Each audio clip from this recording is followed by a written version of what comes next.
in with our fights, and now it's you and me. We're happy together so easily. I think you finally believe in me. I'm always loving you.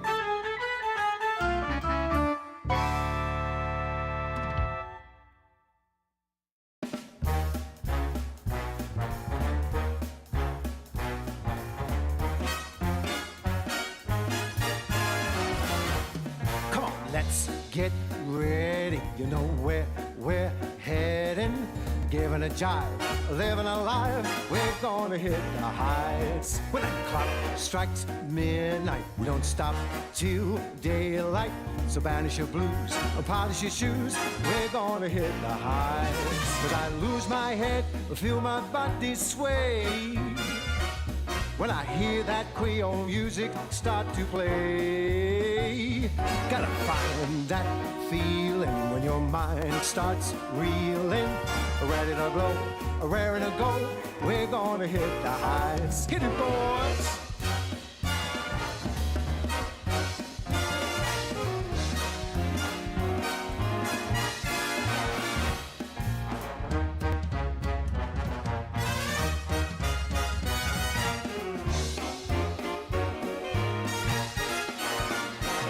When I go real dizzy and I lose control, when I feel that rhythm burning in my soul, I said, come and get it, 'cause you won't regret it.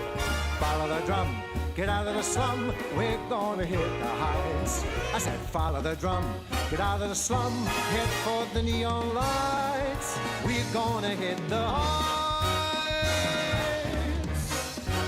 gonna hit the heights.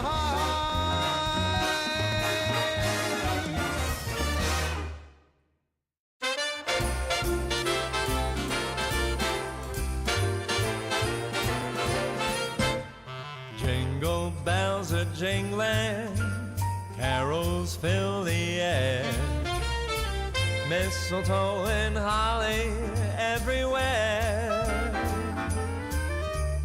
children taking sleigh rides, laughing all the way. Oh, what fun we'll have this holiday. Homemade decorations, lights on every tree, snowball fights with friends and family, holiday occasions, raise a cup of cheer. Oh, what fun to celebrate this merry time of year.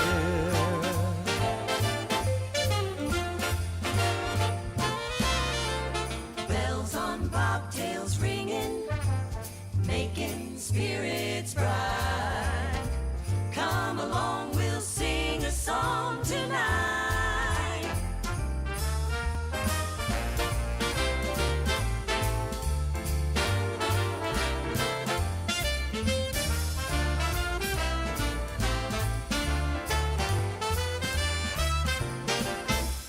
Turkey with the trimmings, Grandma's pumpkin pie, stars above that shine for you and I. Holiday occasion, friends from far and near. Oh, what fun to celebrate this merry time of year.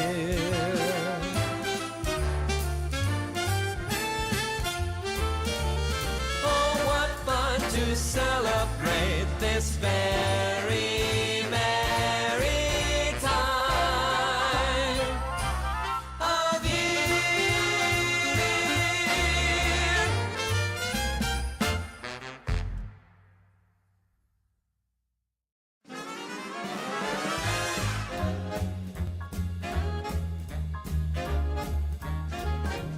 We're living a high life, no need for trouble or strife.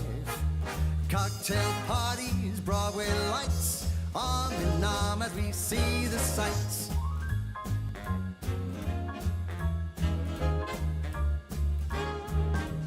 Monday morning, we catch a plane down the coast to Saint-Tropez.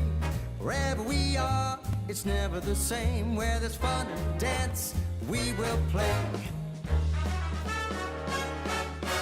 We're living a high life, no need for trouble or strife. Cocktail parties, Broadway lights, arm in arm as we see the sights.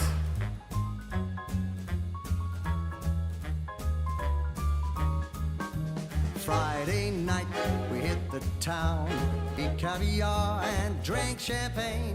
A life of luxury fit for the crown, a lust for life that we can't contain.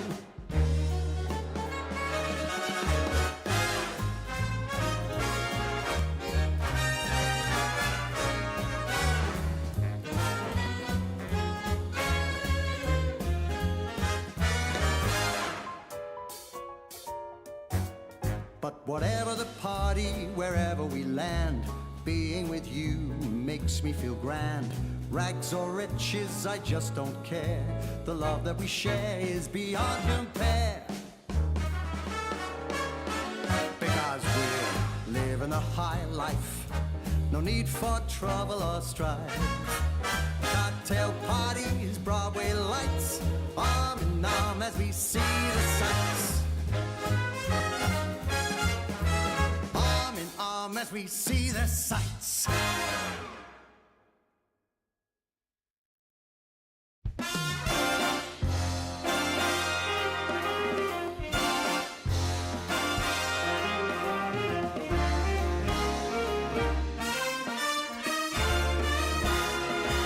One night in New York is like a lifetime anywhere. Dancing in the dark up in Central Park, or the bright lights of Times Square. This town is champagne, so shake the bottle, pop the cork. All the deadliest sins are like one night in New York. Put on your silk and your satin, we're stepping out in style. We'll be the toast of Manhattan, cruising the Golden Mile. This town is alive. Go wild and let your money talk. Any man can be king and reign one night in New York.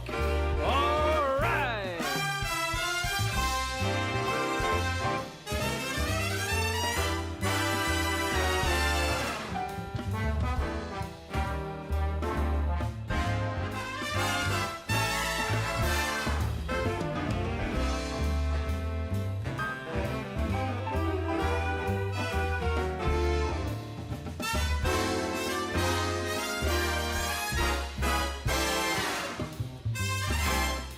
Come on, put on your silk and your satin.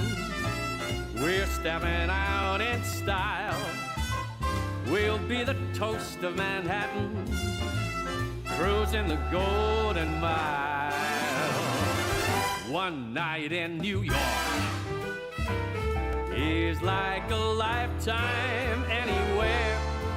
Dancing in the dark up in Central Park, or the bright lights of Times Square. This town is champagne, so shake the bottle, pop that cork. All the deadliest sins are like one night in New York. Don't you know all the deadliest sins are like one night in New York?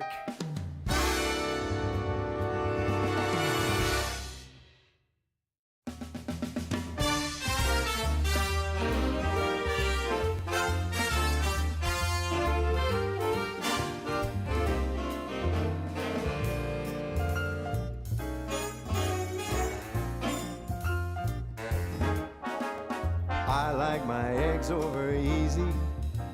She likes her scrambled on rye. So we strike a deal with our morning meal, but we kind of see eye to eye. She loves a Malibu cocktail, I go for whiskey and dry.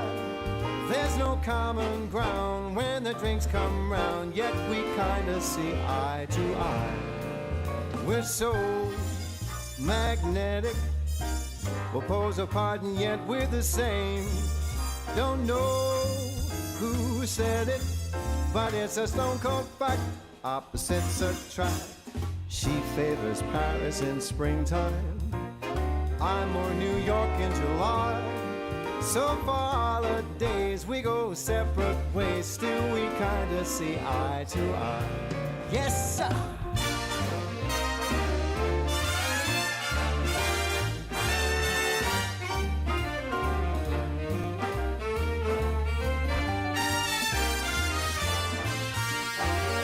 We're so magnetic, we'll pose apart and yet we're the same. Somewhere I read it, but it's a stone cold fact. Opposites attract. I like Vivaldi and Mozart, Cole Porter songs make her cry.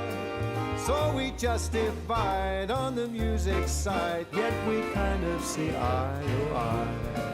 We don't analyze, we just compromise, and we kinda see eye as we give it a try. Yeah, we kinda see eye to eye.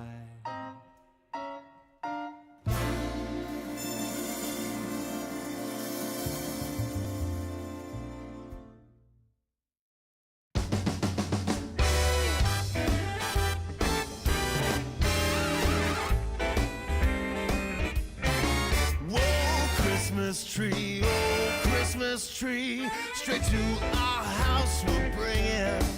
The Christmas tree, oh Christmas tree, your branches they're swinging.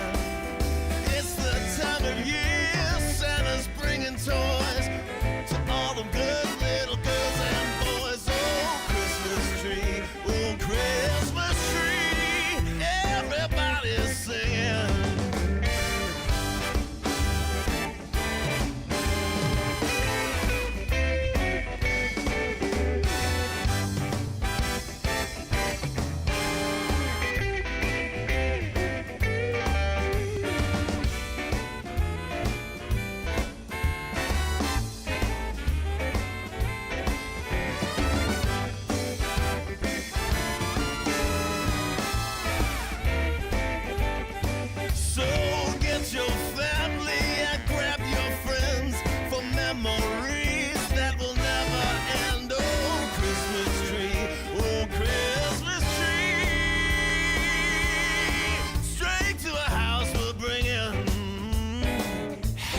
Don't you love snuggling about that Christmas fire with that Christmas tree, just you and me, maybe a little mistletoe. Straight to our house we'll bring it.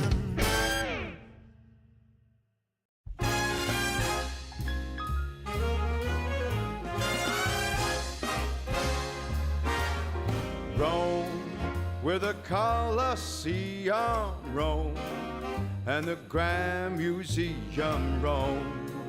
Love is everywhere, so meet me up there at St. Peter's Square in Rome. On the 7 hills, that's Rome, the Italian thrills, 'cause love is alive when you're roaming in Rome. Rome, where the Tiber flows, yeah, Rome. Michelangelo's in Rome, the eternal town of ermine and satin and all things Latin.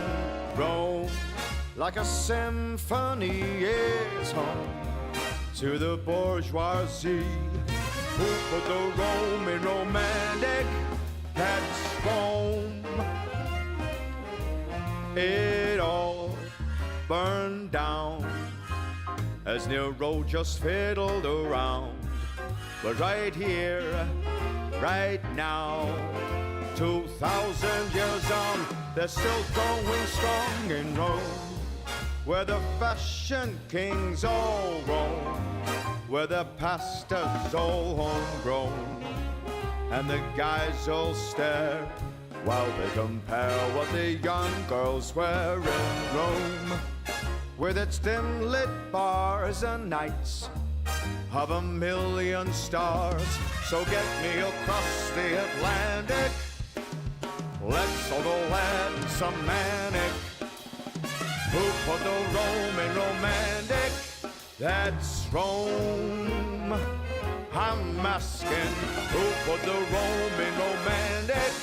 That's Rome.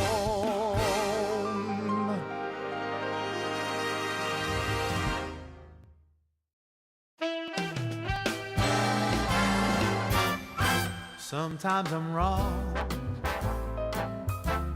I'm usually right.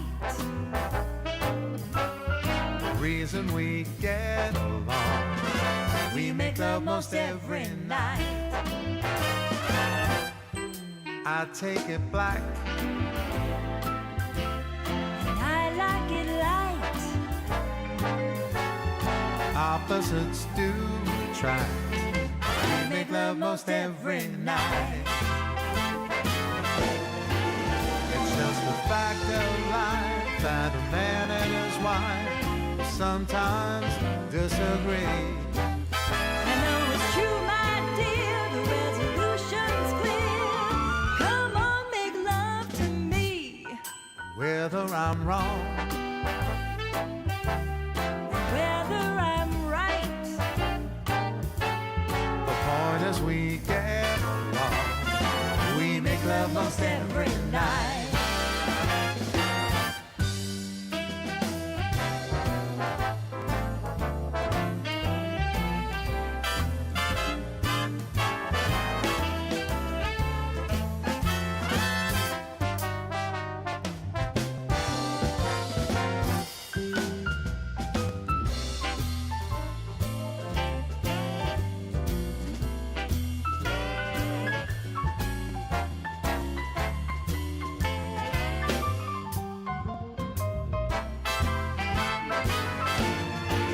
It's just a fact of life that a man and wife sometimes disagree.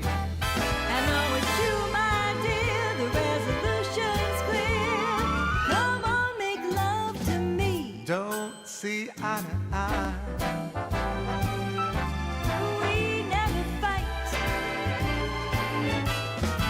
And here's the reason why. We make love most every night. And here's the reason why. We make love most every night.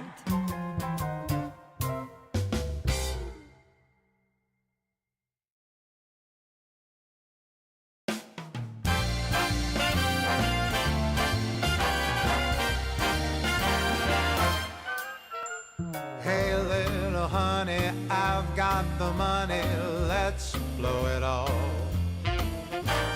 Come on, my baby, no if buts or maybes, let's have a ball. Let's paint the town red with all my breath, there's just no end. If I won the lotto, I'd make my motto spend, spend, spend. What say that we go take some of my dough, let's blow it all. When it comes to pleasure, don't matter the measure, big or small. Who knows how long this will last? For now, let's have a blast. It's fun, yeah, you know it, so let's go blow it all.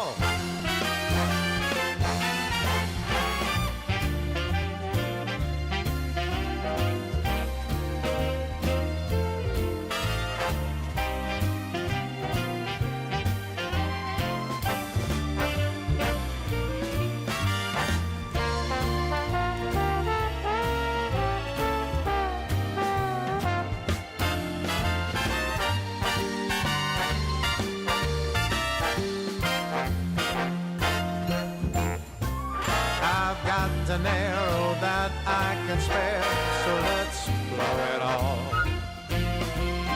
Come on, my honey, let's take this money, let's have a ball. knows how long this will last. For now, let's have a blast. It's fun, yeah, you know it, so let's go blow it all. It's fun, yeah, you know it, so let's go blow it all.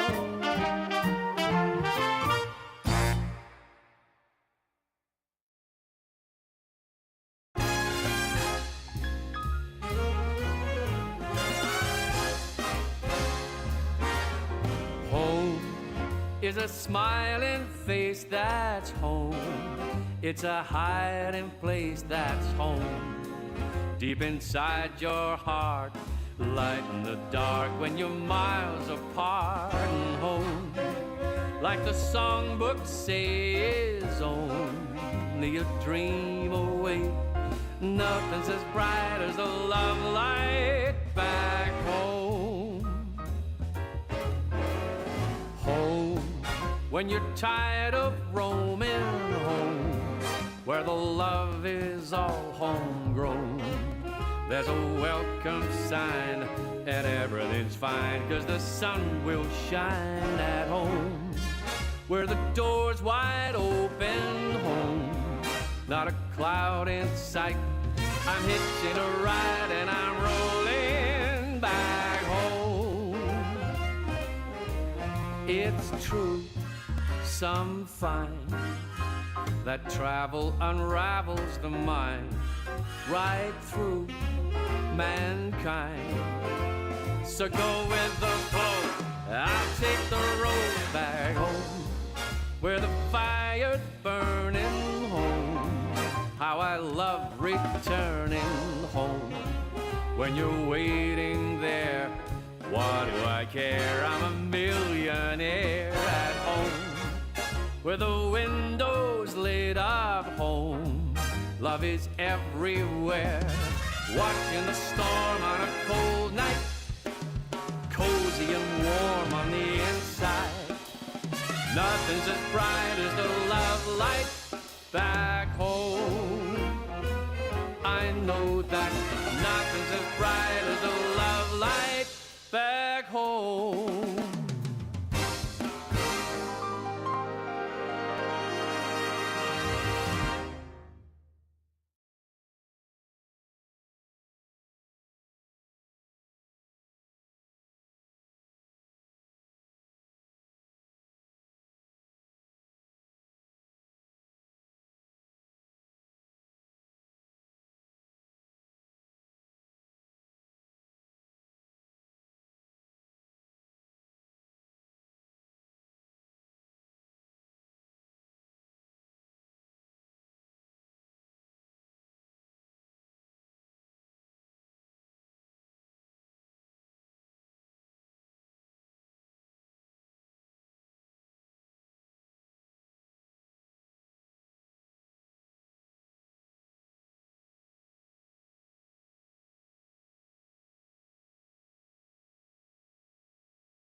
Is a smiling face that's home. It's a hiding place that's home. Deep inside your heart, light in the dark when you're miles apart. departing home. Like the songbook says, only a dream away. Nothing's as bright as the love light back home. Home, when you're tired of roaming home, where the love is all homegrown. There's a welcome sign and everything's fine, 'cause the sun will shine at home. Where the door's wide open home, not a cloud in sight. I'm hitching a ride and I'm rolling back home. It's true, some find that travel unravels the mind right through mankind. So go with the flow, I'll take the road back home, where the fire's burning home. How I love returning home. When you're waiting there, what do I care? I'm a millionaire at home, where the windows lit up home. Love is everywhere. Watching the storm on a cold night, cozy and warm on the inside. Nothing's as bright as the love light back.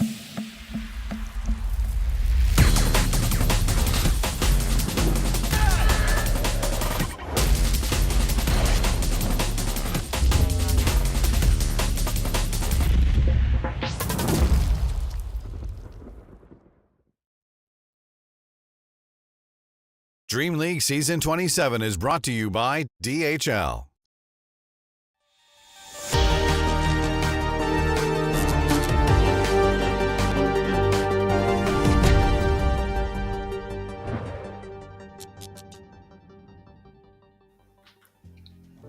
Good morning, welcome. Another day of Dota before us here as we get back into DreamLeague Season 27. The Swiss, T-Gov, the Swiss.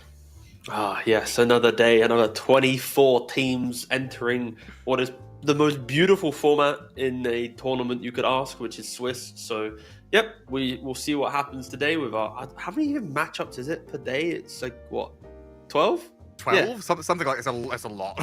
Yeah, 12 best of threes. Like, every time I look up Wikipedia or any schedule, I'm just like, oh, there's so much. Oh, God. A long-ass list of teams. But yeah, we started out having like GSL tournaments. We got rid of that. Best of twos, got rid of that. The bloodbaths of multi-way group stages. Get out of here. We're into Swiss season and we freaking love it. No complaints at all. And of course, as always, with the way that the EPT points work, every tournament it progresses throughout the calendar. You get a couple more points each time. Of course, he also won Birmingham, due to it being a arena event, does have the most points of all 4 tournaments. But yeah, you can see those Dream Leagues from 27, 28 to 29 creeping up on points. So, you want to try and do well, but of course, if you clutch up at the later end of the season, you can even, you can kind of sneak your way into, EWC. But yeah, it's a lot on the line in these tournaments. Right, absolutely. It's like, being weighted towards the end definitely keeps people informed, keep them on their toes. But getting a win early on can be nice as well, especially with all of the prize money on top of the EPT points, the club reward, and the prize money per win. There's all these little incentives. Make sure that every game matters. Push and poke teams to, make dead rubber matches a little more interesting as well. No, for sure. And it's one of those small things as well where it's like when you look at like club reward, when you are like the 23rd, 24th team in the tournament, there are a couple stacks there. So it's like the players will still be getting the money compared to it being, let's say, if let's say Liquid came last, right? Of course, that's then Liquid taking the money. But I think it's pretty good that even if you are a stack getting in, stacks will have access to getting that money as well. So yeah, it's just healthy for kind of the tier 2, tier 3 scene to have as much money distribution as possible. But that aside, yesterday, those tier 2, tier 3 teams didn't do so well. They, on our stream at least, all of the top seeds were able to close out their best of 3. So there's a little bit of shakiness from Falcons, but they cleaned it up in game 3 and looked very, very scary in that third and final game. Yeah, they really shut things down after the little mini game of picking Viper and then picking Huskar and then trying to figure out what's going on there. But outside of that hiccup, very standard, solid stuff from all of the higher seeded teams. That first one of the day, BBT up against Runa. Runa didn't seem to try anything out of the ordinary to upset BB Team, so it was just kind of them getting steamrolled. Yeah, they just, unfortunately for Runa Team, they just weren't very good at laning. They just weren't really able to create any opportunities for themselves, and we're all going to see in the highlights, right? Like, we skipped forward like one highlight, and we're already at a 11,000 gold lead, right? It's like there wasn't many highlights to show you. It was just Runa Team getting slapped in the face by BB for pretty much 2 games in a row. And then Passion, trying this kind of big team fight combination themselves. There were elements there where you're like, okay, decent execution on the arena, the good catch, killing off like 1 or 2 heroes. But overall, it was very much Falcons taking control of the map. But then game 2 came around. The Viper first pick into the Huskar response. Laning wise, it was fine, right? Yeah, but I think both heroes farmed well. Huskar was top net worth. Just strategically, Falcons just didn't do anything. Skidder ended the game with only 1 kill to his name that he got in like the last minute. I think he ended like 1-6-0 on the Abaddon. The Pangolier got shut down. It was just a very, very confusing game from Falcons. But again, they close out the series, so it doesn't really matter.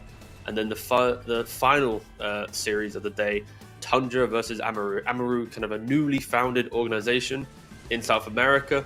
But unfortunately for them, they were not able to muscle up into Tundra because it was a 21-minute victory in Game 1 and Game 2, a 27-minute victory. And look at that lead. 26k lead at minute 22. Even into triple buyback. You know when that's that's a freaking hard game. You're basically, 8v5 with a triple buybacks. You still just get absolutely handled with no casualties on the Tundra side. It was very difficult for sure, but I think the cool thing as well for Tundra was in Game 2 they were showing a slight variation on their draft style because we haven't really seen Pure play Void Spirit carry. He gets to run that in this game. We saw Phoenix return as a hero, so it's like Phoenix is getting picked up. There's a Void Spirit carry. We've got, of course, 33 playing Centaur. Haha, same again. But I think it's always cool. I think when Tundra feels like they're the better team, they allow Pure a little bit more creativity because in Blast group stage, they played Lesh carry one time when they knew they were just like the better seed. And here they're playing Void Spirit carry. So it kind of feels like there's a whole new chapter for Tundra in their drafting once they really lock in their foundation of what they want to do right now. Yeah, I mean, they were kind of the ones that we saw develop this Dragon Knight idea. Like, I can't remember chronological time-wise when it was, but when we were picking a lot of Sven in that meta. And the big question was, why are you picking DK when Sven's available and popular? And Pure was kind of like, well, I'm not allowed to tell you. And then, a year later or whatever it is, DK is top of the freaking pops right now. We'll take a look at the standings here, though, it just disappeared, gone. Nothing exceptional. All the top seeds up at the top, and the tier 2 teams so far down in the bottom. Yeah, when you look at round 1, at least on Wikipedia, every team on the left won other than Na'Vi. They're the only team, and I will assume that if you're on the left of the bracket on that, you were the higher seeded team. So only one upset, you could argue, yesterday out of 12 series. So hopefully today, it could be the upset day.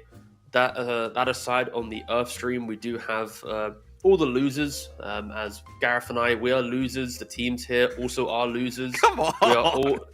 Come on, Gareth. Don't hide away from it. We're all bloody losers. And here it is. We're participants. No, it's 2025. We are participants, and we deserve to be awarded. So anyway, as we are participating in a losing fashion, that's better. There we go.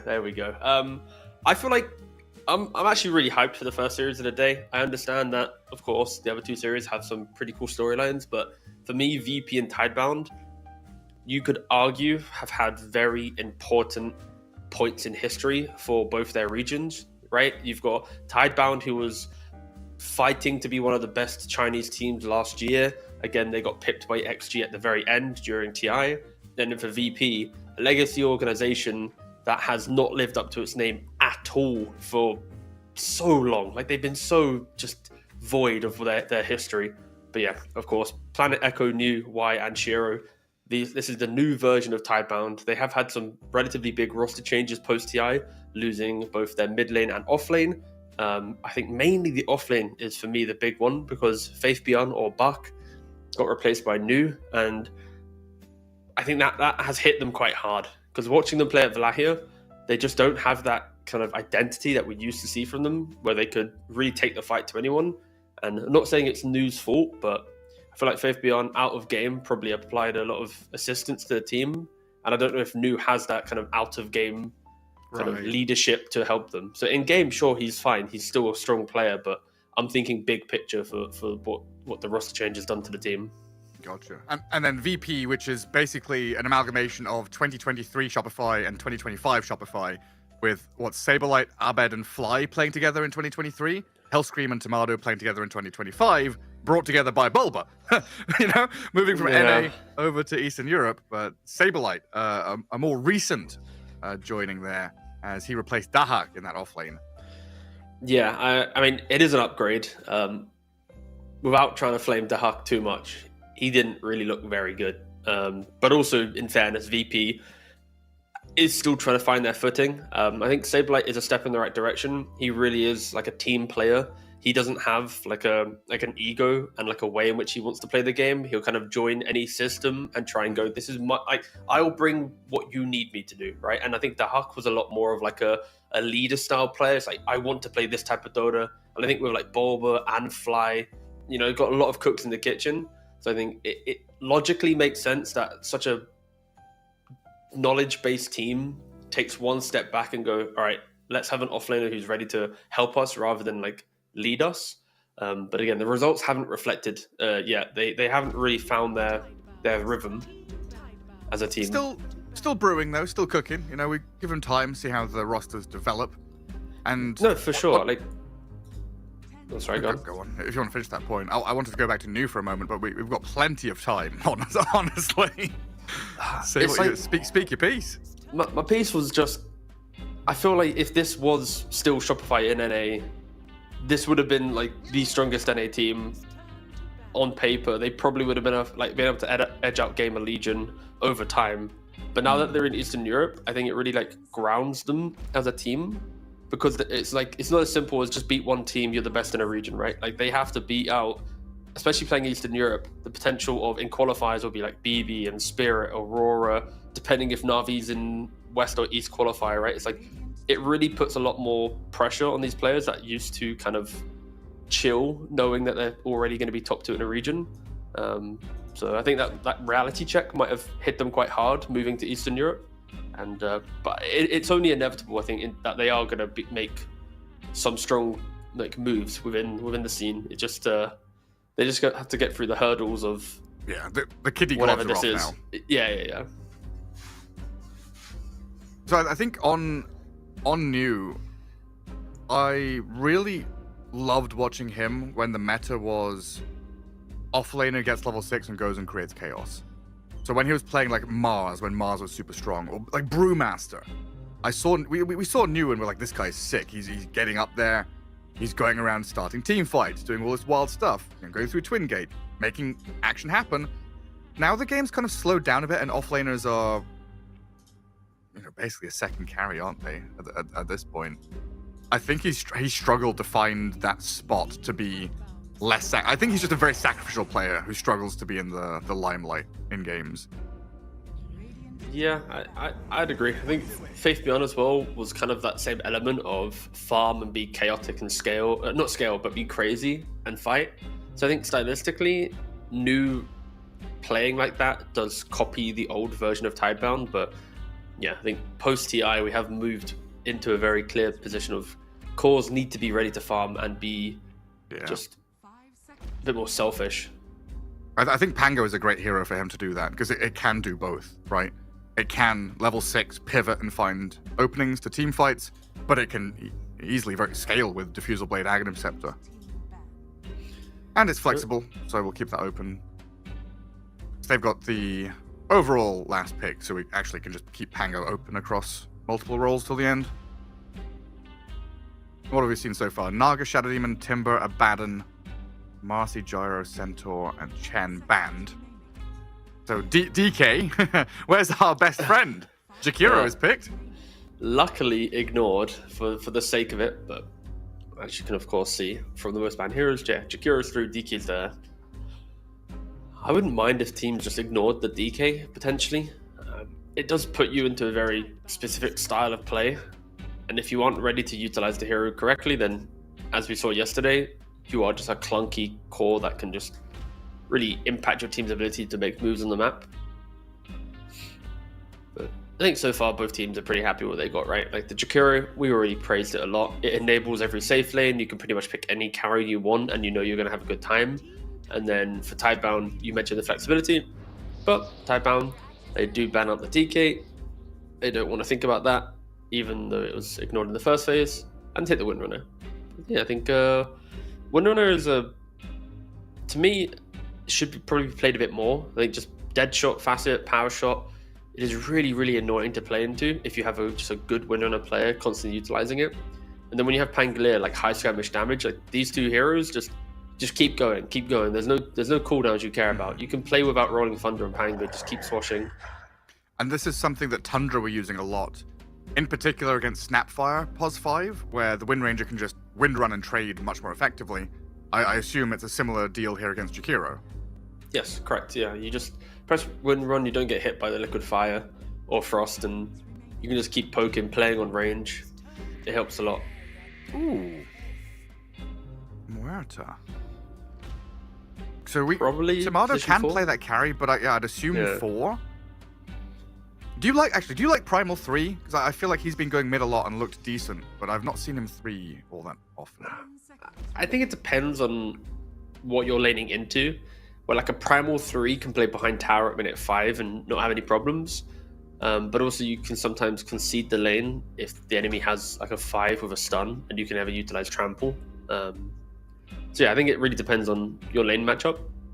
By default, mid makes more sense for the just push your mid wave, go push a farm a jungle camp, get a rune, go kill the side lanes. Like mid feels clean to play. Off lane you need like more questions to be answered, more kind of checkboxes to be ticked to ensure that you can get through the lane.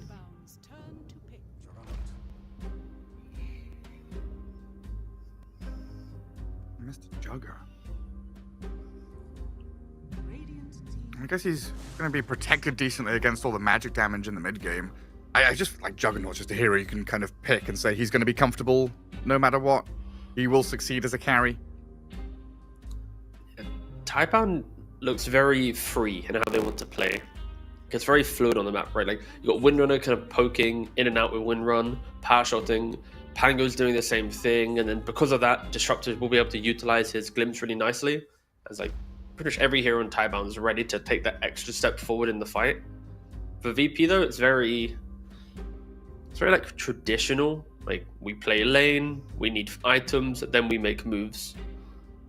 Like they play for objectives quite nicely, right? More to Jakiro, if they are the double supports, they will walk towards a rune, secure it nicely, walk away. But that's it. It's like we secure and we disappear, and then they pick up a Terrorblade. It's it's very much like a Bulba looking draft. Play lane, play for early objective, keep chilling, keep hitting creeps. When Terrorblade's ready, we win the game. Like go through the motions, play Dota by numbers, basically. Yeah, pretty much. Wait until this moment and then we go.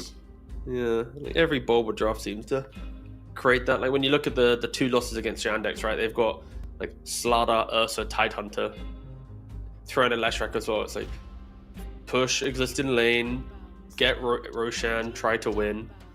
Like they do the same thing, kinda. But that's where Tidebound, I think, if they can create this chaos and be just very quick on the map, there won't be the items and farm kind of available for VP. But they do have last pick on Tidebound, so VP will have to reveal where the Primal Beast is, in which Tidebound can then kind of counter accordingly.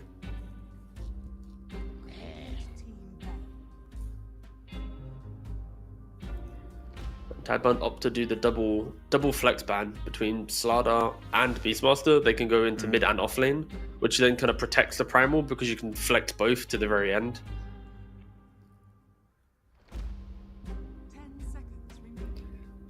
I wouldn't mind just a mid Leshrac for Abed. Just go a bit crazy, just jump in. Even the puck that he sometimes plays could be pretty good. I want a hero that goes in and just goes crazy, and then it amps up the damage of both Muerta Jakiro to utilize this like lockdown of an initiating mid hero, but with a bit of damage by themselves. Do you prefer those over like an Abed Storm or Ember?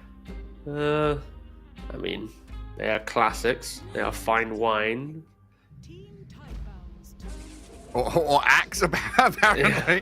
Hold up. Yeah, it's the primal mid. Yeah. And then Axe in the off lane. So now you've got another way to kind of stop the Juggernaut from just spin TPing, catch the Pango potentially. Yeah. The Axe just wants to be able to stand his ground. And also it's like Axe at minute 5 will just leave the lane. So unless the Jug wants to chase the Axe down the lane, he's just going to chill. Ooh. And that's the Brewmaster. You said you enjoyed watching the new Brewmaster earlier. Yeah, that was back when Brew was good. You're against the TB? Yeah. Is it a good Brew game overall, though? Honestly, it's not that bad. We don't see Brew too often, but when you get split, you can punish the illusions of the Terrorblade. You can stun the Primal with the Earth Panda. You can cycle in the Axe to stop him from calling. Like there is in theory like a lot of play to be made by New on this Brewmaster, but it's about taking the correct fights, because as soon as the Brew splits, if the Terrorblade is uncontested and suddenly has, let's say, like Skadi Daedalus, the pandas will just disappear, right? So right. I think that kind of aims at the problem. I've realized the problem I've had with Brewmaster in general is this Radiance build on him that has felt so incredibly slow. I'm curious to see if New moves away from that and plays a little bit faster with like, you know, the pipe we've seen on a lot of offlaners could be interesting, but Spirit Vessel Brew used to be a really big thing. I don't know if that's something he aims for here. I kind of just want Brew to have more tempo than having this long wind up to freaking double bracer phase boot Radiance, which does nothing. Yeah, I could see Vessel being purchased, having a talisman for the Radiance, fighting constantly, and then eventually completing the Radiance to kind of scale into the game. It's always nice to have a Radiance against Terrorblade, right? Because he doesn't really want to buy MKBs or Bloodthorns. I'm not against Radiance in general. It's like the Radiance quote-unquote rush, right? If I see Brown Boot, Bracer, and then like Radiance queued up, we might have some pacing issues, but I think both teams are pretty happy with what they have. I think based on their play styles, what they naturally lean towards. You know, VP being a clunky, laning-focused team that wants to just beat you on efficiencies versus the need to try and play a bit more skirmishy, aggressive on tidebound. Yeah, I think both teams are going to be pretty satisfied. And now we get to see who's right, which playstyle is actually the correct playstyle. Yeah, I'm going to come out of this one with an advantage from that laning stage. I'm curious to see what Tidebound do with this Pango as well. How active is he going to be? Do they take a back seat and wait for Shiro to be ready? Or can we play as that 4-man unit and get up in the face of VP a little bit? Because until Axe has his first item or so, it could be a slow one for him. But then I've also not seen a lot of pos for Muerta, honestly. Like Muerta Axe, are you going to be dragging waves? Are you going to be playing aggro with Battle Hunger? 30 seconds to battle. With Muerta, you kind of just want to play the lane. You're very slow on the hero, so you can't pull waves very well. So realistically, it's you Battle Hunger the 5 position, you dead shot them, you just keep spamming the 5. He then has to keep bringing salves and tangos, maybe even going back to base. And in that moment where he's going to collect the regen, you then pivot to punching the core. But yeah, I think we are going to see like a traditional offlane between the Axe and the Muerta. The battle begins. Yeah, and into a Jug Disruptor. Good trade into that Disruptor quite nicely. Saberlight's going to start taking a fair amount of damage early on here. A triple rune for Tidebound to start things off. And Terrorblade the only one to get it. And that is Tomato on the TB, who has renamed himself to a funny little smiley face. 0_O. So as casters, we have to respect every single time a player changes their name, of course.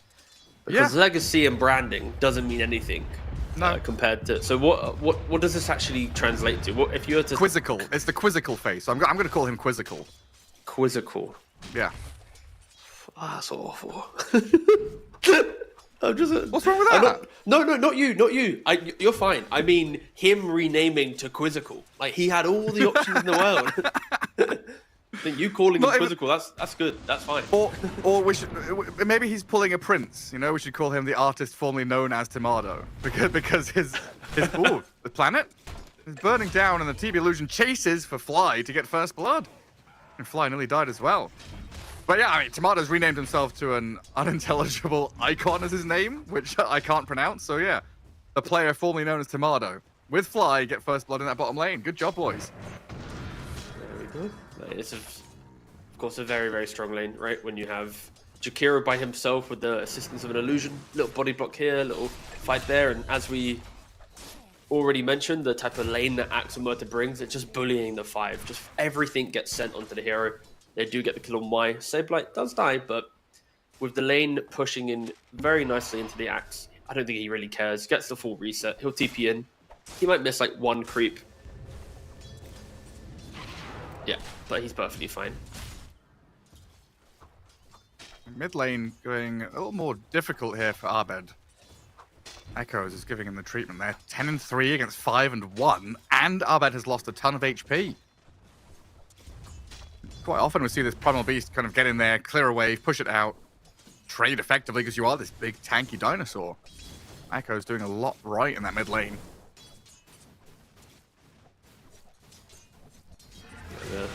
The Pangolier Primal matchup, it feels just like a shove of the wave between both heroes. Of course, it's just easier for Pango to shove the wave. Swash and Shield Crash just feels quite nice to use. But of course, we'll see. Kind of the 6-minute rune will be the big tell for the mid lane. Like, do you get haste rune? Do you get like something just to like an invis rune to then TP side lane and get a kill? Yeah, you can play side lanes really well. And we've even seen like Primal solo kill Pango mid. If there's a misstep or an early swash used, you can get in there with your level 6 if you want to. So Y has been shoved out of this lane pretty much entirely. Shiro's going to get the Lotus though as he goes 1v1 against Saberlight. But Disruptor is just nearly dead against Hellscream. There's another dead shot in 5. But not much Disruptor can do to play out this one. He's got a small camp though, right? It's cleared out. He does not. The minimap is lying. Just don't look at the minimap. I had to already reconnect once this game, so it's fine. There was a good like minute where my Dota was completely closed. It was kind of hype. That's good.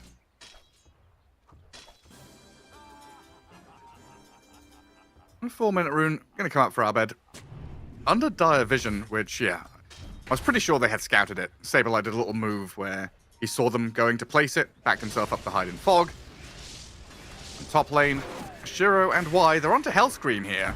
Not enough to finish the job, though. A little pushback from the repulsion, but Saberlight still secures the kill. Oh, well, Hellscream very low, sliced by the final touch of Shiro. A little walk back to lane. He's going to take some damage on the way through if Axe connects on him. Yes, nice little bit of aggression from Shiro, right? I think the fact that he's got the 2 kills, sure, he only has actually 18 CS. Not the cleanest CS, actually, to be fair. He's missing quite a lot. It's like 18 CS, 4 minutes. Yep, no, that's not too good, but still top net worth. And that is going to be the main thing for Shiro in this game. If he can get a good start, right, get to the early Manta, suddenly look at Agnims and keeps like running into the Terrorblade. You get 1 stun on him with an Omni Slash that you can 100 to 0 the hero quite nicely. Even after Omni, you can spin, so then you can't sunder. Like, it's kind of fun matchup, but the Jug always needs to have kind of a net worth lead to be able to enjoy it.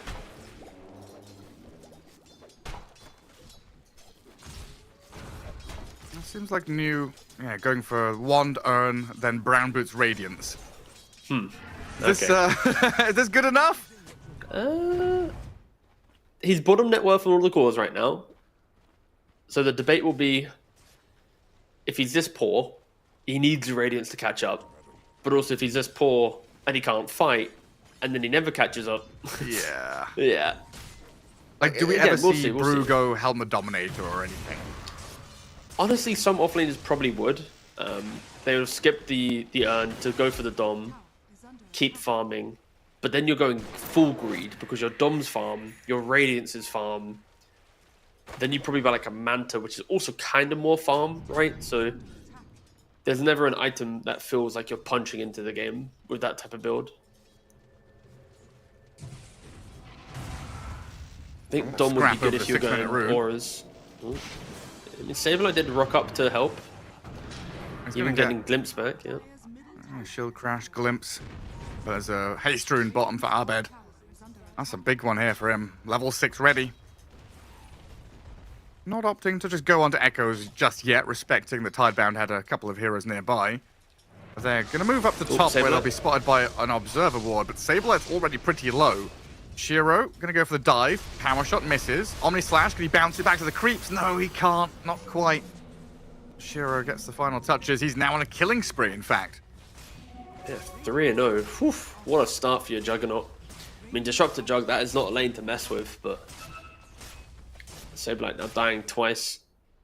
I mean, the first death you could argue was fine. He had the reset, had the full wave, but the solo death whilst his team is off doing other stuff, even he was there doing it, but yeah. Catapult wave. You just don't see the offlane tower die this early on too often. And on the opposing side as well. Yeah. Terrorblade going for it.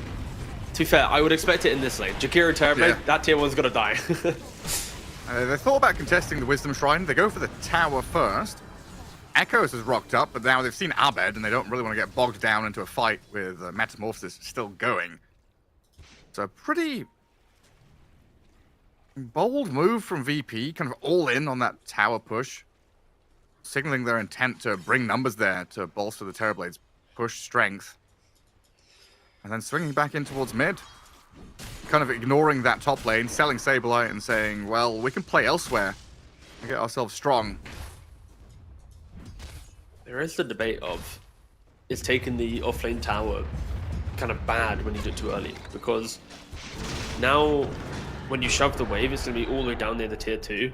So the enemy offlaner can like farm the jungle camp, go to his tier 2, which is very protected, farm that for free. Like, the pressure he had from playing in the lane is alleviated when you lose your tower.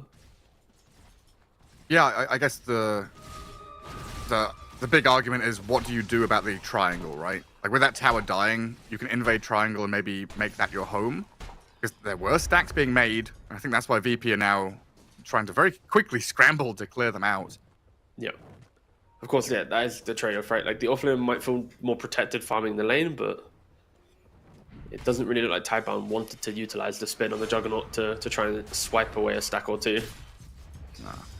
If anything, they're just... Yeah. They're positioned bottom with double supports. They are only level 4. It was a 1-for-1 on the Wisdom. They're hoping to use this first split of the Brewmaster to get a kill, but yeah, this is where Tomato, or Quizzical, his new name, is AFK in the jungle to just hide away from the Brewmaster timing. Yeah, a little tuck from the Terrorblade. We're still yet to level up Rolling Thunder. I was going to say we're still yet to see it, but there's no green dot on him either. No, Primal split. It's the new farm build that people are doing on the Pango, where you just go 4-4-0. You don't waste any mana on roll. You don't put yourself in a position where you need to use it, and you get defusal a lot earlier because of just, of course, the higher damage from leveling spell. Yeah. Just defend that mid tier 1 against the Jakiro while the rest of his team takes bottom tower. So now Juggernaut inhabits bottom. Brew has swapped up to top to kind of plant his body in front of the tower there and defend it. Give the supports a little bit of time mid to get their experience. As you were saying, we need to hit level 6 here on Y in particular to have that static storm. And it's getting pretty congested here as the rune spawns.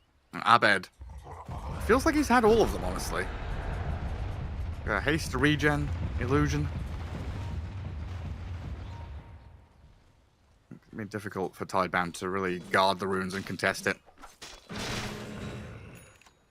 They're pretty content to wait for their timings. And Diffusal Blade is here now. Juggernaut needs a little bit more time to get to his Battle Fury. But this should be a... It feels like there should be a time when Tidebound like want to make something happen, but not necessarily on their own terms. I feel like they're pretty good at reacting. Like if they've got tier 1s up, they TP and stop what VP are doing. Whereas VP, Primal Beast, he wants to get in the thick of things. Yeah, you can... Ooh, TP from Pango mid. I mean, VP bringing 4 heroes to mid. Well, you kind of hit the nail on the head, right? VP, they're bringing 5 heroes to the mid lane. It kind of feels like this is a good defense for Tidebound. Like, bring the Brewmaster in, get a split. Yeah, start with Get the Rolling kills. Thunder. Glimpse Saberlight back in. Shackle Shot is there. The axe is pretty tanky, but it's going to take the full brunt of the damage. Ice Path will try and delay things and get the Terrorblade out of danger. VP still kind of holding their line and almost taunting Glimpse into. Tidebound to go for more. I didn't realize how strong Echoes and New are with that Primal Split still available. But in the end, the job's done. Tier 1 tower was claimed. VP can go back to farming their side lanes. And Tidebound feeling a little bit stronger right now, looking to contest. Smoke up and a move to the triangle where Abed is low and just used Onslaught.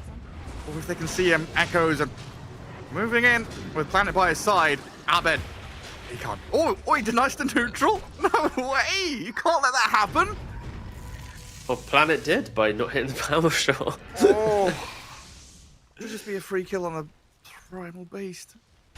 Yep. It looked it. Now they're trying to find Jakiro. I mean, Planet's had a pretty rough game so far. Lane hasn't gone well. Power shots are going left and right all over the place. He's going to get this one, though. A kill on Fly. Morale boosted. Level 6 hit. Win range is back in the game. There it is. That's the confidence boost you need. But yeah, I think for VP, right?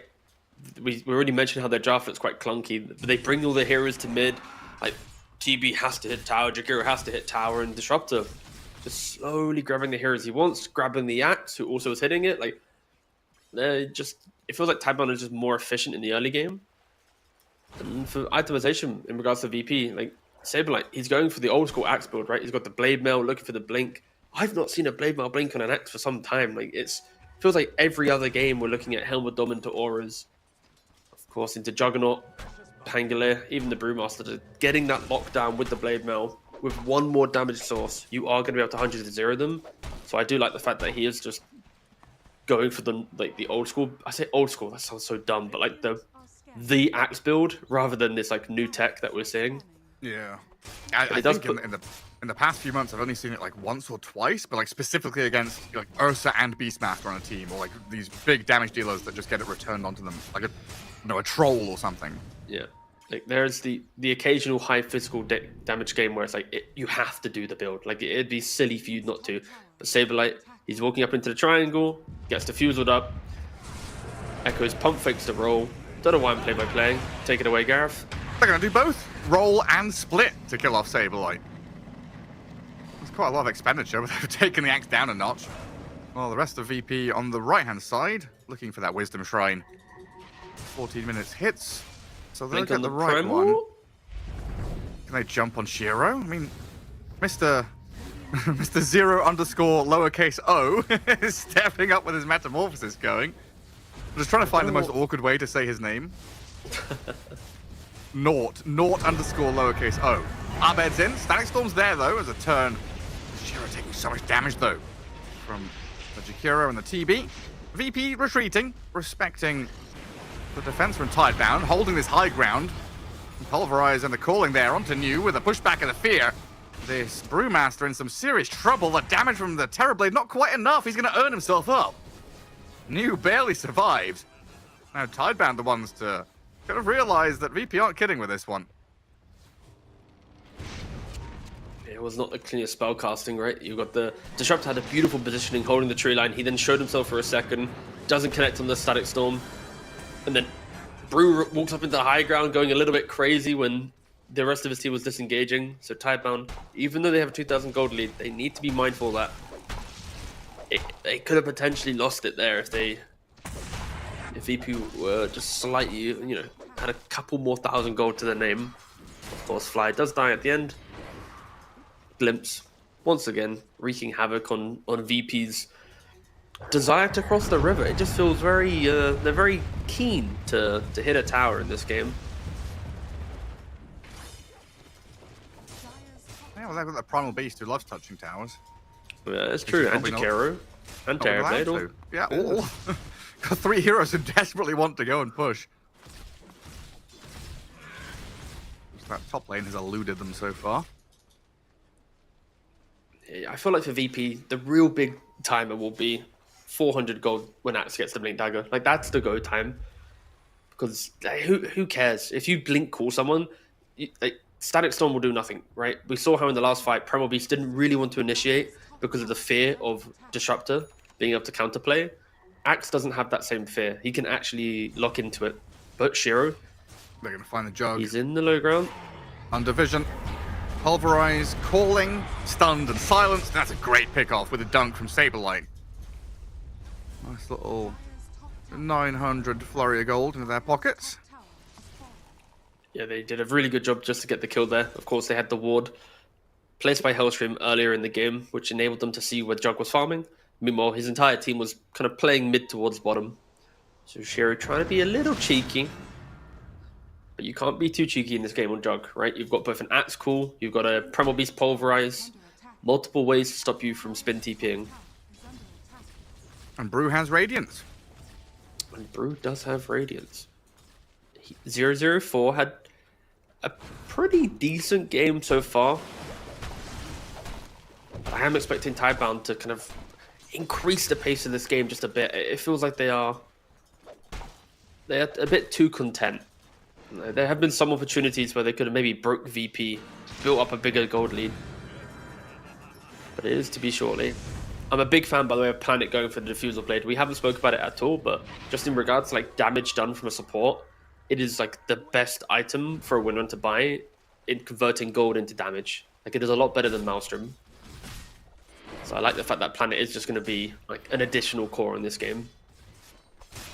Yeah, and when you're against this tri-core of VP who are either very reliant on spellcasting to team fight or spellcasting to survive in a team fight in terms of the TB with Asunder, being able to shut these guys down, like any non-int hero suffers against Diffusal Blade. Well, hell, Fly is still going to suffer on that left-hand side of the map. As Tidebound, lose Shiro down south. Assuming that was another Blink call from the Axe. Hellscream pairs it up with a silence and damage from the Terrorblade. Shiro's playing a bit too far away from his team, right? Every time he's died, if you look at the minimap, his 4 allies are on the other side of the map. Like, you can see, look at the triangle right now, the Radiant Triangle. That's where they're living. I feel like for Shiro, he just needed to just join his team for one move, right? Get a kill, allow for the game to breathe a bit, then you go back to farm knowing where things are. But like the vision on the minimap, positioning of his teammates, you are kind of inviting VP to go for the pickoff. And fair play to VP, they're getting the entry. They're finding these little angles. They're knowing where Jug will be farming. It's like that kind of farming move only works if your team hasn't showed yet, right? Like the fact that he's on the opposite side of the map to his team isn't in its own right the issue. It's the fact they showed 4 heroes killing a Jakiro, and then VP were like, well, he's not bluffing there behind. He is just alone. Yes, exactly.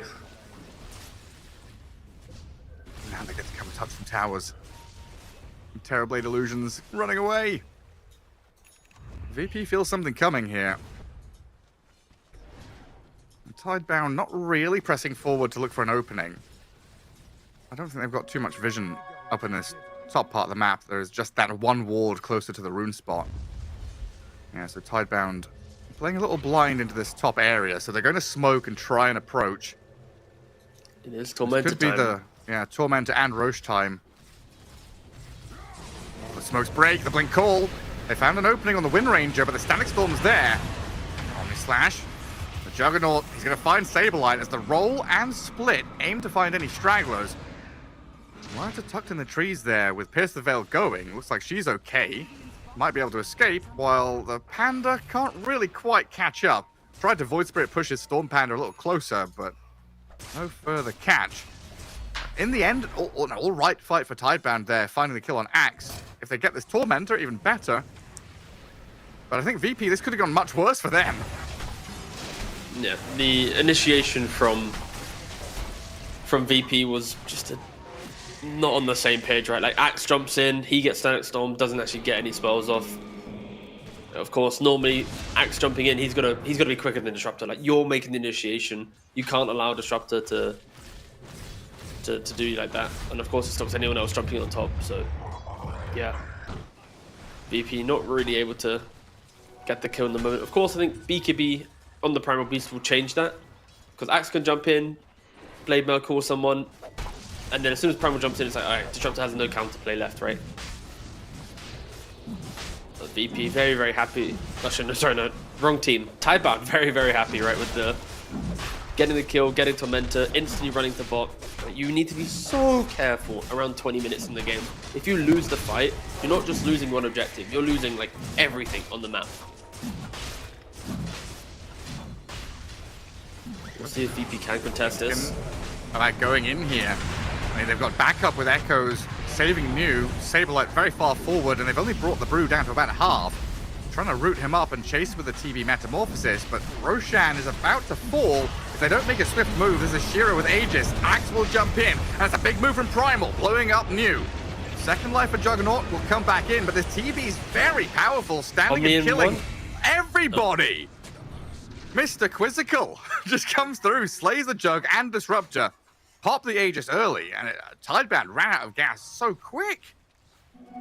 Yeah, I think they tried doing too much, right? Because with Axe running in, we're going to see it in the replay here, like Axe instantly jumps onto the Brewmaster, but the Brewmaster was perfectly fine.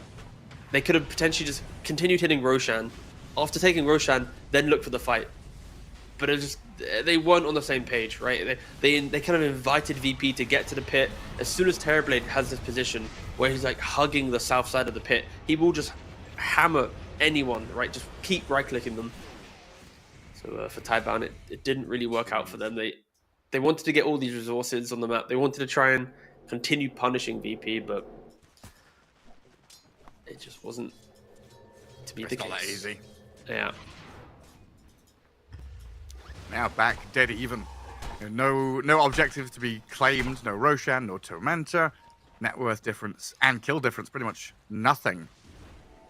The VP find themselves in a spot here where they can continue scaling on this Terrorblade, who is top of the net worth and having a damn good game. I mean, is he going to be the big boss of this one? Like matchup-wise, into Jug, Pango, Brew, have Tidebound itemized well enough to deal with him? Yeah, he will still be the boss of the game, right? Because he's thinking about BKB. Like, if this was a Terrorblade where he wasn't thinking of BKB, I'd argue the items of Tidebound look good, right? You got the Radiance, you got Diffusal, just constant ways to keep annoying the Terrorblade throughout the fight. But Tabado is like, nah, I'm not going to allow you to have any of this fun. In about 10 minutes time, all of your little items that you've tried to annoy me with will just be obsolete during my 9-second BKB. Tidebound looking for anything here. The Primal Split and Static Storm to kill off Fly. Oh, they find a bonus one, the Cyclone and Glimpse back. They got Vision over on the Muerta. So they'll be able to get a bonus kill. Now, very much a matter of what do you do next. Tier 2 bottom, the southern jungle. Can you close in on the Terrorblade who's farming in the Ancients area? It seems like that's what Echoes is signaling.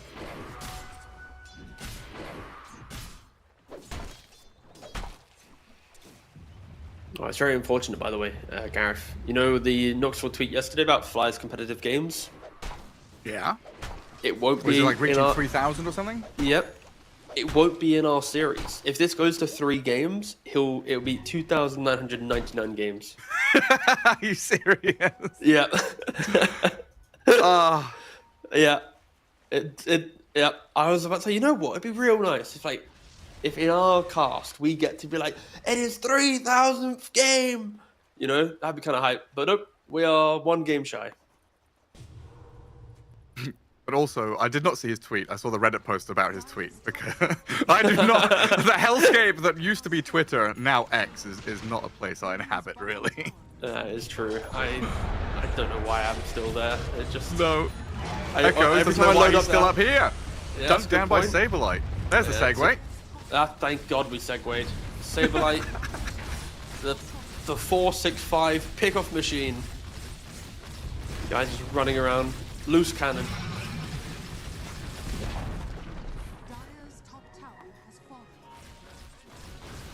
3,000 pro games is insane, though, huh? It is a lot. But you look at the rest of that list. And No Tail at 2,200. No One at 2,200. People who've been around forever. Flyers always seem to be able to like maintain, like, even if he's taking like the occasional break, he's always returned, right? Other players, like their break has been like a year or two, right? The Flyer's been a very consistent man. Oh, I'll bet. He's been found there. And Sableye doesn't get the proper reinitiation. They were trying to TP in. Maybe get the cross kill on the Jug. This time, Shiro's advanced position actually able to pay off.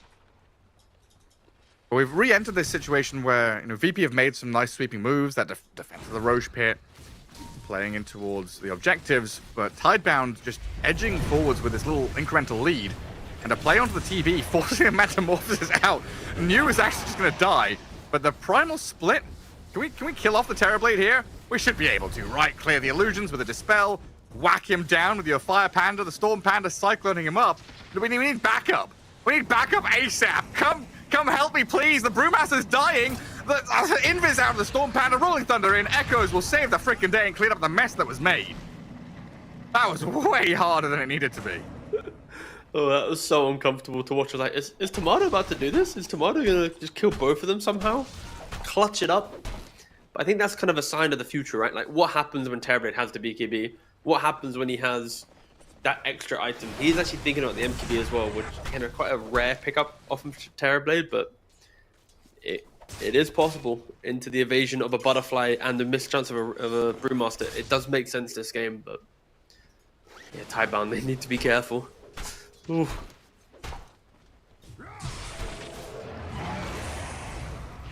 The main problem for VP is just how quiet of a game they've been having. Yeah, they need kills like this. We need dunks. We need Sableye to pick it up. Like, Sableye's done a pretty good job, right, at just finding the pickoffs. I mean, I think I'm mainly looking towards Arbed. Your mid laner, looking at a 0-2-5 scoreline, only a blink BKB to his name. He's the lowest net worth on all the cores. The problem with Primal, when you fall behind, you pretty much just become a pulverized bot. That's it. Like, I grab hero, please kill for me. I think Arbed trying to find entry into the next fight will be the kind of the main focus. What can he do? Yeah, that's where this Yules on Wind Ranger, of course, Disruptor with his kit, could maybe stop him. They're itemizing very well against the TB, of course, with the Radiance on the Brew, but also against these initiation heroes, having ways to cancel the initiation, stop them is pretty handy. So TB, not far from finishing that BKB. Axe has his 9-seconder, as the Primal Beast, so there's the triple timing about to hit. You don't want to go before the TB is fully ready, though. So they kind of... It's always sad when you finish your BKB and it's like, well, I gotta wait a minute and a half for my friend to buy one now, so let's just keep farming for a bit. But luckily it motivates your friend to buy it, right? Like, if you buy BKB, it's like the chain reaction. It's like, oh, you know what? That's a good idea. Thanks It's for like when suggesting this really good item. I've got Pokemon Blue. Can you buy Pokemon Red so we can, you know, trade? Thank you. Yeah. And Pokemon Yellow comes out. You're like, oh yeah, I need the Pikachu. Let's get the triple. Echoes. Sees Fly. Power shot across the back of him. Gonna go for the TP here, but glimpsed and cancelled. This game has two constants: Sableye finding a pickoff and Fly dying. This is the Dota version of Death and Taxes. Correct, yes. Standard. Fly's dead for 25. Roshan's alive at about the same time. And it will be the triple BKB moment for VP. Like, this fight at Roshan, it should be their fight to win, right? When all of your cores can ignore Pangolier, Disruptor, Windrunner, and Brewmaster, you'd like to think that should be a winnable fight for VP. But of course, it depends on the position, who gets the jump. If Pango can get that beautiful roll, lockdown inside of an Omnislash, deleting one of the big cores, that can of course change it. I'm just intrigued to know if Hellscream's going to commit to his quick buy. Brother has Blink and Moonshard queued up in his quick buy on the Muerta. That sounds sick, honestly. Like, guys, what's our answer to Pangolier? Hellscream puts up his hand. It's me. Me, damage. There Uh-oh, comes why? VP. Triple BKB time. Smokes break. New gonna get pulverized. Can they cancel and save him? Not through the BKB immediately. Now the call comes in, but the Omni Slash. Oh, New is blown up by this Terrorblade with the damage. Juggernaut's still bouncing around, and he can't face off against the ethereal Muerta now, while Echoes straight past the Terrorblade and dies on his way through. Not a fun journey for him.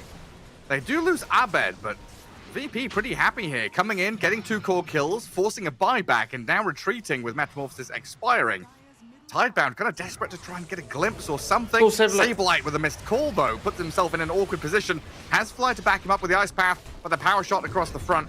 And the finishing touches get the bonus kill for Tidebound as Roshan has respawned. We'll see who heads into the pit. You could see the logic that they had, right? So, like, he was going to look for the blink call. If he connects on it, then Tomato will just quickly turn around, hit the Sunder. You get a dunk. You've killed the Brewmaster, who would have died back, but the execution didn't match the idea. And now Tidebound trading the Pangolier and a Brewmaster buyback want to walk into the pit. And with no meta on the Terrorblade, it should be theirs to take. No one on VP is going for a snap, as you see from the little picture-in-picture in the bottom right corner. And for the fight as well, like, for Tidebound, the Omni Slash didn't really do much damage, right? Like, it tickled everyone, but killed no one. And then he ended up on the Muerta as well, which sucked. Yeah, exactly.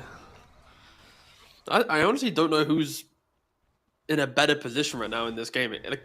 It's been quite some time since I've kind of cast like an awkward game of Dota, but it kind of feels like that. Like both teams have it in them to win a fight, but are not executing to like cleanly win the fight. It's just Yeah.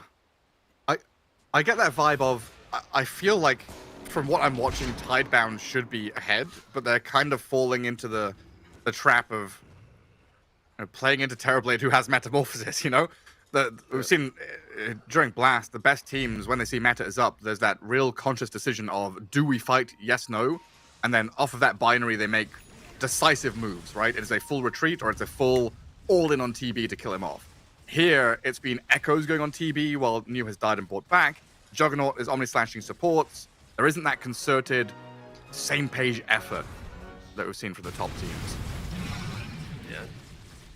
as soon as you see that meta, of course, the counter argument to that is VP plays with so much conviction where during a pulverize, during a call, Terrorblade will be killing your hero. So if you don't use your own spells, you will be losing that one guy they jump. So it's like, there is this constant debate of like, have they jumped correctly on VP? If they have, we have to use just enough spells to keep that guy alive, but disengaging would be really good. And yeah, it's a constant battle of positioning. And it's only a 2,000 gold lead to Tidebound. It really is anyone's game as Echoes gets picked off by Sableye once more. Yeah, all right, Fly. TB nearby. Plenty of Do damage. your job, Fly. Come on. The two things we see in this game. Where is he? Well, it looks like it might be Shiro who's going to die here. A Primal Split used alongside the spin to try and get him a distance. Tomato's Terrorblade comes forward, looking at these Primal Split Brewlings. Abed can give it to him. And Gleipnir as well. Chuck stuff at the Brewmaster, but yeah, New breaks free. But now meta is on cooldown, right? It's got half duration left, so for Tidebound, when that Panga respawns, I'm really expecting a go time, even though why? Hold up. That's not a safe place to be, boss. No. And that eats through that timing that I was talking about, right? With meta being on cooldown in like 15 seconds time, there's going to be like a good 60-second window where you could maybe go for the fight, but with Disruptor now being dead, it eats into that. You've only got 20 seconds post-Disruptor respawning. You can't die like that. It really stops you. Yeah, and 2 minutes left on Aegis getting whittled down. You can see how quickly Tidebound rush out of their base, knowing that they've got this timing to hit. VP trying to shut the door on them as they full retreat off to the west. Oh yeah, now you've got MKB on the Terrorblade. He's getting really monstrous. And earlier in the game, right? Like, earlier in the game, we were talking about how like both the Axe and Primal were struggling a bit. They were below net worth of the Pango and the Brew. But because of how Tidebound's been playing, we've kind of seen that shift where now they've overtaken them in net worth, and in time, Axe and Primal will have just even more tanky items, more ways to deal with that kind of skirmishing play style that Tidebound has. Fly? Not feeding. He's starting things off on Y. Gets fielded and stormed. I think Y should get scouted here with the boulders tossed at him. Onslaught through the tree line. Shiro's guard, but he blinks away from it. Cheeky little disruptor gets a gap. Wait, hang on. Is he setting up for a turn? Yeah, He's the looking for TP cancel. No, but he runs away. The rest of the team are pushing base, getting the barracks in the mid lane with his Primal Split and Juggernaut. Man, they didn't get the TP cancel, but Fly is going to move in there and die anyway. Lane gone. Aegis is still here for Juggernaut, so even if he dies, he's got that backup life. New protecting, but a jump in. Ooh, Axe nice. Cyclone. Well done by New to hold back Saberlight. They do still lose the Aegis, but Juggernaut should be pretty happy with that sequence of events. Getting the lane of barracks and falling back to potentially picking up a DD rune at that top spot. Good attempt with the boulders. Saberlight doesn't connect with the blink. So it's Tidebound finding another move with another objective. This time, though, VP cannot punish them. They don't have vision on the DD, so Shiro, if he can find an entry here, VP are not aware of the fact that he just has an amp damage rune right now. Extremely scary. This could be huge because he's got Omni Slash. Can they see the TB? Illusions have scouted it. Echoes lurking in the shadows. And yes, Radiant High Ground Vision, which is really hard to pierce into. So it seems like Tidebound is going to do the more disciplined thing and play the map. Both side lanes have pushed across the river pretty heavily. So Shiro has left. I'm a little worried that New is stepping forward as if he's looking for a fight.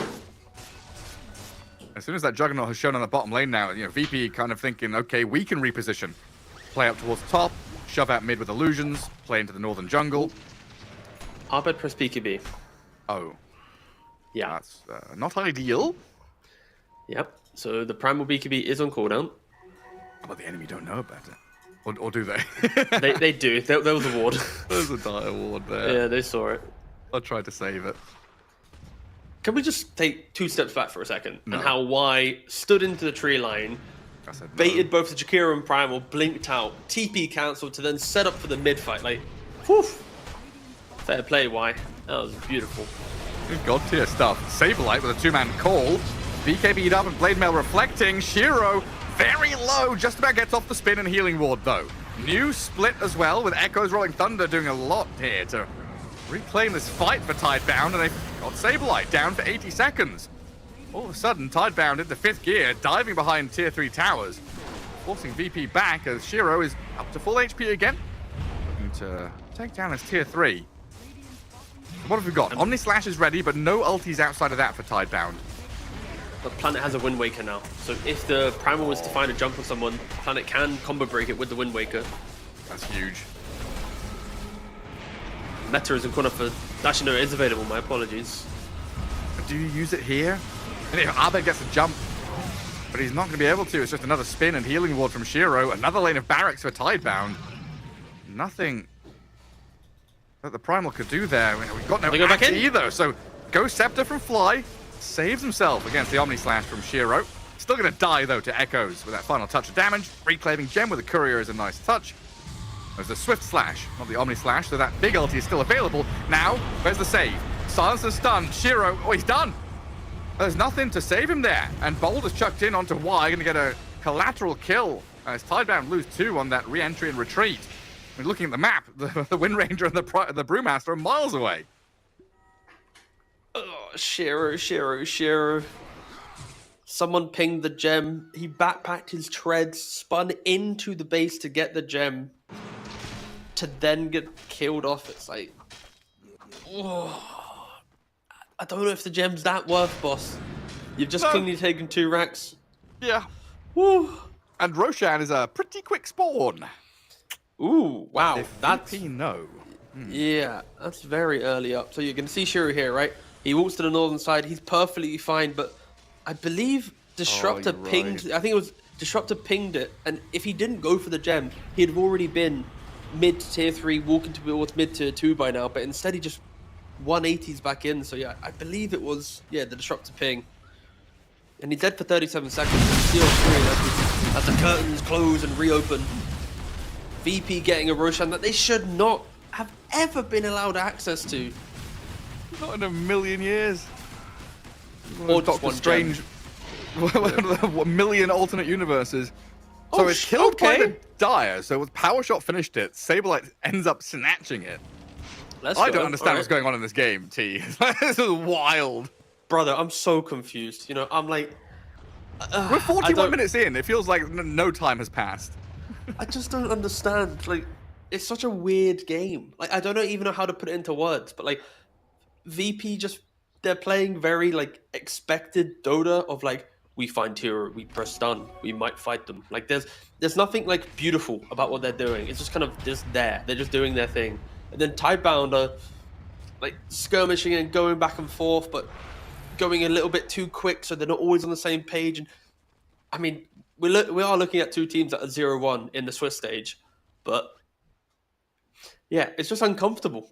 I'm not feeling that source. You know, like when you watch a team, they have like aura. I'm not getting aura from either team right now. No, there's a certain je ne sais quoi missing. A little bit of confidence lacking. Yes, Yes.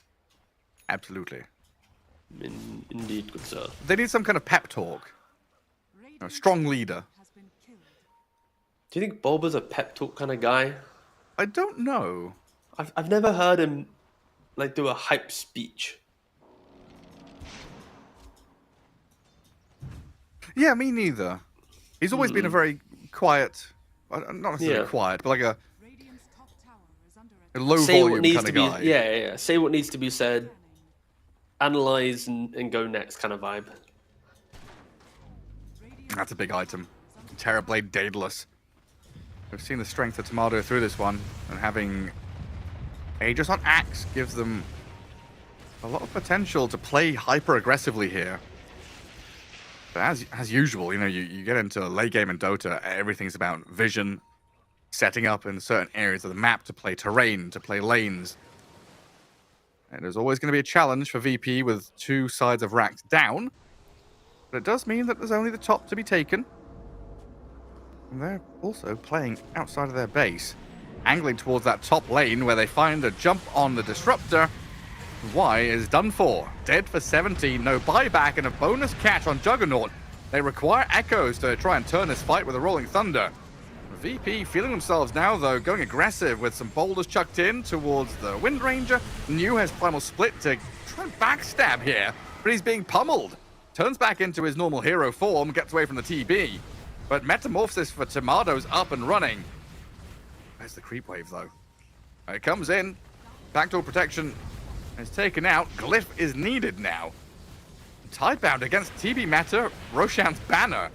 I don't know if they can defend this lane. Might just have to give it up. There's no split. There's no roll. They already have 2 racks though, so just you can give VP 1 racks, let the meta expire, then look for the fight. I don't think Taiban really need to commit for this.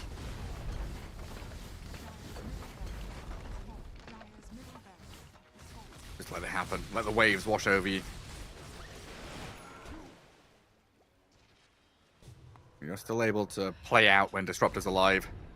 Like, bottom lane's in a good place. There's not too much effort to push out, 2 waves mid and then play towards top. That's just the fact of the matter is you can't really, you can't play towards Aegis. I'm still in the hands of the Axe for a minute. I mean, one option that Taiban could have done right now is sell the Solar Crest and Disruptor, smoke up, you then get the Aghanims, just try and take the fight to VP. But they don't want to be kind of that crazy in play. They are just trying to slow the game down once again, push out the waves, re-get some map position. Again, everything has just kind of pretty much gone wrong from that gem play from Shearer in the base. But if they can just refocus, pretty sure the next fight can go their way. In regards to 8 big item stacks. pickups. Hellscream's 8 getting pretty stack. big. That is true. He didn't go for the moonshot though, so I'm a little bit upset. He's got That quick buy was an absolute scam. He's got better items than what was it, Moonshard and Atos or whatever it was. Yeah, it was going to be Glypnir into Moonshard. It was going to be majestic. That's Nullified's pretty good. He's just got to face tank this wave bottom to try and stop the push. He just procced his Aeon Disc. Aeon Disc popped. He's got Refresher Orb, but that is not ideal. Oh, another little bit of sloppiness. Tidebound, maybe just dangling the brew in front of them. I'll pop my Aeon Disc, they'll jump on me. Then I'll refresh, use Static Storm, we'll do all this stuff. Because VP, they've put Lotus Orb on the Primal, Shiver's Guard, and jump in. They're going on this Brewmaster. Now, where's the save? Where's the save? It's just not here. He'll buy back, but the Pangolier is nearly dead himself, handed a Lotus to heal at least a little bit. As VP come in, clap down on one, force the buyback. They get a glimpse on Axe, though. Tidebound, the stun on Juggernaut. Keeps him away. We can't follow through on the threat on that life of Saberlight. A Shackle Shot's good, though. The Axe BKB is better. Counteracting the stun and looking for the jump back in. Finding the Wind Ranger. Jakiro can turn. They trade Saberlight for Planet. Shiro trying to chase forward with another glimpse back on Fly, but the Primal Beast is in. Pulverizes an illusion, while the Terrorblade, still not being fully focused, stands his ground, takes down Echoes. Arbed's trying to trample over the Brewlings now, with Shiro and Y on the left-hand side looking for some re-entry here potentially, with New being a tanky Brewmaster, standing but cannot deliver. The TB damage is just too much to handle. Shiro will bounce around with a Swift Slash now and spin to run away with the TP going, but the damage from TB! Oh dear! Tidebound. It felt like this game was in their grasp, but they just chucked it all away. VP very thankful to have a massive team fight victory here. Yeah, for Tidebound, they're just not clutching up when they need to, right? In this play here, the Brewmaster, he pops his Aeon Disc to an Illusions defending the wave. He doesn't backpack his Aeon Disc or whatever. And then when he does get jumped, he gets chain stunned with the Aeon Disc on cooldown, doesn't press Refresher. I'm going to assume he was perfectly chain controlled for his sake.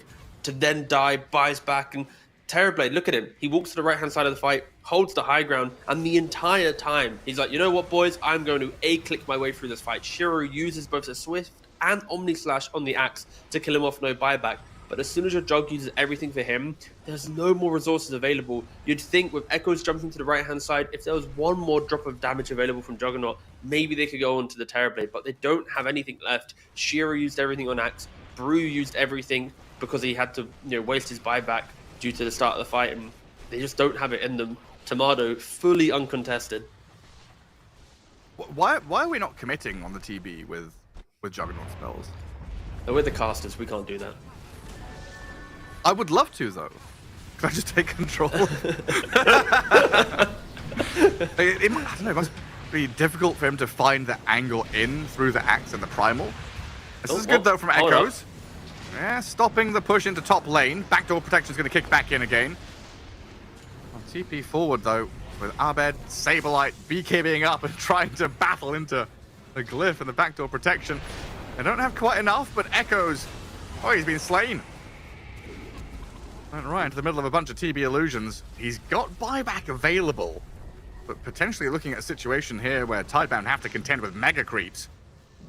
This Rax is so close to death. The final one remaining. Why? Well, he's gone in here. Lotus Glimpse sends him back into base. The Omni Slash forward onto Saberlight, though. Finds the pick off on the Axe. Dead without buy. Jakiro the second target to go for. Gets his Ghost Scepter off. There's plenty of magical damage there to pick off Fly. All right, the line has been drawn by Pangolier. They want to walk down top lane. They want to try and get their own mega creeps. Axe does not have buyback. He has 360 gold shot, but Jakiro and Primal, they do have it available. So Tidebound, they might try to get their own mega creeps and create.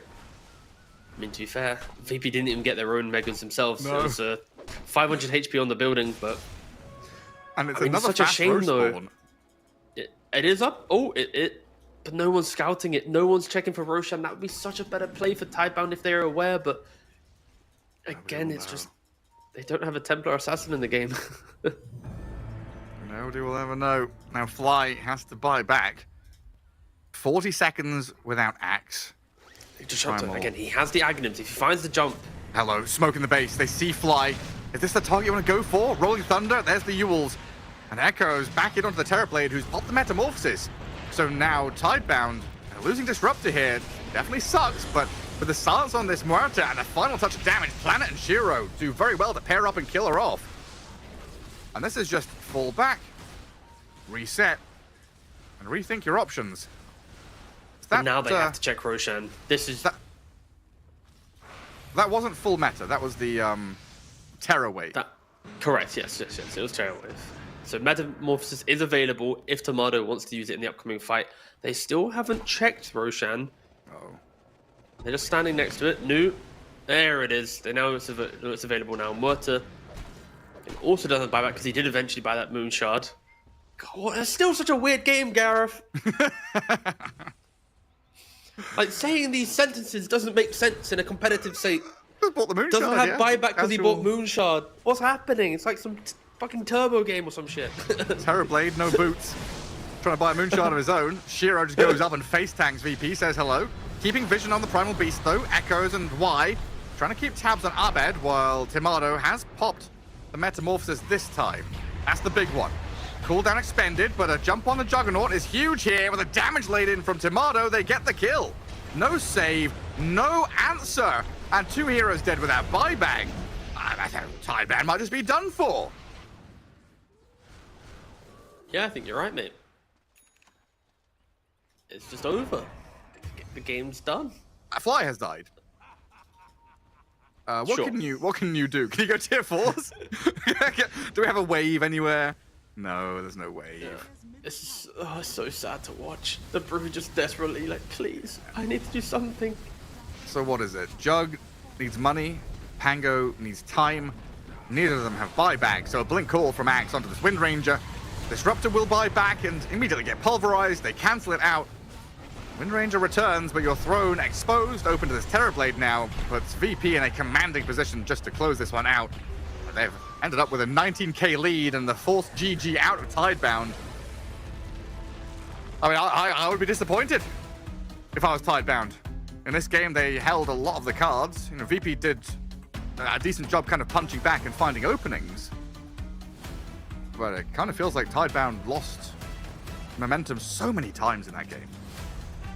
Yeah, it was a very just back and forth game. I think it's really showing that VP still has a lot more growth needed in them, right? Because I think the early game, they were doing a bit too much on the map. When they showed that they needed to farm items, they didn't really respect Disruptor, so they kept running into him. And then for Tidebound, there was like a lot of crazy little skirmishing plays that they were able to utilize to kind of break VP's early game, and it was just back and forth, really just anyone's game. And I think both teams have a lot to learn from this one. A lot of replay analysis will be required after the series ends, win or lose. But yeah, VP, they do come out ahead. Tomato 12-1-8 on the Terrorblade. Throughout the 10 deaths of his offlaner, the 11 deaths of his POS 5, Tomato dies one time and just locks in. And this is easily the best play of the entire game here. Disruptor hiding in the tree line, pushing back the Primal, blinking away from the Shivas, to then hold the high ground, to not disengage, wait for Abed to TP, cancelling out. I don't know, that's such a beautiful play from Y, but it didn't really amount to a game-winning moment, unfortunately for them. As of course, Shiro then should have, if Shiro didn't go for the jam. But anyways, yeah, it's very confusing game. Both teams easily could have won it. VP takes it. VP does take game one. It's a best of 3 though, so more chances. We'll see if they can tighten things up in the little break between game 1 and 2. Just overall, Terrorblade, big man on campus, out carrying the Juggernaut. Not really touched in a lot of these fights. As Tidebound, it seems like Shiro just really struggled to keep tabs on where he was meant to be. Maybe just overall, the comms of Tidebound didn't seem to be there. There was no driving force. We had multiple instances where we're watching Pango go in and then everyone else run away, or Shiro try and get to the supports while everyone else is focusing the Terrorblade. We absolutely need to see Tidebound sort that out. Yeah, they need one player to step up and go, this is how we win the game. Because it kind of felt like it was very collaborative, where like everyone was kind of chipping in, going, this is how we can do it, this is how we can do it. And I think, the top teams in the world at different stages of the game, different players step up to talk about it, right? Early game is supports, the mid game might be the mid laner, the late game is going to be the carry, right? Of course, the off lane at some point will speak, but yeah, it really felt like Towerbone didn't have that moments player who was really taking authority. And of course, when you look towards Tomato, he is taking authority on his Terrorblade, and yeah, we'll see if they can make those adjustments for game 2, because I don't know what else to say, boss. That was rough. Let's wrap this one up. You know, game 1 in the books. We'll take a quick break and come back. Game 2 hopefully will be better. We'll see you in a little bit.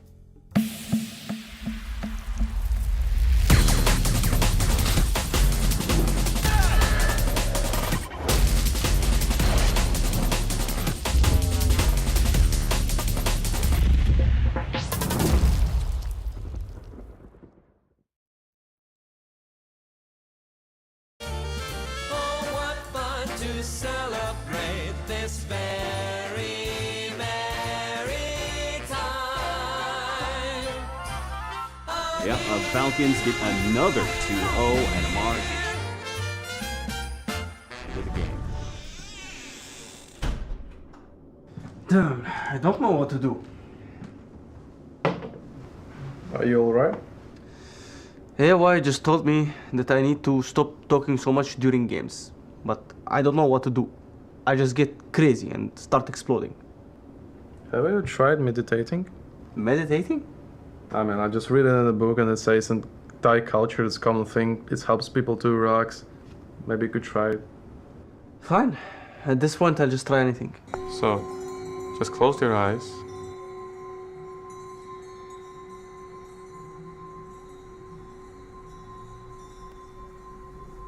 Take a deep breath in and out. Where are we? I think we're in your mind. Then why are you here? I'm just here for fun. Hello? What are you doing in my brain? I'm here to teach you. I was like you once. Did you know that I started tipping people in Dota first? You started all this? Yes, but I soon realized that it's not important. The most important thing is to be the humble. I haven't won a single tournament in years. It's humility. Humility. But no one. How do I do this? That was fucking weird.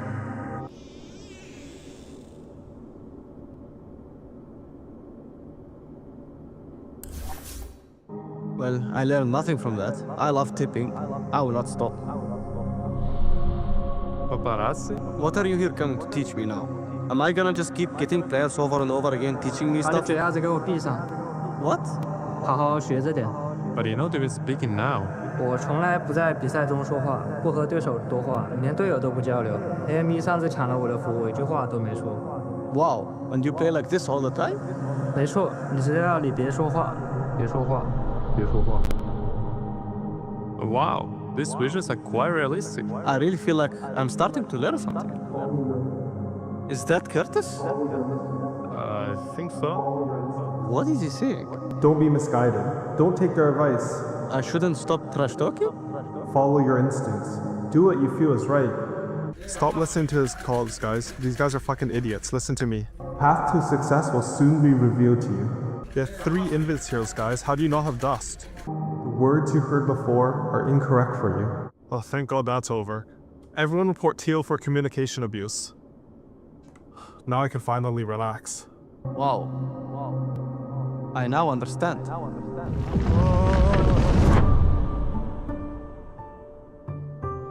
Thank you so much, AY. I really appreciate your support. What are you talking about?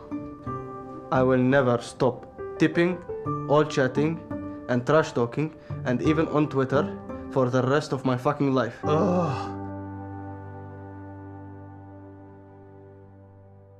Yeah, Falcons get another 2-0, and Amar gets one more word of all chat in at the end of the game.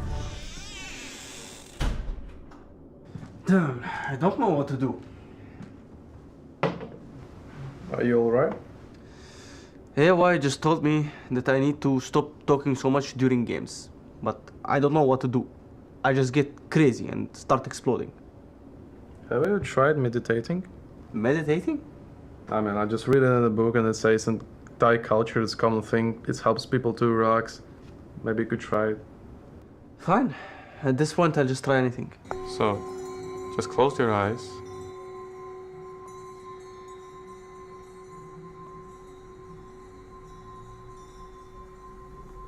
Take a deep breath in and out. Where are we? I think we're in your mind. Then why are you here? I'm just here for fun. Hello? What are you doing in my brain? I'm here to teach you. I was like you once. Did you know that I started tipping people in Dota first? You started all this? Yes, but I soon realized that it's not important. The most important thing is to be humble. I haven't won a single tournament in years. It's humility. Humility. But no one. How do I do this? That was fucking weird.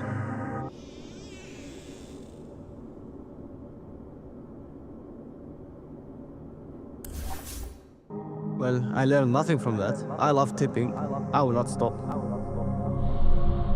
Paparazzi? What are you here coming to teach me now? Am I gonna just keep getting players over and over again teaching me 把你 stuff? 嘴丫子给我闭上， What? 好好学着点。 But you know they've been speaking now. 我从来不在比赛中说话，不和对手多话，连队友都不交流。AME 上次抢了我的服，我一句话都没说。 Wow, and you play like this all the time? 没错，你只要你别说话，别说话。 别说话. Wow, these visuals are quite realistic. I really feel like I'm starting to learn something. Is that Curtis? I think so. What is he saying? Don't be misguided. Don't take their advice. I shouldn't stop trash talking? Follow your instincts. Do what you feel is right. Stop listening to his calls, guys. These guys are fucking idiots. Listen to me. Path to success will soon be revealed to you.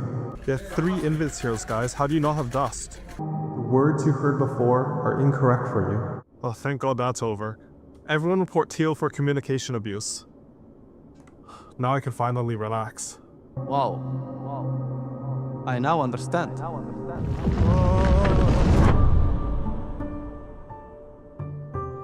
Thank you so much, AY. I really appreciate your support. What are you talking about?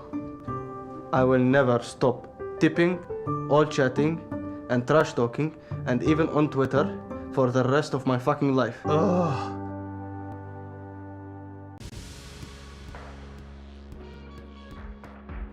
Can we turbo later? We have scrims. So cool. Today was such a green day. So was yesterday, and so will be tomorrow. Guys, do you ever think about losing? Some things have been happening that might be related. I picked the wrong hero in the draft, I forgot when to stack camps, and I stopped getting raises on SF. No raises? Ugh. I don't know what I can do. You have to go to the real world. Wow. So this is the real world. What's going on? Why is everybody looking at me? What the hell is that on your neck? What are you, a Fortnite gamer or something? It's Dota 2, actually. Dota 2? What the hell is that? Dota players outside? That's impossible.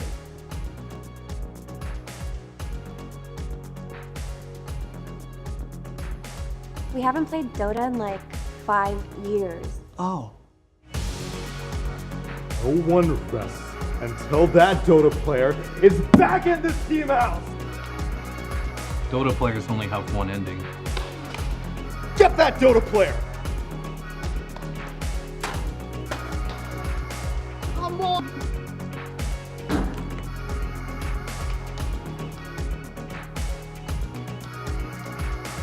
Noob from UA highlights last forever. No, you can't just host DreamLeague. Why not? I have 15k MMR. Are you losing all your MMR? Do you need some artificial professional help? Well, then look no further than ChatEPT, ESL's new partnered AI chatbot. Hey, ChatEPT, I have no idea what to buy. Can you help me? Absolutely. I know exactly what you should buy. Great. Your next item should be Mantle of Intelligence.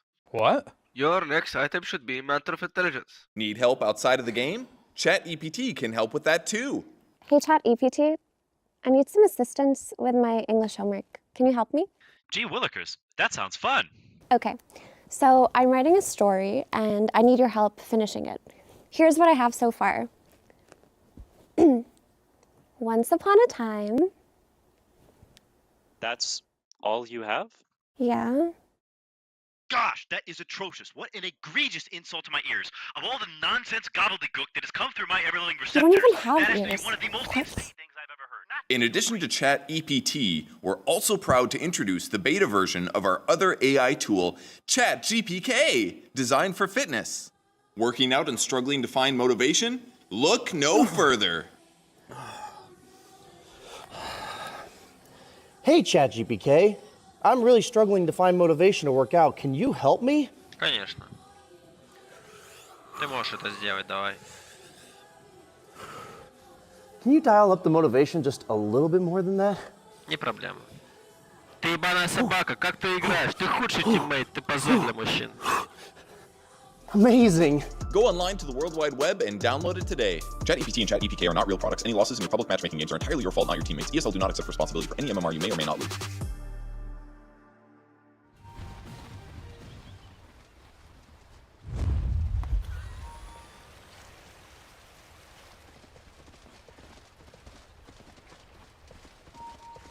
Thirty seconds to battle.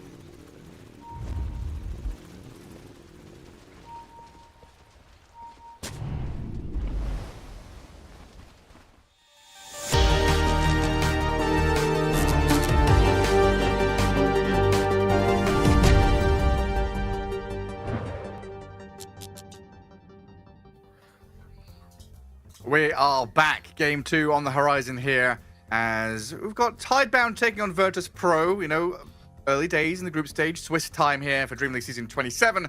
T, Game 1, it didn't seem easy for either side. No. Yeah, I'm still not over just how weird the game felt. It just, like, VP could have probably lost the game in 2-3 different moments, and then for Tidebound, a couple of their deaths also gave VP the win in the end of the game. So yeah, I think going into game 2, both of the coaches for both teams will have to kind of step up, kind of like talk through some of the kind of big talking points of the last game, because it really feels like it's anyone's series. Even though VP took game 1, Tidebound easily could win the next 2 games if they were to find like a way to clean up their act. So yeah, we'll see what game 2 really has in store for us. Yeah, I mean, it kind of felt like as the game progressed, VP got more and more confident, stronger and stronger, and I guess that just makes sense when it aligns with having a Terrorblade on your team, and Timado making calls as the game progressed. It didn't feel like we had that same progression for Tidebound. They looked decent in the laning stage in that early mid game, got some good hits on their item timings, and seemed like they were going to start pivoting towards victory, basically. But collapsing some of these team fights, just completely getting run over, was not a good sign. Bit worried for VP if Tomado's having to do some last minute Googling before the draft starts. Bossman's just on his phone, yeah, going for a... Oh. No, it's like... Maybe he's looking at TikTok for some like new builds to do or something. He's probably getting all the messages from the gamblers. Oh no. Usually it's the bad messages, but Tomado's going, thank you. You saved my house. Oh, my family won't disown me. Yeah, I see. Tomato carried VP. The F10Ks, yeah, going crazy. It looks like a ketchup packet, but I assume it's some kind of like isotonic energy drink or what's going on there. No, you know, like the purees that you get to like bulk up your spaghetti bolognese, like a like tomato paste. Yeah. You say ketchup, no? Well, it looks like ketchup. Yeah, let's find out. It's a red packet. Yeah, it's true. We'll find out. You're not putting ketchup in your spaghetti, are you, T? We're gonna have a No. I'm talking about the puree, brother. I'm not like. I don't think I've ever seen it come in a packet like that, honestly. Really? All right, I'll link it to you after. Yeah. You've not been in England for long enough, boss. You left us some time ago. You've lost touch with with the supermarkets. Mine comes in a metal tube, like a toothpaste tube, but metal. Ah, I see. Or the jars or the cans, yeah. Okay, it makes sense, but not this whatever he's got. Not the McDonald's Heinz plastic ketchup pack. Dragon Knight, a guy who we love so much, was ignored in game 1. Refused to talk about. I'll talk about him. He's very strong, and that's it. Mars, on the other side, Virtus.pro starting quite early on, revealing this offlane hero. Does it indicate that it could flex to mid, maybe? I honestly have no idea if Arbed is a mid Mars player. To me, the player-hero combination doesn't make sense. I don't think he played it. I just double-checked. The last time I played it was in 2023 when he was an offlaner, I believe. Oh. So, yep, not really a thing. But at least for Mars vs DK, it does make sense on paper in the fights, right? Put down that arena, eat through some of the ranged attacks from the DK. You know, when he's trying to hit you with a Daedalus and the armlet big damage, you are able to prevent it. My only fear is Mars often plays for going even in the lane, and DK doesn't pressure lanes. So as soon as you put Mars and DK in the same lane, you're kind of gifting the DK free access to his Mask of Madness, his armlet, like all the tools he wants from the safe lane. And we could also just see DK go, mid or off lane, and we pick like an Ursa or something that could deal with the Mars a bit better. Yeah, there's a lot of options, of course, for Tidebound. But so far, VP with their opening, it's just two team fighting dudes that will open up for other picks down the line. It's nothing really too much to talk about. Maybe the lack of clean lockdown could potentially open up for some more elusive heroes to shine, potentially for Tidebound, but it does feel like a very crafted duo against DK, though, right? Having the box to save against Blink Stun, having this reset tool with Wheel of Wonder or the Arena to either go in or go out. Pretty good against transformation heroes. And then the daggers do percentage HP damage, right? Yeah, correct. That can be handy as well against a tanky fella like the Dragon Knight. Mr. Davion. Main thing for Tidebound is they need to ensure that their supports are just aggressive. Like throw in like an Enchantress +1. I don't know what that +1 is at the moment, but give me some damage, give me some way to play out the early fights. You know from yesterday's casting, I wasn't too excited about Snapfire. Is it the DK Snapfire Tusk that we love so much? I feel like, Gareth, we just sound like broken men, Oh, thank goodness. That's it. Well, it's just we've seen it so, like, it is, stale, kind of old patch, and it's the fact that we saw, I don't want to say all the worst teams do it, but all of the teams that didn't make it to playoffs at Blast were running this very cookie cutter DK Snap Tusk kind of deal. And if you weren't Mouse, you weren't doing very well with it. Pretty much. The problem is it is also very one-dimensional, and you know how it's going to play, right? It's if DK's in a non-carry position, he'll buy Blink Dagger, he will smoke with the Snapfire, he will kill you with Mono Kisses on the snap, DK stun, you go back to farm. Like, that's basically the entire playbook. And for Tidebound, they have pretty good control, but no real damage outside of Snapfire at the moment. Like, the whole early game, it's like you set people up to die. And I think VP, they have so much damage. With Tidebound, they need a pipe buying hero. Like, they need a like, pretty much Tidehunter to me is like the gotcha pick right now for them. You don't care about Warlock in lane. You buy Pipe very quickly. You can also go for the 33 build where you go for like Mage Slayer and Pipe. I think it would be Lotus, the big, maybe. Yeah, like to conclude it after the fact for sure. So instead, they sorry, go on. Yeah, so they go for the Ursa into the Mars, which we touched on. I was thinking Tide, but my brain was like, nah, pick Bristleback instead. And I don't know if that's just my brain saying New is a better Bristle than a Tide player. But maybe it's also you saying they kind of lack damage, and Tide also wouldn't bring an awful lot of that either. I normally default to Tide because you provide more control in the game, where Bristle provides more momentum in the early game. And I don't think Tidebound need momentum. They just need like some stability to find farm on other heroes.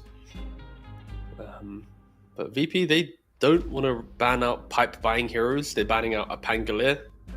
So more fight, more kind of chaos that Tidebound tried to bring in the first game. And VP's lineup is, like, on paper, when you think about like early game team fights, it's very scary, right? 4 5-man fatal bonds, Burrow Strike epicenters, throw that inside of an arena whilst they're all staring at the Wheel of Wonder. Like, VP has team fight ticked in buckets. Yeah, they just need their carry to seal the deal. And it's strong laning into early mid-game team fighting as well, right? Yep, exactly. Yeah, they're not conceding on the lanes in the hope to get to it. So just need a couple of items, blink daggers up. And we'll see what the Mars goes for, because we have seen some people shift the Mars builds into the pipe. We'll see if he decides to go for blink early or later. It's going to be an item he grabs up at some point, for sure. But yeah, I do like this VP draft. Really signaling, how they want to play. So far, Tidebound, I'm still unsure about what this Bane accomplishes. Is it pos 4? Is it pos 5? Is this to stop lane? Like, usually I see Bane, it's like, okay, is he stopping lane dragging? If the answer is no, I don't like the pick. I like it when you pick Bane for a particular reason. Yeah, I'm also kind of torn on what the Bane's trying to achieve. It's kind of like a casual dude who's just going to sit in the draft, lock someone down to... Yeah. Like, he'll provide that lockdown for Ursa when he has a couple items to kill a hero. DK as well. We see from any lane or any core role, DK still goes for damage items. He's not trying to go more utility like we used to see. And they do go for the bristle. I knew it. I didn't know it. My brain knew it. I apologize, Gareth. I'm not a fan of this. Like, compared to the I feel like Tide, it breaks VP, and I fully respect hero comfort on players and stuff. Therefore, it makes sense for Tidebound. But it's like, if this was Tundra right now, like, they would have looked at VP's lineup being relatively one-dimensional and gone, "You don't get to play Dota anymore. This hero exists." And I think Bristle, even though it does the same thing, it buys pipe, it can buy Lotus, it can frontline, it can be punished. And now there's an Abaddon pick where you can just continue to chase down the Bristle in lane. You can keep punishing him. Yeah, I don't know. I feel it wasn't as spooky as certain heroes. No, and Bristle relies quite heavily on stacks, which I could see VP potentially contesting and stealing. Like Fatal Bonds plus Sand King, once you're level 4, 5, 6, whatever it is, when you decide to go and steal. It could be difficult for Tidebound to respond to early game moves. They need time on Bristle to farm stacks and get this pipe, Lotus, whatever. They need time for Shiro to get Battle Fury on Ursa. So the first, I want to say, 12, 13 minutes of the game for Tidebound is going to be kind of slow, no? It's very slow. You've got, as soon as you put physical damage on all your cores, that kind of is an indicator of just needing to farm. And it's pretty much only Snapfire that can create any type of tempo, right? It's Snap go into a DK lane, you can get a kill. Snap playing with the Bristleback where you got Goo and then Scattershot and all this stuff. Like, you can do some stuff, but yeah, it's very it's just a very scripted draft from Tidebound where they just need to be efficient, hit their creeps. They can't be too crazy. And I apologize, I meant to say Scatter Blast, not Scatter Shot, but it's fine. Yeah, well, thank you very much. But yeah, we'll see what Tidebound can do. Of course, Bristle, I think with Bristle at least, there's always the world where you get the random kill in lane and suddenly he just takes over the early game, right? So we'll see if Nu can find a little bit of magic from the off lane. It is difficult into Abaddon Warlock. It's a very heal sustain lane where Bristle doesn't really threaten it, but if Tidebound are to do well, it's on Nu. Yeah, usually Bristle likes to play in these volatile lanes where everyone's looking for kills and playing on the edge. Yeah, I don't see Abaddon Warlock ever hunting or playing aggressively or anything like that. Just farm to Radiance, farm to Relic. Get yourself there as the Abaddon. VP going for a long move here as 5. Saberlight and Hellscream leading. Early Observer Ward and Smoke breaking. And Echoes is far enough away there just to wander off and not get caught. But that should secure VP the top 2 runes, and then Tidebound their response. They're going to move down south. A lot of scribbling going on. Yeah, it's very important for Tidebound. They don't just kind of turn off brain, go for bounty, give away a couple kills to VP. It's very scary. Give away like a Grimoire charge to Warlock, or even just a first blood to a Sand King, and you can feel the pace of the game just slowly slip away from you. But they played defensive. 2 for 2 on the bounties. Walking back to the lanes. And of course now Nu will be able to body block the bot wave, whilst Abba had to do a little bit more of an extended pathing to try and dodge the TP cancel of the Bane. And Shiro holding the position at the Tormentor / Twin Gate just to do even more damage to Tomato. Get out of here! I'm going to lane at half HP. I'm definitely going to hurt him a little bit. Mid lane should be fun. Exciting, interactive Dota gameplay to watch. It's Sand King versus Dragon Knight. They can both sit and farm for 5 or 6 minutes. It is a lane that you can play into, though, and depending on how the supports move, we could see a bit of action once we get to minute 6 with the active rune. But I think the side lanes, for the most part, that top lane is where the action is going to happen. There's a Baden and Warlock just going to be trading regen, healing up. Fly maybe dies down there, but top lane is all about the displacement, the positioning. You know, Wise Bane is playing forward, but could get turned on. And Y always needs to be careful, right? Just needs to make sure he's just poking at the correct distance. At any point, an impalement arts into whip, rebuke spear, woof, you can just disappear. But I feel like if there is to be a kill, it should probably come from top lane. Yeah, I'd imagine so. The fact that spell is called Impalement Arts and he throws darts still really upsets me. So he wants you to say darts, but it's not. Maybe in 7.4, maybe in a future patch. They'll give him the D. Yeah. Maybe they can also spell rename Faded Brooch and spell it correctly as well. Are you okay, Gareth, by the way? You said about Hellscream and D, you said about Y getting turned on. Like, this top lane's a little bit it's hot under the collar, this laning phase. I'm just using words. You're the dirty mind here, apparently. There's nothing under the hood here. Hey, don't try and turn it back on me. This is one of those whoever smelt it dealt it kind of situations, I think. I see. Yeah, you know what? Fair enough. Whoever rhymed it, dimed it. Oh, Why? Hold up. Stick charges and tangos, so he's not going to die. This does give Hellscream full access to the large camp, though, so going to get the pull across. Try and deny some of the farm away from Shiro. Ursa, 9-1. I thought this would be much better for Tidebound. Is the Ringmaster the difference maker? Yeah, pretty much. Like, Bane is able to like bully you over time, but because there is Impalement Arts and 2 displacement spells, that like you can never really step up too far. Like normally Bane is able to get like really close to the enemy, and same thing for Ursa. But Mars and Ringmaster, their kind of their toolkit is quite defensive in nature, so we're never going to see like the chase down of an Ursa or the chase down of a Bane. And just put them in the box, spear back. There's a good amount of damage to Shiro there to keep him away from wave. So overall, very good for VP in the top lane and the mid lane.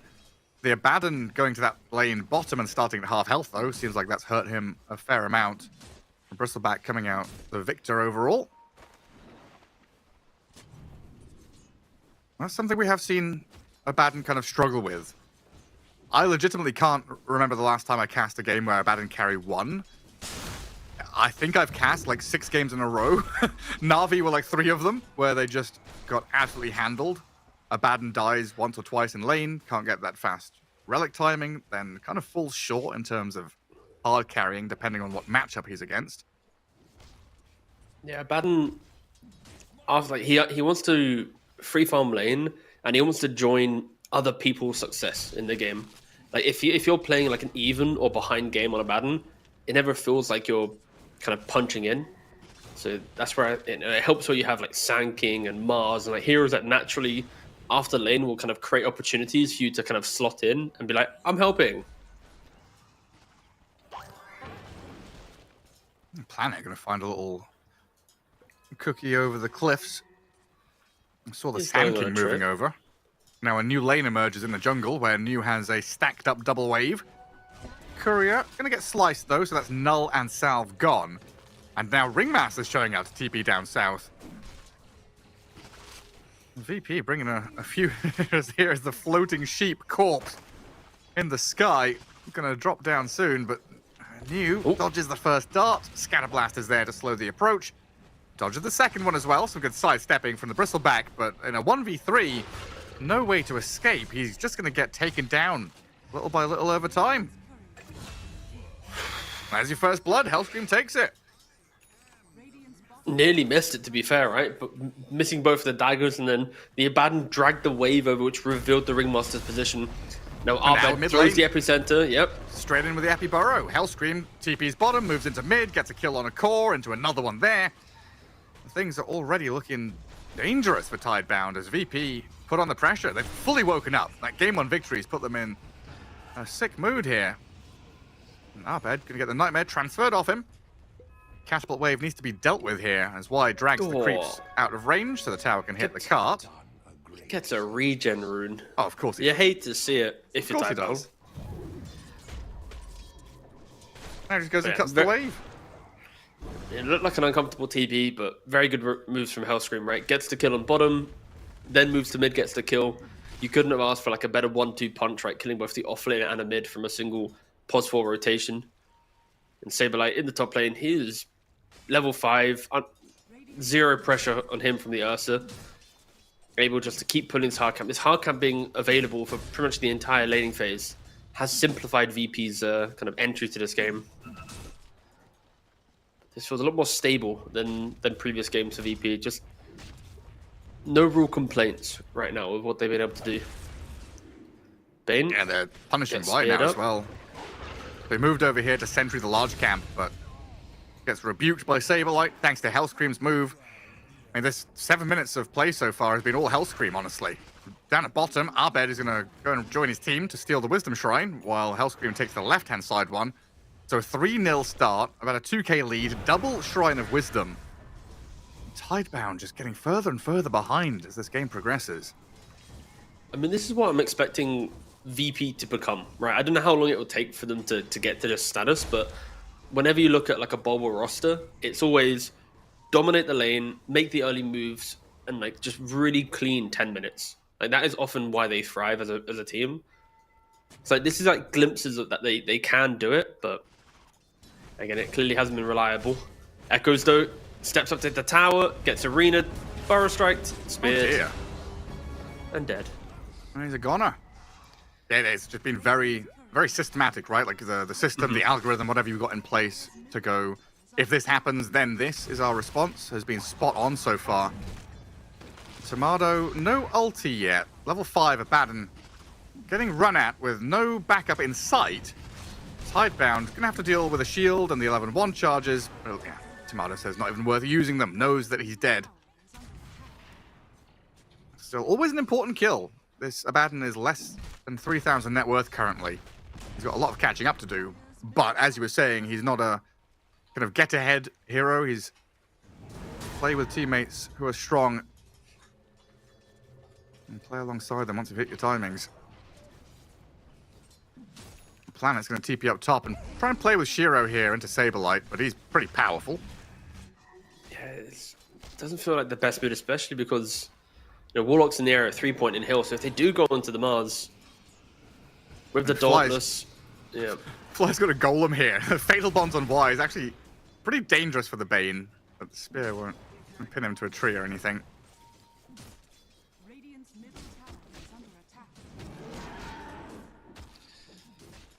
And we enter the waiting room for Tidebound now. Oh, whoa. Sorry, you cannot say waiting room. Sorry. It makes people think there's a patch. You got to be careful. Well, relax, Gareth. Yeah. Well, there's a little bit of action, so we're not there. Y and New trying to play forward, but they're into this Hellscream Ringmaster who's shown up to another fight. Alongside Timado and Saberlight, another couple of kills. The new Bristleback dead again. Tidebound just cannot find a single weakness in the armor of VP in this game too. So what would we like to call it then? We're in the long queue at the DMV for Tidebound to get their items? Yeah, I'd say like a queue. And anything, just you can't say WR. That's okay. They're at Disneyland waiting to get onto Space Mountain. What's an acceptable amount of time to wait for a ride, by the way, at like a theme park? Would you say like 30 minutes, 40 minutes? Like, how old am I? When are we talking? I think this question has so many parameters. I've not been to a theme park in a long time, but I imagine if I went to Disneyland now, I would buy one of those passes where I can just like go first. I do not want to wait for more than 30 minutes. That's for sure. Yeah, I think like back when you're in school, like late teens, it doesn't matter, right? You're with the lads, you're talking, it's fine. But like now, yeah, I'd agree. Nowadays, if I'm going to like, I don't know, Thought Park, Legoland, any of the above, I'm probably buying the VIP business. Pass. Yeah. I'm treating myself, but I want to get my Lego driving license. I don't want to wait 2 hours for it. But how much does the things even cost? Because no idea.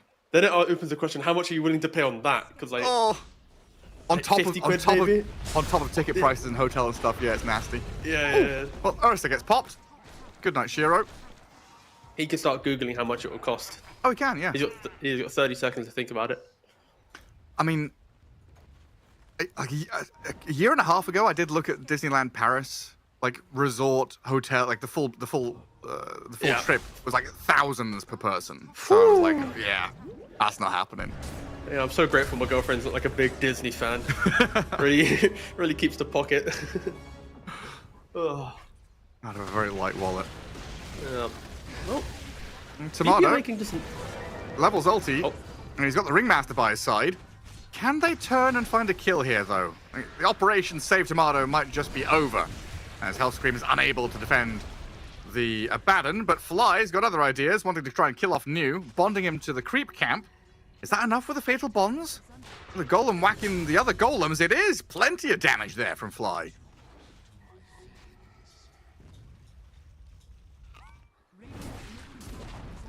I don't know what was being written there.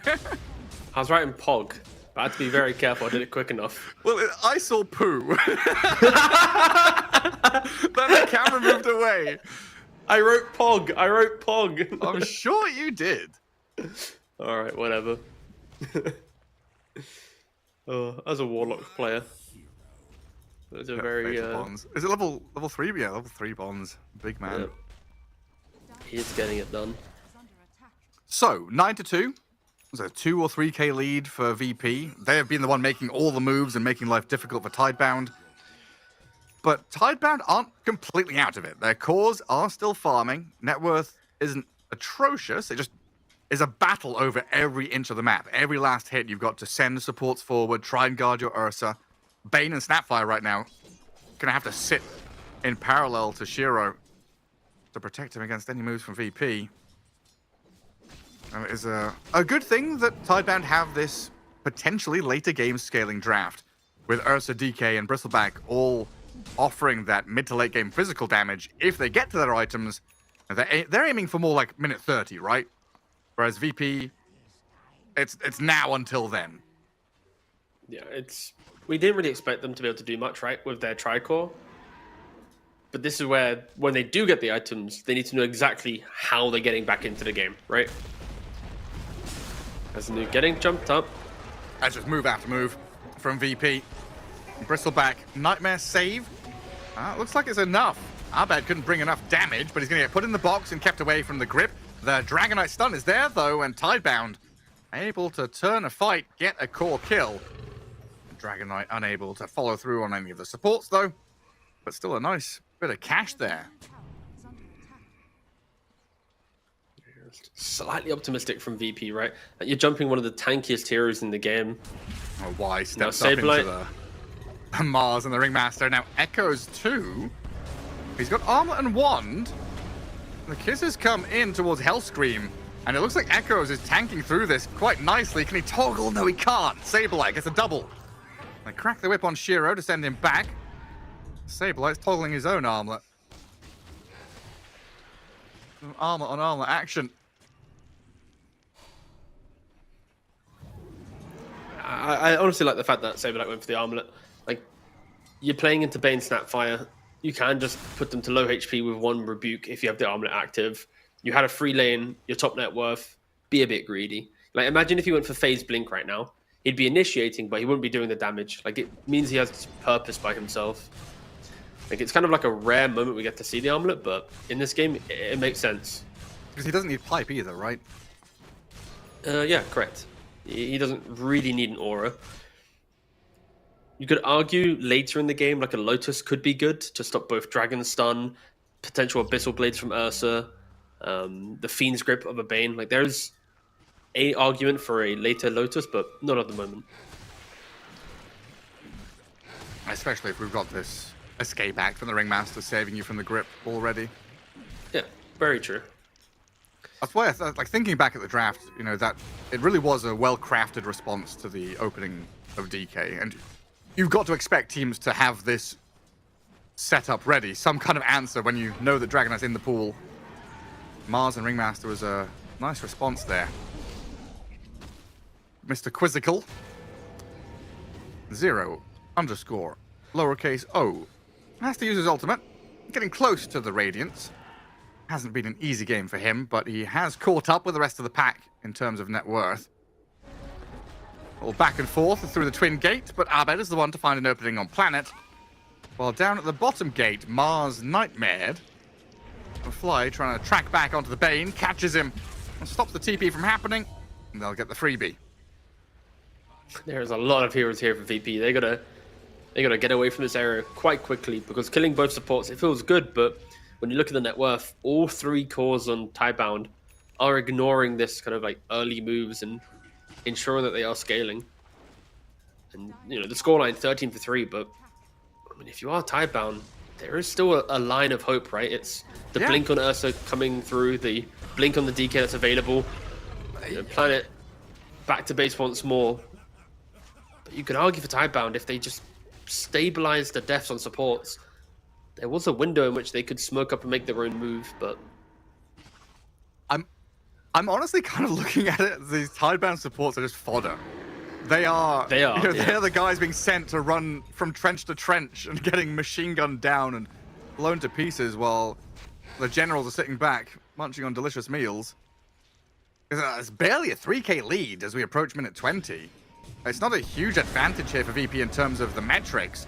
And if they can keep finding these like individual core kills, it's pretty big for them. But Saberlight proving too tanky with over 2,000 HP. TP out from Fly, not successful, so support down.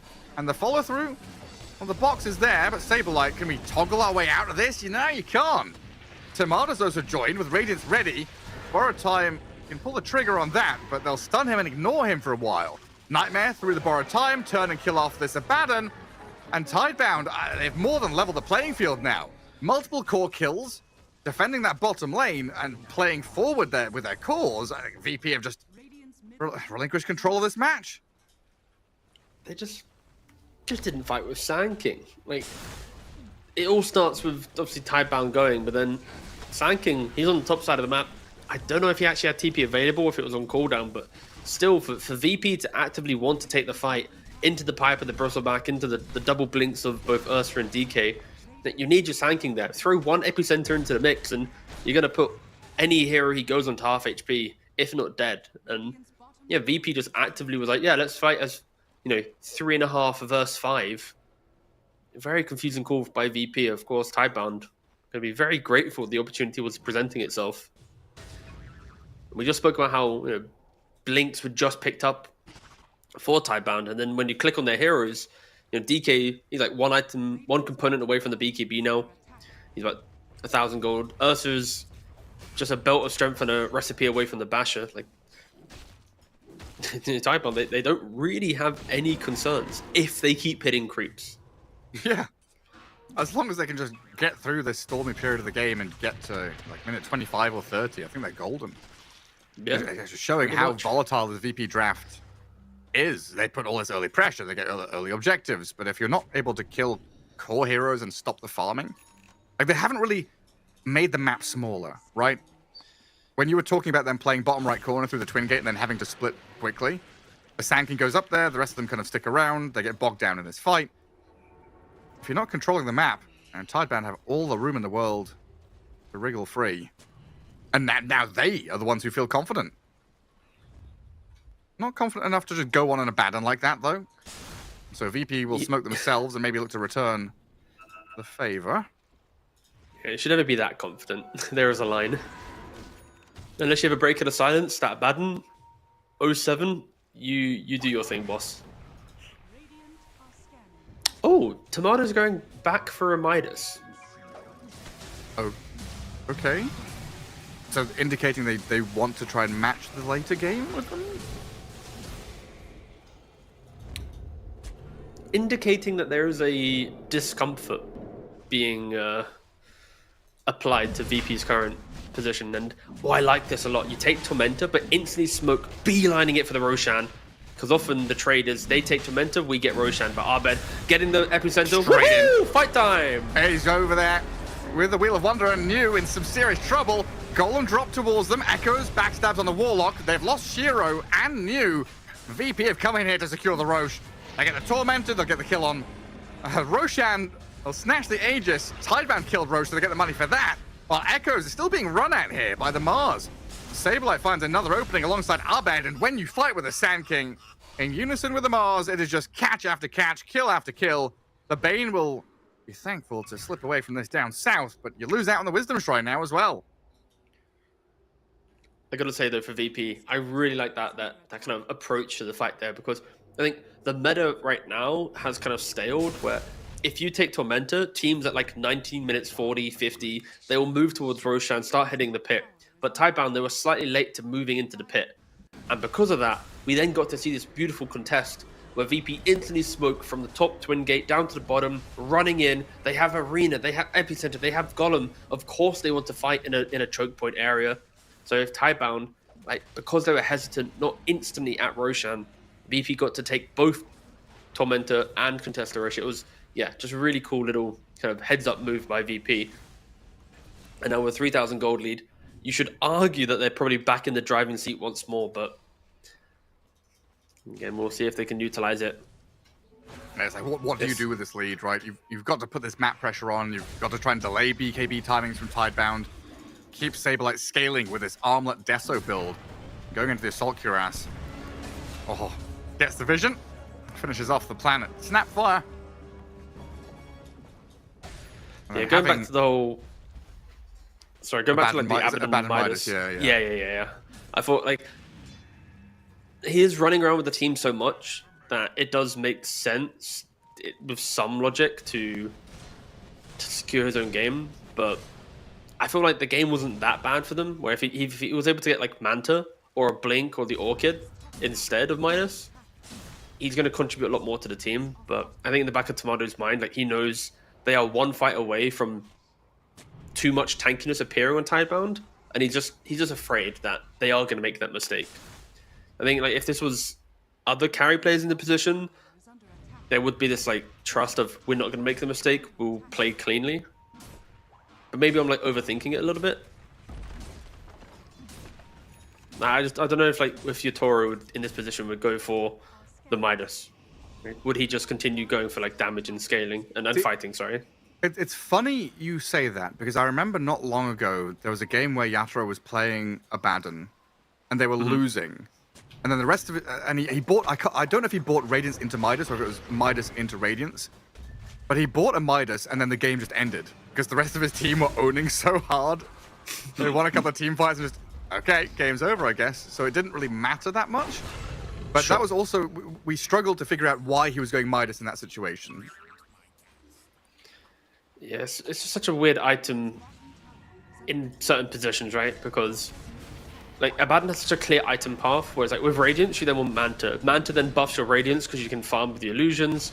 which then enables you to get a blink dagger. The blink dagger then enables you to get to the orchid because you keep fighting, and like Abaddon's like, you know exactly what build he's gonna go for.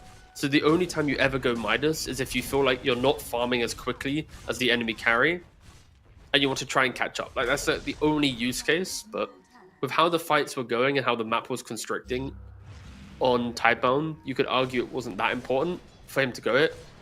Other than like the one mistake play they made where Sand King wasn't in the fight. Like that was the one fight that made him go, I need a Midas. Like, it was like one VP mistake and he's like, I don't trust you anymore, guys, bye. TP out. Ah, that is always here.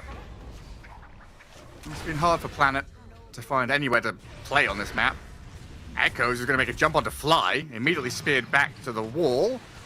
Tomato gives him a few hits. Not a tremendous amount of damage out of this Abaddon, though. He's got to be careful with his lives. But he's got Aegis and borrowed time.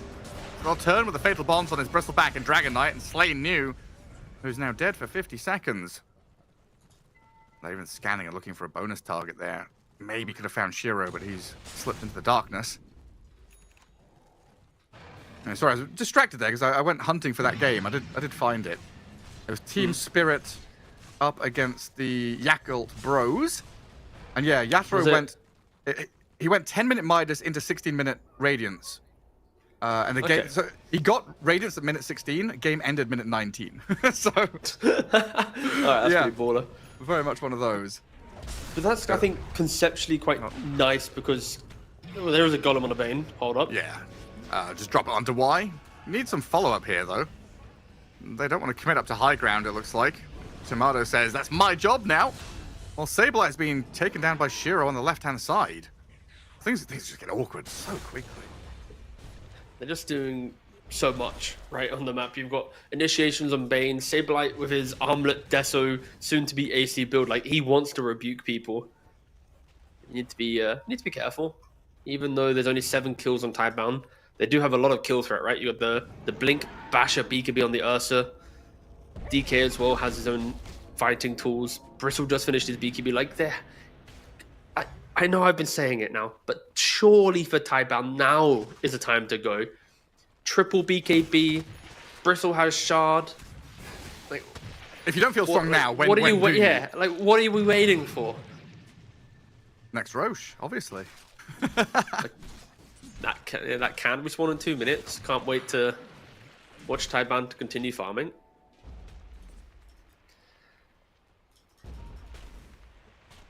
VP do have a double damage bottle for Abed, though.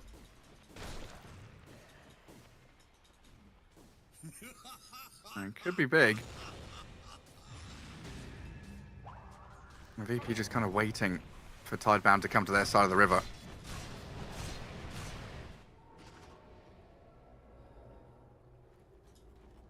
There is this little bit of vision here that Tidebound are trying to play into, but VP have completely evacuated southern side of the map. Trying to play up top together. And I feel like we are in the queue. We're in the it's so hard dodging this this combination of words. No, you're allowed to say... When a game slows down, you're like looking at that Roshan timer. Come on, you can say it. It's okay. One more time. Just be warned. If you bait the people and start saying it, it's just scary. I'm just trying to protect you, Gareth. That's it. From what? You? The cult. Oh god. The patch cult. Counting how many digs it takes to get into your garden. How many grains of rice you got? Yeah. Depends. Don't know what I'm doing this time around though. Everyone with bated What breath. should I do? That's the real question. When should I do it? That's the better question. Yeah, I mean, it's DreamLeague, right? We're waiting for like last day of groups. Then we'll have a patch like just before playoffs. Skitter was saying he was feeling it today. Yeah, but I feel like if you ask Skitter, he'll say it's tomorrow again. Like, yeah, probably. Nobody knows. Well, VP have set themselves about a 4K lead, and yeah, we are just looking to wait for Roshan, who will be up in just over a minute. This is somewhere that Tidebound kind of feel comfortable just sitting back and farming. scaling up, looking to hit that late game.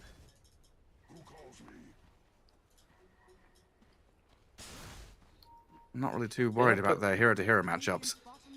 No, they are putting all their eggs in the, like, Shiro will initiate, like, cleanly basket, right?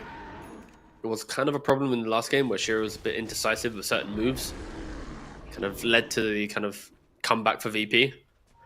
But this time around, the entire playstyle of Taiban is like, Shiro, you are the carry, okay? When you say go, we trust you, we'll follow you. And of course, DK, once he gets the nullifier, that will help immensely, stopping the escape axe, the solar crest buffs, the shadow word heals. Like, a lot of little utility from the support duo in VP that one nullifier can counterplay. That also could have been something that Taiban have been waiting for to simplify their like kind of entry to the game. 30 minutes in, it has just been an absolute farm fest from the Chinese team, but you got to say now that surely this is their moment. Surely. But we knew this was coming with the draft, right? We knew they either get rolled early and then can't play mid-game, or they actually get to mid-game and hit their timings and start to look strong. But if you're, I don't know, giving up Roshan here, VP very happy just to sit in the pit and take the big man down while you grab a Tormentor, gives shard to DK. Not a massive victory there for Tidebound. I guess the question is going to be who gets this Aegis? Is this for Saberlight? Is he the real carry? Yes. He is carry. Waited for the pickup before answering.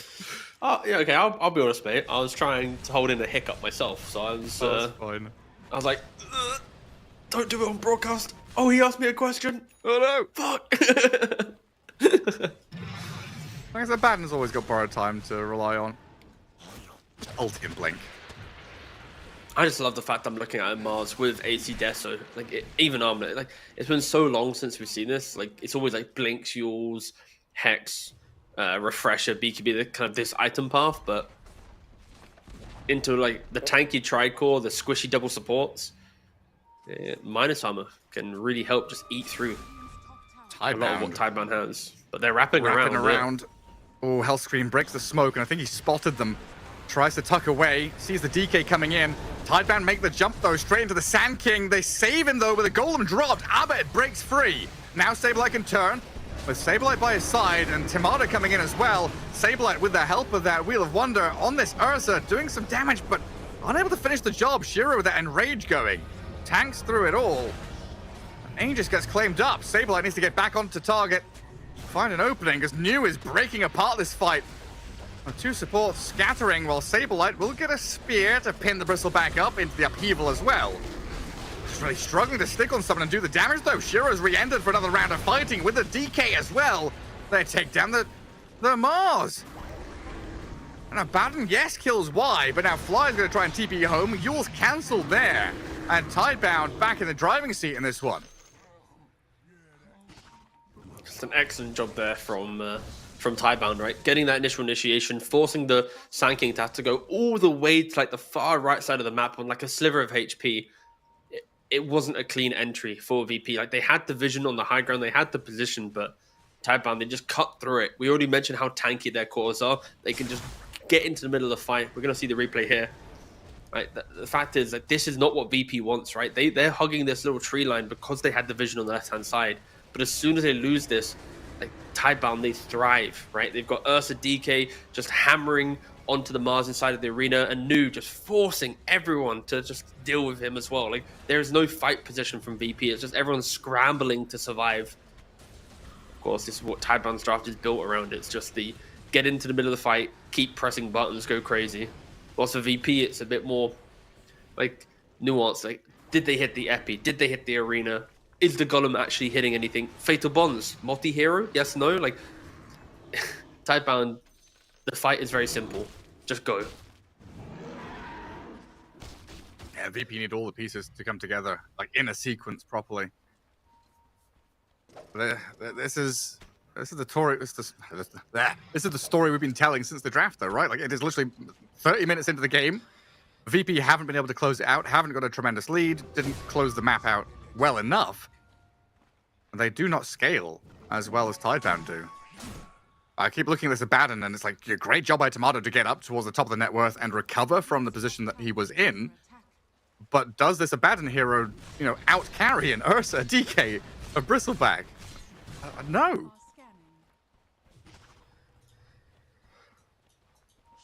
Let's see how VP want to kind of approach the upcoming fight. Like, it's just it's the beauty of Dota, right? You're 24 kills up to 9 of Tidebound, yet it just feels like Tidebound really are just controlling the game. Bloodthorn now complete on the Abaddon. That will give some kill threat. The Sableye inside the wave, getting jumped up. Oh my god, Yule's through the Enrage. Shiro with his BKB going.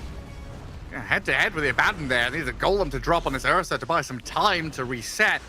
So VP spend a couple of ultis, don't claim any kills. Now New with his BKB, gonna break through that epicenter, kill off Fly, diving in deep. And the rest of the squad will back him up to find Sableye. Dragon Knight will close the gap, blocks the bridge, no retreat here. Echo's BKB'd up. The sandwich. Oh, that's just disgusting. I don't know, Virtus Pro bleeding out here. Can't get a single kill. Abaddon's left stranded. A double for Shiro. Hellscream tries to find something on the tail end of this, but a 5-man wipe is imminent. Hellscream just a couple of whacks from the Bristleback. He's nearly dead, and Shiro can clear this one out. A signal of things to come now. VP have a lot of work to do just to come back into this game. I'm just trying to think though, like, can they get back into the game? Like, do they have damage? I don't want to call it. You know what, Gareth? You can do it. All right, how honest do you want me to be? As honest as you want. See, it's fucking over, honest... Gareth! It's over!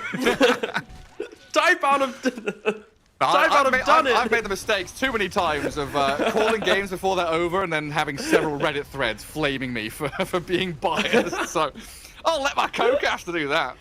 Yeah, I mean, on a purely analytical standpoint, it does look like Tidebound have overcome the early to mid-game aggression that VP's lineup had, which is now a very difficult task for VP to win this game. Thus, most could say it is over for VP due to the lack of scaling they have inside their lineup. There we go. I did it in a nicer way. GG. Tidebound outscaled.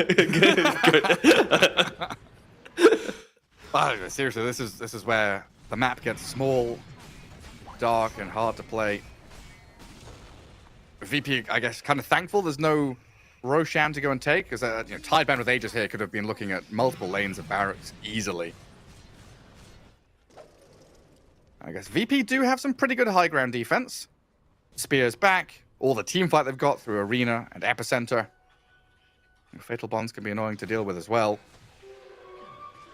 But now it is 100% surprise factor and execution for VP, as that graph has just plummeted from a 4K lead for themselves to now a 10K deficit.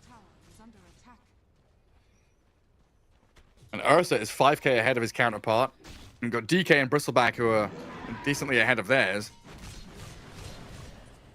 It was fine when the scales were balanced, but someone's put their thumb on them here, and Tidebound are coming out with a great deal. Yeah, and Shiro having the satanic soon-to-be Swiftling. It is so hard to kill him off. You pair that with an AC, and Shiro just will rip through any hero he sees. Of course, Abed has had quite a quiet couple of fights, but well, the Mars doesn't matter. And he throws the Arena down, but he was nullified and killed. No way to get out of that one. While they've got a grip on the Warlock. Into the box, shielded up and saved for now. Hellscream barely gets away with his own life. They've got these tools to try and cancel out the stuns and the grips and things like that, but you don't have the tools to deal with a Bristleback and DK just walking up onto high ground, killing your tower. Down a hero for 45 seconds. Probably just have to give this one up.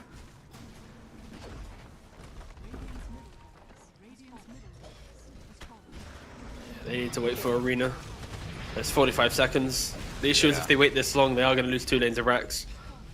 Luckily for them, the tier 2 and bot lane is protecting VP from getting mega creeped.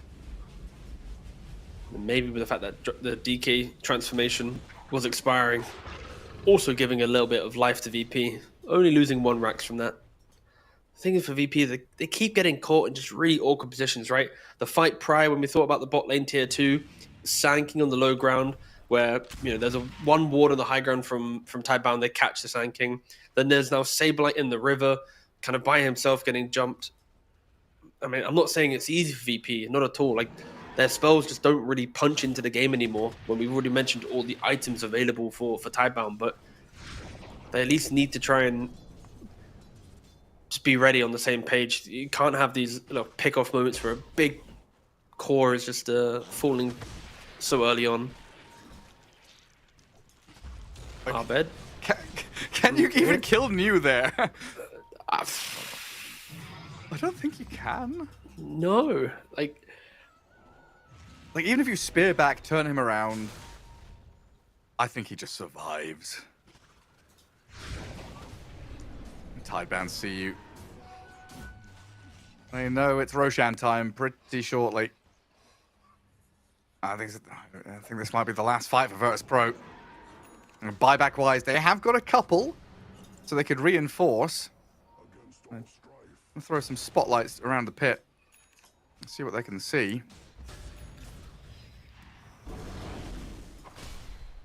Slow and steady from Tidebound. Top lane, mid lane pushed in.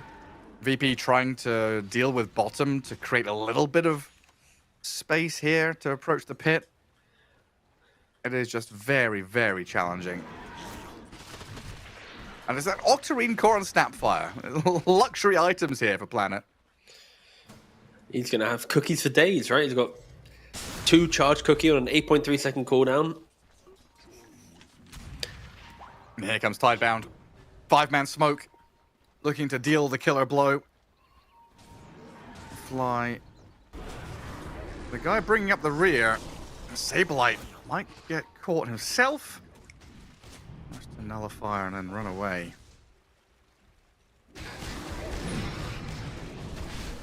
Now they're in the Roche pit. I think VP have to do something.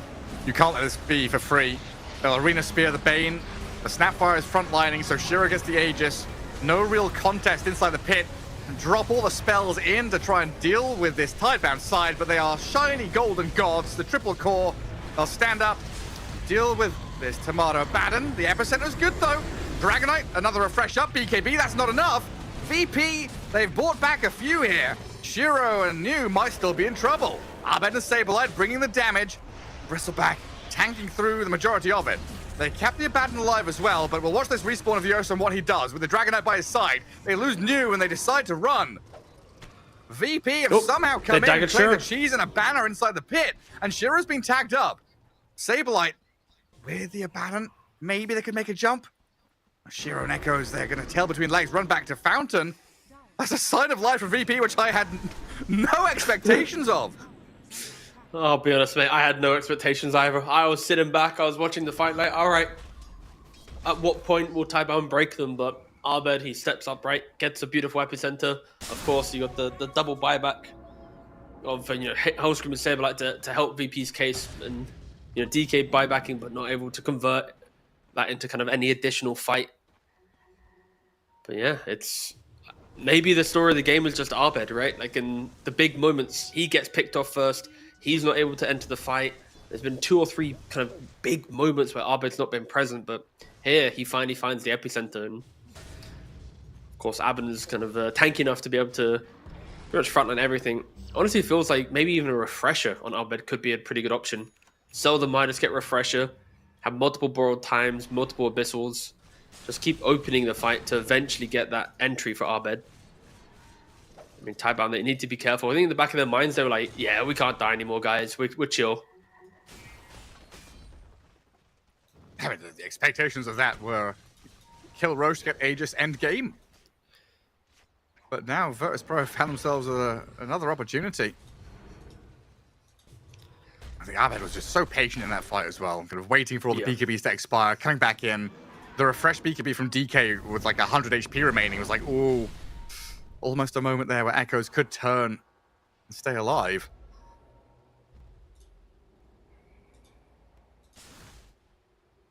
Now it's Sanking with cheese.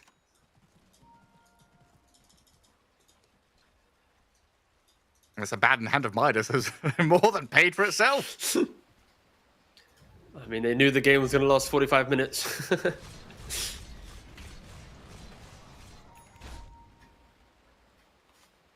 Is he really going to actually? He's going to buy Swift Blink, keep the Midas, and then only after Swift Blink is he going to think of selling it? This Midas might just hold true for another 15 minutes potentially. Of course, Bane does get the shard, helps with a little bit of wave push. Well, yeah, if we go to tier 5 neutral items, just keep the Midas, right? Yeah. Get all the Mad Stone. Happy days.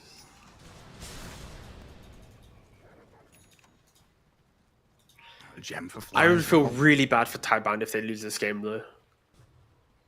Yeah. To be down that many kills, to dodge the fight, to farm accordingly, to then like punish VP, get back into the game, only to like lose momentum. Like, I mean, honestly, they're still the ones in the driving seat, right? They're the ones who should be dictating how this game is going. Yeah, 100%. It's more like 6 minutes ago, I was like, Tidebound's won this game. I was ready to praise them, talk about how they change. And now I'm like, uh-oh. I can see the line in which VP is confident once more. Oh. Look at Saberlight stepping up there and looking for a pick. Samada's going to clear the wave. While Tidebound very tight together, trying to play out this bottom jungle under their vision and across multiple lanes.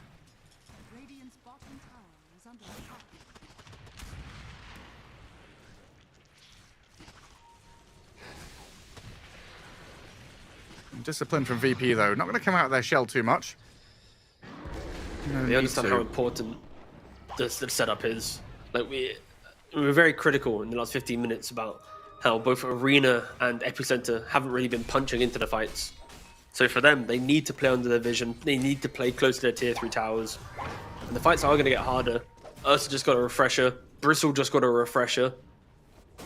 And when you think about comboing down these really tanky heroes, VP were able to barely do it one time, but can they do it twice? Like, you have to just assume no. Like, it really is a matter then of finding the jump before they get the BKB off. Of course, Nu naturally is quite aggressive in his positioning, utilizing the status resistance of SMY, but if he gets comboed down 100-0, not getting a single BKB off, that could be a way VP feels comfortable in the fight. I don't think either of these teams are going to feel comfortable until next Roshan, you know? That is true. We're back in line for next Roshan. So that's in a few minutes' time. We're going to get towards tier 5 neutral items, and that's going to be the big difference maker. So far, both teams kind of, Tidebound tentative to not lose and trying to hold on to this series, while VP, very close to 2-0ing this, would love to grab a victory here. Holding hands and playing together. The bottom lane reaches the Radiant base, but top was pushed by Abaddon. Mid lane is cleared now as well, so there is the potential for VP to move out on the map and smoke if they want to.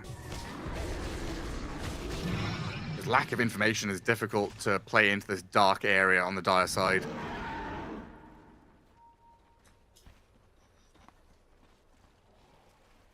They'll see the Bristle back up top with a Radiant Ward. No one else has really shown on lanes though, until Abed says hello down south. And Planet looks to clear out mid.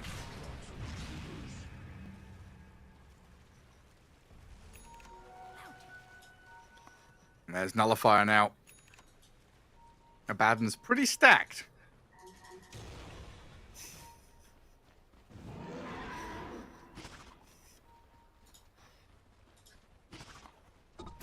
VP are the ones approaching the Dire base. It feels so weird to see Tidebound playing opposite side of the map. Wanting to play an enemy triangle. Like with all the refreshes and stuff, like I'm expecting them to make one swift smoke through, but of course, at this stage of the game, if you only have like one observer, you're gonna be very careful where you're going. Why using Sentry Gem, dewarding very, very slowly, and now DK, they step up. That's Dragon Knight, not the old team DK. Abaddon and Saberlight. They jump in with a 2-man Spear Arena on the back. Golem dropped over the top as well. There's a ton of damage as Saberlight just stands his ground and dishes it out onto them. Dragon Knight hypnotized, brought into the Will of Wonder. The save on the Mars as well. The Abaddon healing back up. He's topped up to full. Virtus Pro, they've killed the DK, dead for 2 minutes. They traded the Mars for it, but Shiro can still open up with Mew. Evil's pretty annoying to play through with no BKBs.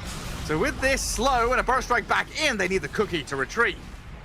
Tidebound, they tried to come in here and do some structural damage, but Virtus Pro, they're taking met them racks with force.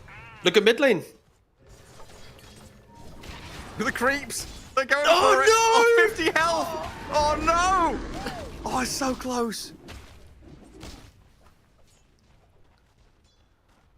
Oh, so very close. My cat is screaming. We're going to let her out. No worries at all. I mean, for VP, right, they once again can just survive through the tankiness of Tidebound. And as much as we praise Tidebound's tankiness and being able to kind of get through that kind of the damage they had, they're not really doing the damage themselves. Saberlight hits this beautiful two-man spear, opening up for Abed to enter with a multi-healing epicenter. Bane, of course, doesn't go down initially, but when he runs it back, it's... Everyone's so tanky. Yeah, we Satanic it's Mars, so brawly. borrowed time, BKBs. I mean, the victory feast of the Mars as well, inside the arena, like, it's all these small things adding up, and Tidebound not able to jump one guy together cleanly.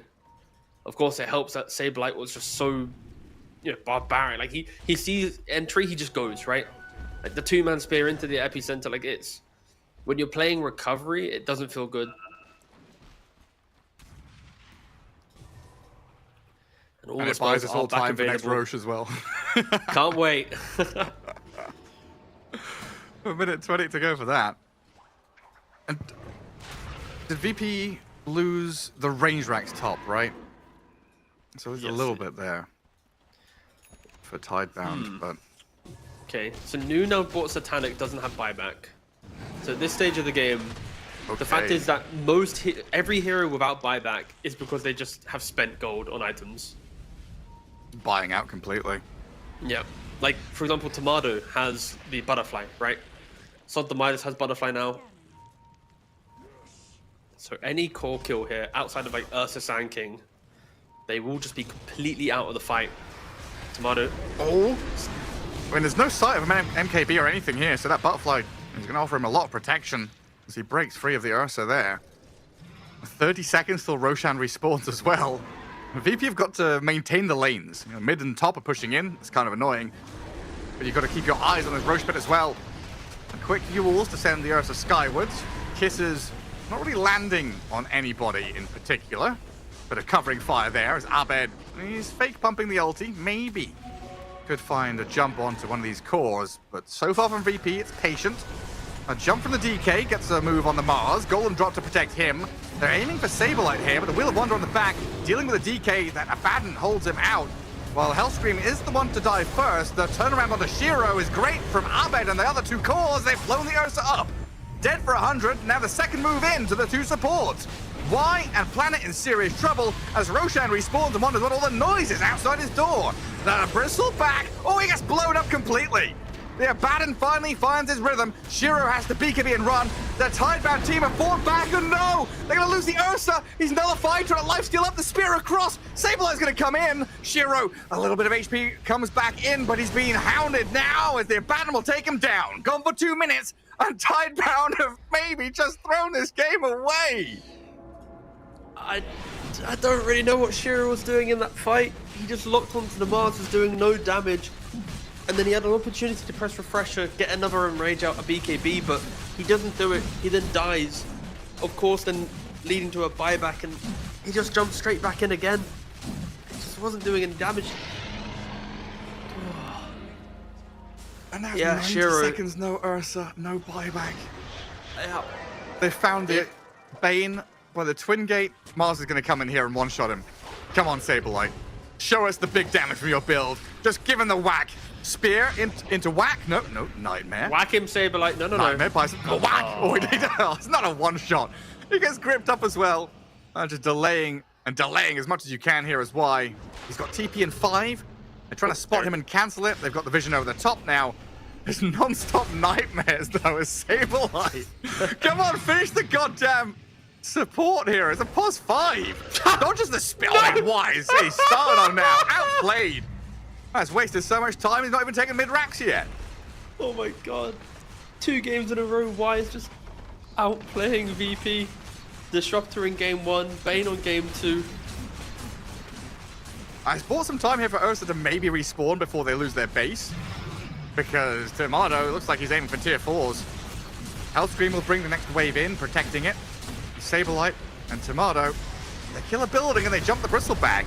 Dragonite and the Bane here to protect with the kisses over the top. Inside the arena, Abandoned Mars losing a lot of their health, but they've got this borrowed time to top Tomato back up to full. But now it's 15 seconds before Ursa respawns, and Saberlight, he's got Aegis, so does have that second life, and gobbles the cheese to get back to full. Tier 4 is still wide open here, but I think VP got to rethink how they approach this. This series got more swings and roundabouts than a kid's playground. I've got no idea what's going on. I have no idea either. Back and forth. What, up is down? I don't know what to say anymore, Gareth. I'll be honest. I'm tired. Madness. 55 minutes in. Now VP have an 8k lead somehow. This series is just taking it from me. I'll be honest. It's Oh, new steps up. Tidebound, I guess they've got their BKBs and spells ready. Mid lane though, Planet way out in the open. The stuns through the spear and the burst strike, plenty there to kill him. I guess trying to hold the wave back. He's got buyback available, but it's also the catapult wave. Yeah, very optimistic. I mean, if you are the Snapfire there, you could technically just Mortimer Kiss from a very safe distance. And maybe just push the wave that way, but yeah, with how VP's playing, they are always going to be able to bring down a wave.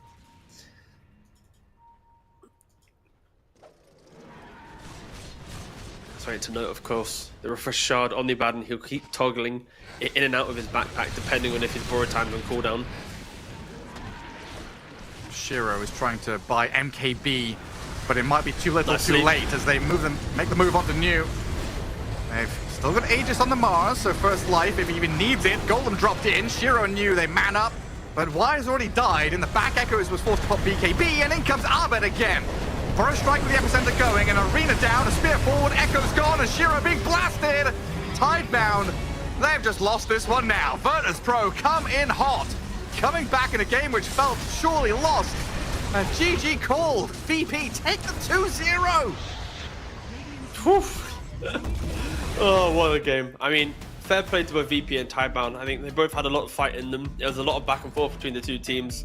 I do feel really, really bad for Tidebound though, because this game, it took discipline to understand what VP was doing in the early game, to kind of like cushion that aggression, to understand what type of items you needed to buy. They got the items on Tidebound, but then they just didn't have the execution to then break VP.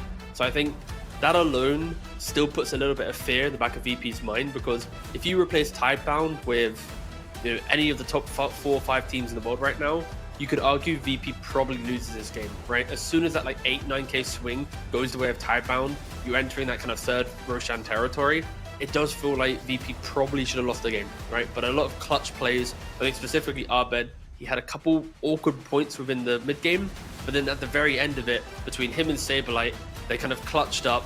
They fixed some of the earlier team fights that didn't go their way, and they ensured that they just broke Tidebound's spirits, sending Tidebound to be an 0-2 team on the second day of the Swiss group stage. It's honestly still crazy to me how patient Abed is in so many of these fights. Like waiting for BKBs to expire, waiting for the perfect moment to go in for like 2-3 core hero Boris strikes. Because it can be so easy thinking, I'm the Sand King, I'm the one who has to go in.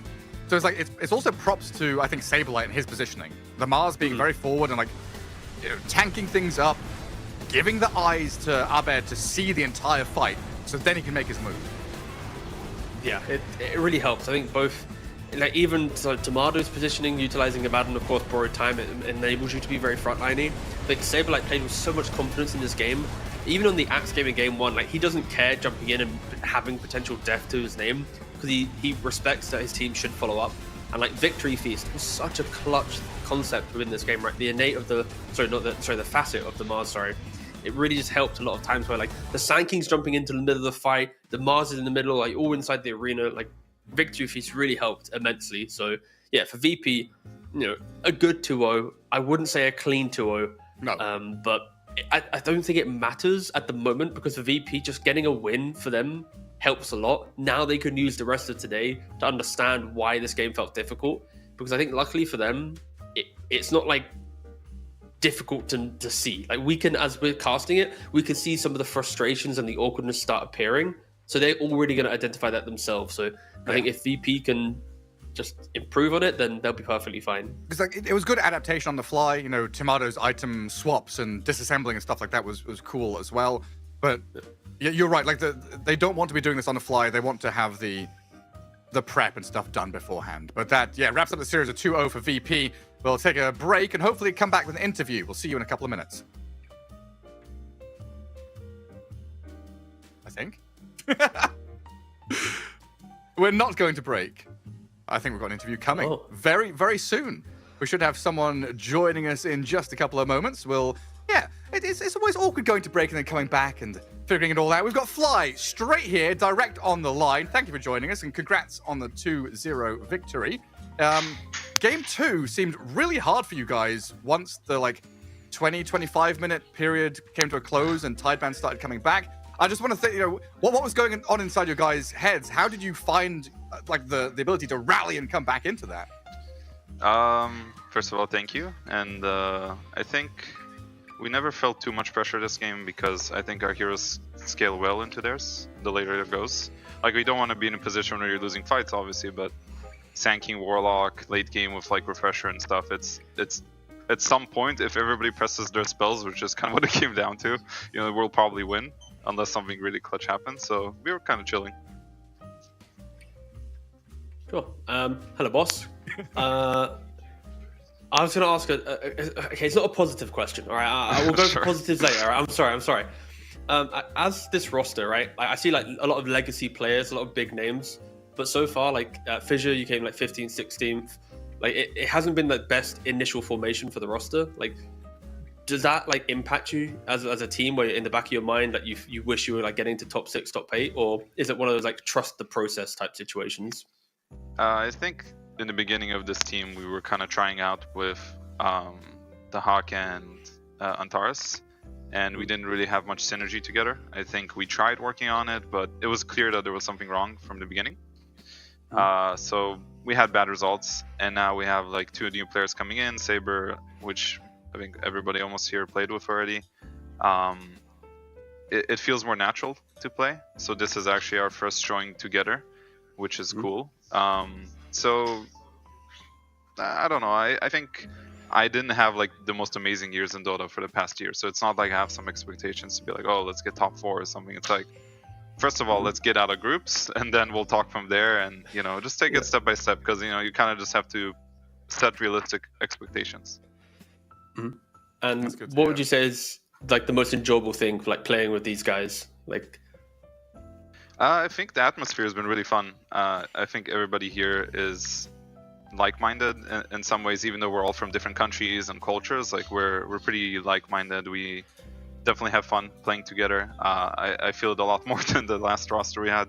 So even though we had, kind of mixed results so far in this tournament, yesterday we kind of got destroyed. I think spirits are still high, and these games were not clean. I think both teams didn't play that well, to be completely honest with you guys. But showed signs of life, still got the win in the end, A lot of players will say this, right? When you have some wins where you feel good about and some wins where you don't feel good about. This is not the cleanest one, but still, good vibes. And a couple of replays to go back and watch as well, right? I'm sure. With this kind of new grouping of players, Bulba coaching and doing a lot of the draft stuff, I'm assuming you're in-game leader as well. How's this working? Does Abed have a shout in things? You've just added Saberlight. He's bringing cool item builds to the game, but is he also shouting for his heroes as well? I think everybody has a place to speak a little bit about their hero, especially in this current era of Dota. It's never just one guy talking about everything and choosing everything. There's really, I think in-game leader is not even a thing anymore. You have people who have to be vocal about their own heroes, their own power spikes, and everybody has to kind of contribute at this point. So I think it's been good in terms of people kind of finding the balance between having people play what they want and what we want as the more leadership side of the team. Bulba and stuff. So it's a work in progress, and Saber's there, so there's always going to be some bing bong moments, some nice heroes, some nice items. That's what he brings. He can clutch up, Yeah, Armlet, Deso, AC, Mars. We never saw that coming, but it was real cool. T, you got anything else? Honestly, mate, no. Just good luck, Fly, with the rest of your group stage. Enjoy the tournament. Salute. That's all I got. Yeah, thanks for joining us. All right, take care. See you next time. And that'll wrap things up for us as well, as we say goodbye to Fly, and you'll say goodbye to us. We're going to hand things over to Mike and Winter, as the next one up is going to be these guys. So, T, see you tomorrow. Everyone else, have a good day.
Radiant's courier has been killed.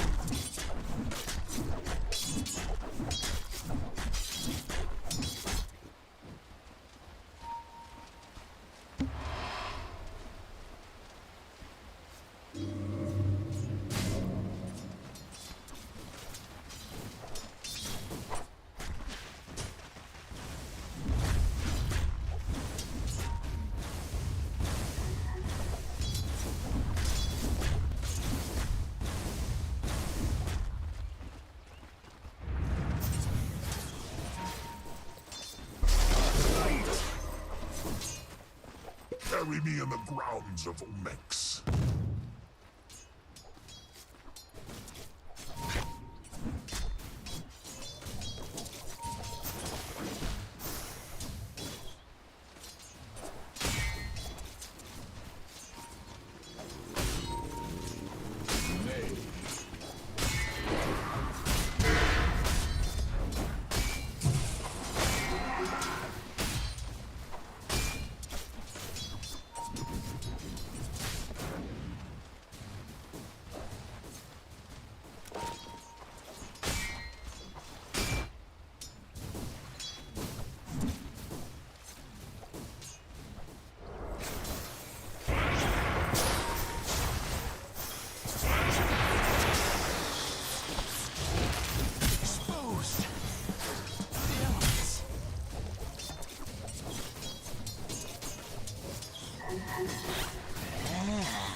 like pinching.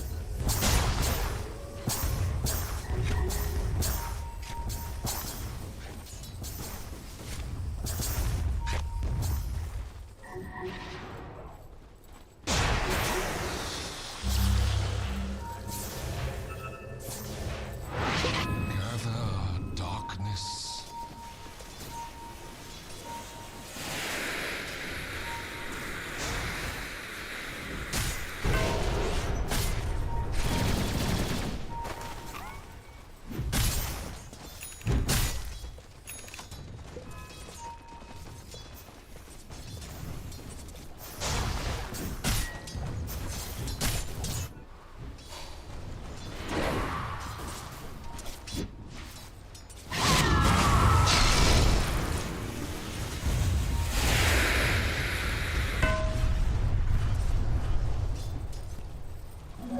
Regeneration!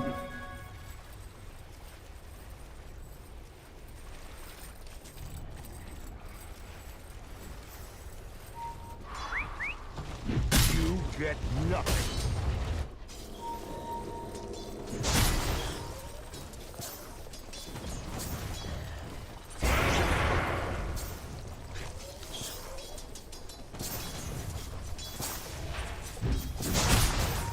Denied! Dire's middle tower is under attack.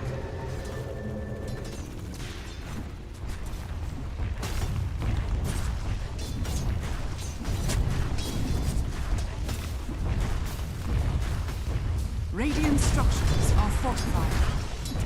Dire's structures are fortified. Dire's middle tower is under attack. Radiant's courier has been killed. Dire's courier has been killed.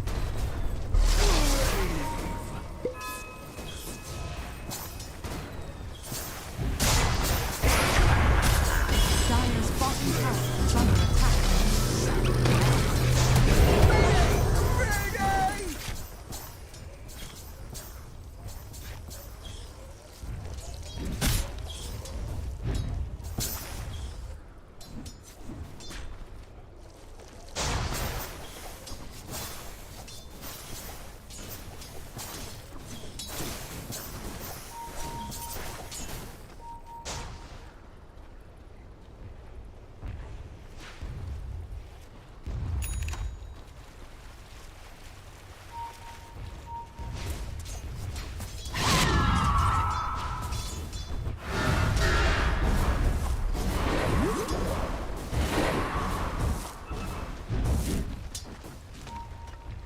Radiant's middle tower is under attack.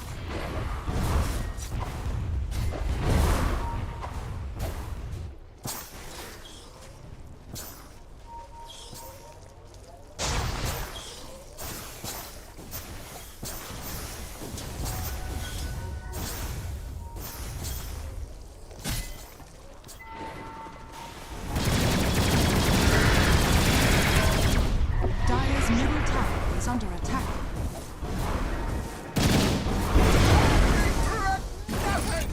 Dire's middle tower has fallen.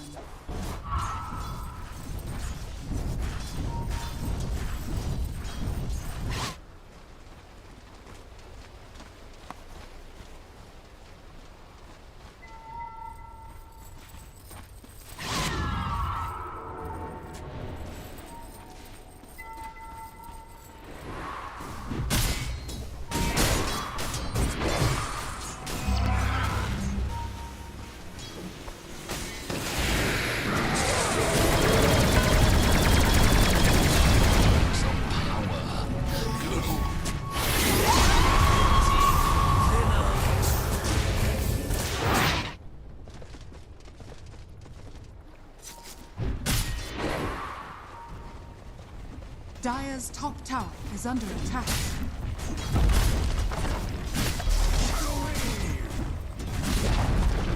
Dire's top tower has fallen.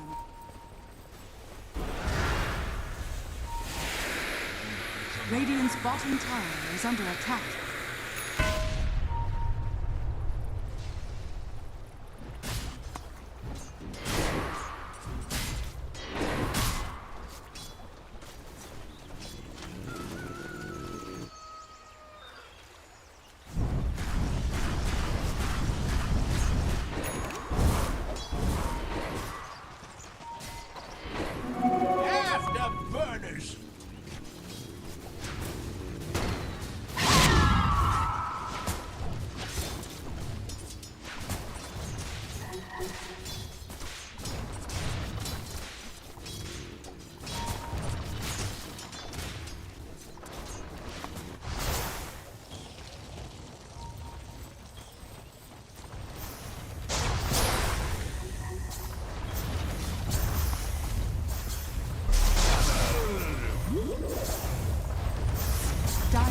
bottom tower is under attack. Light!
Dire's bottom tower has fallen.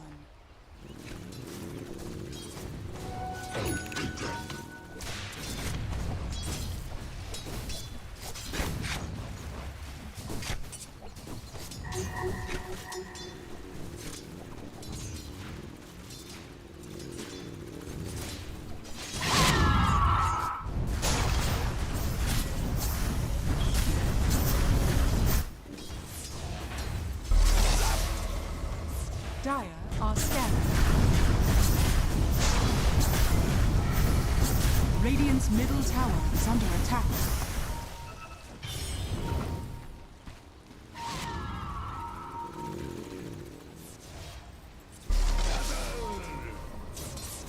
Radiant are scanning.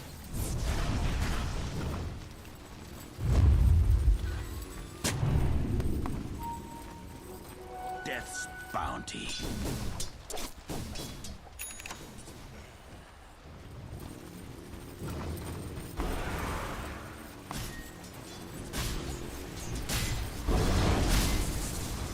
Dire are scanning.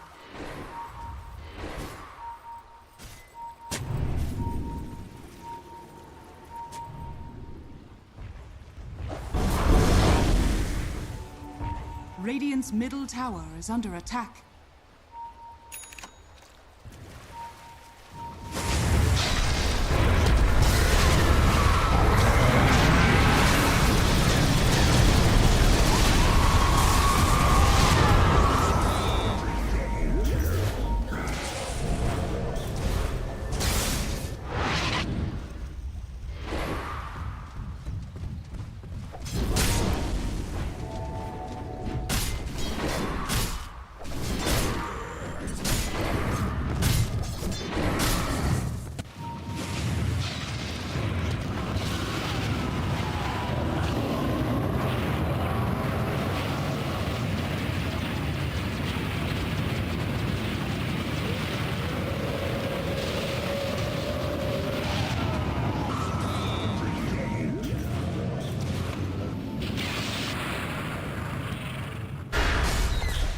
Dire's turret has been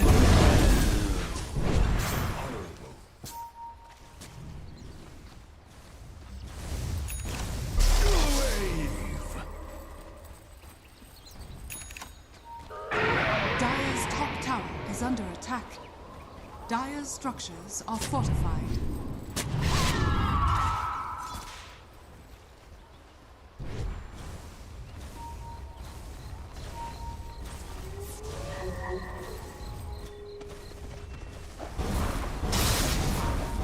Radiant are scanning.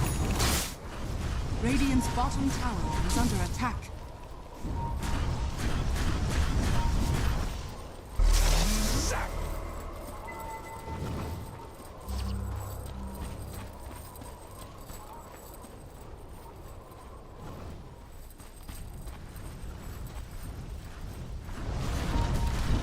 Radiant's courier has been killed.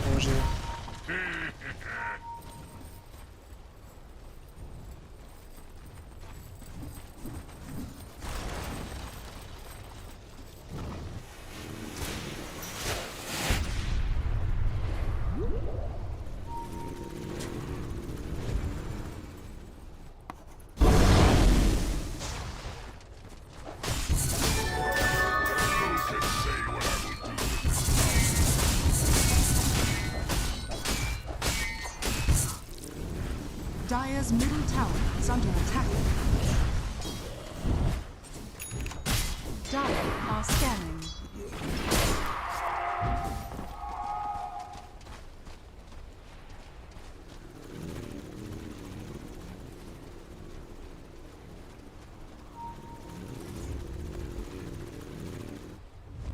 Yes.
Fortified.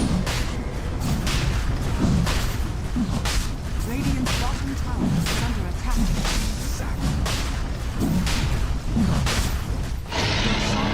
Fallen to the radiant. Radiant's bottom tower has fallen. Radiant's courier has been killed.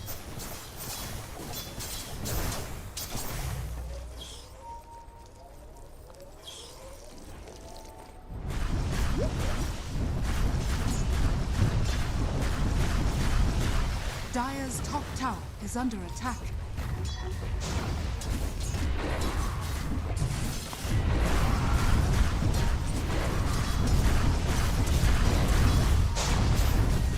Dire's top tower is under attack.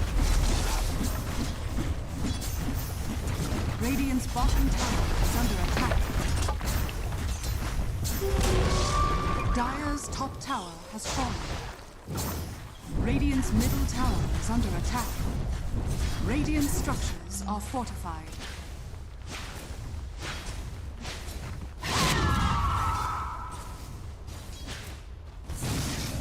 Dire's top tower is under attack. Dire are scanning. Radiant's middle tower is under attack. Radiant's middle tower has fallen. Radiant's middle tower is under attack. Господи, допоможи. Radiant's bottom tower is under attack.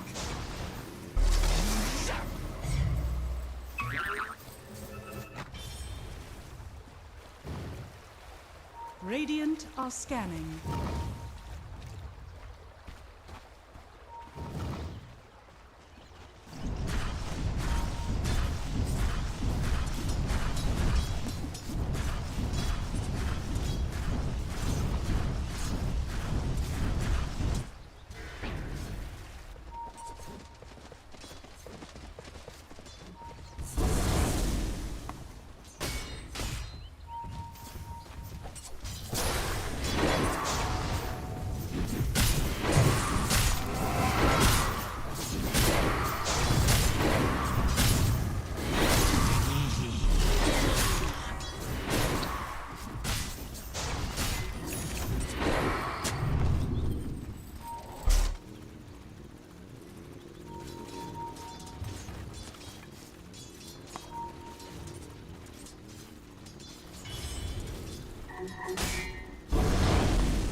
Radiant's top tower is under attack.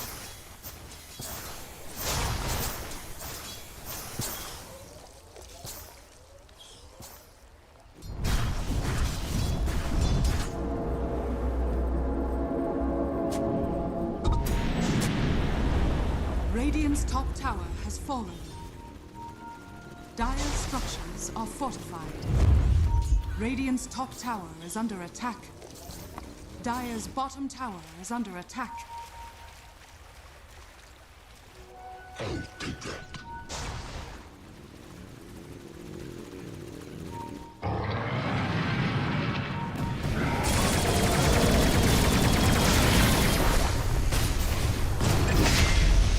Hardly hurt at all. This ends you.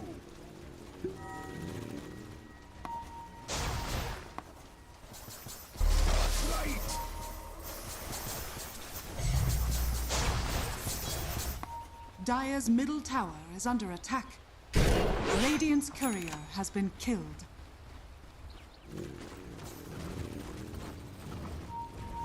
Dire's middle tower is under attack.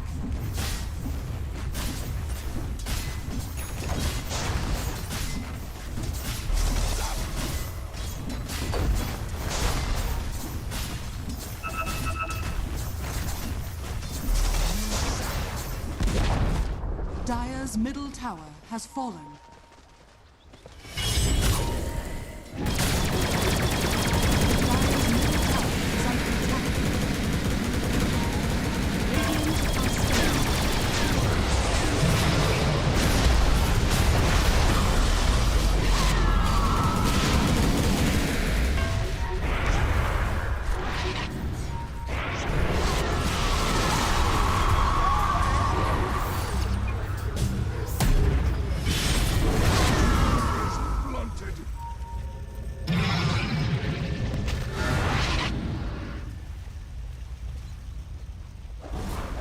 Dire's middle tower is under attack.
Dire are scanning.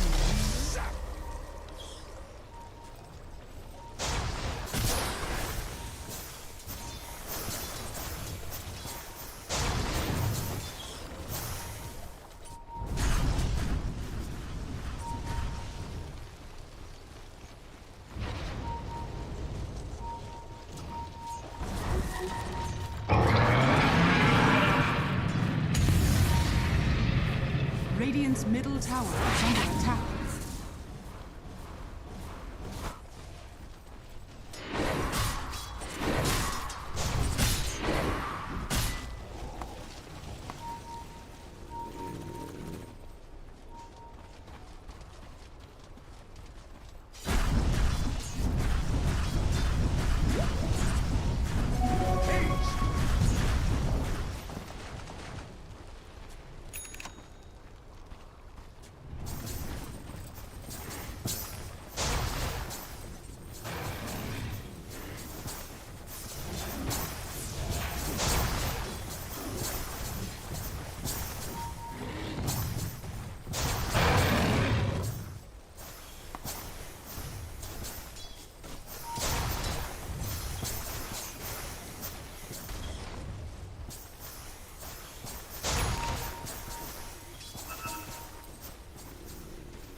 Radiant are scanning.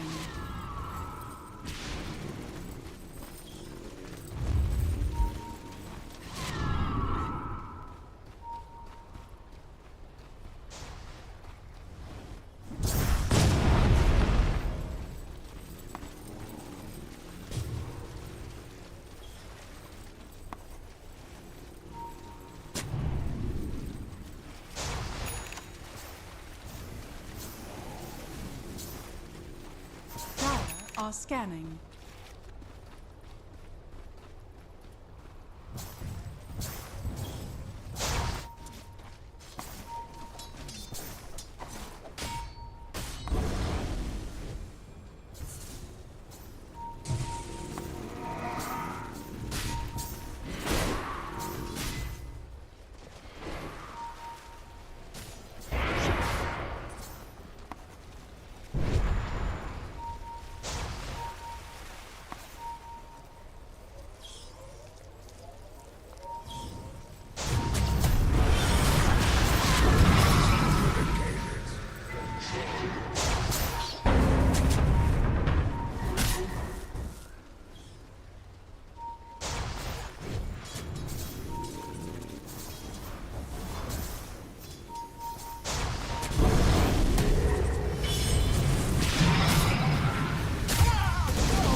Has been killed.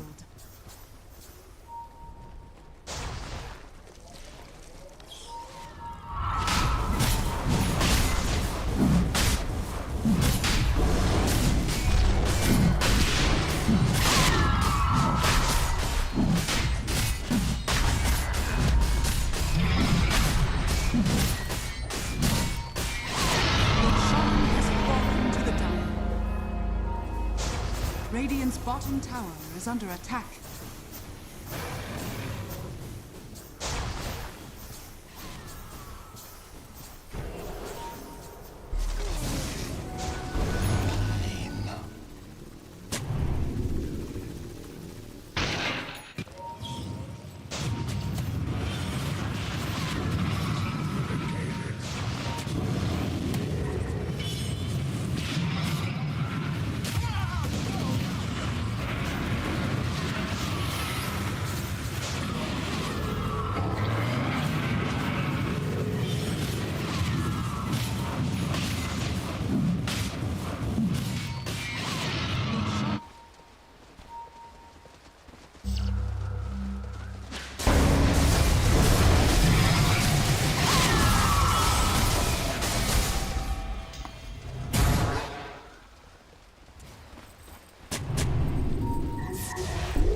Radiant are scanning.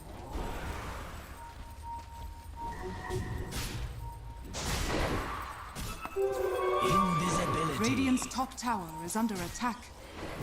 Radiant structures are fortified. Dire structures are fortified.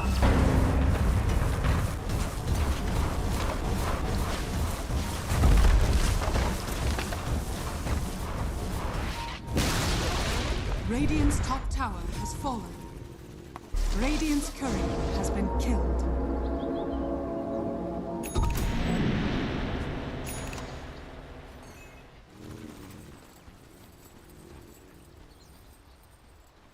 Dire's bottom tower is under attack.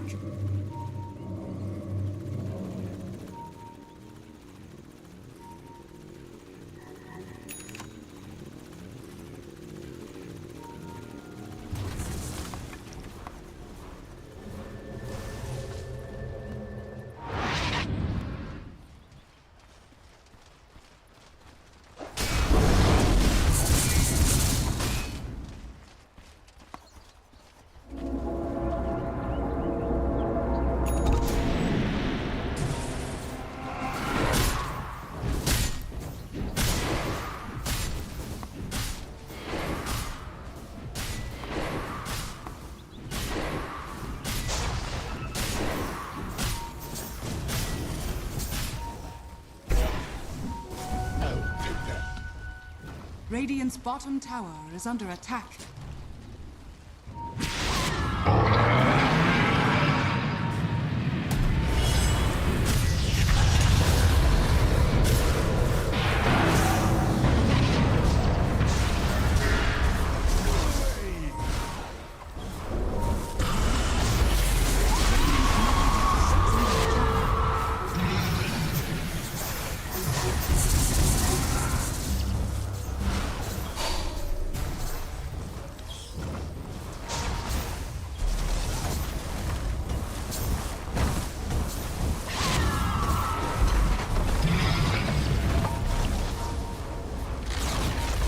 Radiant's middle tower has fallen.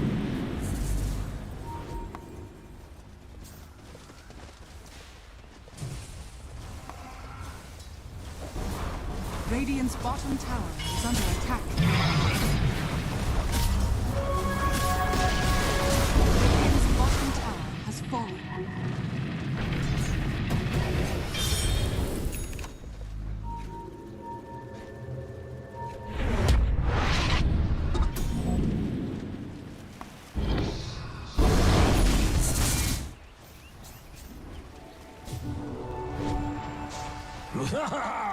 Dire are scanning.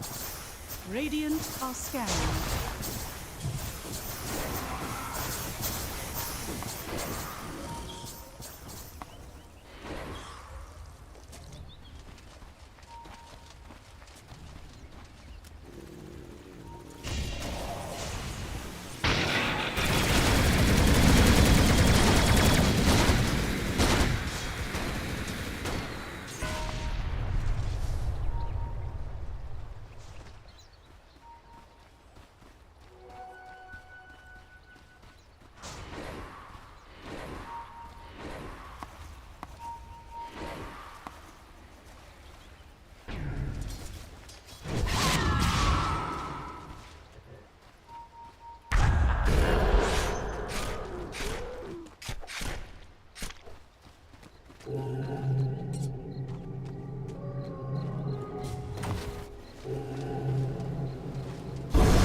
Radiant's top tower is under attack.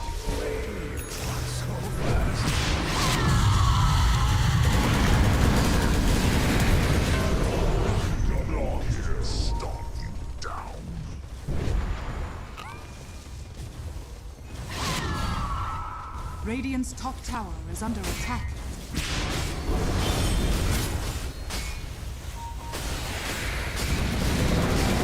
Radiant's middle tower is under attack.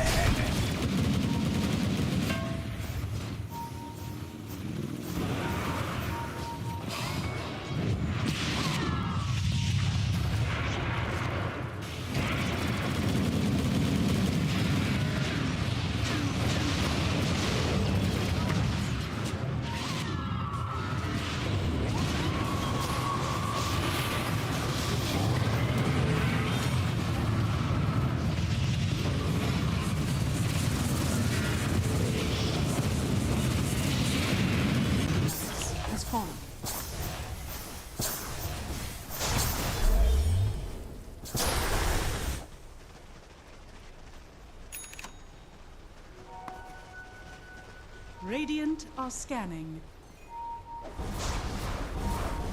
Dire are scanning.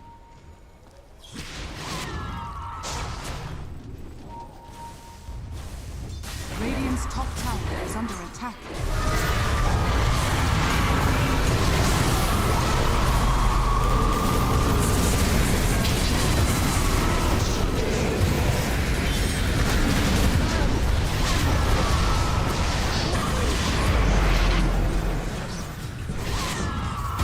Radiant's top tower is under attack.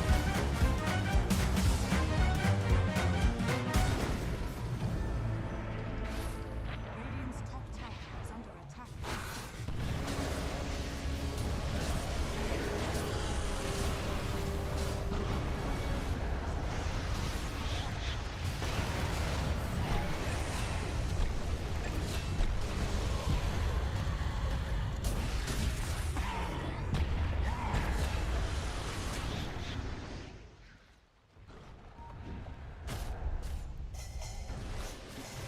Dire's middle tower.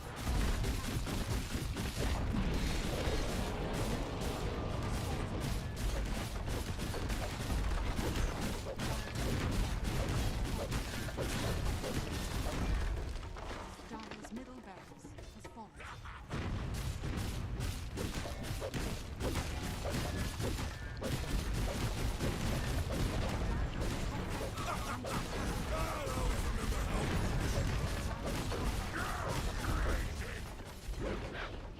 Dire's top barracks has fallen.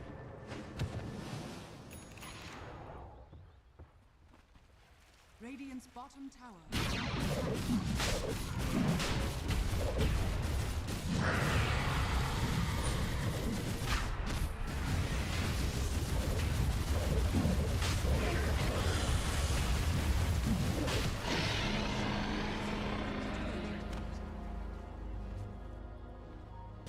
Господи, допоможи.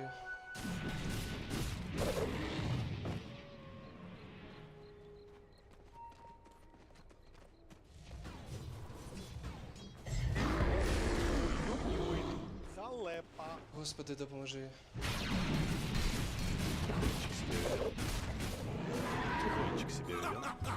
I'll always remember how foolish you look.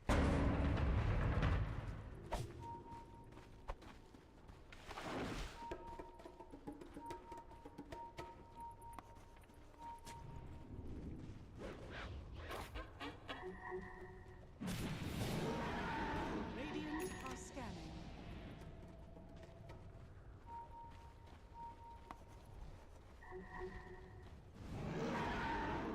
Dire are scanning.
Crazy. I I mean, if they can't counter in the first phase, and then it goes to the second phase, they just do it again, and he ends the game 14-1 and 22. There's not a whole lot of analysis you really need. This is a problem, and future teams, you need to look at this. Absolutely. Some things you need to watch for, and him playing Primal is one of them. We're going to go to a quick break. When we come back, we're going to have an interview with one of the Team Spirit players. Stay tuned. See you on the other side.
DreamLeague Season 27 is brought to you by DHL.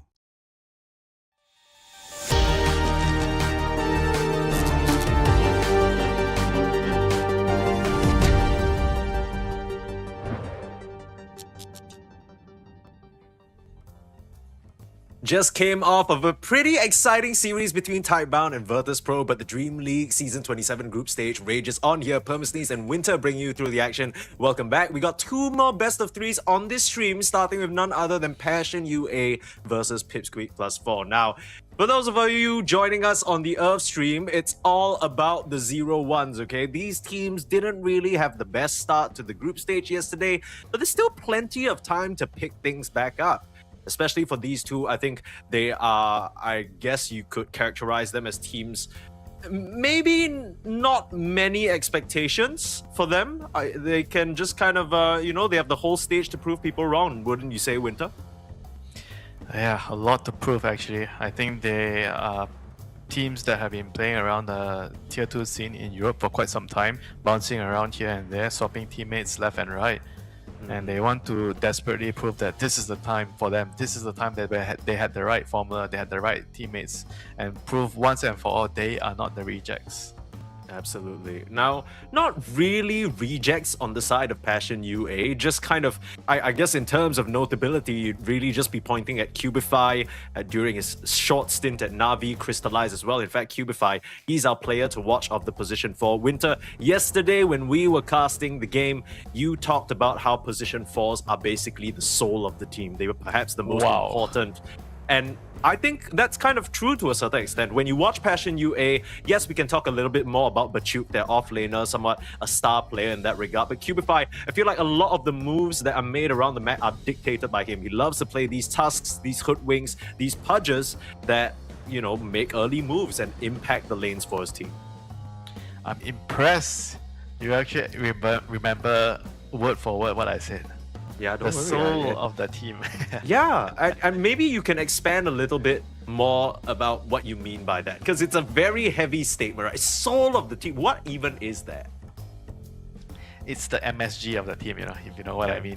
Okay. Yeah, it's the secret sauce. It's you don't know what's in there, but it tastes good. It makes the team strong, you know. A lot of the moves, I would say that in the early game are dictated by your position 4 player.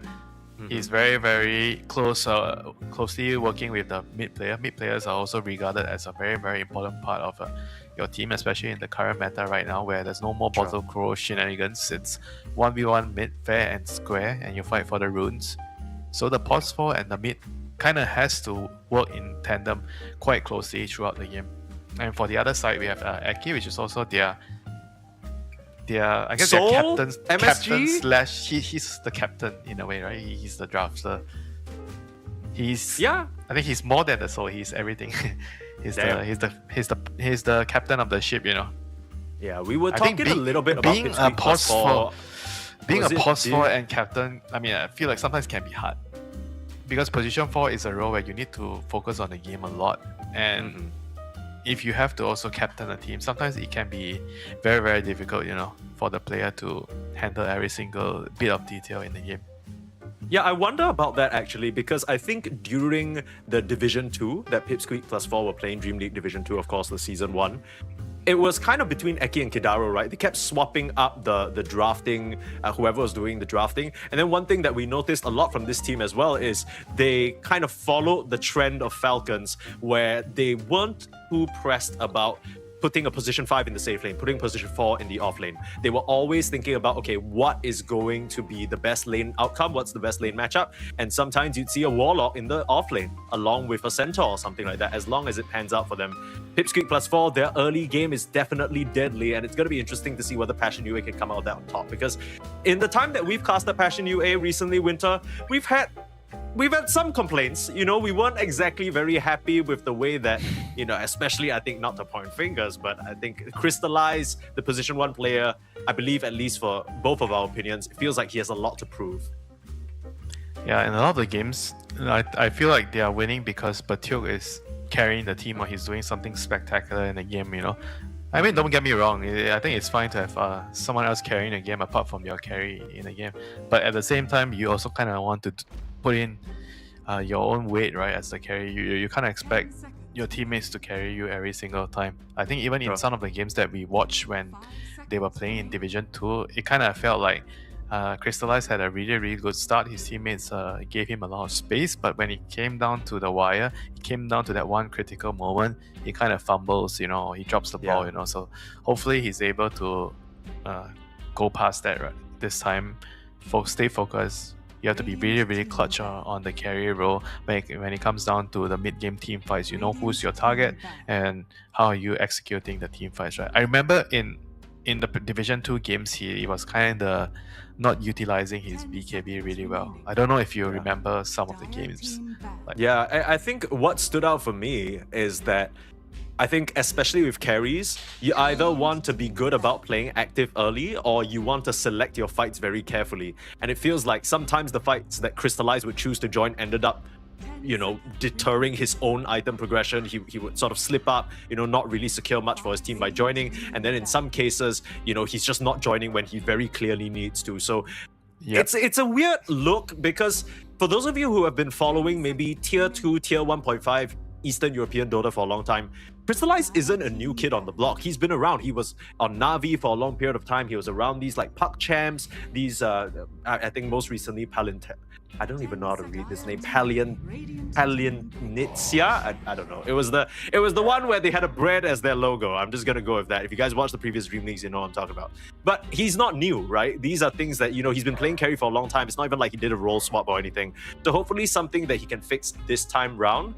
We'll see what these teams prioritize though. Pipsqueak +4 going to start things out with the Shadow Demon. We talked already a bit about this hero. Of course, you can see it's the 4th most banned hero across the entire Dream League so far for very good reason. Yeah, Viper's an interesting ban though in the first phase. You don't see this hero getting banned a lot, but I do feel like it's been on the rise in recent times. You see players picking more Viper on, I would say any role, you know? Maybe mid role is probably the strongest role compared to the off lane. Yeah, Winter, I can actually tell you why this Viper is banned first, because remember yesterday when we were so caught off guard because we saw that Passion UA had taken a game off of Falcons. It was a first pick Viper, 8 pick.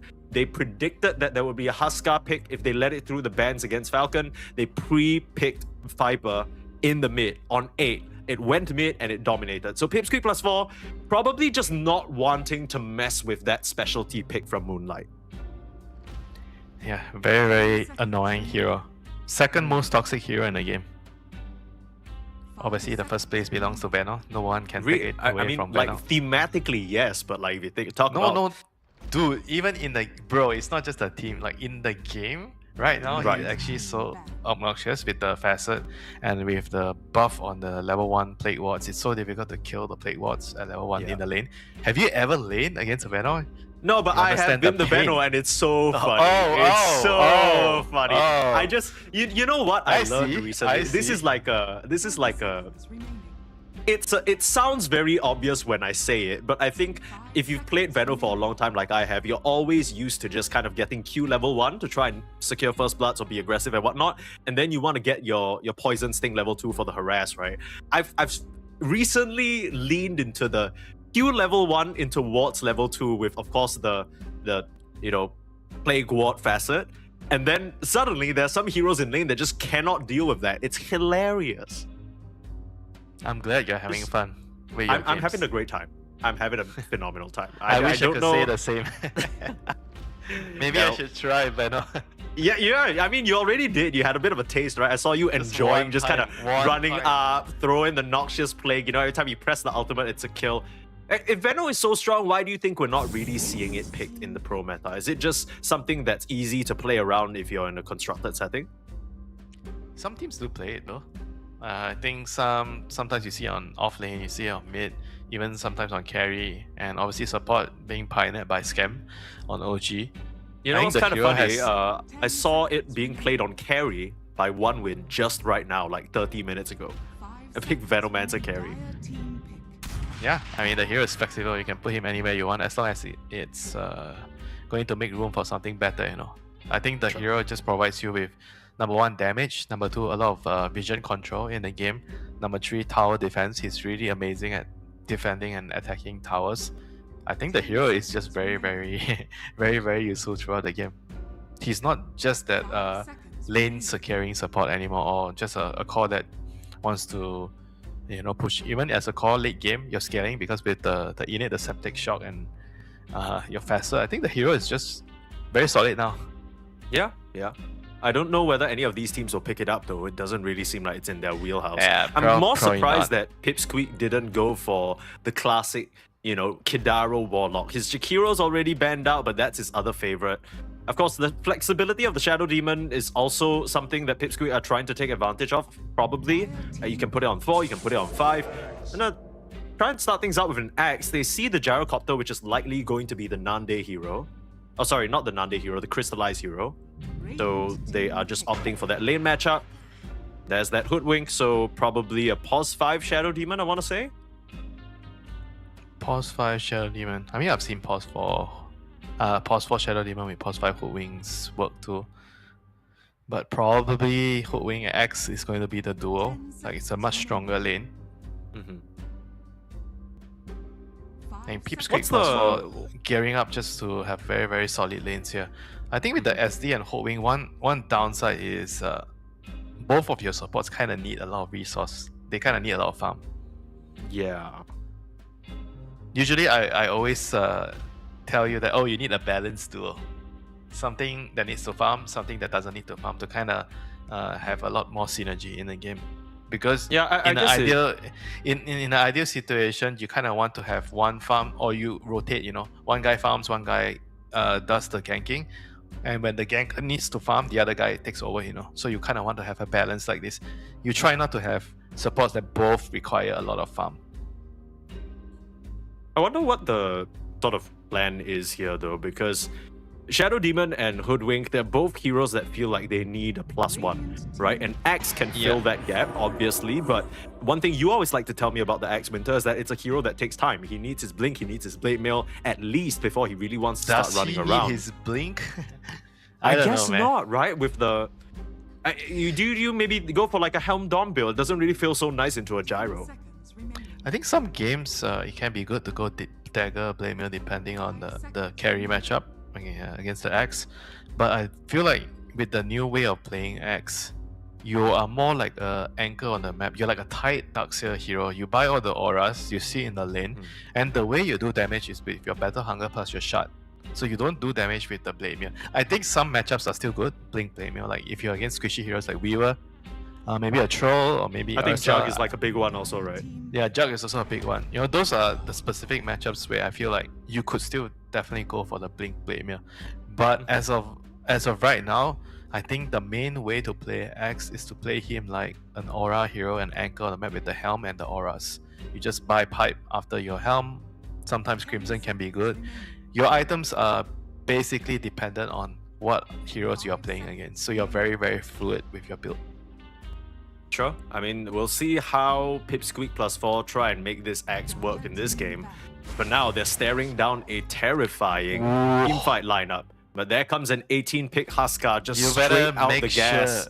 You better make sure you can swap the Void Spirit to offlane, you know. Because if they're picking Void Spirit here, it must mean they have some sort of plan B, right? If something like this happens. They kind of didn't really cover for it as well, right? They banned out the Storm Spirit, which is a copy signature. So it doesn't... you were talking about it yesterday that the Storm Spirit does pretty decently into Void, at least in the laning stage. Doesn't really stick out to me as a counter though. I feel like most of the times when you pick Void Spirit in the mid lane, it doesn't really get bullied out very easily. But Huskar is the ultimate... Yeah, not against Huskar. No, not against Huskar, yeah. Ooh, this is a bit of a tricky situation. How will Passion UA dig themselves out of this? Yesterday we did see a Void Spirit in the carry position. Spirit. Yeah, they think need so? to change the lane. I think you have to change the lane. If you don't change the lane, there's not much you can do. And Void Spirit is kind of one of those even worse Spirit brothers that if you get pressured or you get destroyed in the lane, you can't do anything. If you compare a poor Void Spirit to a poor Ember Spirit, especially, the Ember Spirit can still be useful, you know, running around with slight chains to set up kills. But with Void, it can be a lot harder, and you're like a low damage hero as well. You don't do a lot of damage until very, very late in the game. So it can be very, very troublesome. I feel like moving him to offlane is the most sensible option. Yeah. I mean, the more I'm looking at this Huskar, the more I'm terrified, right? We were talking about a +1 for the Shadow Demon and Hoodwink. I mean, hell, you don't even need to set up anything. The Huskar's just gonna stand there as long as you play around him, put a Disseminate, save your Disruption to bail him out of a sticky situation. Whoever he tries to go on, you just throw a couple of Hoodwink spells on, they're gonna die. I mean, all you really have on Passion UA right now is magic damage, and this Huskar should be able to shrug it right off. Trying to figure out, and it doesn't even feel good, right? Because Winter, you're saying that perhaps we can move this Void Spirit to the offlane, but then you're putting Bachuk, who we talked about being the star player of Passion UA, on a kind of band-aid offlane pick just to make sure your mid lane has a better matchup. I mean, at this point, what can you even pick in the mid lane against the Huskar? Maybe like a sniper? Would that even work? Yeah, sniper. Sniper is the first one that comes to mind. You can defeat the Huskar in the lane. Play him in his own game, his laning phase, and beat him at his own game. I think Sniper is one of them. What else do we have? Like think there are a couple. There are a couple of heroes that can draw the lane. You know, something like a Keeper of the Light or Lina. You just push out the lane and you draw it. But Sniper is the only one I can think of right now that gives you the edge in the lane and in the game. Because in the game, you can also kill him later. So it's very, very useful throughout the game against the Huskar. Sure, yeah. And I mean, the only way that they can sort of jump the Sniper at the moment is if the Axe has a blink and then the Huskar manages to walk all the way through all the shit that Passion Yue can throw on the floor to get onto him. The Sniper seems like the sort of obvious solid option now. You're going to have to give up your, I guess, position 3 off-lane situation. Wait, Last pick, Pudge, carry though. Pudge? Probably a carry Pudge. Yeah, must be a carry Pudge. I think Pudge is actually very good into Gyro because the Flash Heap blocks a lot of the damage coming off on Gyro. Gyro does a lot of like small little damage here and there, split damage, spread damage, and the Flash Heap is amazing at blocking that off, you know. And on top of that, it does kind of work with the Huskar where you can hook him out of some sticky situations and keep him alive, you know. I think whenever you have Huskar in the game, you kind of like heroes that can save you in the team fights. Yeah. It's also going to be a long time before Passion UA have any real physical damage, right? So I think this Pudge with the Flash Heap and the Magic Resist, it's going to go a long way. But last pick Klings. Is this the mid hero? I think it's the mid hero. That's me, Whoa. right? Yeah. Voice It is, yeah. Off lane. It's all being locked in here. As we can see, Moonlight will be bringing the Klings to the mid lane to try and face off into the Huskar, but they've done a switcheroo as well on Pipsqueak. It's going to end up being a mid Pudge for Copy, and Nande is going to be the one bringing that Huskar to the safe lane. As the dust settles, is there any side that you like? Because I think these drafts have gotten a little bit funky. You can see on the camera here, I don't even know whether Cubify is really happy about it. He's probably trying to talk through, okay, how do we actually play these matchups? Because this has gone into some weird territory, Winter. Yeah, this looks like one of my games in the afternoon. Everybody's trying to have their own fun. Yeah, no. These are solo queue heroes, that's for sure. But do you have any immediate thoughts about what each team is going to try and accomplish here? I think I kind of prefer to be in Passion of the UA side lineup, to be honest. I think the Klings is not it's not a hero that you see a lot, and the Voice Spirit offlane is also not something you see a lot, but I could see it working here. I think the Klings is a fantastic answer against Huskar because you deal a bunch of physical damage, and physical damage is always Huskar's weakness in the game. And I think it's a very, very solid answer to the Huskar. The only thing they need to solve right now is because the Huskar is on the safe lane, so he is going to still run into the Void Spirit, and whether the Klings can actually kind of roam around the map from the offlane and try to get a couple of pickoffs on the Huskar. I think that kind of has to happen. I think the purpose of the Klings here is to slow the momentum down for the Huskar. You do not want to give the Huskar like a free game. You get your Armlet, then you get Roshan, and then you have Shadow Demon to back you up, and then he becomes like this unkillable beast, right? You don't want the game to get to that point.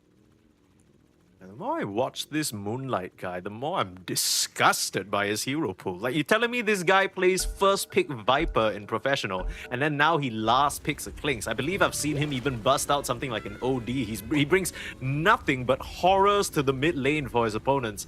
Pipsqueak, I do like what they've done at the very last moment in the drafts, right? They picked that Pudge that can, even left us guessing. Still could be a carry, still could be a mid, but they elect to try and give Pachuk the hardest time possible, right? They're going to put that Huskar in there, really make sure the Void Spirit barely has a game.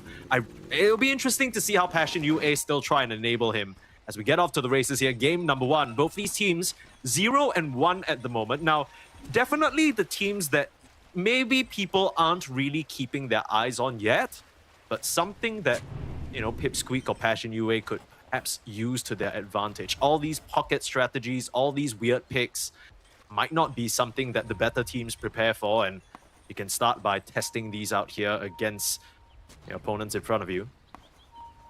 30 seconds to battle. Yeah, I mean, one thing I would like to highlight is we don't see a lot of Klings, right? So he has gone for the suppressive fire facet. Okay. So this is actually really, really good into the Huskar because it has mischance, 30% mischance when you hit him. This could actually ruin Huskar's day in the team fight in the game. How much mischance is it exactly? Is it like per ridiculous? stack? Is it additive or? I think every time you have a stack, it's what, 30%. I don't know how does it stack. It would be kind of crazy if it was. I think it's additive, right? So 30% of 30%, and then it keeps building up like that. That seems like the only way it'll make sense. I'm not gonna lie to you. I don't even fully understand it because my name is not Crit, so I don't actually know the intricacies of how Klings work. Yeah, Crit's the biggest Klings fan in the world. Don't you know this? He's always trying to find a way to bring it out on position 4. And he's always talking about how they butchered his boy. And right now, that's what I think Pipsqueak +4 will be trying to do. Butcher this bony boy. There's not a lot of meat on him, so Pudge might not be interested, but you still kind of got to work with what you got here. Yeah, definitely not a piece of fresh meat there. If you look at his Klings. No, decayed even. I don't even know whether there's any meat on there. You do a little inspect of his model. It's all bone. Yeah, but hang on, Mike. Look at the lanes. Look at where is this gyro laning. He's on the off lane. What the hell is happening? Okay. Well, we were Void Spirit talking is about the carry after all. I guess so. We were talking about Pipsqueak +4 being a team that is quite creative with their lane assignments. Passion UA are going to meet them right there. I guess that just means this top lane is going to be a bit more of a farm fest, right? Crystallize is just going to pop that flat cannon, try and push things out and stay away from Nande. And you gotta make sure you have the camp to pull, and SD is not the easiest hero to, get the pull camp against. He's just gonna disrupt you and use the illusions to block the camp every time, Yeah, but I mean, with the way things are looking right now, it seems like Crystallize can just harass Nande from a distance, and there's not much he can do. Nande already dropping really low HP, and it's not that big of a deal if you're Huskar because you have so much regen anyway. Yeah, but you're like trading farm 50-50. You're not actually getting a lead because you can't pull the camps, Normally with gyros, you want to push out the lane and pull the camps to gain an XP lead. But in this sort of scenario, it's kind of almost close to impossible to do it. Is it that bad though for the gyro in this case? Because I'd imagine this is just kind of like a band-aid solution to make sure Bachuk doesn't absolutely get busted. It's not the most decent scenario, but we have a rotation here. Disrupt the setup. Wow, what a TP in. Nicely done. Nande gets the spears out and they'll try and get a turnaround kill onto Cubify. Cubify does get Kidaro before dropping, but Nande with a double kill and Huskar and 50-50 on the farm, but looking very nice on the kills. Yeah, very, very nice. And now conveniently, Eki just uses the Twin Gate, goes back to the bot lane, so his offlaner is not unhappy. The second you TP away, there's a 30-second timer before your offlaner starts blaming you in the team chat. So you gotta keep +4 players, you gotta make sure you gotta stop watch next to your... 30 seconds is that too generous? Very generous, Yeah, I mean, dude, it's 10 seconds. It's always confusing to me. I think there's like a really, really big war between the POS4s and the POS3s, right? Because sometimes if you're a competent POS4 player and you're trying to like make moves around the map, you get a POS3 that doesn't really understand he's the offlaner. He still wants to be babysat, and then you get into all these conflicts. What do you mean offlaner? He understands that he's the carry. Yeah, Southeast Asia style, right? Nothing new. I mean, the good thing about this axe, at least up against a Void Spirit and Warlock, like nothing is going to happen to you. Sure, you can't really cut the waves and apply as much pressure as you like, but you're still getting that farm, right? 16-0, not the worst. And he still has a wave pushing in. So he can go back to farm stacks in the triangle. Not too bad. It's safe to say both the offlaners are happy. Okay. And they got all the priority here, all the actions happening up here in the top lane. Yeah. I want to see how does the Klings influence this game, when it's the time where he's going to start moving around and just deleting heroes with his physical damage. It's not what do you think is the build here for the Klings? Like, is it just going to be Deso and just full into the physical? If I remember correctly, the last time I saw a Klings, he bought a Deso. I don't know when was this. It's been a while. You're talking about pro games, right? Because we see Klings in pubs all the time. Carry Klings, I think, is the one that we've seen. Who was it? Ame, I think, did it a couple of times. Oh, yeah. Ame brought out the Klings. And he loves his bony boy. Well, according to a good friend of mine, Klings does the most amount of damage if he's allowed to stand there and just hit in the game. That with all the archers and everything, just beat. Yeah, with all the archers, yes, with everything. By himself, he's a little bit puny, but once he gets the gang together, man, obviously with the archers, the archers are part of him. That's true. An extension, some might say. For now, pretty even on the CS, at least in the mid lane. No real action. I don't think Copy was able to really find a hook angle onto the Klings. Gotta start making a rotation towards the top lane. Has hit the level 6. I say rotation to the top lane, more like rotation to the hard camp. Hook a creep and he's done. Yeah, all those Pudge players, they can't wait to hook a creep, not a hero. Yeah, true. Yeah, guess what? Now he comes back to mid lane. His support is here, but he pings hook on cooldown. Yeah. Oh, sorry, brother. I used it a bit earlier. What did you use it on? Don't worry about it. Let me know earlier, you know. You can't just come to my lane and just say, hey, I'm here to gank, you know. You gotta give me a moment's notice, you know, 10 seconds of notice. Yeah, exactly. How do you expect me to be ready? I'm trying to keep my efficiency up, and I mean, you can't really knock on him, right? He's top of the CS right now. He's neck and neck with the Klings. Some denies over the Klings as well. That's pretty nice for Copy's Pudge. Wow, that's very nice. Hooking the root. Right. Nicely done. I mean, this is the reason why Pudge is such a staple hero right now. Like, he does a lot of all these small little things in the game. You hook runes, and then you run around. You kind of kill anybody you see at level 6, and then you're very, very tanky with the mid shield. You scale really well. The hero is just not the same hero anymore. You know, back in the day, it's like a hero that you only used to have fun with, and you're not really trying to win. But right now, if you're trying to win, you pick Pudge. Yeah. I mean, so I guess it also depends on what bracket you're playing, right? It probably doesn't work in every single bracket. You said that line and then you very quickly had to correct yourself there. You didn't want to spread fake propaganda. I mean, for now, Copy, he's doing a good job, but I wonder what the sort of plan is going to be. It feels like he's been looking towards this top lane for a move, but at the moment, Passion UA know that this is happening. Look at the wards that they have. One in front of the Roche Pit leading from the mid, and one immediately outside their tier 1 tower. This rotation is not going to amount to much. They maybe were thinking about getting a kill and then forcing an issue at the minute 7 Wisdom Shrines, but nothing to be found as it's just traded 1 for 1.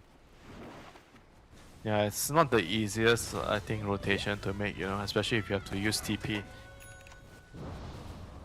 I mean, right now, I think especially for Pudge, you're just kind of trying to get to your dagger timing. I think this hero just depends on dagger so much. Like, without a dagger, you're kind of like... I mean, I don't want to say completely useless, but you can't really do much, you know, without the dagger. Yeah. I will say one of the things about Pudge, you know, we mostly see it on position 4, at least in the pro scene at the moment, but when you play it on the core and you go for something like the phase boots, you kind of run into the problem that Copy is having right now, where you don't really have enough HP regen to sustain through how fast you want to farm. Because Rod can clear these camps easily, but the problem is you can't really stay on the map after you farm. I'm glad that you brought that up, because you need the second point in mid shield before you can start to block off majority of the Rod damage. That's why sometimes you see some players, they have like 1-2-2, or even like 1-3-1 is like only as a core you can actually do this sort of build, because you're taking so much damage. Bit of an invasion coming in. Passion UA walking into the triangle. Try for a hook onto Pachu, but they'll just go down to the low ground where Eki is and get a free squirrel for their troubles.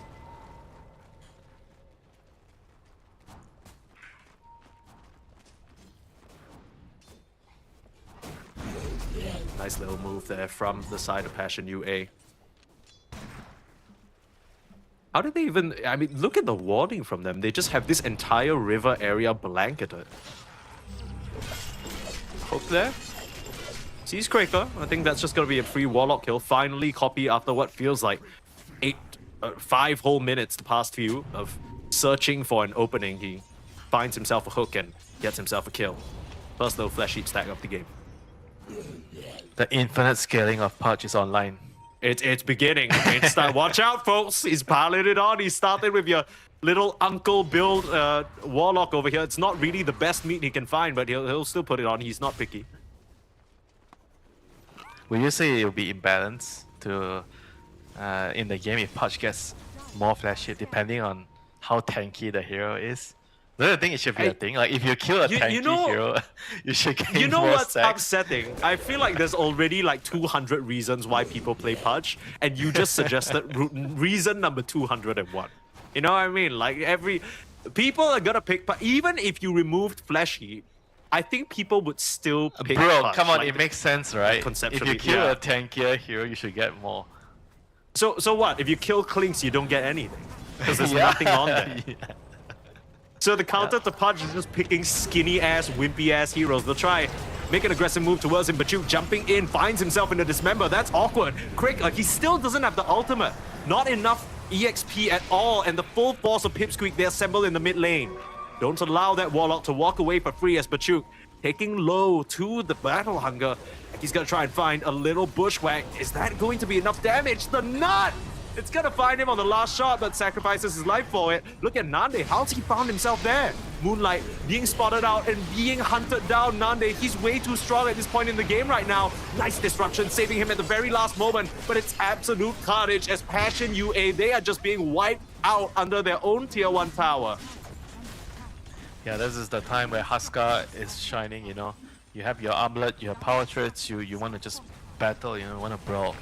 That was kind of like, I feel like Passion of the UA, they're running into a trap, you know, in a way, you know. They've tried to go on the Huskar, sorry, not the Huskar, the Pudge, but they couldn't really finish him off because he was like way too tanky. The Warlock doesn't have his level 6. I mean, how often do you see Warlock still level 4, you know, at 11 minutes, you know, only one charge with the book.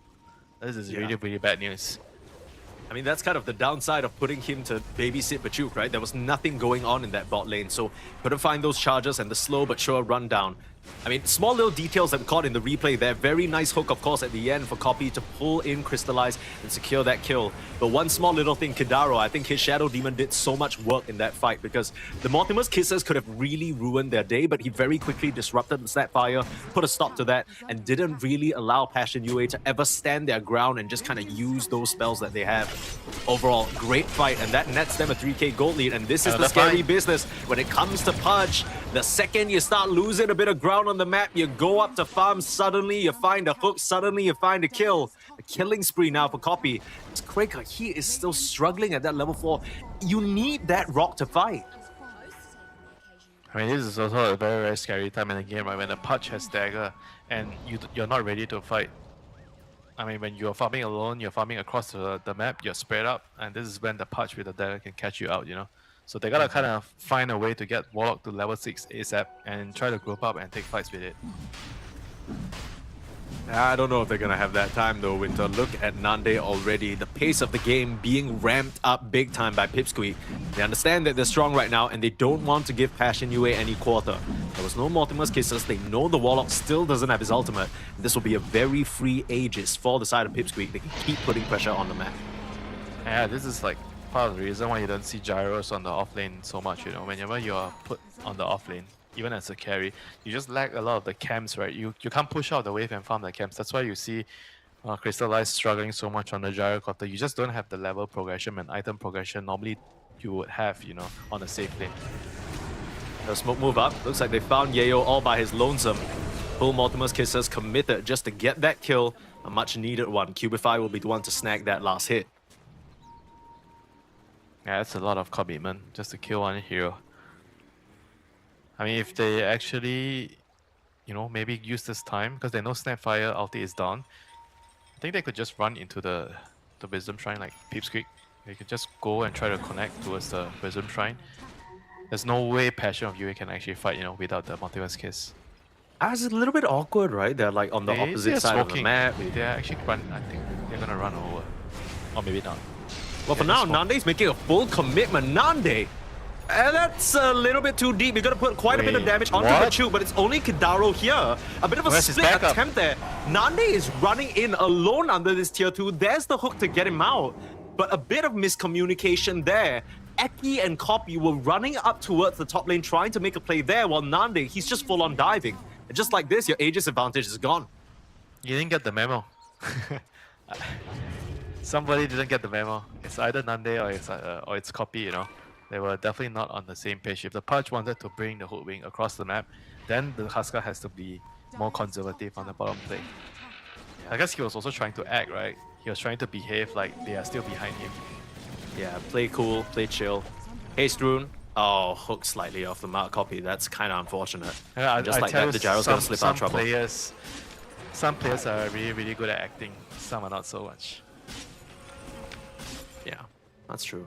I mean, the thing is, if you guys have watched any Nande Dota, that's the most Nande Dota move ever, right? He does that regardless of whether he has teammates next to him or not. And I think that's kind of been the criticism of this player quite a lot. He goes so aggressive and always makes moves that you feel like, oh, surely his team is behind him, and sometimes you kind of fall for it. Sometimes you forgot that you're playing against Nande. You're like, shit, we need to back we up. had this conversation about like Spartan, right? Like he's always playing so aggressive. Sometimes you don't know if he's alone or sometimes he has backup. Like it's very confusing. Yeah, I think that was one of the things that really made him stood out, made him stand out. Sorry, on the Greek stack back when it was still a thing. Rest in peace. But yeah, now finding himself a home on play Pipsqueak. the mind games, right? Oh, a bit of a blink coming through the twin gates on 3 heroes. Passion UA, they'll find themselves a freebie. First rock of the game, securing a kill onto Copy. That's a really great situation, and more Deso charges. Not really infinite scaling, but at least Moonlight, he's starting to stack those up. Man, it just really feels like it was so long, before we got to see the Warlock rock, when you said first Warlock rock of the game. Yeah, Actually 15 minutes in, crazy stuff. A try for a go now. Bachuk sticking around and farming, that's going to prove to be fatal for him. Nande taking quite a lot of physical damage, but they aren't able to find Moonlight with that dust. Very, very close affair. You can already see what you were talking about. Yeah, you're starting to see the clinks against the Huskar matchup, right? The Huskar has to be very, very careful since you don't have any armor items apart from the armlet, so you're pretty vulnerable.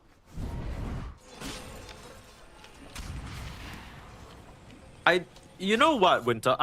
I know we have really weird drafts, and it's kind of hard to really understand where each team wants to be, just because we're not used to this flow of the game. But I can't help but feel like Pipsqueak, they were kind of all cannons blasting like what feels like 5 minutes ago, and somehow Passion UA, whether it's through their ganks or whatnot, they've managed to slow down Pipsqueak a little bit. I don't know whether this is a comfortable situation for Pipsqueak. They're going to try and run in now, opt for a hook, just a blink and a dismember. It's immediately going to get interrupted though, as Crystallize bailed out. You hook in Cubify, but so much damage coming in onto Nande. Disruption at the very last moment again, Kidaro. Yayo is going to join the fight. A huge call, finding the clinks. He's in trouble and he's in way too deep. Now, but Shoot will fall as well. Great saves coming out from Pipsqueak supports. And now the rest of Passion have to bail. They aren't able to stop the TP. Now that was a really, really close one, getting Nande out of that situation. They save the gyrocopter, but they lose their 2 calls on Passion.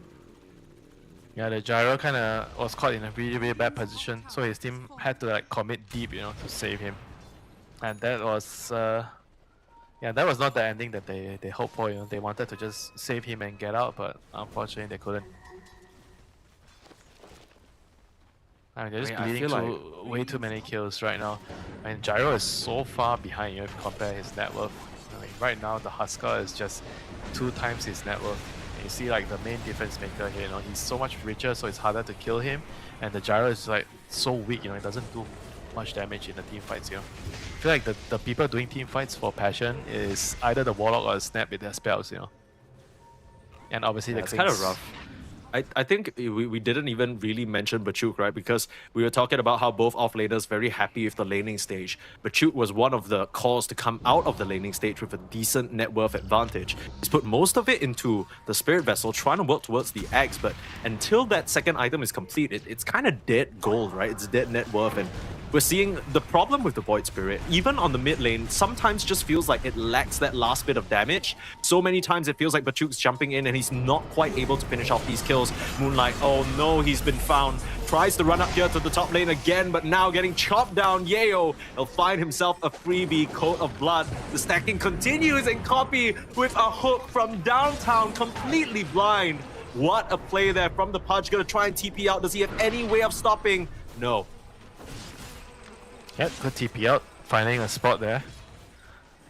But still, losing your clings, very, very bad news, That's very, very nice sentry coverage there. They saw him coming in and had the perfect setup with a Shadow Demon to kill him.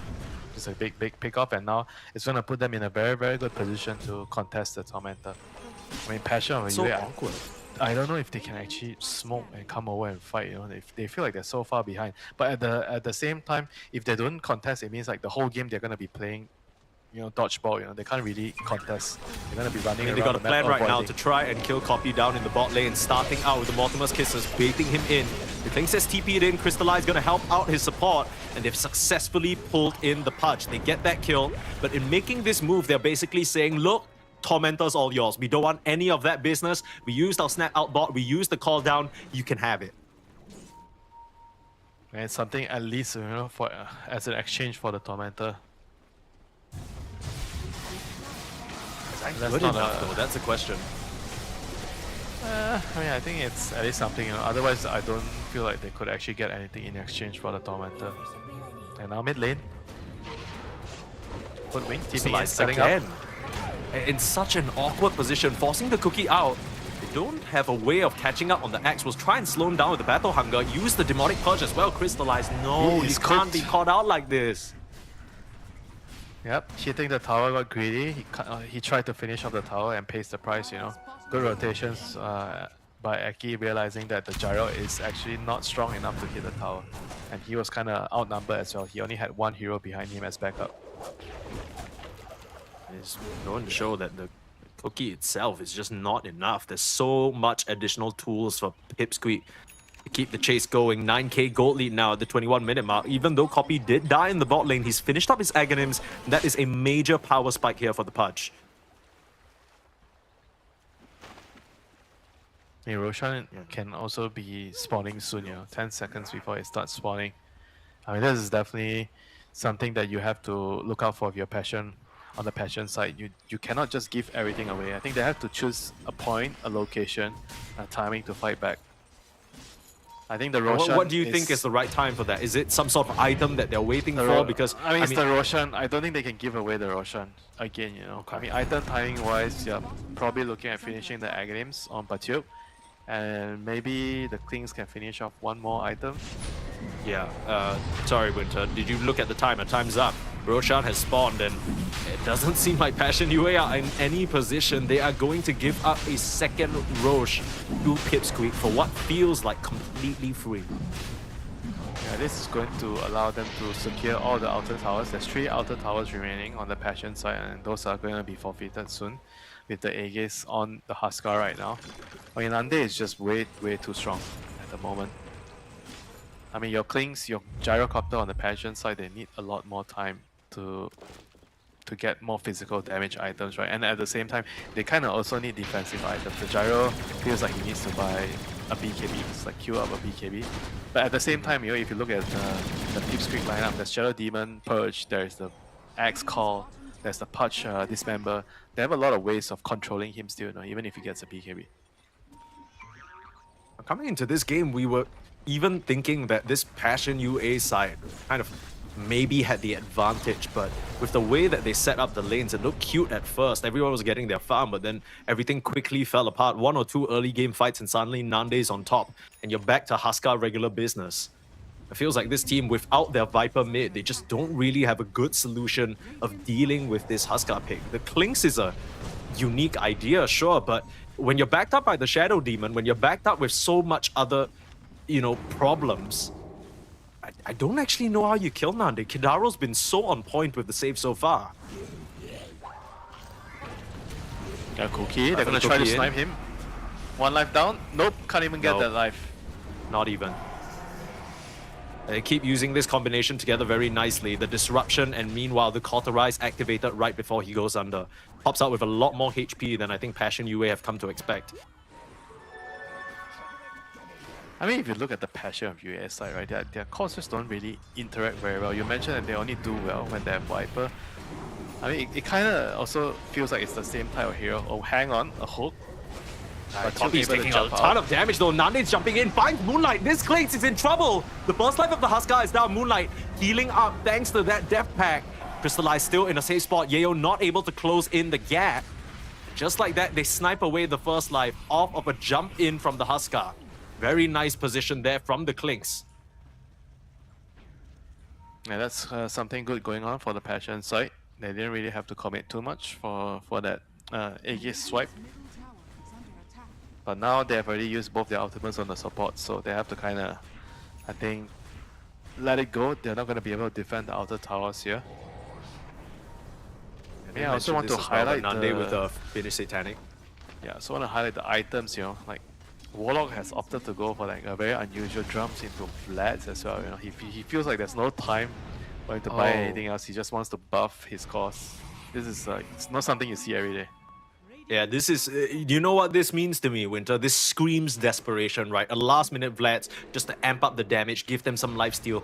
Just hope that it can make a difference. Eki, being caught out here, he knows that Moonlight is on his tail, but can he scurry his way out of this tree line? Tries for a cute bushwhack, tries to hide in the tree line, but yolls up into his death. Eki will get caught out alone here.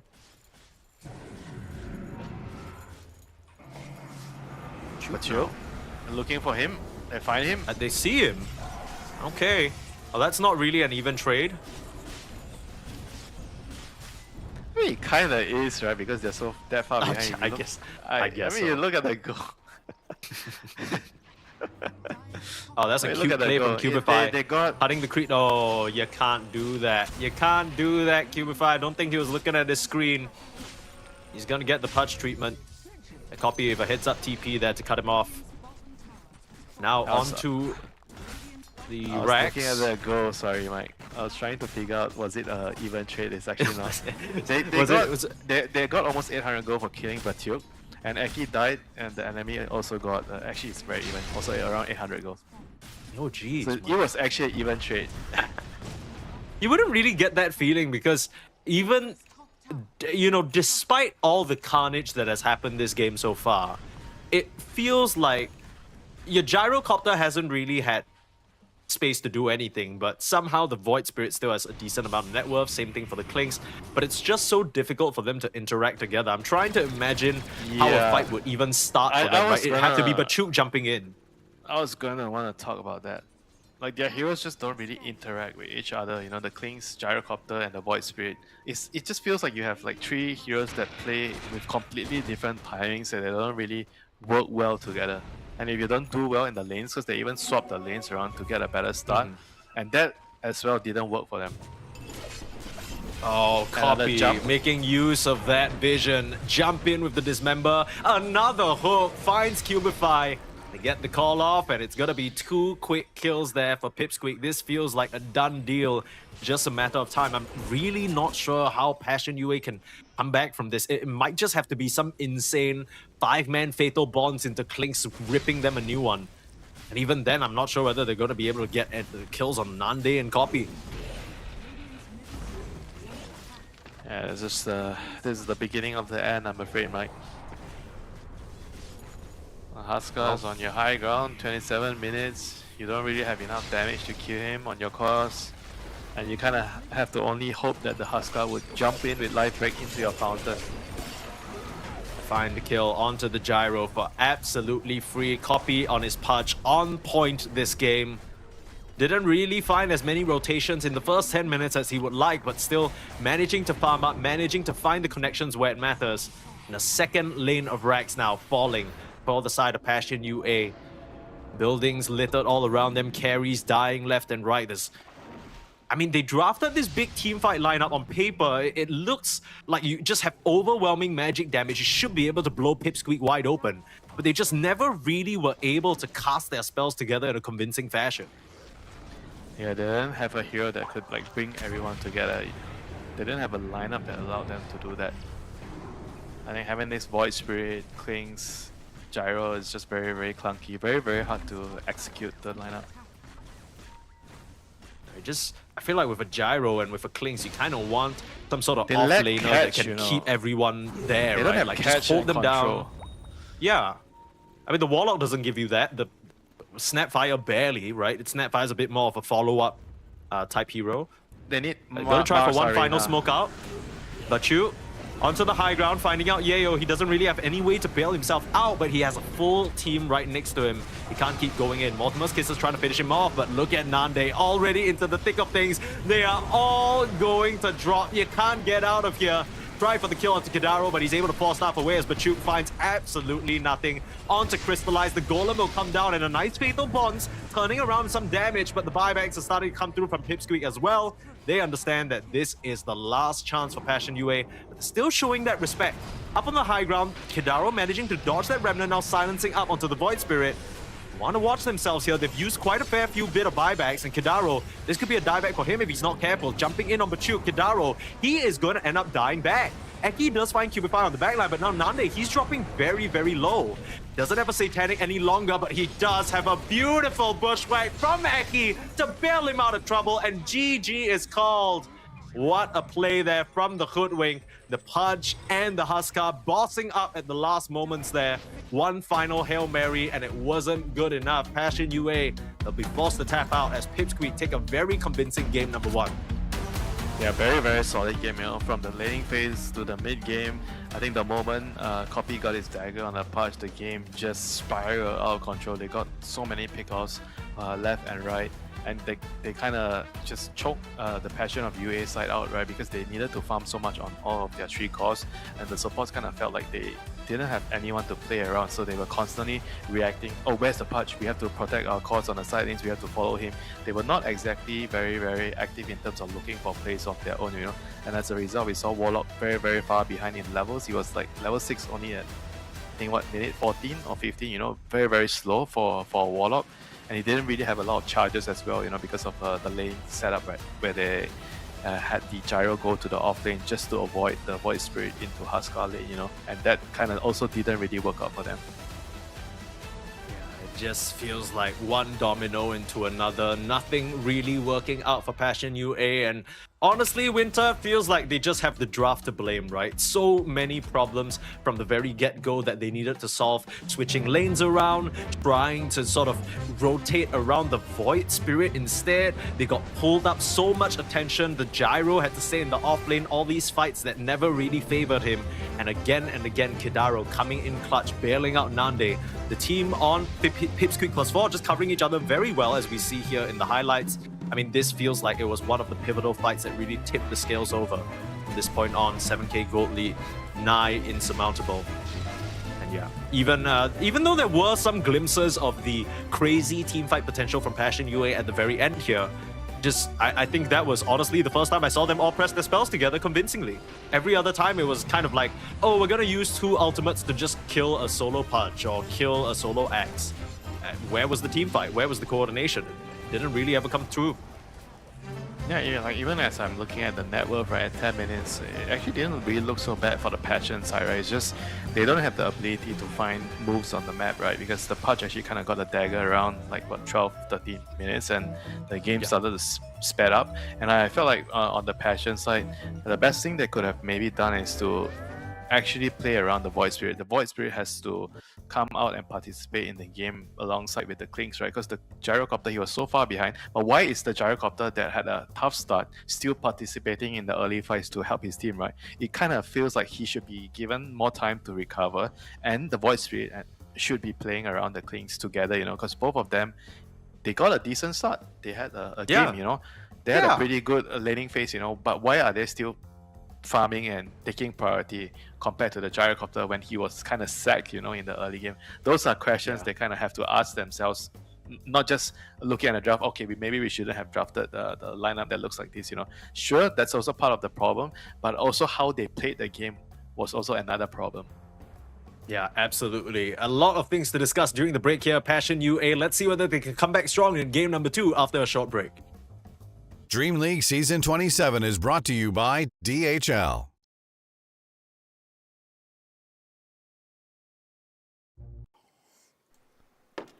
Right. Everyone ready to go? I'm ready. Sure. Yeah, let's go. Okay, I'm queuing.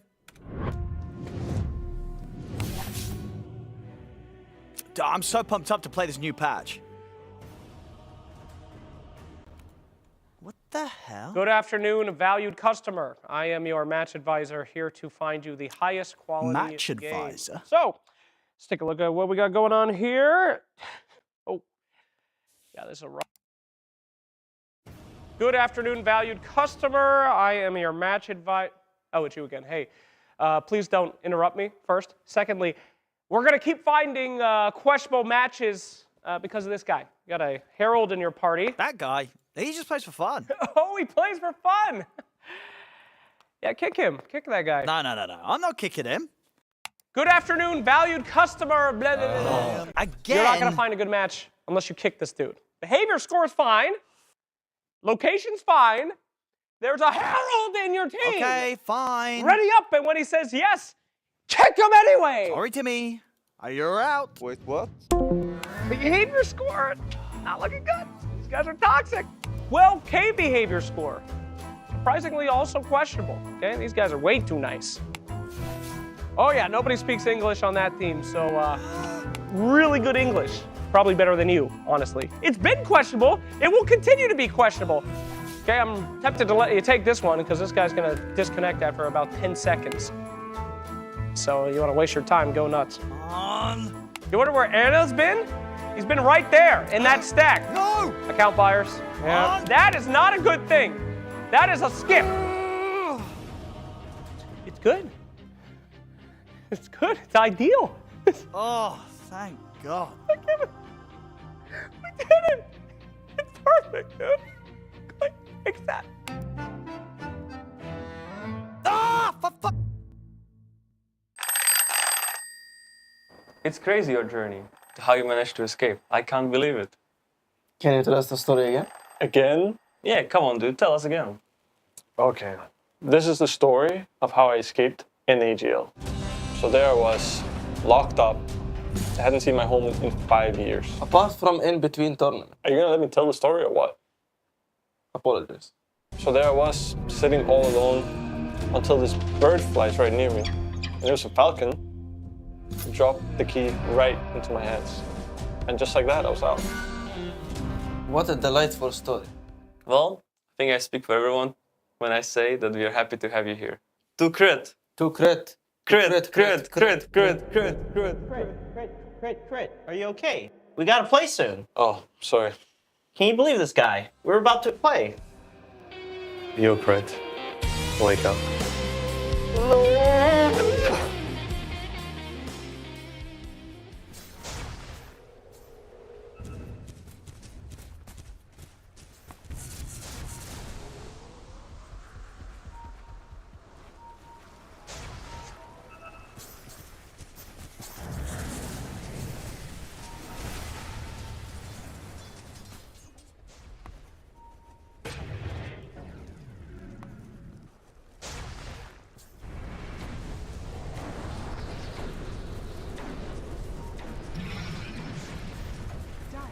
Scanning.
Radiant's courier has been killed.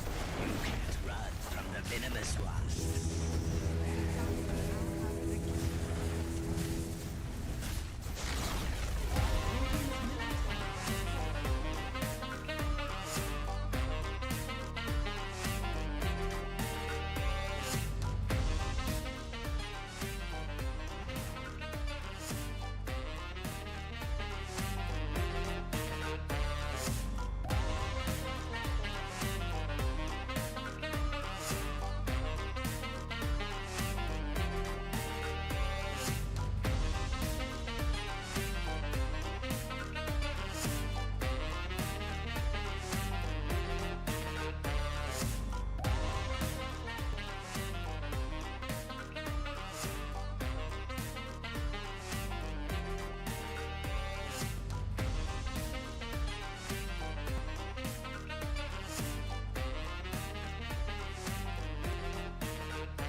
Dota 2 is all about creativity, especially here at DreamLeague Season 27. We're seeing a lot of new technology, Winter, but unfortunately, overcooking is also a bit of a crime. I think Passion UA felt the burn in the kitchen when they tried to put the Void Spirit on the off lane, and then they did a lane swap, put the gyro in the off lane instead to avoid it. It was a mess, right? At the end of the day, Pipsqueak able to take full advantage of that situation and steamroll ahead with their Huskar draft. Game number 2, we're hoping that they're able to fix up their problems on Passion UA because we are into day 2 of Dream League Season 27, and these teams currently have a 0-1 score. Unfortunately, it's not the classic Dream League group stage where you're playing round robins against everyone. There's a lot less time to learn and adapt, so you better do it quick. Yeah, gotta figure out what your problems are quickly. Gotta find solutions, gotta adapt, and everything needs to be done in between series, you know. And I always say in between series, there's only so much you can do. Maybe you can slap on some band-aid for your draft, you know. Sometimes you have some certain draft issues, then you have to adapt with your bands. But this doesn't really feel like it's just about the draft, you know. Even though I agree with you, I think the draft was kind of difficult to execute. They had to move their heroes here and there. But it also comes down to why did they actually just not ban the Huskar in the second phase, right? If they were already going to pick the Void Spirit. I don't know how much of that is they were really comfortable putting the Void Spirit on the off lane, you know. They feel like it was a flex for them, so they didn't really mind. But then when their opponents also flexed the Huskar to the safe lane, and they also kind of wanted to again dodge the Void Spirit against the Huskar lane, you know. So it kind of sounds like to me that they really prioritizing Batuk a lot, which I think you and me, we kind of felt like this is the player that's going to win them the games, but not in this manner. I think prioritizing him as a Void Spirit kind of just made the whole game very difficult. You know what's the funniest part of that? I kind of feel like they half committed, you know. They dipped one toe in and one toe out, because if you want to prioritize Batuk, I'm calling back to something that you said at the end of that game number 1. If he's your big player and you want to give him early farm so he can make moves, why didn't you go and play around him, right? Like, he had a Spirit Vessel, you could throw the 2 supports, stick them side by side, run around and get kills, but they didn't do that. They kept going top, trying to band-aid solutions, save, crystallize, instead of just sending him off to a retirement home and letting him farm for at least 20 minutes. You know what I mean? Like, I kind of get what you're saying, where I think the band-aid solution in this particular case might be, okay, if you want to sort of put Batuk in that spot, then you kind of got to make sure he has the support to make these kills happen. Void Spirit, very notably, a hero that maybe lacks damage to get these solo kills until a later part in the game. So let's see how they adapt. Same situation. This time around, Passion UA, they choose to ban out the Huskar, so no more Nande Huskar. Pipsqueak +4, still take out the Viper as a safety precaution. Passion UA, they're going to start things out with a very safe, very solid Jakiro. Yeah, Jakiro, like I said, best position 5 right now at securing the lane. It's very hard to out harass the Jakiro. I think the best thing you could do is you get a melee position 4 hero and just pull the wave. That's actually one of my favorite things to do right now against Jakiro. Either I do that or I tell my offlane, hey, would you mind playing X this game against the Jakiro? Because that's the only hero I feel like it can actually push the Jakiro out of the lane, right? Because you're losing the 1v1 as a position 4 against the Jakiro, but X on the other hand is the best hero that can just walk on the side and just cast Battle Hunger on the Jakiro, and then you win the trade. Yeah, there's like no commitment needed, right? It's so chill for the X. It's not like he really loses much lane presence in the 1v1, because if you're off to the side trading against the Jakiro, his one-man army is active and he just has so much extra strength. Pipsqueak +4, they're going for a different opening. Actually, both sides going for a different opening, right? Because earlier on, we saw Passion UA go for that Gyrocopter immediately, maybe valuing how flexible it can be as a carry. They've just gone for the support instead, and then Pipsqueak +4, they see the POS 5, presumably, so they're like, okay, yayo, let's get you your hero. Big team fight, solid laner, Mars is the choice here. Yeah, Mars kind of gets bullied by Jakiro though. I think it's definitely still not like an easy lane. I wouldn't say like, oh, I see Jakiro, I'm gonna pick Mars because Mars can play in the lane. It's definitely not that. I think you're going to need like either a range hero to help you combat the Jakiro, or you just do like what I said, just get a melee and just pull and abuse the lane. Just never play the lane. You never ever contest the Jakiro head on. Yeah. There's the Tusk, one of the most picked heroes in the entirety of Dream League, the third actually.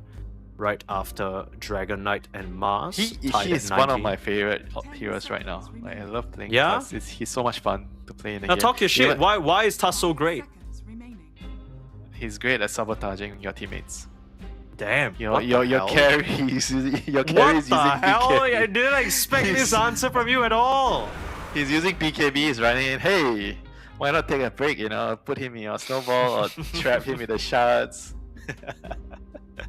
Yeah, a lot of ways to grief, but honestly, a lot of playmaking potential as well, and that's something that Eki particularly likes, right? I feel like this hero on this team is quite tied to him, and we're gonna see that Dragon Knight, which is the most picked hero of the patch right now, it feels like, come out for Passion UA, a very safe and stable carry mid, sometimes even off laner, and the Hoodwink now being stolen away. So Cubify, he's gonna get his hands on one of his classics here, but same can be said for Kidaro for his Warlock. So Kidaro both is teams back. trading hands. Yeah, Kidaro is in fact back. He is back with the Black Grima. He is here to tell Passion of UA, it's like, this is how you pick Warlock. Yeah. You get book charges early, Black Grimoire charges. Because the last game, I think he only got one for the first, 12 minutes? He didn't have a charge. Yeah, I don't even think he ended up popping the Grimoire to get the level 6. He just got it naturally and then he just used it because he was so far behind. Yeah, Terrorblade, we see here. Very, very nice lane combination with the Warlock. Very stable lane. You just keep the Terrorblade top up and he keeps farming. Fatal Bond kind of forces the enemy to deal with the large creep wave, and you cannot really contest the Terrorblade's farm. Terrorblade also a very high armored hero. Very, very good against DK. With the Corrosive Dragon dealing everything in physical damage, so TB is definitely a very good answer towards the Corrosive DK. I'd love to invalidate everything you're saying right now, but when I look at this Pipsqueak Go plus ahead, 4, Mike. Look, all I'm saying is that we know what Pipsqueak plus 4 like to do. I wouldn't even be surprised if this Warlock goes with the Mars to face off against the Jakiro. Is Tusk Terrorblade? I mean, I guess you could. It's not the most ideal. It does depend on the offlane, right? Because Tusk Terrorblade to me just seems like the second you get tag team ice shots, you get a kill with Metamorphosis. Yeah, I mean, you could. I guess you could. I'm not the I guess it biggest just fan of depends. TB Tusk in a lane. I think it can be very volatile. Some lanes, you kind of feel like you won't be able to do much, but we'll see what his matchup is. I think in certain matchups, maybe you could do what you just said. Put the Tusk and TB together. You get a good shot block, Metamorph, and then you kill with tag team. Certain lanes you definitely can do it. And it really depends on the matchup. And right now, the Passion side, they see the TB. So what do they do to counter the TB? Earlier today, we see Mouse pick Leshrac against TB. Yeah. But it kind of didn't really work out in the end for them. But You just need magic damage, right? That's kind of what you're looking for with countering TB is to pick humongous spell damage. There you go. It's a I don't decent think one. the spell damage quite as huge as Queen of Pains. Maybe, and I think the only one comparable is like Puck or Lina. Lina is definitely the biggest one.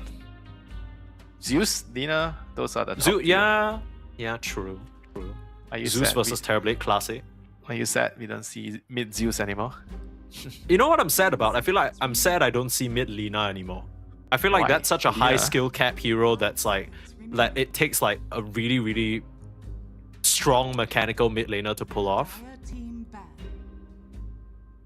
It's nice, you know? It's nice when these pro players get to display their skill. Are you talking about the patch where the Lina was... he had the... Was it a carry Lina? There was one point where Lina was playing... Oh, don't... Okay, no, not that one. Not that one. That one was late. So that one was... you must be talking about the one where Kiyotaka runs around and he kills 3 heroes when he's 1v3. Yeah. Or 1v3, he kills 2 heroes and TPs out. I like that spell. I remember that actually. That was crazy. Okay. Passion UA, the 18 pick Queen of Pain. What is the Pipsqueak response here? They are missing a mid laner and they have the privilege of picking what their matchup will be. The Puck already banned out. Maybe something like Void Spirit? There's Void, there's Ember, there's Pangolier. Pangolier is fine too. There's a couple of nice ones. You just need somebody to withstand the lane. And yeah, I mean, it depends on whether you want to go for like something like a Pango, like a team fighter, or you want to go for something more scaling, right? Like a greedier hero. But because you have Terrorblade, maybe I wouldn't go down that route of having a greedy hero. I think having like a a hero that has a stun that can play for the TB, play for the team. You know, like Sand King type of hero, Pango, Sand King. I think that would be sufficient for the draft to work. Whereas for Passion of UA side, they are looking to pick an offlaner that can actually tire everything. I think ideally you want someone that can reduce damage of the TB, you know, buy some Crimson, like some tight Underlord hero. There you go. Great Underlord call. is there. So Underlord is like the traditional counter to TB. But I don't think that in the lane you counter him as much, you know. I think this is one of those games that maybe you could consider the Tusk and TB because you want to kill the Underlord in the lane. You don't want to have Warlock in the Underlord lane because you're pushing out and he's like happy farming at the tower and he uses Firestorm to farm jungle as well. So he doesn't I think he doesn't really like it as Warlock to play into Underlord. So maybe you could be right this game, you know, you put the Warlock with the Mars and the Tusk with the TB. But before that, they need to decide what mid hero do they want to. Like Pango, I think it's kind of like alright, you know, he covers a lot of ground for them. If they want to, you know, pick something greedier, I'm not sure what else can they go for, you know. Yeah, suddenly the spirits don't feel quite as good because even though Void Spirit's still left in the pool, you got the pits, you got the Sonic Wave, you got the Sonic Boom later on. It's like, there's so much mess that can keep you Ooh! This is a fighting hero. Phoenix mid the Mars. This is very cool. I like it. I like this. It's very good into a DK because you're doing percentage based damage with your Sunray. Sunray. And Sunray kills all these tanky heroes. There's Underlord, there's DK. Even the Passion UA guys can't help but crack a little bit of a smile. The copy mid Phoenix. First game on the Pudge, second game on the Phoenix. Maybe he's doing an all heroes challenge. He's going down the list alphabetically. He's stuck on the letter P right now. You know what I'm saying? Like, I don't know what these picks are, but I'm liking what I'm seeing. And Passion UA at least crystallized. He can't be too happy against that. This Phoenix is going to give him such a difficult time. Not just the high HP percentage damage, right? But also the mischance. This Dragon Knight has almost what feels like been fully counted out. You need a fight in an arena, you basically need a BKB, but then once you get a BKB, do you have enough physical damage to cut through Nande, and then you need to deal with an egg. It's so much to do. And Passion UA, I mean, this draft kind of feels like they need Moonlight and Bachuk to pop off. They have a very, I think, much more balanced draft compared to last game. I think this game, even though the DK is, like you said, counted, but at the same time, their strength of this lineup is not entirely dependent on the DK, right? They have the Underlord and the Queen of Pain. Both of these other two cores that have very, very important roles in the game.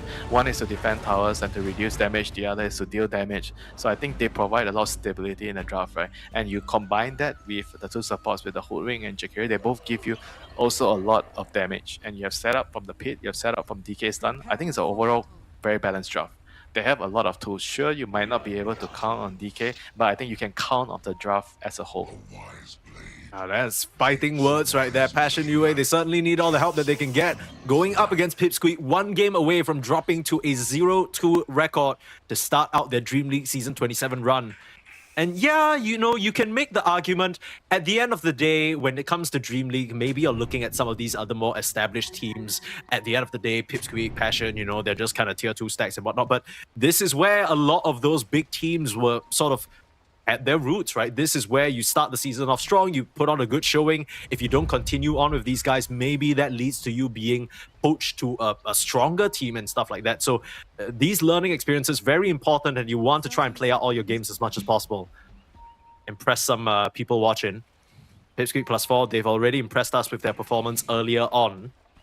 See whether they're able to do it against this much more well-rounded draft. I like what I see, Passion UA. Would you sort of give any side the inherent advantage, or do you think both teams it's going to come down to execution?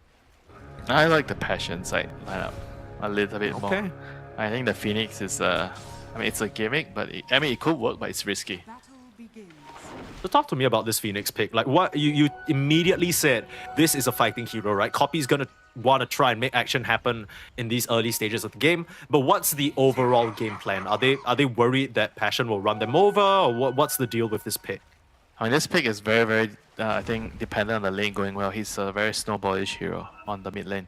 If you do not get a very, very good start, get a decent lane going, get kills, I think this hero can quickly fall off the game, you know. So he has to make sure that he doesn't make any mistakes at all, you know, in the early game, in the laning phase. He can't afford to die. And yeah, I mean, everything has to go perfectly for Copy to make this Phoenix work. And you can already see that emphasis on Copy's lane through the wards for Pipsqueak. You got one ward scouting out the top side for any rotation from the Hoodwink, one ward right at the jungle area to make sure the Jakiro doesn't come over unnoticed. They really want to make sure this Phoenix gets off to a hot start. For now, they're pretty okay pushing the wave in. Moonlight will just go for the dagger build and put some harass in though. What about the other lanes? Okay, so Eki does go to the bot lane with the Mars.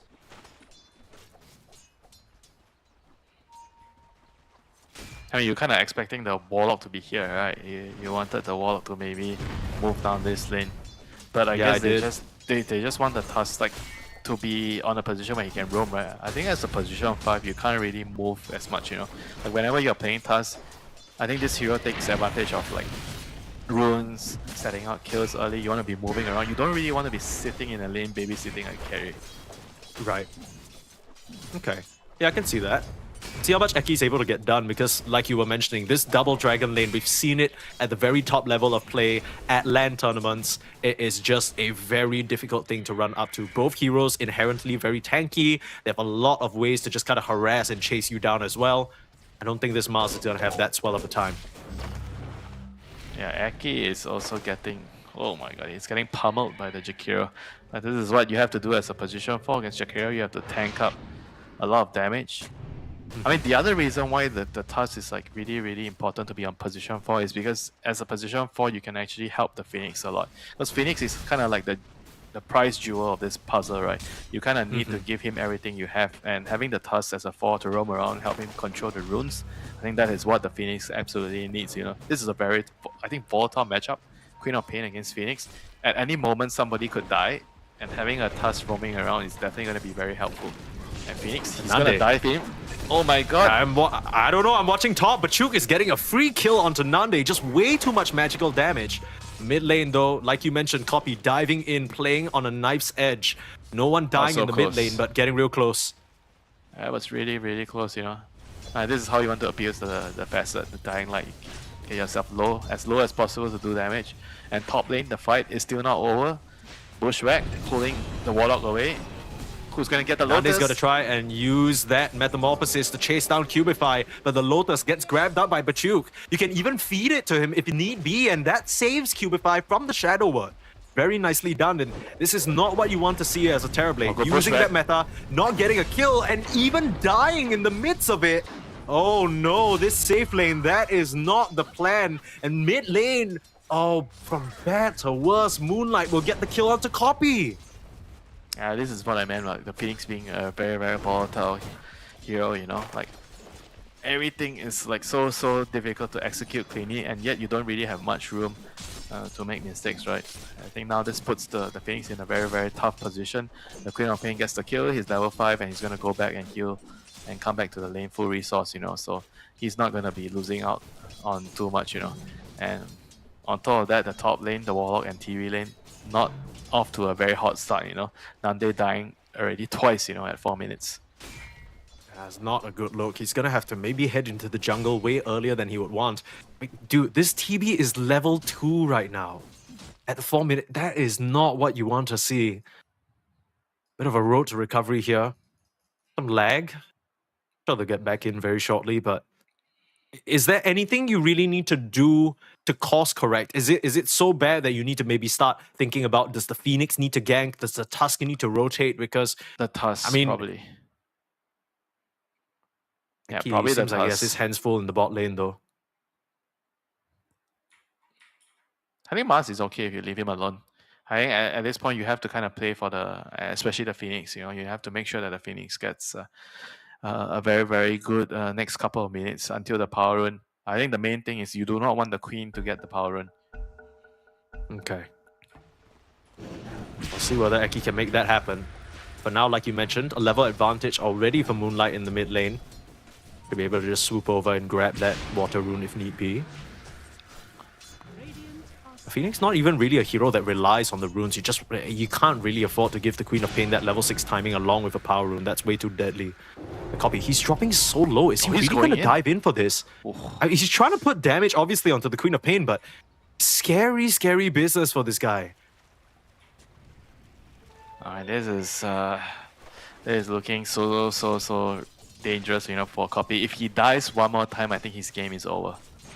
You really got to watch out for the level 6 Moonlight. He's just hitting those creeps until... Oh, what a timing for the pause. Feel like he's actually going to maybe... I mean, the Quap maybe needs to think- right-click once so that he takes out to the dagger. He still has 2 stick charges and a tango going. Yeah, it's going to be close. Maybe 2 right-clicks. You also got to sort of remember that even Tuss though is it around. is very little, there is also a mischance coming from the Phoenix's spells. Eki is also They're running in 1% from at the behind. moment. Yeah, Eki is in fact coming in. I mean, this might be a bait that ends up going sour. We'll see how it plays out. Copy, very, very low HP, forcing the blink out. Moonlight doesn't want to play around. Oof, this is too close for comfort, Mike. Yeah, I'm very uncomfortable, and I'm not even playing the game. Top lane, Cracker is moving in through the gates. He feels like his carry is already secured. So it's time to annoy the TV even further. The TV is already having a very rough game. So another kill would mean that it's going to get even worse. There's quite a lot of magic damage between these 3 heroes to put pressure onto Nande, but preemptive Shadow Word, popping him off. I haven't seen the Jakiro in the bot lane for quite a while now, so maybe the warning signal's starting to flare up for Pipsqueak. Wondering where exactly this man might be. Cute little snowball to dodge the Shadow Strike. And giving Eki some much needed EXP here in the mid lane, but with the Phoenix sort of going into the jungle, that is going to relinquish the 6-minute power rune to the Queen of Pain. Look at this dive up here in the top lane though. 2 supports running around the corner. Do they spot Nande in the tree line? He is in a very convenient location. The Akon will find him. Dual Breath starting to come out. You need some help, but you're not going to find it. The Warlock can offer nothing as the carry of Pipsqueak will go down again. And now with the level 6 Bachuk, I mean, he's just got to pop a pit down, give Moonlight a freebie. Bachuk with a double kill. They're going to turn this into a tier 1 tower. Early game going absolutely horrendously for Pipsqueak. Yeah, this is going perfectly, for Passion on UA side. They're off to a very, very hot start. Both Queen of Pain and the Underlord very, very happy with the early game. And Underlord is also one of those heroes where if you give him a good start, he is going to repay you in dividends, in the mid game. Hitting his aura timings a lot faster, being very, very hard to kill in the team fights and limiting the damage coming out from your TB, I mean, if you could actually get a pipe at a very, very fast timing, where is the damage going to come from, from Pipsqueak? Yeah. If the pipe is look up at his on item Underlord. build. He's rushing it. He knows the magic damage is what is going to do them over. And if he manages to pick that up at, I want to say, even 11, 12 minutes, a lot of the times when you're behind, it's about getting these solo pickoffs. Even if you lose a couple of heroes in the fight, if you find a core or something, it'll all be worth it. That's going to be so much harder with the pipe online. That's still a ways to go, though. Level 6 for Copy. Trying to put that egg to use. Maybe a dive onto Crystallize in the near future. Grouping up for it now. Oh, Crystallize. I think he saw that. The bitter chill on the creep wave exposes him, and they'll have to settle for Cubify instead. You don't really want to use an egg on the support, though. Try and find him in the tree line. Should still be a kill. Nicely done. Copy will claim it. It's something. Their first kill on the board for Pipsqueak. There's going to be a lot of small little pickoffs they're going to need, They're going to have to find a couple more of those, in the next coming minutes. Power Rune spawning, 8 minutes. They definitely don't want the Quap to get another Power Rune, but unfortunately she is going to get the Shield Rune. Oh, the Mars positioned down here so aggressively, and the gate will come in to punish him, lock him into the jail. And Crystallize should be able to finish off this kill. Last auto attack, Kriko will be the one to find it. Nice TP out though from the supporting cast members. The Warlock gets out of trouble, and the rest of Pipsqueak evacuate. So it's a 5-member commitment. I mean, they do get a kill on the Mars, but it's not too bad, right? You're dragging their attention away somewhat. Yeah, not too bad. Space for Nande on the Terrorblade. Now he has the entire top side of the map, the couple of jungle camps that he has. But meanwhile, alright, Ice Pop on landing on Copy. Copy still has his egg. He's baiting them to jump on him so that he could use the egg. Jeez, he is dropping so Dude, low. he is just like always on the verge of dying on this hero. Like every time I look at mid, he's like 100 HP, 200 HP. Yeah, I'm not gonna lie, if I was him, my asshole would be clenched real tight. Very uncomfortable gameplay coming out from this guy right now. Nande Good magic damage. Doesn't have the Sunder level, but has the point saved so he can use it. And you can already see sort of the mindset that Nande has, right? He understands just how far behind he is, trying to max out those illusions as fast as possible just to maximize the farming speed for him just to get back into this game. Because look at his net worth. My goodness, he's behind Copy on the Phoenix. That's not a good look. Here comes Copy. Jumping in. Bushwhack's there though. Is he just dead? There comes the egg at the very last moment, Good but a very TP. easy Very TP good from TP. Bachu. Instantly, he knows there's nothing to stop him. No stuns, no disable, easy TP out. Bot lane. Meanwhile, set up in the bot lane. There's the Ice Path holding Yayo in place. Eki trying for a snowball save. Will have to pull Yayo in, but it brings him further into the tower, forcing an arena out. The spear as Here comes well. the Copy Phoenix. there to back him up, but in comes the Underlord ready to support.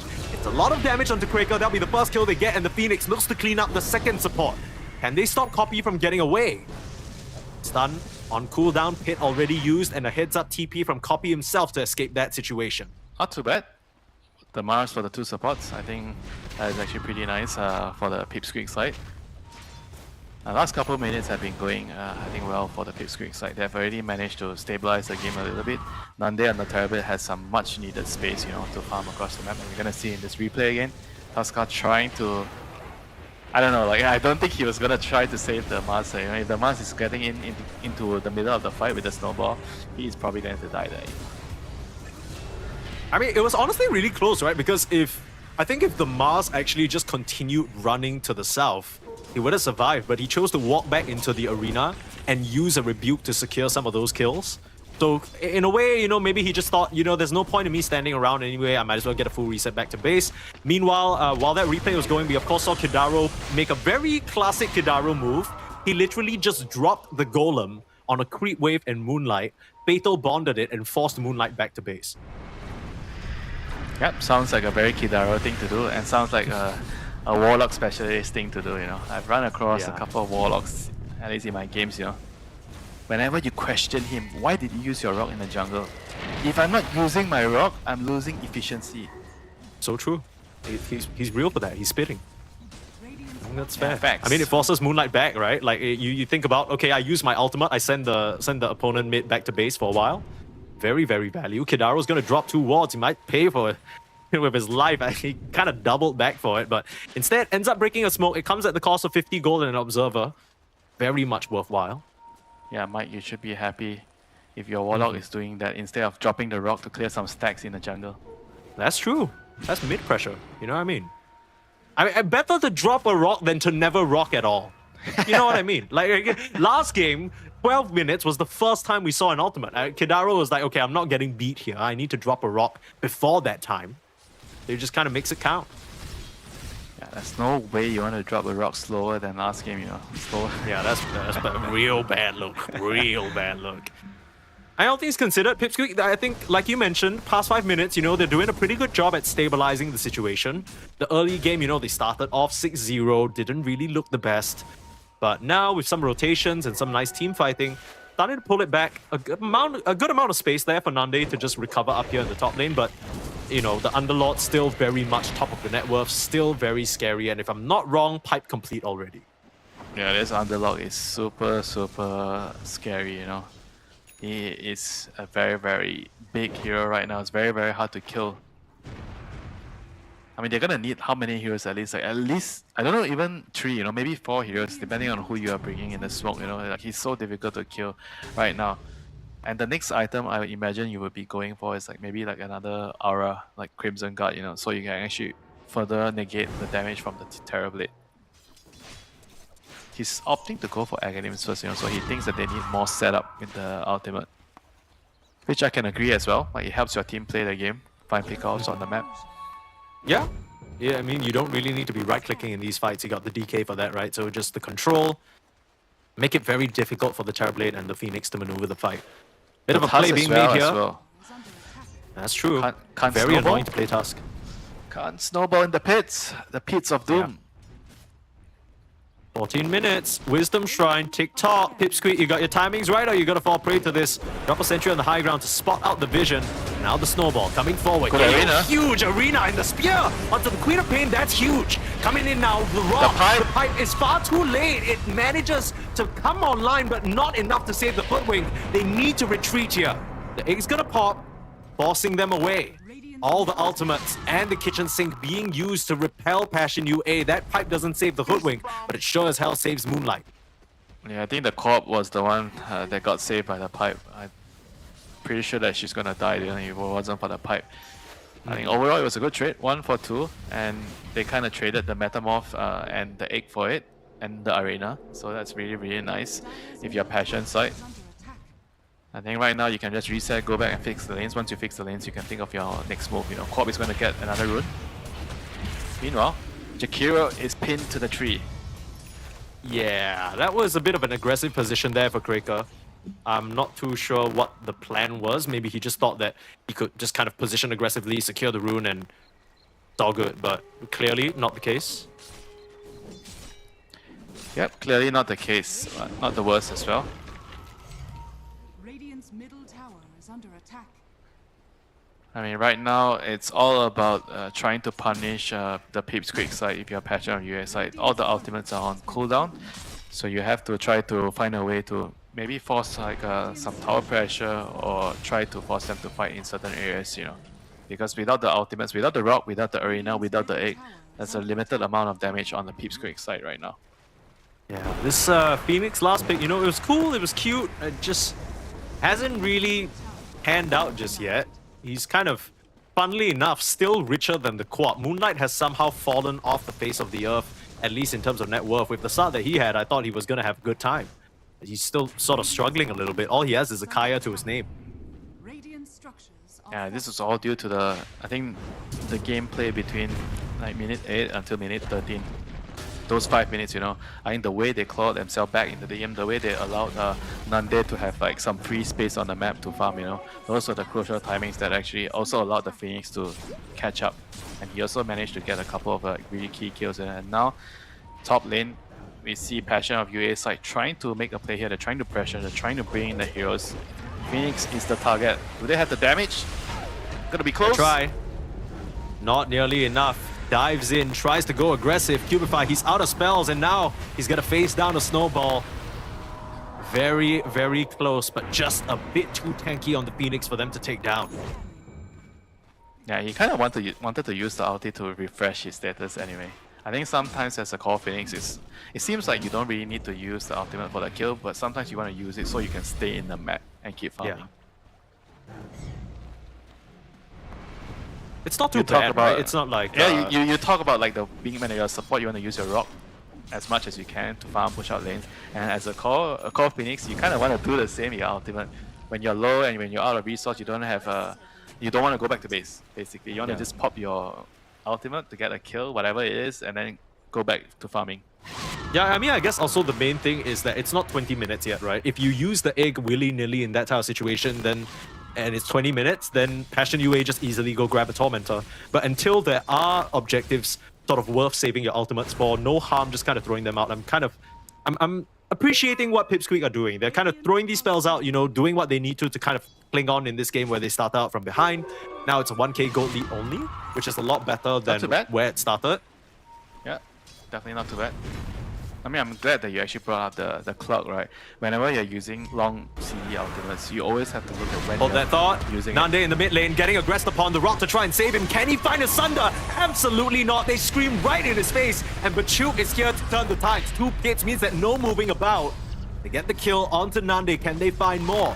Hidaro desperately try to juke in the tree line. Nowhere for him to run, though. And he'll be the second kill to fall. This is very big. nice done there from Passion UA. This is really big. It's the reveal of the Agonyms of Underlord. This is like a very, very big play, you know, getting the 2 kills there in the mid lane. And now the tower as well.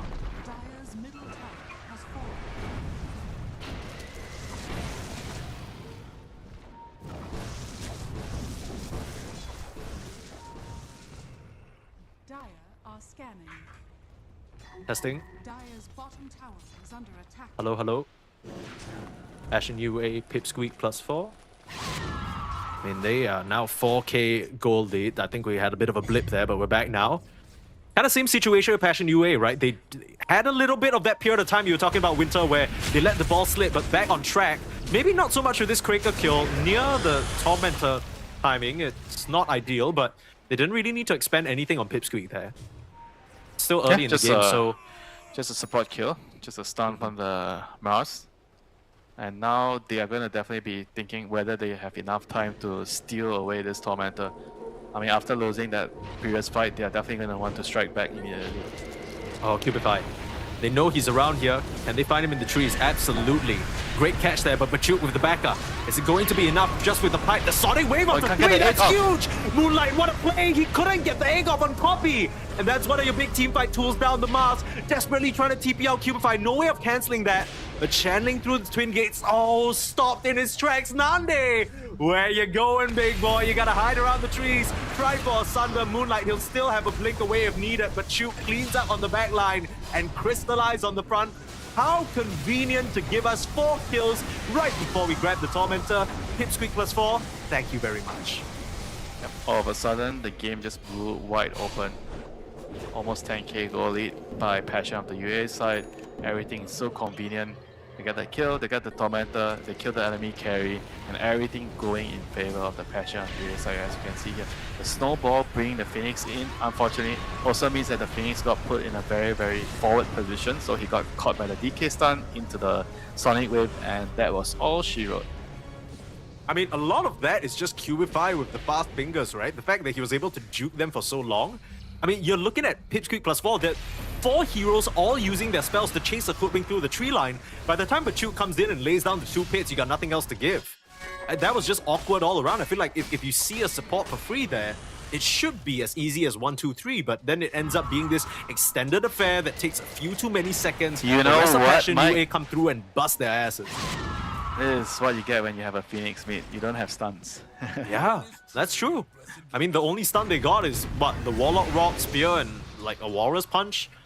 It's not the easiest, like, task game. Like you mentioned, Eki is having so much trouble getting in just because of these pits. He has no dagger. He can't really initiate, you know. And now he's dead. There goes your dagger. It's so easy to kill him. It really is. I mean, Cubify and Moonlight, they've done an excellent job. Props to Moonlight as well. What a Sonic Wave from him. Eliminating the Phoenix before that egg comes out and just putting on so much damage on the rest of Pipsqueak +4. The chase is on. Got a scent of a Kidaro Warlock in the area. Crystallized, unfortunately. Not enough move speed. You got vision on the high ground. You got a nice path at the very end. Very nicely done from Kraker. Catch out his counterpart. Kidaro will go down. Turns out maybe the Warlock isn't really the hero of this series because whoever's picking Warlock is losing big time.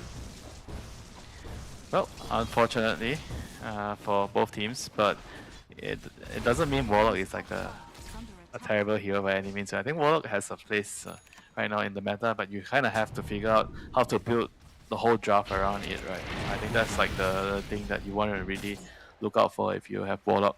And unfortunately for Pipsqueak this game, the Phoenix was kind of the hero that could make or break the draft, you know, and he didn't get a very, very good start to allow the hero to snowball. Yeah. A quick item check. BKB's picked up on both Moonlight and Crystallize. You had the Aghanim's, like you already mentioned, for the Pipe Crimson Bachuk Underlord. But yeah, all the auras coming in now. And looking at the Gleipnir too. Aegis now for Moonlight, so even more insurance for the Queen of Flame to play a bit more riskily, working towards that Shivas. Yeah, she's going to be so hard to kill in the team fights, combined with the auras from the Underlord. I mean, at this point, Nande is like the sole damage right now. I don't feel like the Phoenix or Mars does a lot of damage in the team fights anymore. You know what's the sad part? Nande has a Midas. Yeah, the fact that the Tournament went back for Midas. Oh I think Copy is there. You got some fried chicken on your screen. Cooked up very nice by the Dragon Knight's flames. Cubify will be the one to get that last hit, and it just feels like Pipsqueak, they are so lost this game. They have massive team fight, but just no real way of taking advantage of it. Kind of feels like a flip of the script, right? Passion UA, they were very much in that similar position. But it just feels like the first 5 minutes, the fact that Bachuk and Cubify were able to kill Nande like 2 times for completely free, I don't think that should have happened. You mentioned that it's a tough matchup for the Terrorblade, but still dying twice in the lane, that can't be it. Yeah, it definitely can't be the way you start a game, you know. Not on just Terrorblade, you know, on any hero for that matter. Like in 4 minutes, for 3 minutes he died twice. Maybe 4. And then he had to walk back to the lane without a TP. Yeah, I mean, any hero would just suffer completely, you know, the whole game. Like he's trying to push out the wave, be a little cheeky with it. Takes half his HP in damage, and now a pit. His doom is coming. His name is Bachuk. One more hit, can't even get a Walrus punch off. It's not a fair fight at all. I mean, this Aegis power play, it's not really gaining them a lot of gold, but they are just able to sweep the map on Passion UA and take everything that they want from Pipsqueak. I mean, look at Kadaro. He's trying to set up some vision or at least clear out an area. He doesn't even get the privilege of that. Yeah, it's very difficult to play the map. As you can see right now, Phoenix is getting caught again. I mean, Underlord with the global presence, I mean, now they are forcing out the egg. Yikes. Queen of Pain just blinks in to kill the egg, you know, that's how far ahead she is. Yeah. And that's your mid laner out of the picture. You got a buyback, but you already used your ultimate, and now Kidaro's gone as well. Yep, very simple affair. Yeah, Winter, I'd be inclined to agree with you. I don't think there's much coming back here. And Nande is just simply not ready to fight. Well, he's hopefully in the next game he'll be ready to fight. Yeah. Definitely seems that that's going to be the case here. Pushing things. Passion UA, we were a little bit worried about them after that game number 1, but they just kind of realized, hey, you know what would be crazy if we didn't draft ourselves into a corner?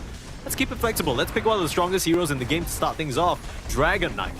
And even though Pipsqueak +4, they put in a lot of effort into countering this pick, he still had a decent lane, still had a good start on the back of the Jakiro. Everything's going swimmingly for them now. Second lane of Rax claimed. Not fully, but just enough that the lanes are going to start pushing in, putting pressure on the map. And it seems like, you know, they don't want to push the issue. They're happy with that. They saw meta being used. That's good enough. Yeah, play it safe, reset, wait for your ultimates. You still have 1.5 minutes on the Aegis. Actually, not sure if they have enough time to use it. Yeah, that's what I was thinking too, I guess. Sonic Wave is back up soon. I mean, unless they make a move right now. Otherwise, they wouldn't be able to use the Aegis. The funny thing is actually Pipsqueak who are the ones running out right now, trying to find something, but the entire side of Passion UA on the same page there, evacuating. It might just be Cubify who shows himself in the top lane here, but able to scurry out immediately. I just feel so hard. 18k net worth lead. It just... You need like 2 or 3 heroes minimum, it feels like, to even kill a support. I don't even think Copy can kill Cubify by himself.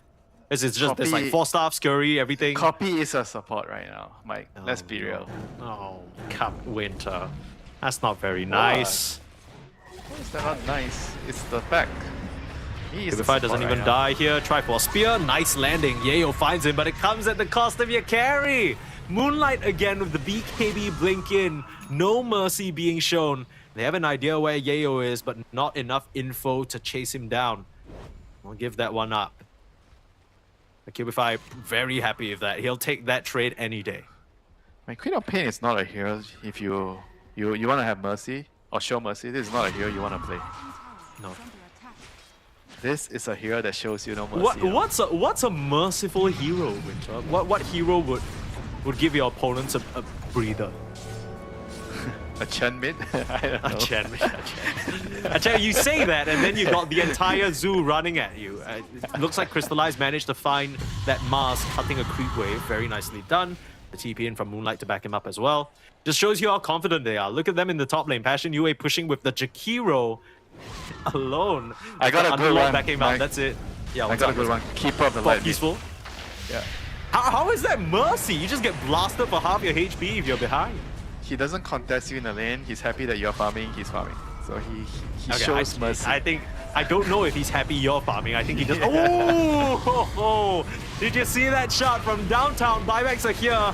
Pipsqueak, you gotta try and mount their final defense, but an easy pit, an easy 4-star for Chu. He'll get caught by the arena, Crystallize in it as well, but it's just a BKB walk on the hell out of there. Egg on the high ground, but they are just doing the thing where they walk away because guess what? You ain't got a stun on Pipsqueak. They're smoking out, Mike. They don't For care what? what you said. For what? When they don't have an egg, Winter, what are they smoking for? Maybe this is a smoke break before game 3 because I don't know what else they have. I mean, right now, they're going to see the bitter chill on the creep wave again. So Passion UA know which direction they're coming from. The pings are there, the scans are through. Passion UA know exactly what the angle is. Ward comes down, Eki. He has the privilege of the jump, but Moonlight not gonna give it to him. Another huge sonic wave, the rock to stop the finishing blow onto Nande. He has the Manta, last bit of HP, have a Thunder, finds it onto Moonlight. That's clutch. That could turn the fight around. Moonlight able to survive, but the rest of his team just dropping like flies. Crystallize on the last sliver of HP will end up going down. The Moonlight able to kill Kidaro. Eki will buy back to try and chase down this Queen of Pain. One more second until the blink. The shards off the mark. Nande with the move speed try to chase him down. Shivas, at least they find the Queen of Pain, but it's a 2v3 situation with buyback still available for Passion UA. And they don't even care about you. Bachuk's just hitting your racks. Look at Bachuk. 400 damage right click with the Atrophy Aura. Damn! He's the carry. He is indeed. That's something we always talk about with this Passion UA lineup. Here comes the final blow. Unchuck into the Skycracker goes down. They don't have a buyback on him, and Cubify in some trouble as well. Tries to use the sharpshooter boomerang, create some distance, but Bachuk is just gonna finish the ranks and walk it off. Just TPs away again. That is some swag right there. Finish the racks, TPs in front of your enemy team. There ain't anything you can do in the pit, you know. You can't touch me. Yeah. That was honestly as good of a situation as you could ask for, right? Because Moonlight, he had that BKB running, but you'll see on the left side that Nande managing to get that clutch thunder at the very last moment. In the meanwhile, the rest of the team actually gets crystallized really low. So at the end of things, they do kill the enemy carry. Not too bad. Copy gets off a really nice sort of set of spells there to burn him to a crisp. But no one's killing Bachuk. That's the problem. But can you even kill Bachuk? I actually have no idea, you know, if you had commit all the heroes on him. Maybe, you know, you need to be hitting him for like 10 seconds. I think the Sunray, like if you manage to get the Sunray on him for that like 5 seconds, probably you could kill him. But there's no other way. He has the pipe, you know, like it's not like he's gonna take a lot of damage. If you look at his neutral item as well, he has magic resist mystical on his searing signet, so he's very smart. tanky. Yeah, he knows. They can only kill him through magic. I mean, same thing for the Dragon Knight, right? There's just a very shared understanding on the team. Mystical, Accelerated Sheath. They know all these little bits of the magic resistance is going to go a long way, and it certainly did for Crystallize there in that earlier fight. Catch now, onto Nande. Oh no. Woo! Bye-bye. Don't even need the Sonic Wave. Let's catch more. Aki's found. Caught in between the Venn diagram of absolute death. He'll buy back now on the Terrorblade. And Egg on the high ground doing a number, but not even close to a number that's significant for Bachuk to pick up the call. Moonlight just jumping in. Look at how fast that Mars melts. Nande is now standing his ground, trying to fight, but he doesn't even get the chance to. The problem is you got stuns for days, you got roots, and you just don't have a BKB. Oh, that's gotta be it. GG is called as Pipsqueak. They'll get taken down. Passion UA with a very strong punchback. And we have ourselves a series winner. We have ourselves a game 3. Fighting to prove that who is the true Division 2 champion, yeah? Who are the top dogs of Division 2? They came here from Division 2 and now they're up against each other again, battling out to secure their first win for both sides. And it is going indeed to be a game 3, you know. And both teams are going to have to find some way of bringing out the best from their team, you know, find a draft that allows their team to shine. You know, I think in the first game, the Passion of UA side kind of had a fancy, a funky draft, and in the second game, Pipsqueak kind of returned the favor by having a mid Phoenix, and hopefully in the third game, we actually have both teams being grounded and just having good, solid drafts. Yeah, I mean, you were right in this case. Passion UA definitely striking through with the more well-rounded draft, right? In comparison to the previous game, their heroes make so much more sense together. You're seeing, you know, the Hoodwink press spells, and then the immediate follow-up from the Queen of Pain, and then Bachuk coming in as well, Crystallize setting things up with the stun. It feels so much easier that you wonder to yourself why Passion UA don't draft this stuff every game. They look so clean, they look so nice with it. The team fights were sweet, cool.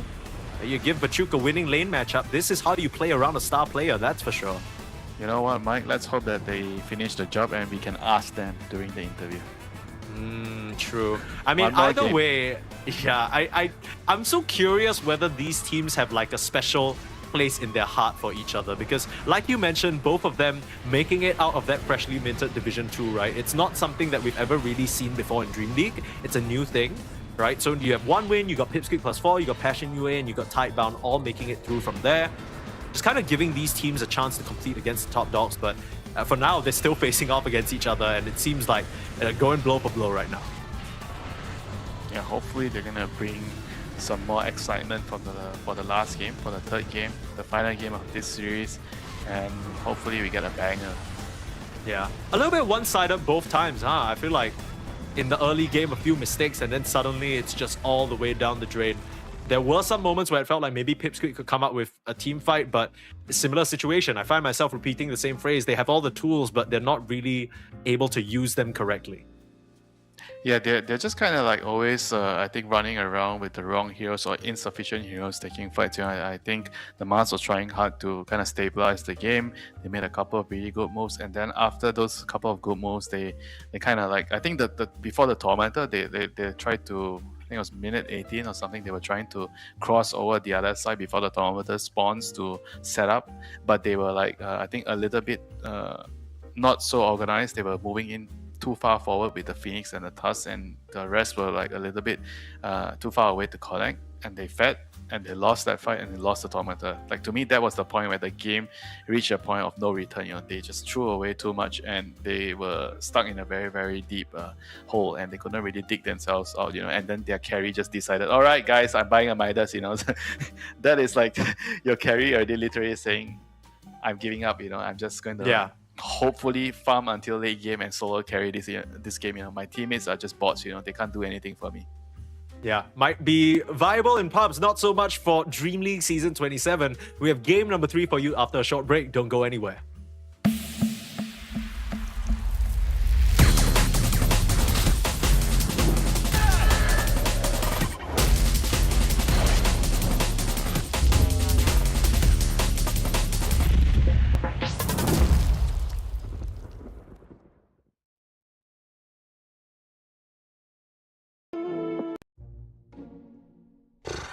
Content ideas, okay. Oh, okay, I got it. Arteezy has a sleep paralysis demon. Shadow Fiend, huh? Okay, right, too obvious, sure.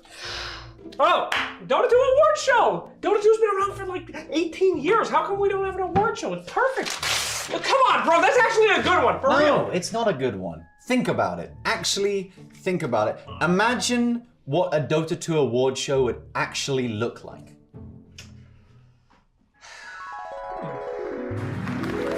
Thank you, everyone. Welcome back to the Dota 2 Defense of the Award Show for the video game Dota 2 Defense of the Ancients, Dota.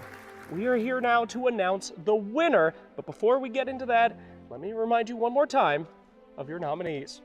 Fear, 23 Savage, FY, and ATF. And the award for most excited victory celebration goes to Fear! Come on up here, Fear. Come get your award, buddy. Excuse me, where is he? Hello? Fear? Oh, he's gone. Okay. Oh, this is a huge one. Let us now begin our induction into the Hall of Fame. This one is for those Dota players that have been around for so long, but are still here and kicking butt today. Ladies and gentlemen, you know him, you love him. Please welcome Puppy. Oh, he's not here. Okay, that's okay, because there's plenty of other good old players to be inducted in his stead. Ladies and gentlemen, put your hands together for Kuroki. Oh, the Hall of Fame inductee is Sumail. Oh, it's Miracle. Okay, Mind Control. He's actually good. He's not here. I thought, great. And best seating position, Boxy, 33, Ramses, and Blitz. And now it's time for a crowd favorite. We have Team Fight of the Year. Your first nominee is gonna be Heroic versus Gaming Gladiators at ESO1 Birmingham. Next up, BB Team versus the Tormentor at ESO1 Kuala Lumpur. You know this one, it's Boxy's Lion's Stun at ESO1 Kuala Lumpur. And Gabi and Abed at the Blacklist International Team House. And the winner is, of course, Boxy's Lion's Stun at ESO1 Kuala Lumpur. Ah, look at that stun! Unbelievable! Putting your hands together. Woo! Woo! God! And your final category of the night, thank goodness, is gonna be Least Retired Player of the Year. Your nominees are Crit, Ame. Oh. Get Ama's name out of your mouth. Hey, do you have something that you want to say about Ame, or I'm gonna give you a hug, or what are you doing up here? So, sleep paralysis demon? Yeah, sleep paralysis demon. Okay, let's go.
Dire are scanning.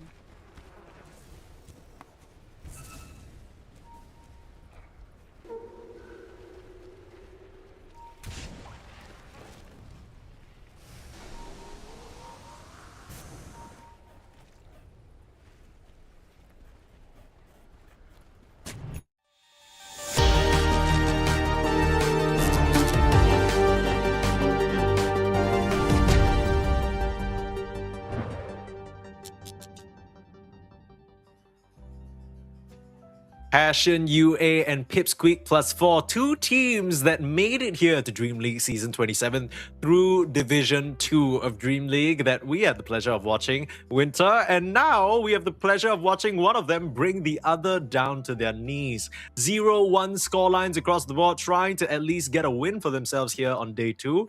And so far, both games have been pretty one-sided, right? One crucial mistake or series of crucial mistakes maybe in like the 15 to 20 minute mark, and suddenly one team runs away with the game and never looks back.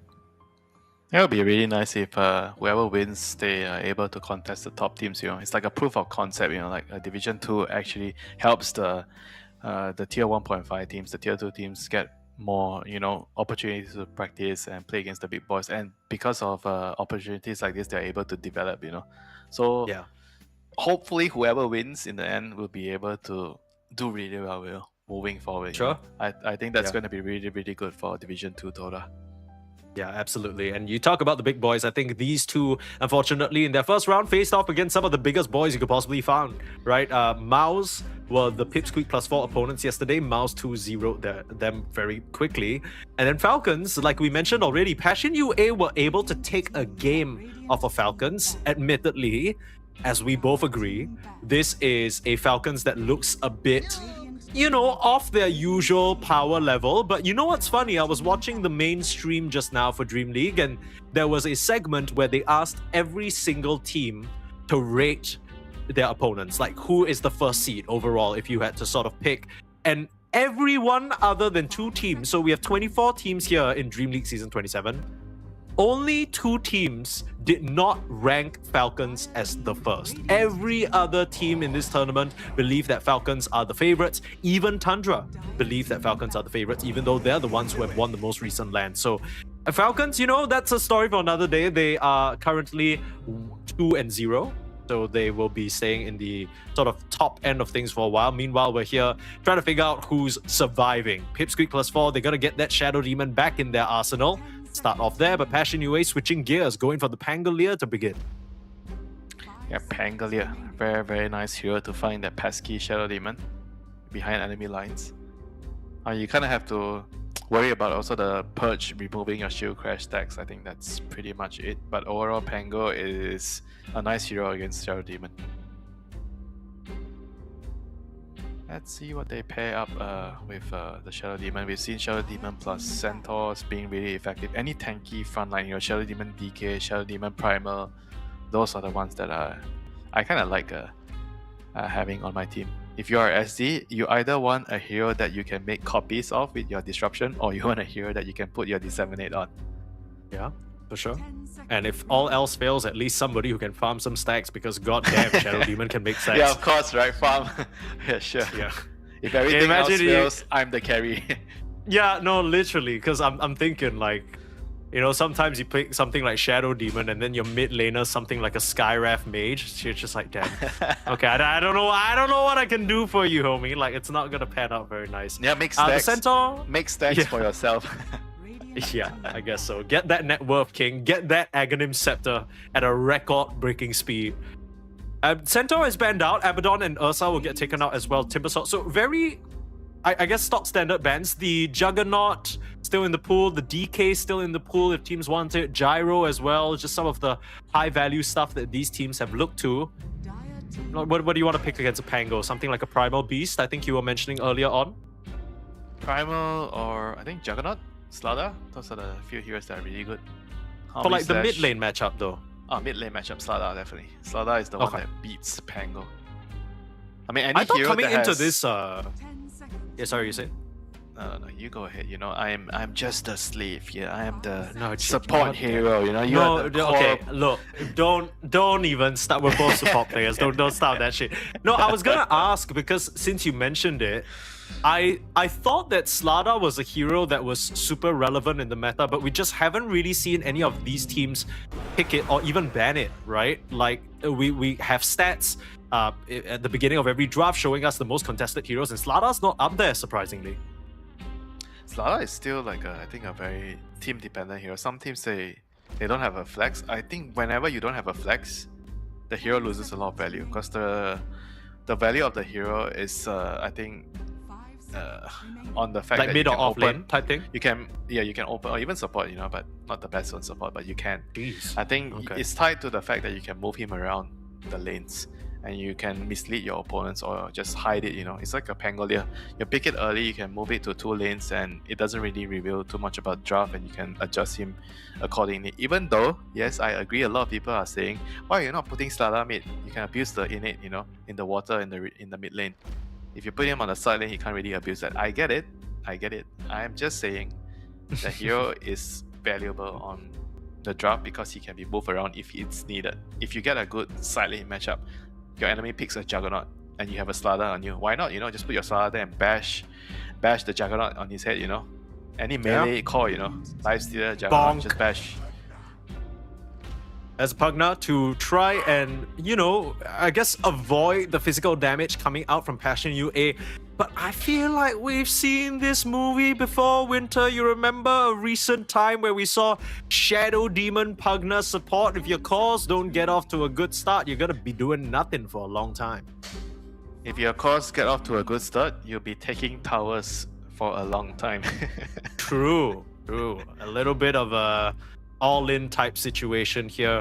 Is there any other value that you see with this Pugna that you know, because they took a lot of reserve time before finally deciding on this? It's actually not very good against Pango, I think. Because Pango can find you. Same with the Shadow Demon, you know, they're both similar heroes where you hide behind, cast your spells. Pangolier is a hero that doesn't allow you to do that easily, you know. You have to, I want to say, buy a dagger, you know, on Pugna at some point. Yeah, that's what I like to do. I feel like it's one of those Pango. like surface level things, right? Where you're like, oh, you know, Pango does a lot of physical damage, so I now have a decrep to save whoever's. But in practice, the Pango just rolls at you, and then you're decrepping yourself, and then you just kind of are useless. I don't really. Maybe I'm hating on this pick a little bit too hard, but I don't see the vision. You know what I mean? Let me join along your hate train, you know. Oh Pugna shit! Okay. Against Pango. Okay. Well, maybe, you know what? We were talking about Copy doing the all-hero challenge. He was playing Pudge, he was playing Phoenix. Maybe Pugna's on the list. Maybe we'll see a mid Pugna. Who knows? I don't think it's good, but I also don't think the Phoenix mid was very good. Passion UA, back to the tried and tested Crystallized Gyrocopter. Maybe third time's the charm, or second time's the charm rather. And back to the Tusk as well. So a very stable support duo and heroes that love to skirmish. So Passion UA, they're going to be wanting to fight non-stop. Hopefully no lane swapping shenanigans, but this time it's with a Pangolier, so it's much more effective compared to the Void Spirit they had in the first game. So Storm Spirit is going to be the answer here. Storm DK cores with Pugna as the... I mean, I think Storm is more on like a little bit of the greedier side, you know, so... I mean, as of right now, I mean, they already removed the Corp, you know, so I think the main thing you need to be really careful with your Pipsqueak is the Storm getting into a matchup where he can't really farm. Because your cores are going to be very, very dependent on the early game going well, so the lane has to go well for Storm. So with Corp out of the picture, and there's no DK because DK is on your side, I imagine the Storm should be able to get past the early game. I don't think there's any other dangerous matchup. Maybe a Lash could be dangerous. The Lash you combine that with a Tusk or Homing roaming around, it could prove to be a very, very easy kill on the Storm Spirit. So those are the heroes that I'm definitely keeping my eyes on right now if I'm Pipsqueak, whether I need to ban the Lash.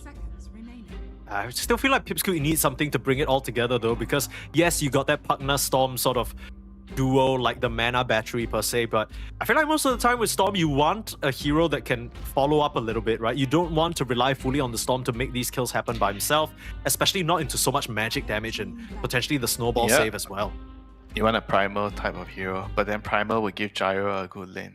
If you want to contest Gyro with Tusk, it's also kind of pretty difficult with SD. I think maybe the best thing you can do to contest the lane is pick a Bristol deck. I think Bristol is decent into gyro because you just show him you're behind when he's trying to run over with the rocket barrage, and then you have SD to make stacks, and you have SD to use disseminate on you. It's actually a pretty nice pick to fulfill the whole lineup.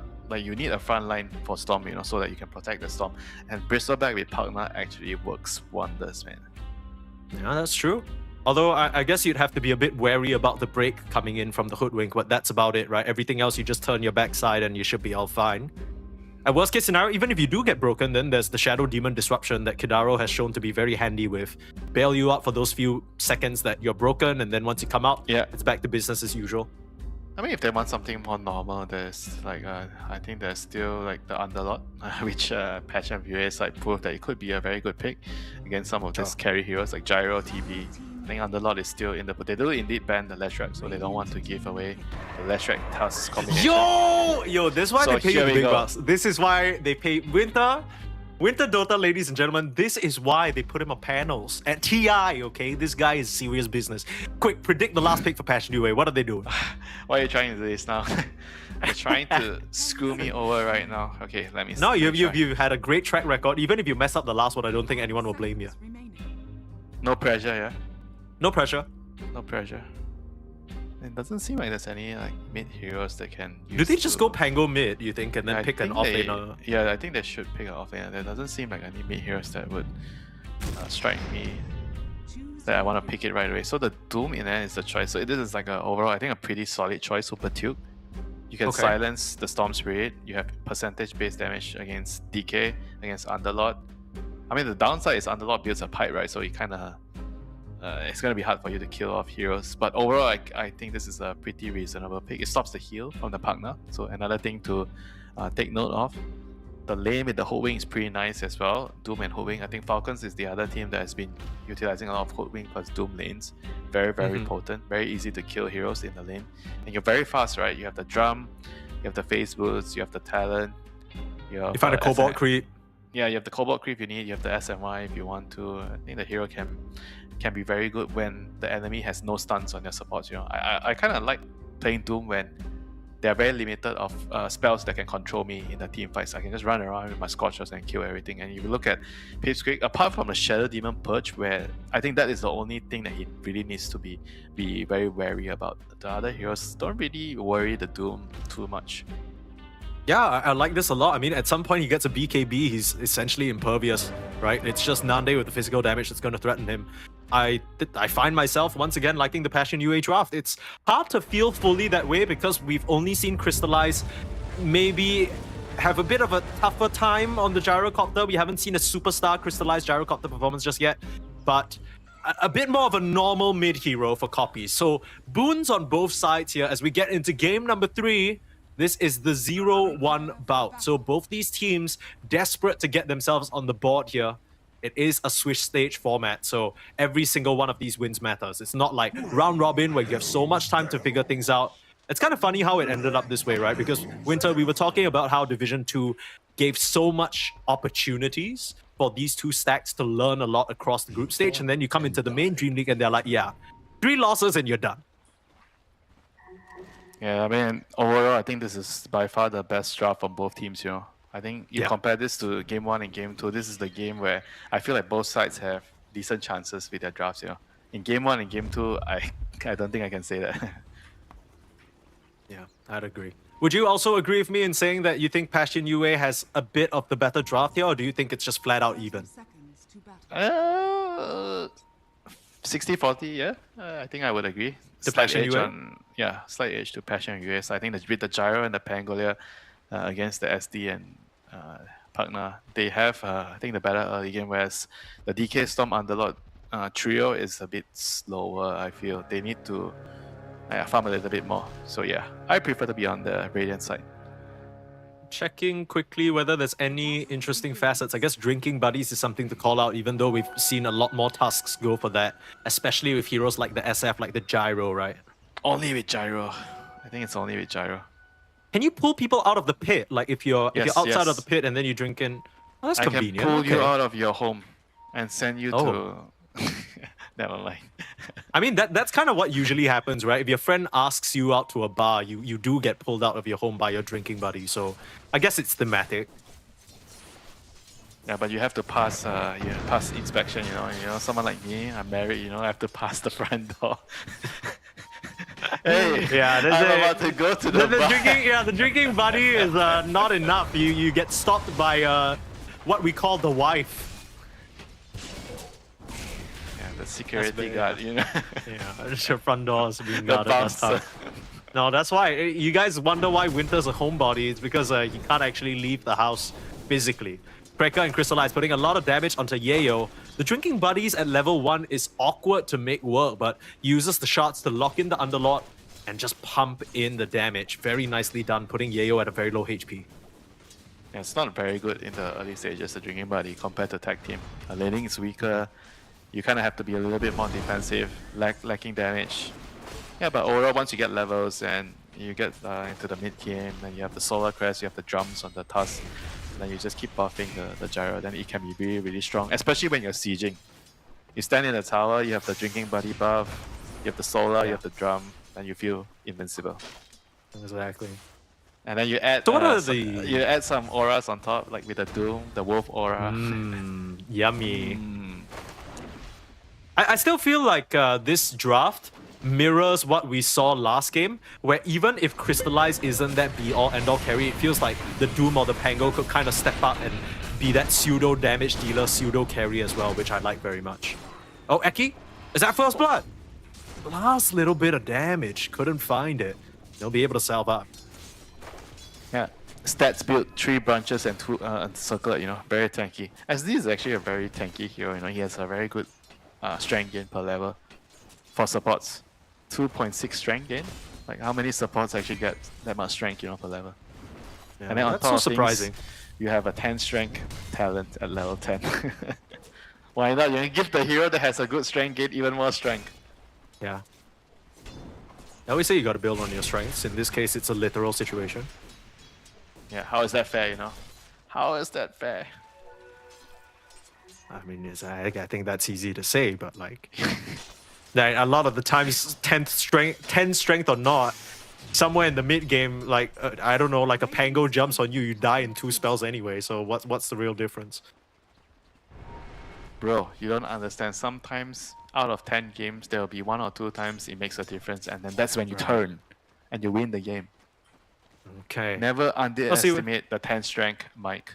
I don't underestimate it. I just think that, You just said the 10 strength is nothing. You made fun of the 10 strength. I did not say the 10 strength is nothing. I'm just saying, if this Pango gets off to a good start, this Shadow Demon is just gonna melt regardless of his talent. That's what I'm saying. Yeah, I will concede. You're gonna see the Shadow Demon stay alive because he has a partner. Okay. And he has 10 strength talent. Okay. We'll see whether the 10 strength comes into play here as we hopefully get into some action at some point. Both teams happy to trade farm and trade hits early on. Cubify playing around. Maybe wanted that last hit. Briefy gonna cancel the salve.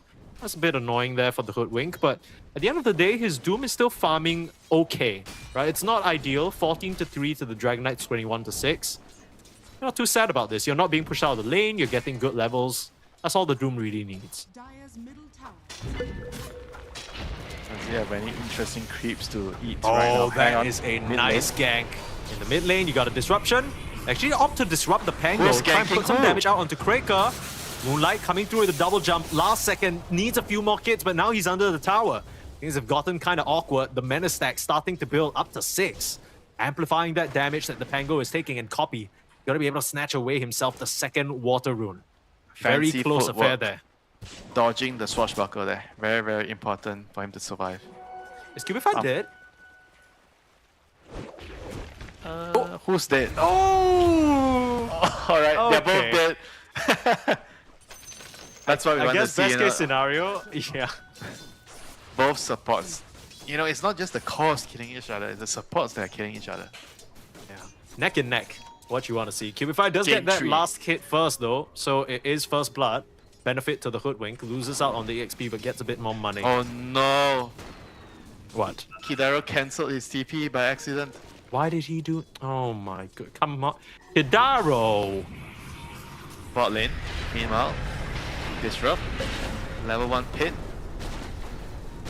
See? As a drinking buddies, You can crystallize drinking past the buddies. wipe challenge. Pull him out of the pit. Quite a bit of damage onto Eki, but they're choosing to snowball instead onto the creeps to get out. Meanwhile, Cubify with a gank mid onto Copy. Very nicely done.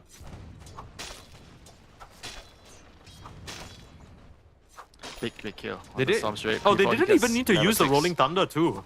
Oh, Okay. he killed him and he gets level 6. Ah, okay. I thought he had it and he was just saving it. That's kind of Chad. 6-minute rune. Give me an AD rune. Oh my god. Oh my... Winter, what have you done, Winter? You disgust me.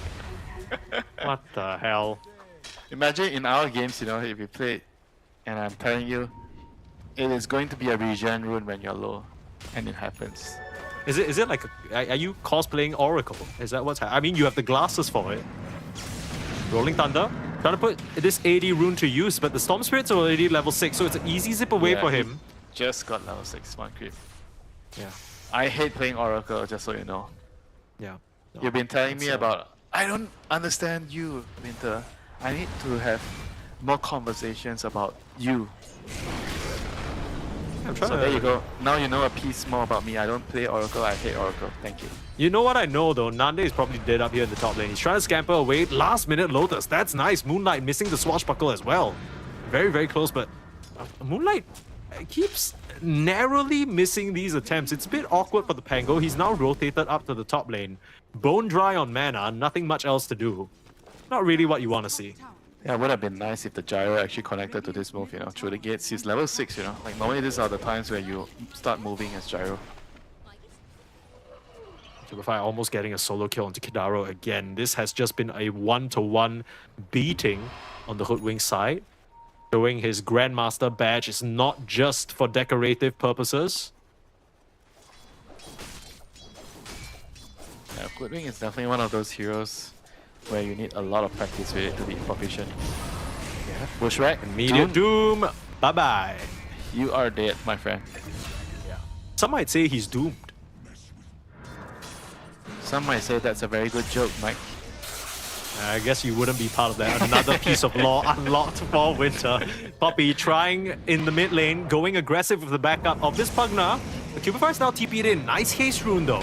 Right in the nick of time. You dare Poppy, pick can you get Pugna. out of here? You dare pick Pugna when I'm Pangolia. I don't know. Actually, never mind. He's not dead. Wait, what the hell just happened? Like, that was... What was that? And meanwhile, Crystallize and Krake are stealing away a very nice hard cam stack. The big wins across the board for Passion UA around the map, even though they do lose that power rune. I don't think Moonlight's too sad about that.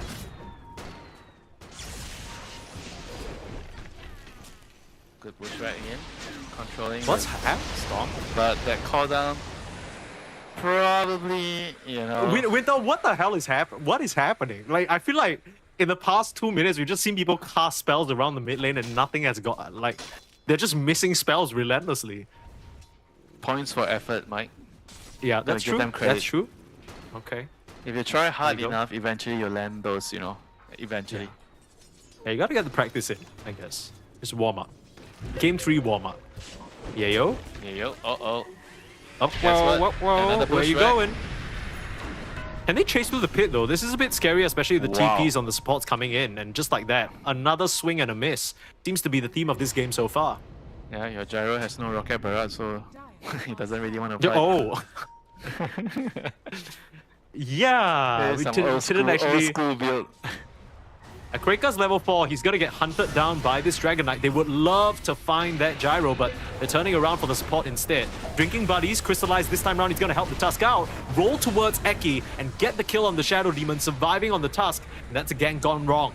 Cubify now on the high ground, but Decrepify up is not really what you want, and doesn't have the mana or the cooldown for a Bushwhack to stop that TP. So Nande's gonna rotate back up to the top lane. Continue gonna have farming. to You be gotta be very careful careful. though. Doom is Yeah, coming the up, Doom's cooldown. coming off. Bonkers. And we're I mean, both on fine. the bright side, he sees Bachuk, right? So it's like if Bachuk starts running towards him, he's like, holy shit, get me out of here. But Till is fast. Face boots, winless. Here you go. Oh. Alright. Guess what? The DK TP top. Alright. Yeah. Why did you TP back to the dead lane? It is time to have a lesson about the dead lane. This is a lane where if you go there, you die. So you can only go there if you are a hero that is allowed to die. Example, support heroes. Definitely not carry heroes. Yeah, I feel like, you know what, the more of these games that I watch, I feel like the more that I'm learning as well, because I've seen twice or thrice now where the carry tries to make a twin gate rotation, it doesn't work out, he goes back to the twin, he like TPs instead of going through the twin gate, right? And then as soon as they see that TP committed, your opponents will just run at you, right? There's nothing really stopping them. You can't come back, and now your game is like severely delayed. Even though the Dragon Knight did have a decent start, yes, he died once to the Doom. Now he's gonna lose this whole wave of creeps, sorry, and probably his tower as well.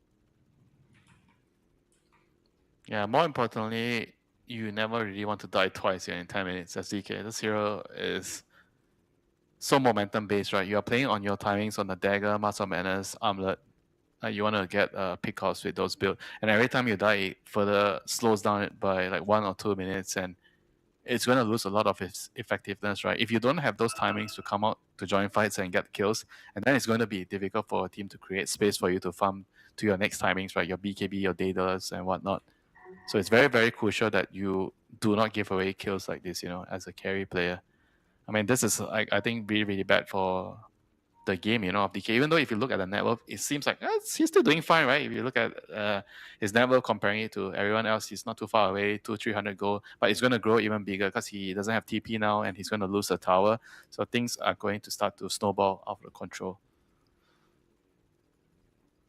Yeah, I'll see whether Nande is able to get back online because the Doom is starting to ball up, and it's the build that we were talking about, right? You were mentioning Falcons and Amar, how they like to play a bit more active. Doom, traditionally a hero that, I want to say is slower, but with this drums build, you're just kind of running in rampant and no one can really stop you. Except the Purge. Yeah, that's the only thing you need to worry about. Demonic Purge. You're purging, but you can not anyone else, which is kind of scary because there's also the snowball save. Yeah, but why not? Why are you purging the Gyro or the Pango? Those two heroes don't really care, you know. So I think Doom is actually the only person you want to purge. True, yeah. That's fair. I also wanted to point this out. I'm not sure whether this matters at all, but the Doom actually opted to keep the mana burn creep. I'm not sure whether that's just because what was available. But I thought for sure we were gonna see like the speed aura, or you know, maybe something like magic Storm. resist, or Mana burn the storm, I guess. Yeah, or like the croaker, useful. like tendrils from the deep or some shit like that. No, I would prefer the Cobalt aura. Okay, yeah. And then get the Cobalt cup. Yeah. Maybe. Full Cobalt cosplay. I don't mind it. I mean, but now he's sticking with the mana burn. Look at his enchantment as well. He has move speed, quicken. So he's very, very fast. I think he's basically almost max move speed with Phase Boots and Scorcher. Oh, yeah, he's 518. Jesus. And if you pop drums, it's max. Okay. Speed is the name of the game, Mike. Yeah, you got Rolling Thunder, you got Race Car, Doom. Why not? Run at you at full speed, try and put an end to this game before it even starts. There's no Decrepify. Attempt at the heal as well, but the Bushwhack will burn out that duration and just get themselves a freebie under the tier 1 tower. Aki is telling Kilara, leave me, I am dead. I am a dead man walking. Do not join me. Winter, don't you think this is a little bit of deja vu? We are once again seeing another game where the Pugna Shadow Demon support duo, surprise, surprise, can't do anything on the map. No surprise for me. Yeah, no, not at all. I just, like, what do you even do in this situation? Because it's weird, right? It's not even like you're so far behind. I feel like if you had something else like a Bane or like a Snapfire, maybe you win a fight with a Mortimer's Kisses or some shit like that. But like, even if you Demonic Purge someone right now, unless he's fully committed under your tower, I don't even think you kill him. Yeah, pause for SD, you kind of like to have Jakiro as a partner. Or something like Elder Titan. I think Warlock is okay, SD Warlock. But SD with Pugna seems like it's very defensive, right? Both of them are just standing behind, using their spells. They don't really want to initiate. I mean, Disrupt is not the best initiating tool. It's good at saving, sure, but not initiating. I mean, right now, in an ideal world, you have maybe the DK blinking in first, and then the Storm Spirit following up, and then in comes your Underlord through the Fiend's Gate to hit somebody and sentence them to death. But far from the reality of this situation now, it feels like Passion UA, despite being 1k gold lead up only, I feel like they are very comfortable. He wants to doom the storm. Well, can he doom the storm? Doesn't get it off. Oh, He'll try and find him. Oh, no. Out of mana. Run him down. Oh no, he's showing mercy on the doom. How ironic. On this hero, he's showing mercy. He's not chasing him. He doesn't want to give away his lead, you know. He's got so much money in the bank. He's almost towards that Midas. His teammates are taking the mid tower. No point jumping in and giving over a kill for free. Well, you're gonna Moonlight? give me a lesson on compounding interest, Mike. Save your money. No, don't. Okay, you see, because he saved the Doom, now he's dooming this Dragon Knight. Okay, they're coming through. Okay. There's the disruption. Let's go. There's the purge. There's the full collapse of Pipsqueak plus 4 members surrounding this Doom. Look, Mike, he saved the Doom and now he doomed here and he dies. If he did not save the Doom, he would have not attempted this play. Yeah, he kind of baited himself there, I'm not going to be honest. But to be fair though, when you see like 3 heroes in the bot lane and then you run up through the twin gates, you don't really expect them to be right there. Yeah, I'm pretty sure. Apart from the twin gate, there is a Fiend's Gate. True. Yeah, he didn't account for that additional means of transport, and because of that, Yayo now just 150 gold off of the pipe, which we talked about being a very significant timing, right? A lot of the damage coming out from Passion UA is that magic damage. A bit from the Hoodwink, a lot from the Doom, a lot from the Gyro. Being able to minimize that will help the Dragon Knight and the Storm stay alive much longer in these fights. It's gonna be a key move here. Key smoke. They're coming in with the Storm. They see the Pango. Oh, they run into Pango. Pull him. Where's the follow-up? There's no follow-up. Can they kill him in time? Where's the damage? So he's gonna come out into a static remnant. That should be enough. That is a huge kill for them to get. They would have liked to find the Gyro, but they get a juicy prize as well as a consolation. Some pangolin meat. Ew. I heard it's very tasty. What the heck? From who? I shall not reveal names. What the hell? Because you're not supposed to have pangolin meat. Okay, so you've heard it, right? So you know someone who has. Okay, I don't even want to have this conversation. Shield Rune grabbed my copy now, as just because of that move, they're able to further exert their pressure on the map, look towards this tier 1, finally put Nande into the seat of pressuring a tower. Trying for a fight here though, Cubify on the sidelines, being caught out. Hoodwink is not long for this world, but like, very nice. I don't think he's gonna survive this one on Kraker as well. Both supports taken out with ease. So right now, Passion UA on the run. Man, what is this build on the Gyro, man? He has max homing missile, no points in rocket barrage. I call this the keep your distance gyrocopter build. Oh yeah, I mean? you don't wanna. You don't wanna be up here. I rather have stats. Just 1 point in stun. Winter, can I ask you a personal question? No, you can't. I don't know. Why the hell did you feel the need to shout in the middle of that fight? Level 30 Hoodwink. Like, do you have a personal vendetta against this guy? He got jumped by a Storm and a Deke. Like, what do you want from him? Bro, because you highlighted, oh, he's a level 30 Hoodwink, right? He's been playing well. I'm just trying to tell you, oh, level 30 Hoodwink, but you're still gonna die. Yeah, okay, well, there's no physical game impact of the Dota 2, like Dota Plus levels, right? So I don't think that's his fault. I'm trying to balance it out because you're bringing it up that level 30 and Hoodwink. Oh, here's a hero specialist. Look at Falcons. They're a team of hero specialists. Level 30 are multiple heroes and they're winning tournaments. Oh my goodness. Okay. All right, brother. Well, whatever it is, you're right. He is dead, and the level 30 Grandmaster badge did not save him there while he was going down. He's like, no, please, I'll give you my badge. Like, we don't give a shit. I'm trying to keep you entertained, you know? You are. You're doing a great job with that. I'm having the time of my life. At this time, yesterday, sent me a message. Can you entertain me in the game, please? I'm dozing off, you know? I wonder who's that person. I don't know what you're talking about. Might be the same person who asked you about told you about the pangolin meme. I'm not gonna lie. At this point. Fiend's Gate. Beefcake. Yeah, to the top lane. That's the game, goddammit, man. Bro, I didn't even see that happen. It caught everyone by surprise, okay?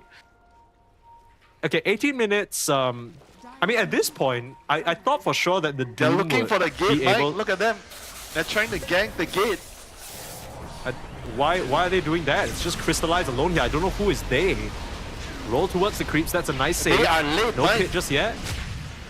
Zip forward onto Crystallize again. This gyro dropping very, very low. His build says stay away from him, and it's working out for now. They can't find the last hit. They need a Firestorm. They'll find the damage, but Poppy goes down, and now Moonlight can go to town. It's just him versus Fall though, and Kraker, you still don't have the Doom backup. This is a very just kind of split attempt here from Passion UA. They are not coordinated in the slightest, and Pipsqueak are picking them apart. It's very, very strange, right? They were trying to... I felt like they were trying to look for the gate. Because the Doom... the Gyro and the Tusk, they were running into the jungle, like, hoping to find the Underlord alone, right? And then, I think they sort of realized, oh wait, maybe some of his teammates are coming through the gate, right? So they backed off. That's how they would land up in this position here. They were trying to look for the Fiend's Gate. And then the Pangolier was trying to connect over through the river, but he took a lot longer to arrive to the scene, you know? And imagine if the Gyro had that 3 points in stats, you know? He would have lived. He would have lived to tell the tale. Yeah, instead of whatever the hell this max homing missile build is, didn't really serve him well in this regard. As more heroes dropping back to life, Doom being found out in the top lane again. Not the performance you want from your off laner. What is as that Cubify. KS? What is that KS, bro? Eki, bro. How did he even do that? Was that Shadow Poison? Yeah, he killed him with the poison. He popped the Shadow Poison. Hoodwink died to banish damage. What? Shadow Poison damage. Sorry, 17. But he didn't pop it. It was the tick damage. So, not really. Like he didn't intentionally KS is what I'm saying. He had the intention to KS, even though he didn't intentionally KS. Okay. There we go, reading through the lines again. In case you're wondering why Eki is disrupting himself instead of the DK, it's because he wanted to build mana stacks. But the funny part is his illusions died before they even made it to the Tormentor. So it didn't even end up mattering, it's just to tank the damage. But overall, nice series of events there, right? The multiple Fiends Gates up to the top lane, finding Bachu out all alone. It feels like these past few minutes from Passion UA, they had a decent early game, but then, you know, these mid-game moves haven't really been working out. They seem a bit lost, a bit confused. They're not really connecting their spells nicely. It's just the Doom trying to play on an island and not really with his team. I mean, it's also the fact that they're just not, I think, having enough heroes in the area, right? When the fight's starting, they're not connecting quickly enough. I don't think they're actually that weak, you know. But right now, maybe they have to kind of sit back and farm a little bit and, you know, look for better opportunities. But yeah, I don't think they're actually gonna have to dodge, you know. I think once you get BKB on Gyro, you should be looking to fight, you know, with the not tag team, with the drinking buddies plus your flat cannon. I still feel like in the team fights they could potentially run their enemies over, you know, like a Pangolier rolling in with the flat cannon. You could definitely burst the supports very quickly. Yeah, I agree. I just kind of, you know, Winter, to be honest, maybe this is a conservative opinion, but I just kind of think maybe you need to Doom somebody. You know, like we've seen one Doom this entire game so far. It's 20 minutes. You're like, Bachuk, you kind of got to get in there. We were gassing you up. It's just one Doom? It's at least one. It's no more than 2. Is it factually correct? Okay. Well, we won't know. But now, Snowball save. Once again, 2 members of Passion UA being caught out here, and the connection immediately from the Fiend's Gate. Crystallize is not going to get out of this alive. And again, you can kind of see the frustration start to set in from Kraker. He's like, guys, they're just everywhere. No matter where we go, they're on our gyro. Can we please try and make something happen? But his team is just nowhere nearby. They're not doing anything. That's why they're not, yeah. The task is just moving with the gyro, give him the drinking buddies buff to farm quicker, but no one's actually doing anything, you know. I mean, if you look at the wards, they have 1 ward on the top Tormentor and 1 ward in the river, you know, hardly giving them any useful information. Maybe the one at the Roshan pit, that's okay, you know, but the Tormentor one is not very useful when you're not playing aggressively, you know. So right now, I think all they can do is try to, I think, split the map as best as possible and try to not lose your cause, you know. when you're farming split what on the even- map. When you're farming split on the map, you have to use your supports to kind of give information or break the smokes. I'm just trying to figure out, because like, what even happened? I remember there was some point in this game, just like 10 minutes ago, we were saying, oh, you know, the supports on... Gate. It was the Fiend's Gate, and it was also the... I think it was the Tomato fight before that? After that. Tomato fight after that. It feels like it's just completely gone off balance. It all started with the Fiend's Gate when the Gyro and the Tusk were looking for the Fiend's Gate. I think that's when the game kind of fell out of control for them. Yeah, they had no business running up like that. Like Crystallize They just clearly needed to was hit not. creeps, you know. They killed they lost one of the supports, fine, whatever, and just go back and hit creeps, you know. That's it. Yeah. And wait for your BKB. You want to I see think the Doom the sort thing of... about Dota is like it's sometimes very, very difficult. You have all these rules, right? Oh, you have to play with your timing, but sometimes you also have to not follow your timing because the enemy is also getting their timing, and there's a blink stun by DK. Drinking buddies, run, Doom, run! Here comes Storm Fiend's Gate, chasing here me. comes Storm. Copy has no mana though. This is awkward. Yes, Egg Pops the is. BKB, but getting that suck, or the reverse suck from the Pugna. But shoot now, BKB is running out. They pull in Cubify instead of the Doom though. So the Doom is actually going to survive. Eki is trying to wrap around this tier 2 tower. Shadow Demon leading the charge. He doesn't even have dagger and he's running up like this, you know. That's the amount of confidence he has. Through the defender's gate, they pit up the Gyro. He needs help and he needs it now, managing to run away from the pit. The last bit of damage won't be found, but Copy with the zip in finds the last hit, making full use of that second life. Now you have the Doom available, you need some way of saving him. You need to stop this Doom from coming out, but Bachuk, he's not even in position. In comes the disruption and the zip back out to safety. What the hell was it? Bachuk, what are you doing, brother? He's afraid. He's afraid of the pit, I guess, or the Shadow Demon. I don't know. I mean, yeah, you doom him and then the disruption comes out, but then the Storm Spirit is still doomed, you know what I mean? I mean, if you don't doom him, there's no chance of killing. Like, That's you what didn't I'm saying. Try. That's what I'm saying. Taz is asking himself the question, why did I even attempt to save the Doom that doesn't want to use why did I his Doom? save him if he doesn't want to use his Doom? He uses the BKB, he stands around, thinks about it. This one I can forgive because you're thinking, okay, Copy still has the Aegis. I don't want to Doom an Aegis Storm. That's a bit of a waste. You don't want to Doom Nande in this situation as well because he's BKB'd. But then now, Gyro's in trouble. Bachuk is just kind of running back in from the fountain. Moonlight's there and he does a good job making the space for the team. But in comes the zip in. Moonlight is definitely yelling at him, Davai, Davai, and the Doom is like, yep.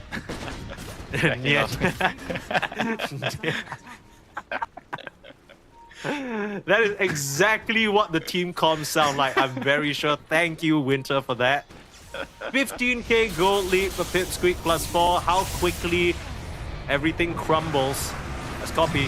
Oh my god, he's not getting out of this one, is he? It's the Fiend's Gate again. That is their downfall. Yeah. I think when you're asking, when production is asking, who is the player you want to highlight, just the highlight Fiend's MVP, Gate. right? It's like Fiend's Gate. It's not even like Yayo. It's just his Fiend's Gate. Every Fiend's single time he Bait. casts him. The Fiend's Yeah, dude. Bait. Every single time he casts a Fiend's Gate, he finds a Fiend in the Doom and kills him. It actually refers to a gate directly into the kill. Okay, so Underlord is Doom's head in command. Yeah, they're all kind of related lore-wise, right? I don't know my name's not Sir Action Slack, so I could not tell you the exact lore implications. I need to go look that one up, but it Underlord looks feels like Pipsqueak. he's the superior. Yeah, he's the big boss right now. That's for sure. If every single time he uses his ultimate, he can summon you and kill you. That's kind of rough. If you want to apply some div, he's the man to go to. Can I actually take Friday off? You know, I feel like having a long weekend. And what So would your just boss to- tell you? No, no long weekend for you.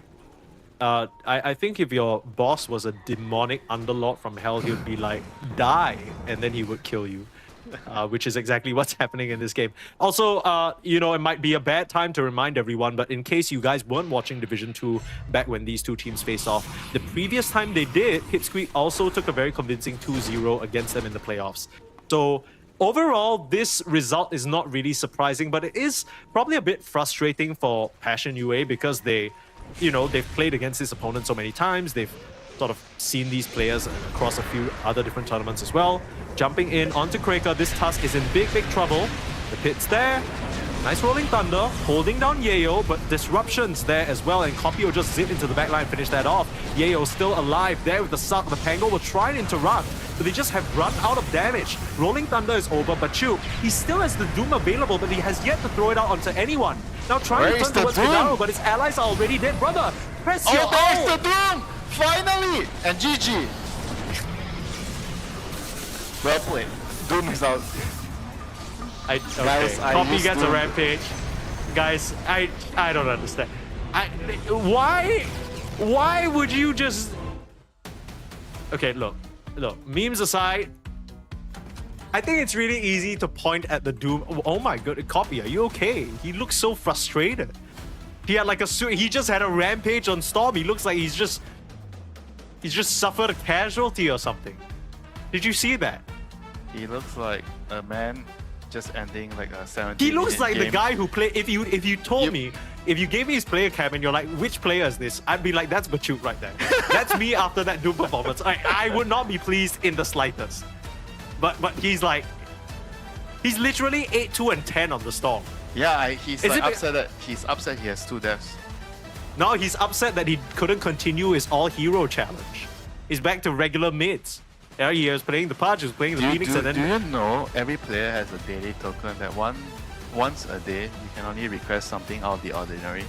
You only get 1 chance a day, and if you use it twice, it's gone. Yeah, so he broke the rule. He's gonna get no tokens tomorrow and the day after. Oh no. Oh, that's rough. Okay. A little bit of punishment there for Copy, but he was the one doing the punishing in this game number 3. A very nice Storm performance. We were worried that the supports wouldn't be able to connect in a meaningful way. Nande, you know, he didn't really have the best start on the DK as well, falling a few times to Pachuk. But at the end of it, there was just this period of inactivity, it feels like, from Passion UA. Kind of got caught out a few times by Yayo and his Fiend's Gate and some very nicely planned ganks. Just off of that, suddenly the rest of Passion UA just weren't able to really do a thing. Just watch the carry get picked apart over and over, and I mean, your Doom just doesn't really dare to Doom anyone because he's not certain you can get the kill. Mike Sang, the Doom used his ultimate twice in this game. Why the hell did you just full name me right there? What was that? Wasn't a full name. That was just half your name. It's close enough. It's uncomfortable is what it is. As I'm sure that's how Passion UA feel now, dropping down 0-2 in this Dream League Swiss stage. 1 more loss is all it takes, and we're gonna say goodbye to them. And unfortunately, they'll only have 1 day to try and figure out exactly what has went wrong and how they're gonna turn things around. But Pipsqueak +4 probably very happy with this situation, given that they're not backs against the walls just yet, right? Copy, really nice Storm performance from him. I don't know, his teammates tipping him and then he looks so miserable. So I don't know what's going on there. Hidaro probably try to cheer his mid laner up, you know, he's talking a little bit. But nice performance there from Pipsqueak. Nice to see that they're still very much in the form that we remember them from. They do resort to some funky business once in a while, but at the end of the day, when the going gets tough, they're still able to pull together and make it happen. And for us, you know, do you have anything you want to add about that matchup? Because it did go 3 games, you know, both teams showed us a bit of their strength. Maybe a bit of advice for Passion UA. What's still kind of lacking for them? I think just execution, you know, like I think their macro play is lacking. I do feel like overall they understand how to draft. I think even though there are usually some games where the draft is not the best, but I think overall the main issue they have is like the macro play, how they are executing the team fights, who's going in first, what spells are being used, when to go in, like how they are moving across the map. It just feels like they are not on the same page as a unit, right? There are a lot of different voices in the game. I imagine Gyro is the one talking, and then sometimes Doom also is making his own calls. They're not like on the same page. They're not making plays together, you know. I think moving forward, I want to see them playing more tightly as a team, making sure that they trust each other, and whoever makes the call first, everyone just follows that. You know, I think it's a good rule to have. You know, you may have different voices in the team, but whoever makes the call first, the whole team just follows the initial call. Yeah, we are standing by for an interview with a member of Pipsqueak. We'll see whether they need a bit more time or whether we can just jump straight into it. I'm not sure who... I mean, overall, do you have a series MVP, Winter? You can just quickly say it, and then we'll see whether we get that person for the interview. Just the a name Fiend's and Gate, nothing the else. Fiend's Gate. The Fiend's Gate. Okay, Yeah. we'll see whether we can get the Fiend's Gate for an interview after a short break. But I mean, overall, I think Pipsqueak, they did a good job playing together as a team, right? It's that fundamental aspect that you mentioned that Passion UA were lacking a little bit, the trust. Sometimes, you throw Fiend's Gate down on Yayo, everybody's in there. The supports are running in, they don't care, they're just going through. It's always nice to play Dota like that when you feel like you have the full trust of your teammates, and maybe that's kind of what Pipsqueak +4 were banking on here. That kind of was the main difference, right? In essence, that's what you're saying, right? Fiend's Gate being everyone on the same page, everyone jumping through the Fiend's Gate together. It's unity. Yeah, it's unity. Play as a team, win as a team, lose as a team. We go together, we die together. That's true.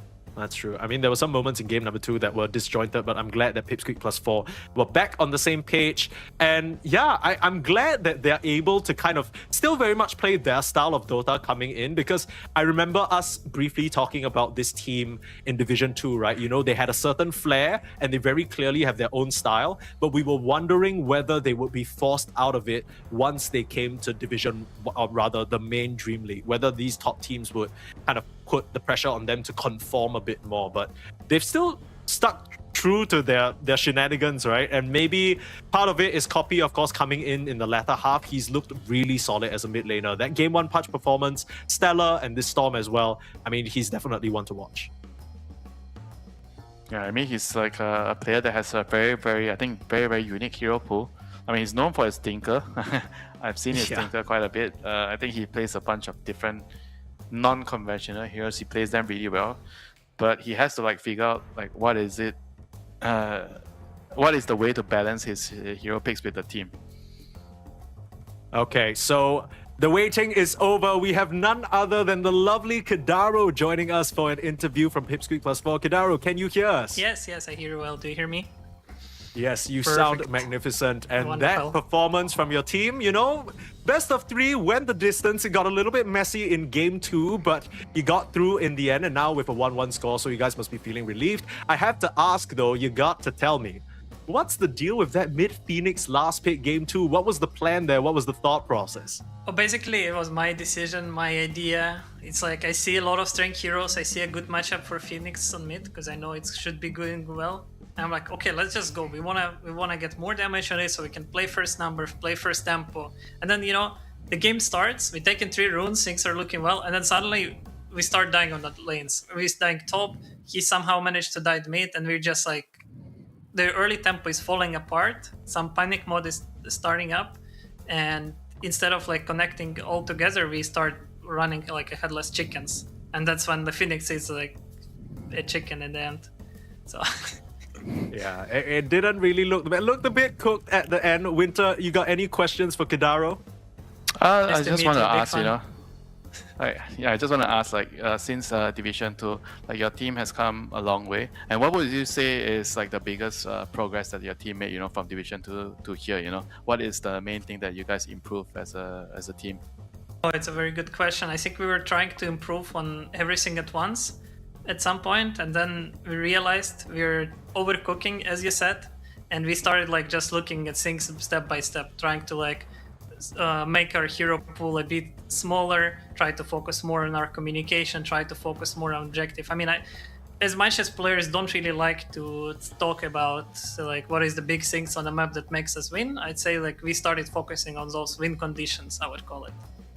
What is bringing us to the victory. That was our main goal to Division 1, because honestly Division 2, it's a wonderful thing that ESL made this for a tournament. It allowed a lot of teams who didn't qualify from the first one to qualify from the second chance.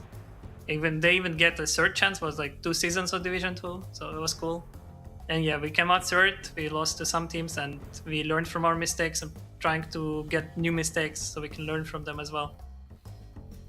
Yeah, speaking of the mistakes here, maybe it's a bit of a sour thing, but of course yesterday the opening performance versus Mouse 0-2, that was quite brutal. I can see it in your face. But if you had to pick out one thing that you guys learned from the Mouse game, what would it be? You don't have to reveal too much. You can just keep it short and sweet if you want. Yeah, I mean, basically we learned a lot of things. I'd say we learned what was their main strength, what was our main strength, and I think for myself personally, I've learned something about myself as my heroes, as how I want to like play them in the future. Because I've been playing this SD, this disruptor that I'm not usually like. When you look at my Dota buff, it's not the heroes I usually play, right? I'm usually known as this Warlock, Enchantress, Jakiro kind of person, and so yeah. And so for me, it was like some sort of like a new experience with Disruptor. Was going well, but then it's like they just outplayed us. And it's like we were throwing. There was something that happened that was funny moment. So basically, Copy ran to because the game was stressful. We play versus tier 1 team. Copy runs to this neutral shop, right, to buy himself a point booster. He's having other items from Aghanim Scepter flying to him. He's like, okay, I'm gonna have Aghanim Scepter. I'm gonna jump their base. It's gonna be good. And because he didn't have a slot in his inventory, he just lost it. I mean, he just didn't buy point booster. So his inventory is just one Blades of Alacrity. He's just zipping into enemy base, realizing he cannot do anything there, zipping out, but my Mars is following. And we're like, oh no. And then right after that, we fall apart with some heroes. Then he tried to fight bottom. Our Husker died without a buyback, and this is what like Mao's really good at. Once you give them this like fight around some timing, they're just gonna go your base and they're gonna feel like a fortified structure that you cannot break through. And that's a very strong side of Mao's. I think if you wanna outplay them, you don't let them build this structure basically. Oh, cool. I mean, I hope your opponents are not taking note, and I certainly hope Mouse's opponents aren't taking note, because you just gave us a really cool breakdown on one of the top teams right now. Of course, I don't want to take you too long. I'm sure you have conversations you want to have with your own team. So thank you so much for joining us, Kidaro. This was an amazing interview. Good luck for your next games. Hello for my friends. Hello for the viewers. I'm sorry we're sometimes not performing as much as we can. We don't have an org or anything supporting us. We're just on our own trying to do our best. And we hope we're going to perform better and better with every season. See you later, and I hope we meet again soon. We will. I mean, with that sort of level of clarity and confidence, I'm certain. Thank you so much, Kidaro. And of course, that wraps up our interview. Thank you so much for joining us. That man is so coherent. I'm blown away by the level of sort of thought he put into each one of the answers. Don't even have to poke him, to reveal some secrets, he's just... he just gave us the full... He's like, Mouse are gonna fucking cook you if you're not careful. You give them one fight, they're gonna... Wow, I mean, what a deep dive. I certainly hope that Pipsqueak +4 continue their winning ways, because that will mean that we have them more often, and Kidaro maybe giving us more insight on their views. But as you saw from the graphic, we are far from done from today's Dream League Season 27 games. Coming up next, we have Nemesis, the newly minted, former Boom plus Analog versus Amaru, the South American upstarts that we saw yesterday. Winter, any initial favorites coming into that matchup before we go for a break? SCA Dota, best Dota. Oh, I gotta agree with that one. I mean, we're boys out of SEA after all, and we're gonna have that matchup for you very shortly. It's gonna be a short break, so stick around. You don't want to miss this. Dream League Season 27 is brought to you by DHL.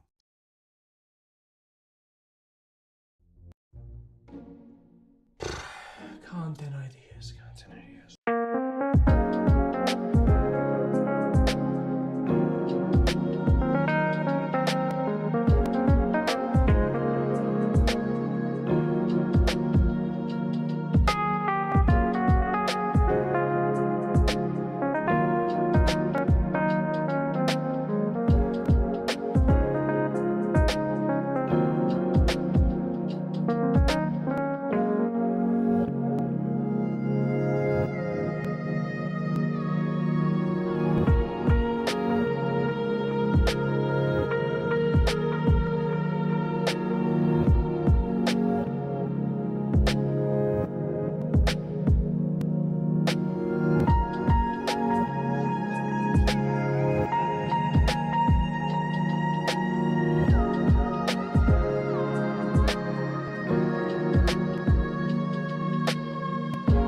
Sorry.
I told you it would be a short break, and we are back with more Dream League Season 27 action. Coming up next, our last best of 3 of the day, Team Nemesis versus Amaru Gaming. Postseason Winter here, taking you through the action, and we're hoping that this matchup is going to be a heater, because the previous series, even though it did go to 3 games, it kind of felt like the teams just took turns slugging at each other, and, you know, the team on the losing side didn't really fight back.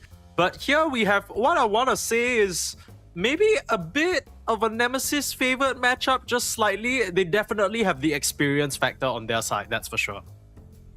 Yeah, definitely. I think Nemesis is the more experienced team here. They have players from SA, they have players from SCA. What a wonderful combination that is. And Amaru, they are just an SA team, but they have a spy, you know, in the midst of Nemesis. Analog, I'm sure, knows a lot about Amaru Gaming. He knows their secrets, and he knows how to defeat them. Yeah, we'll see. I mean, the player that we wanted to look at for Nemesis is actually not Analog, but Jokum, because in theme with what you said yesterday about the position 4s being the soul of the team, we were kind of discussing the Southeast Asia teams and the state of Southeast Asia Dota at the moment, and you were saying that you think Jokum is still the best position 4 that Southeast Asia has, period, even over Tims from OG. Yeah, I think no doubt. He is, I think, the best for some time right now. I mean, obviously, Tims is a fantastic player, but I think he plays a very different style. Jokem is more, I think, like a traditional position 4. He's like an authentic position 4, whereas Tims is like a fake 4 because he plays like a 5 in some of his games.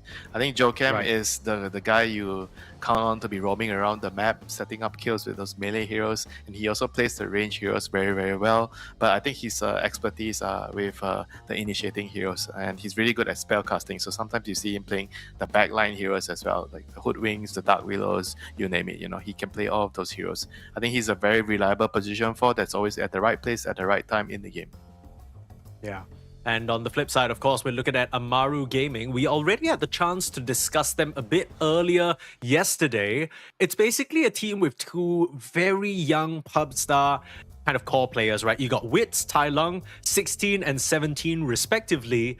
Fresh out of Peru's matchmaking, you know, they've only had limited experience competitively. And then you got a couple of veterans, I want to say more experienced Peruvian players. You got Oscar, Knight, and Gardic. Sorry, by the way, Oscar is not Peruvian, but you get the idea. South American players, of course, Knight and Gardic, I think most notable because they had stints in LCQs at some TIs. I believe Gardic, for him, it was a Corey. This is not the player that we want to highlight. Actually, the player that we want to highlight is Knight, because he previously, if I'm not mistaken, was on, I don't remember the team name at this point. I'm going to have to look it up, but he did have an appearance at TI, so kind of blends into the whole mix of people with experience. And I think that's kind of what we're going to be looking towards, right? Because Team Nemesis, they have them beat in terms of pure experience. So these young guns with Tai Lung, I'm sure, funnily enough, 23 Savage of all people probably has been in that position before, where he was just kind of a young pub star being guided by, I guess, more experienced captains in the scene.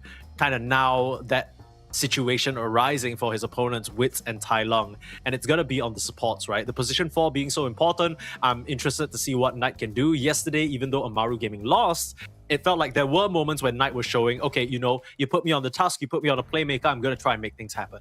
Yeah, he's definitely one of the players that played well yesterday.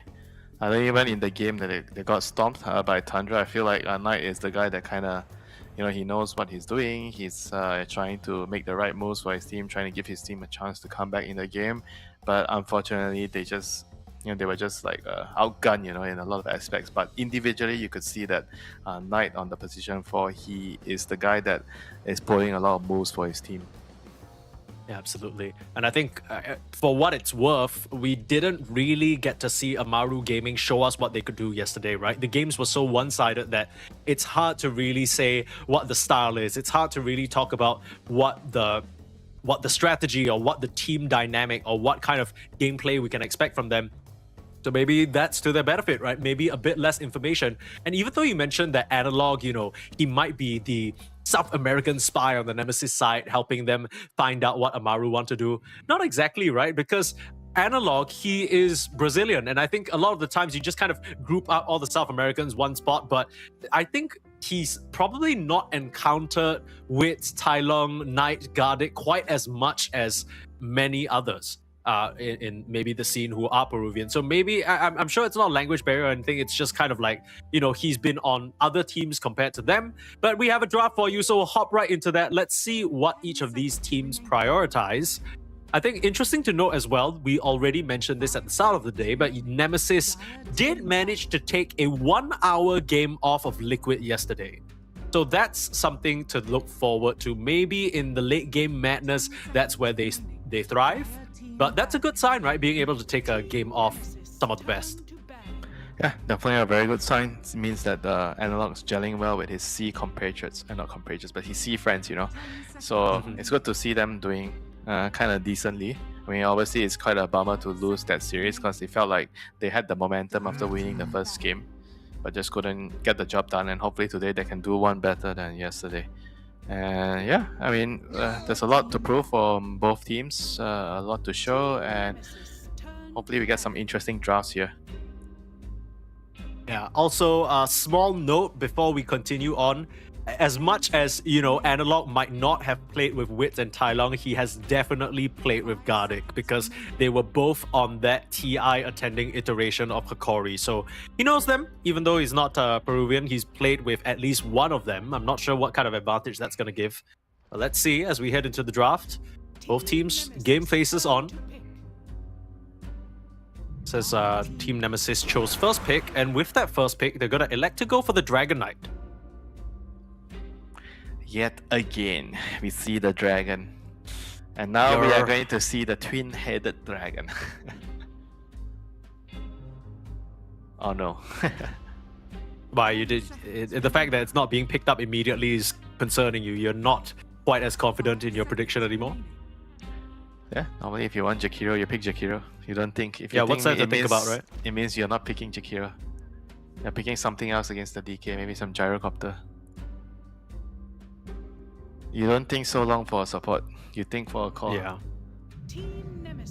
That's a good question. Well, okay. I'll go back for it anyway. Just trying to be sure, Yeah, they gotta really... They had to make sure that they were clicking the right hero. Many such cases of teams mispicking the hero. 23 Savage, of course, on camera, stopping for a banana. There we go. He's got to peel it for the audience. Very cool. It means that the banana Mancer is coming. Oh, a little bit of Analog's looking over to 23 like, brother, what are you doing? We're drafting. Sit the hell down. He doesn't understand. I want to get a little boost of energy from the banana. One thing, it kind of looks like Naman is not in the same location as them, where the rest of them are actually playing in some sort of facility. So, let's... I mean... He's at home. I don't know. Yeah, I'm sure he's at home. I'm just wondering whether that's going to affect things in terms of the shot calling, or... I mean, I guess you're still on Discord anyway. I mean, it's so. not the worst. Yeah, 23 is really digging... Look at how he's looking at it. He's really into this banana right now. Can't play hungry, Have you tried playing Dota when you're hungry? That doesn't work. It doesn't work. I just can't click my buttons. It's tough. I tell you what, I love playing Dota when I'm hungry. When I what? Wait, okay, what? Nothing. No blood sugar crash. My blood glucose is stable. And I play Dota, I won't fall asleep, so I can click my buttons. I guess so, but then you're also starving. Your stomach's like grumbling every few moments. No, my stomach is used to having one meal a day. Oh, okay. I didn't know you were on a diet like that. Before we get any deeper into the draft, Winter, I do want to give a special shout out to both Team Nemesis and Amaru, right? Because I think Southeast Asia, South America, definitely some of the more underserved regions. Of course, yesterday we already briefly talked about it, but Boom Esports, of course, leaving Dota after being involved in it for what feels like forever at this point, 5 to 6 years. And they are another team that kind of invested in South America, invested in Southeast Asia. It did work out for them at some points, at other points not so much, but it's cool to see Nemesis kind of following that trend, right? Following in the footsteps, still supporting the region. And Amaru Gaming, of course, an organization coming in and picking up what was very much a South America stack. So cool to see some of these orgs coming in, even though people are always like, oh, dead game, no more support. You gotta respect and give credit to the ones that are still around. Yeah, it's not many remaining, Gotta Yeah. love those that stayed, you know? Those are the true. It is suddenly true I'm the Dota biggest supporters. Amaru game. I don't even know what Amaru is, but I love them. I love you too, Mike. What the hell? Okay. Wait, Centaur made it through the bans. What? They elect to ban Marcy, Naga, and Timber over the Centaur. Why not? And then they pick... Centaur is like dropping in a little bit of priority. There's like too many heroes that you need to ban. I think there's a lot of like preference between different opponents, right? You switch up your bans here and there, so I guess that's that. I mean, this Centaur into DK, I wouldn't say it's like the best matchup, right? Because DK is all physical damage and Centaur has very low base armor. You can't really tell when you What look do you mean at you can't Centaur really that he's tell? a low... Wait, From what the do you mean? cosmetic or what? Like, No, like as in you look at this big burly dude, you know, he's got armor on, you kind of imagine that he's gonna be tanky as hell. He's got a lot of HP, but yeah, you're right. Traditionally, one of the sort of notably low armor heroes. And then they pick a Pugna. so it doesn't What's that fit the about? law. That's what you're saying. Centaur That's exactly what I'm should saying. be sturdy. I mean, I just feel like, you know, the physical appearance betrays it a little bit. You look at like I mean, can you imagine if like Dragon? You're telling me Dragon Knight has like one armor? Then what the hell is the point? Let me ask you a question. Why does Pugna feel so hard to kill when he's just a shamble of bones? Because he's got some weird stinky energy. And as you know, when you're around somebody who farts a lot or is really gassy, it's not very easy to get rid of the smell. What? Okay. I don't know. Can we not talk about Pugna's armor values and can you tell me why they picked this hero? Because I feel like every time we see the Jakiro, it's like a question of, okay, now your offlaner's gonna have a rough time. And this guy, he's gonna want to run at your towers. It doesn't really feel like Pugna, A, pairs well with the DK, B, why not? Stops any of that from happening. Why not? DK is a frontline hero and Pugna heals the frontline hero. You keep him alive. And you both siege buildings really, really nicely. With the dragon and with the blast. You're very fast paced. I guess it just doesn't feel like the most convincing lane combo, right? Why? According to law, the dragons cannot work with the No, bones? oh my god, no. Oh, what are you gonna tell me now? No, okay, you can talk me through it. Living creatures like dragons do not befriend the shamble of bones. Please tell me what exactly you see that I don't. I just told you the synergy. That's it? Like they just press... likes a stun hero that's a frontline, so you can heal and set up kills. Okay, is that it? Bat Rider and Kaz coming out. You just gotta play Pugna to figure it out. And now Amaru gaming with the Bat Rider. Bat Rider is like my favorite position for a hero right now. I love the hero. You just switched up. Yeah, last series you were talking about how Tusk is your favorite hero right now. Damn it, you caught me. Bro is lying on camera. That's crazy. Okay, tell me about the Bat. Why do you like the Bat so much? I mean, last game we didn't get the chance to see it because Aki's in that game, so he's never getting it. But what about this Bat? My most played hero, I think. Am I lying? What? Let me see how many games I have. Fear the Winter Bat Rider, I guess. They're gonna pick up 531 games. What the hell? Okay, wait. Tide Hunter 18 pick versus Kaz and Jakiro. I guess Tide Hunter is one of those heroes that you like to mention against the Jakiro where he kind of has an innate dispel. Debuff. So, yeah, it doesn't even really matter. And then the Kraken Shell's really nice into the double attacks. It's nice against the Kaz as well. You can dispel the, what's it called? The Katana, the damage over time. That's actually what gives the Kaz hero the main source of damage, is the damage over time with the Katana. I think it's one of those things that's hard to keep track of as well, right? He hits you 4 or 5 times, and then I think I saw a clip on the ESL social media the other day. You see the number on top of your head with a sword, and then you're ticking down and you're dying. I think what I mean by hard to keep track is like, for example, if a Shadow Demon was stacking Shadow Poison on me, I kind of have an idea. Like, let's say if he has 4 stacks, I kind of have a feel about how much damage that's going to do to me, right? If a Kaz attacks me 4 or 5 times, I know the damage number is above my head, and like there's a debuff that shows me. but it just feels like it comes in such strange intervals. Maybe it's just that Kez is still new, right? And I'm not used to it, but it always feels like it catches me off guard with how much damage it does. Fair enough, Mike. I'll give you a pass. Thank you. Thank you. Only today. All right. Amaru Gaming missing a that's your mid laner. daily pass. You have expanded your daily pass. That's not too bad. I'm into like the 4th game of the day and I've just used it. I think I can hold out. Right. So what is this that we're looking at? Queen of Pain ban, Abaddon ban, Lash ban. Yeah, Abaddon's good against the bat. The Jakiro Corp is probably signaling that they might want some Lashrak. Okay, Lashrak is already banned. Alright, DK mid, Gyrocopter, so very fast-paced lineup from Team Nemesis. The Tide, the DK, Gyro all can fight very early. Tide can kind of give you the auras and help your team. I think the shot is also very nice against Kess. Dead in the water, you can't run away. It's actually pretty annoying against the center as well. So I think overall this is a very solid lineup for Team Nemesis. Good team fight, good catch, stable lanes.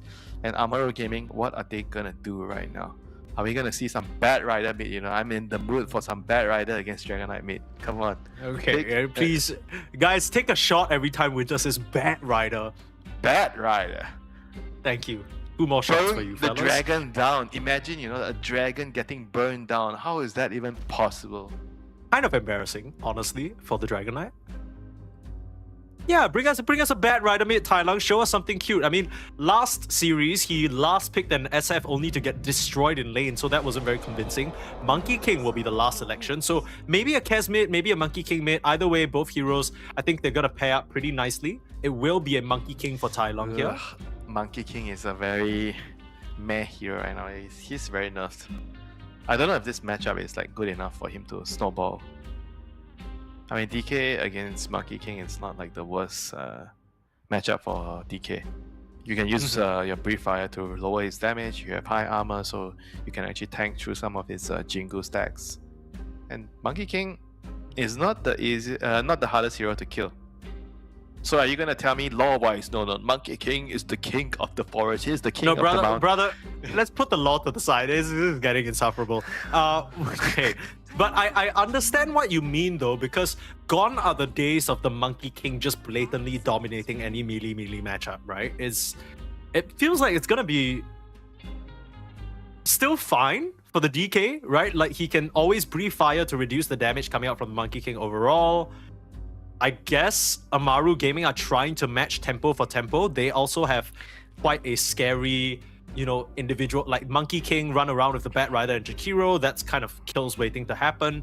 Is there any other reason other than the lane matchup that you think this hero might be picked here for Amaru?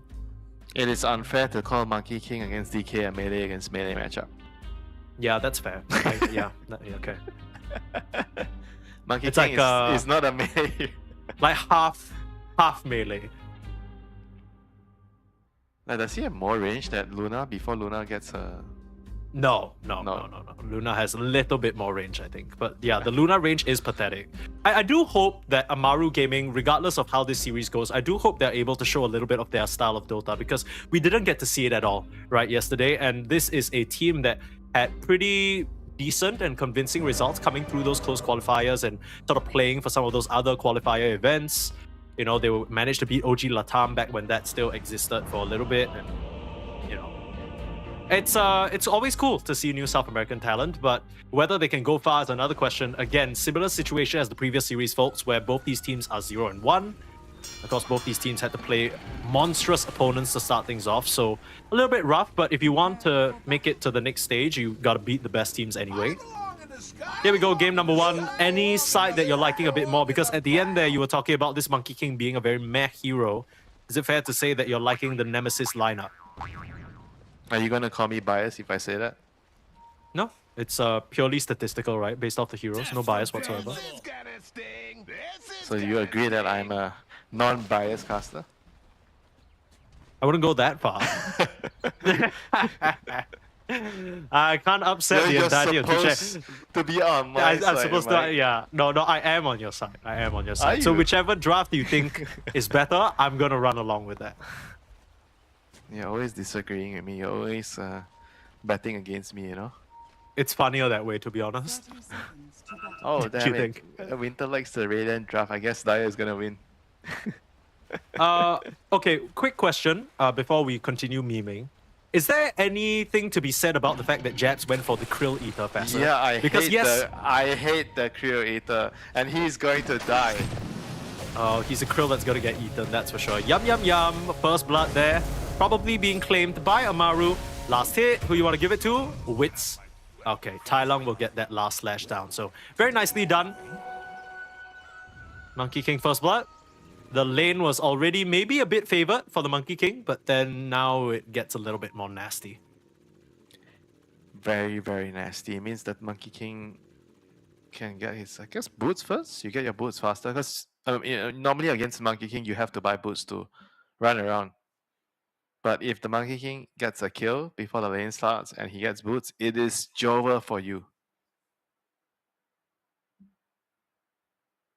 No, you don't agree. All right. It is not Jover for you.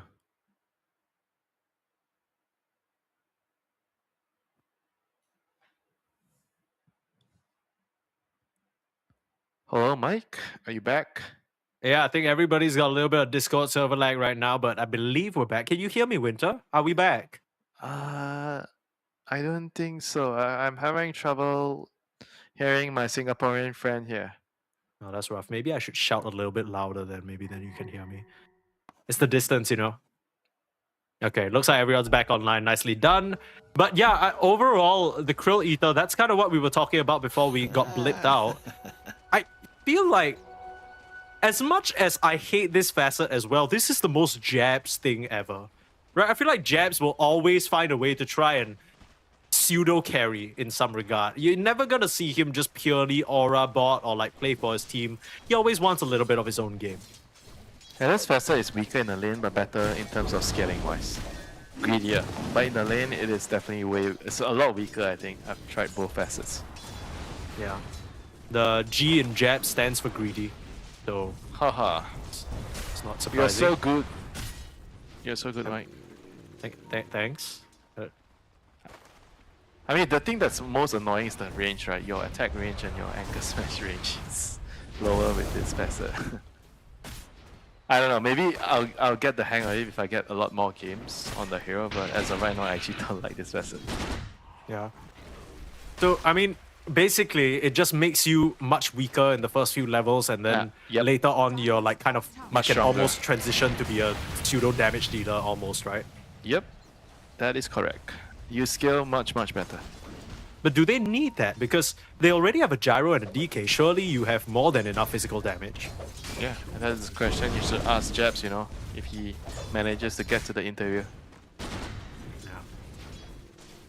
Okay, we'll see.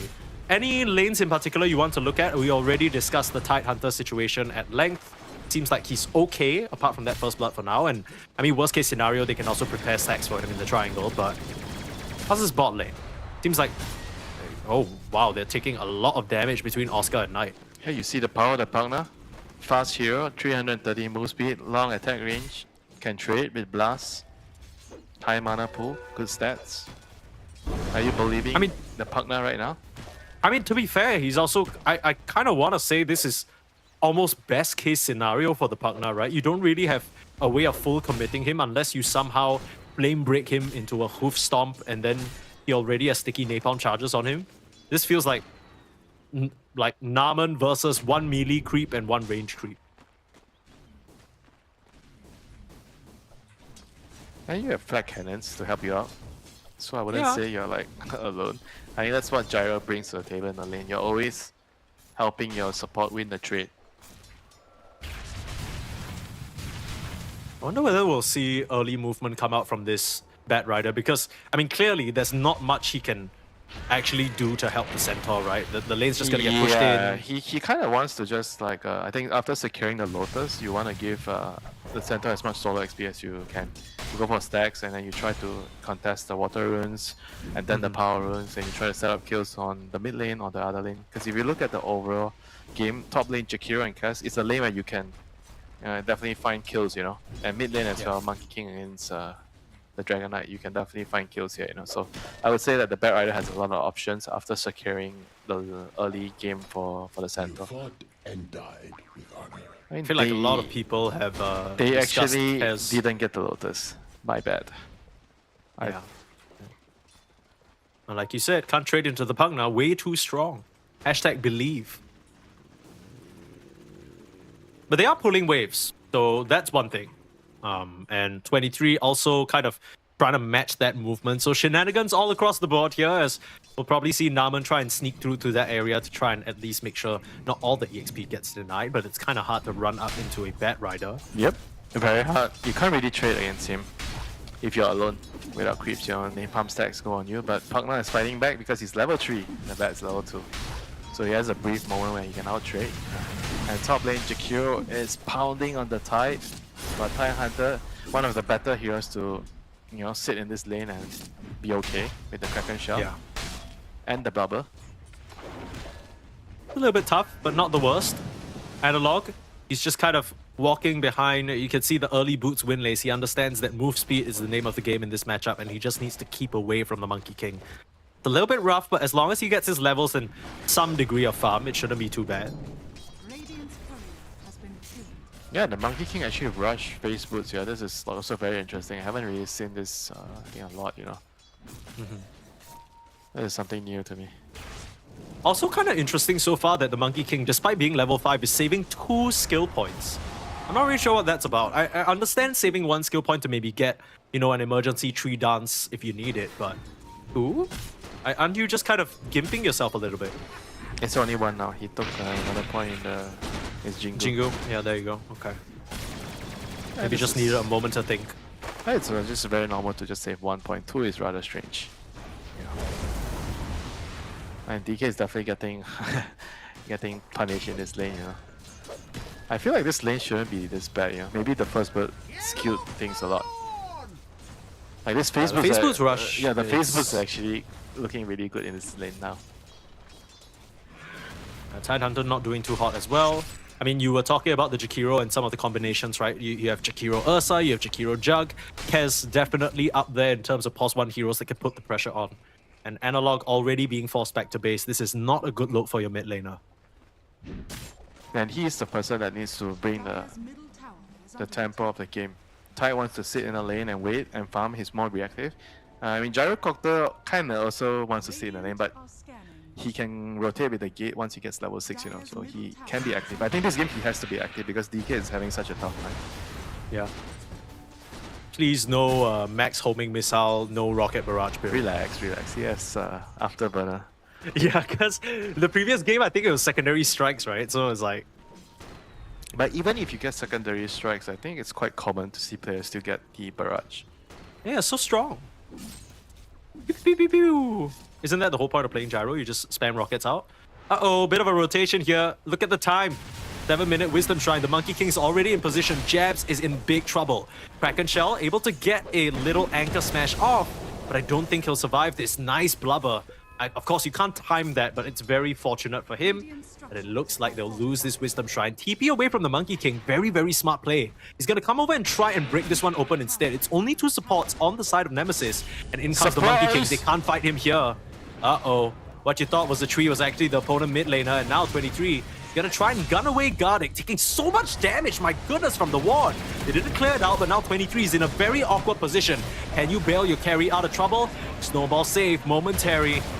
Not going to matter much. Coming back out, they will take down Oscar while they're at it, changing of the guard to keep Tai Lung safe, and Naman will drop to the deck as well. Huge win from Amaru, and from yesterday, it's clear they learned. We need to be ready for these Wisdom Shrine plays. They make it count double. Well played. That was absolutely amazing from Tai Lung, recognizing that he doesn't have to be top, TP support, and secures both Wisdom Shrines, you know, because Nemesis knows that they can't contest the Monkey, so they decided to gather at bot, and Monkey King read the whole situation. TP'd bot and told his team to come along, you know, so they secured both. Very, very well done. Yeah, this is the kind of impact you want to see from your mid Monkey King. That's what makes the hero so strong. You run around at that level 6, high points in Jingu. Not many heroes can really contest you in a 1-to-1, not even a 2-to-1. Man, I'm really digging these face boots. Like yeah, he's kind of cooking. The face boots kind of allow him to do that. Alright, some am I damage now. jinxing him? Okay, no. Yeah, don't do that. Don't do that. The moment you say praise to a player and then he dies Yeah, right it's away. over. I mean, on the bright side, Jabs didn't die to that gank, right? So him surviving, he's able to keep on farming, but as you can see, net worth, it's looking pretty awful for the mid and off laner of Nemesis in this early stage. Seems like Amaru Gaming, they've got a decent recipe down for success in terms of at least how they want to play the early stage of the game. I mean, their heroes are better in the lane, you know. I think on paper they have the stronger laners, you know, Jakiro, Bad Rider, supports. I mean, I think they Sure. should come, you know, out of this laning phase with a slight lead. It's so crazy to say that against a team with like Pugna, Tusk, Gyro, right? You'd imagine these guys would at least break even, but so far only the Gyro doing well, and now a smoke move up to 23 to try and ruin his day further. Already level 7 on Oscar. Nice pullback. The Wild Ring Ripper, the Tornado into the lasso, and 23, he is in big trouble. Last minute snowball save. Can you bail the 23 out? Absolutely not. Stampede committed. They'll find Jokum as well, with even Wits rotating through the Twin Gate. We've seen this move before, and Wits, he has no trouble just kind of running in here, but now Tai Lung dropping low. The full commit, the Ravage used, and Tai Lung will get popped up by the tentacles. Nice response there from Nemesis to at least get something on the map and the tier 1 to boot. That is actually a bigger trade for Nemesis.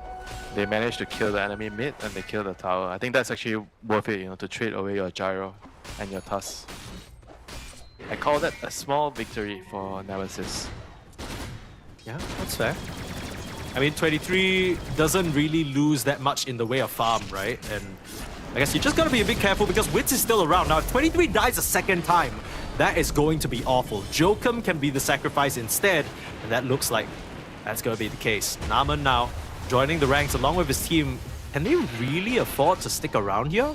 Wits doesn't have a grappling hook anymore, so no further chase, and somehow Jokum gets out of that alive. Yeah, he has a Pugna. I think Pugna is pretty good against the Cass. Like the decrep to dodge the physical damage, and top lane the Dragon and the Watermelon is teaming up to kill another Dragon. Cannibalism! Running in now with Wits, but like you mentioned, the Pugna on the case and keeping his cause alive. Really hard to crack into the Tidehunter now, especially if some armor items. Yeah, I mean, Jabs, he's just looking a bit too meaty to get through, and they're actually going to pressure out this tower. So even though Jabs and the DK were so low net worth, they decided to bring their powers together. They ganked the Monkey King in the mid, bring the pressure up top, and they've made so much happen for Nemesis in the past few minutes. Yeah, the move mid was actually really huge, you know, when Gyro was getting ganked bot and the Tide TP'd mid to gank the Monkey King. That was like a Tide turner for sure, you know, no pun intended. The kill on the Monkey King. Nice. And That the was tower good. on the mid lane. That actually completely swung the game around. And now Nemesis, they are in a very nice spot. TP on Tide. He's moving bot to defend the tower here. He has Ravage up in 30 seconds, so they have... actually, the tower is gonna just get denied, so he TP'd down to just deny the tower. Alright, sure. Fair. He's like, he doesn't want the tower stealing any of his last hits. Classic Jabs. He really just TP'd down to deny that. Jabs, it's all about the mental game with Jabs. You know, he goes down there, he denies the tower, he's like, no gold for you guys. Yeah, but only gold for me. couldn't Gyro have done the same thing Gyro was Nah, Gyro's gotta go farm, brother. What are you talking about? Look at Jabs back up to the top lane, putting pressure out onto Wits. They think better of it. Still no level 6 on the Tusk, which is kind of awkward, and now he'll be surrounded by 3 trying to secure the regen rune. Not going to find it. Your Tide having no TP now means that I think Amaru Gaming can definitely look to move around the map to abuse, like the Tide doesn't have a TP. I mean, they need to do it quick because it's coming off cooldown in they're like moving. 15 seconds. They just killed the Tusk, so they should be moving towards the bottom side to pick off the Gyro, if the Gyro shows. There is a lane ward, there is a lasso. We didn't really talk about this combination, but even before the blink with the Stampede, you should be able to close the distance in for that spell on the Bat Rider. Oh yeah, that is my favorite combination. Bat Rider and Centaur. Oh, okay. More Winter Law drop. Are you gonna call me out again? No, there's nothing to call out. I mean, that is a great Claim combination. that I'm lying? Oh, yesterday you said that Tusk and Gyro is your favorite combination. Do you have a favorite combination with Tusk? Gyro. Really? I think Wind Ranger Tusk is kind of lit because Focus Fire tag team is crazy. Okay, fine. It's very fun. I mean, the Pango Swash as well, right?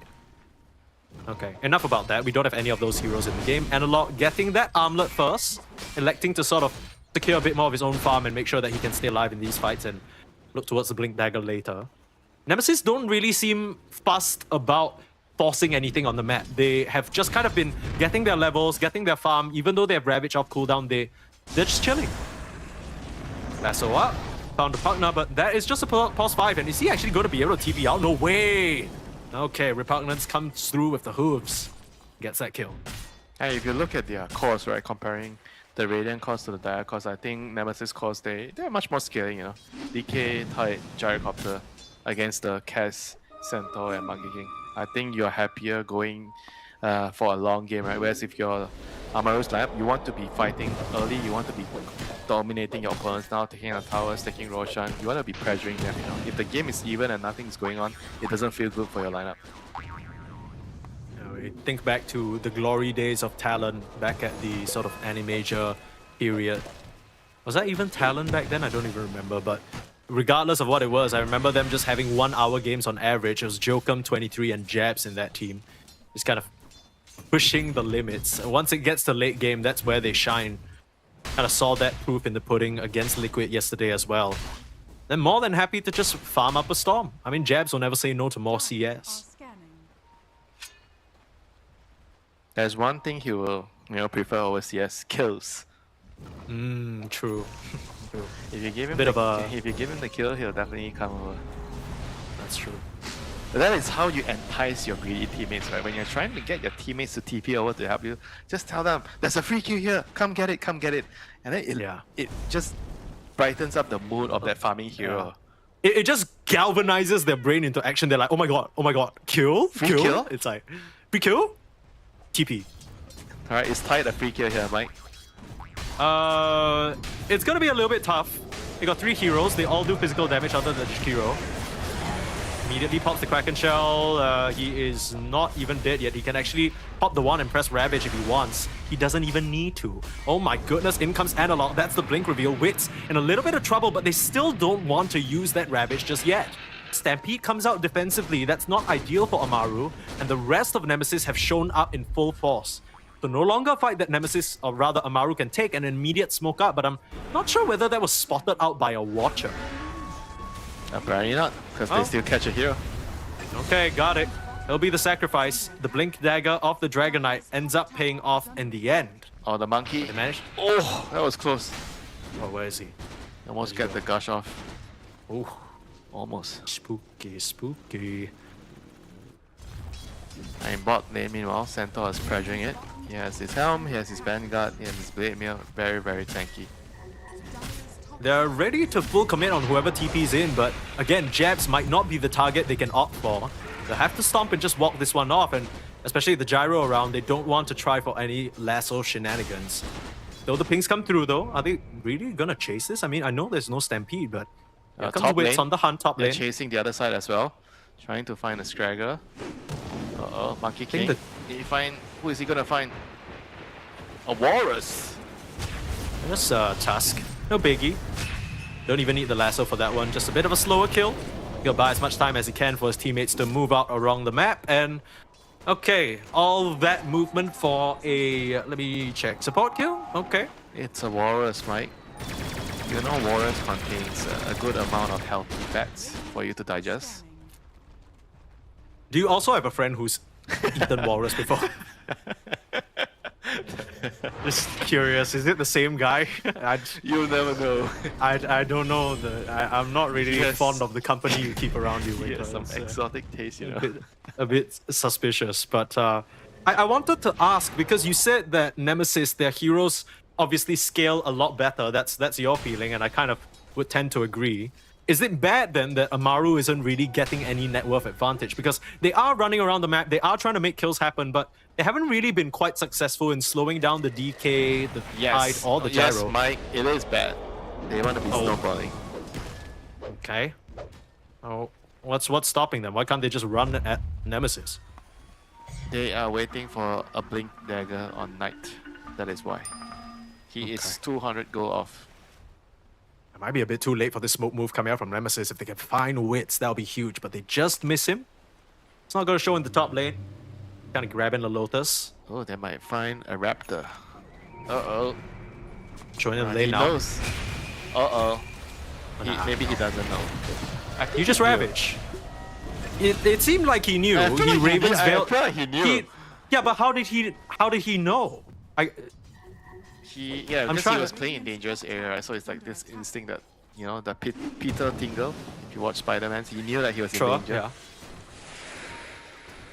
But he just ran the wrong side, you know? And meanwhile, Tide TPing to a tower again. Nobody touch my tower. I am Tide.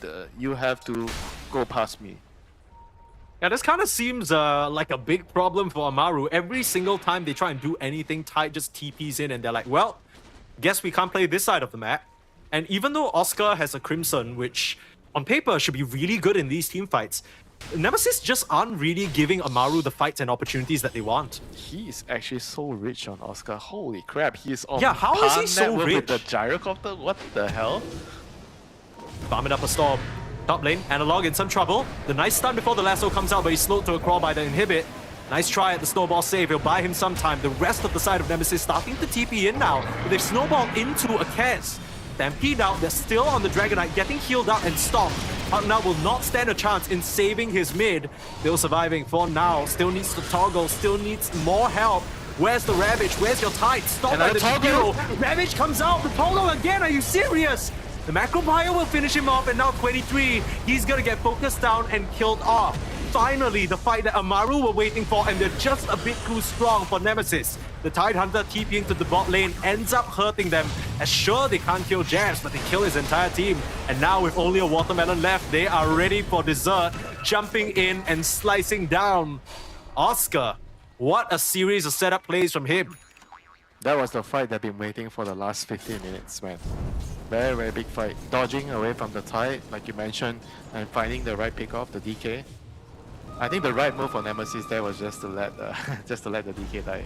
The moment they tried to save him, because you have double save supports, right? Pugna and Tusk. You're gonna see it here. They jump him, they get the inhibit, they trap him in the Wukong Command, and then he's so near the tower, right? So you're really tempted to save him. But this defensive snowball, I think he had to release the snowball earlier. Because the moment he waited, Monkey King did the right move. He ran further away to the most end of the ring to make the snowball go into a very deep position.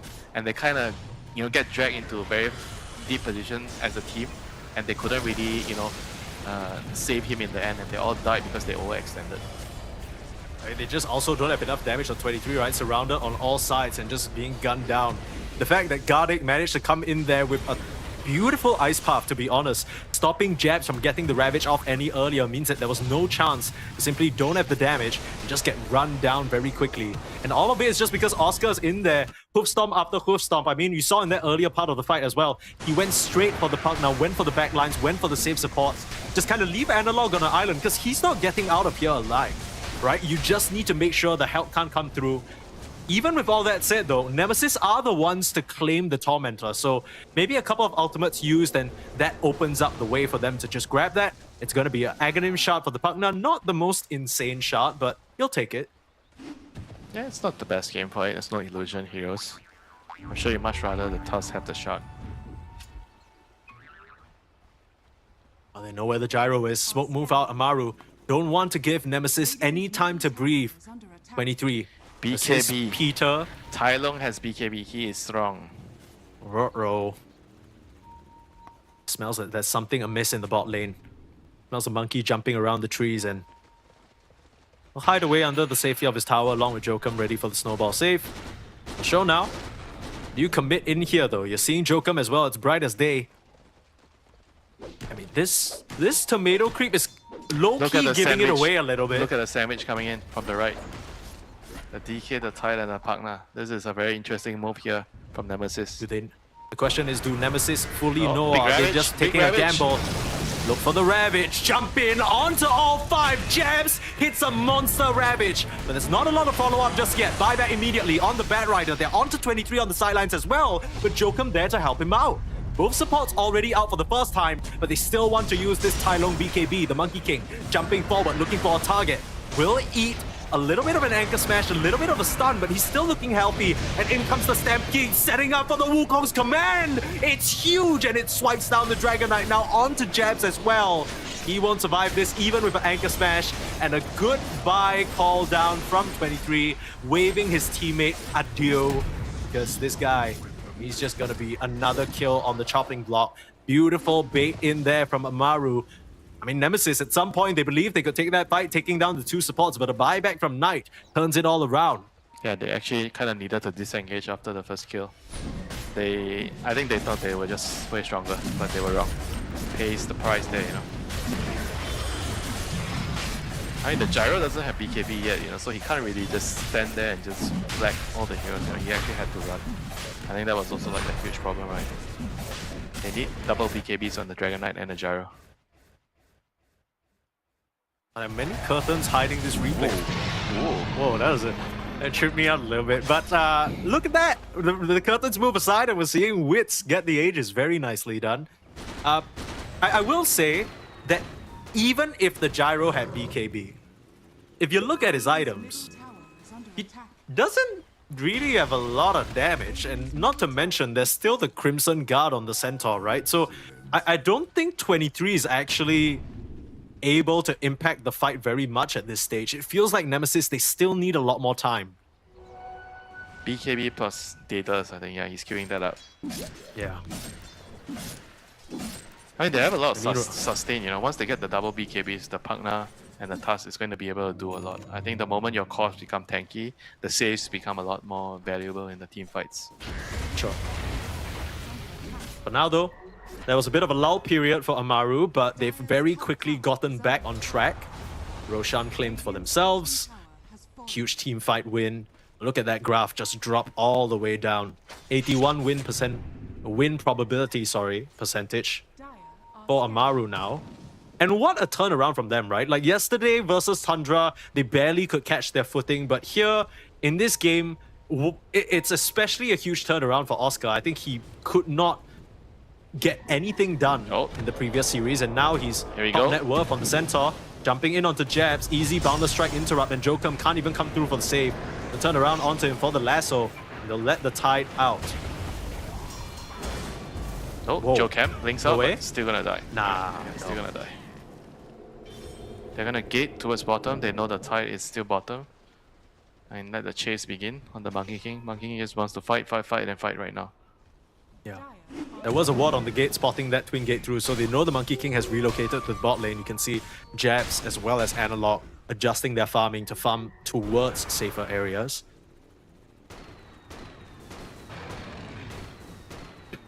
Yeah, the Monkey King is actually pretty strong, you know, with his level 15 talent.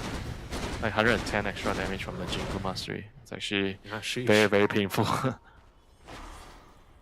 He does a lot of damage, you know. You're gonna disappear if he gets his stack and he starts hitting you. Unless you're DK or tight. I mean, I think it's easy to say, especially when your team has the advantage. But it's still very impressive to me that he's keeping up very well in net worth. I feel like a lot of times when you're playing an active hero like the Monkey King, it's not like you're building any farming items. And sometimes you're busy like trying to make things happen, and then you just completely miss out on especially if you die. Creeps. If you die a lot, you know, then that's going to be the case. But I think in this game, he's been setting out a lot of kills. He's been getting a lot of kills himself, 6 kills to his name. I think overall, this is like a pretty successful Monkey King game, yeah. Yeah, and I love his itemization as well, right? Just going for the absolute necessities. He has that Diffusal, BKB, and now he's working towards that Sacred Relic for that Nullifier, just to completely remove the Pugna from the game.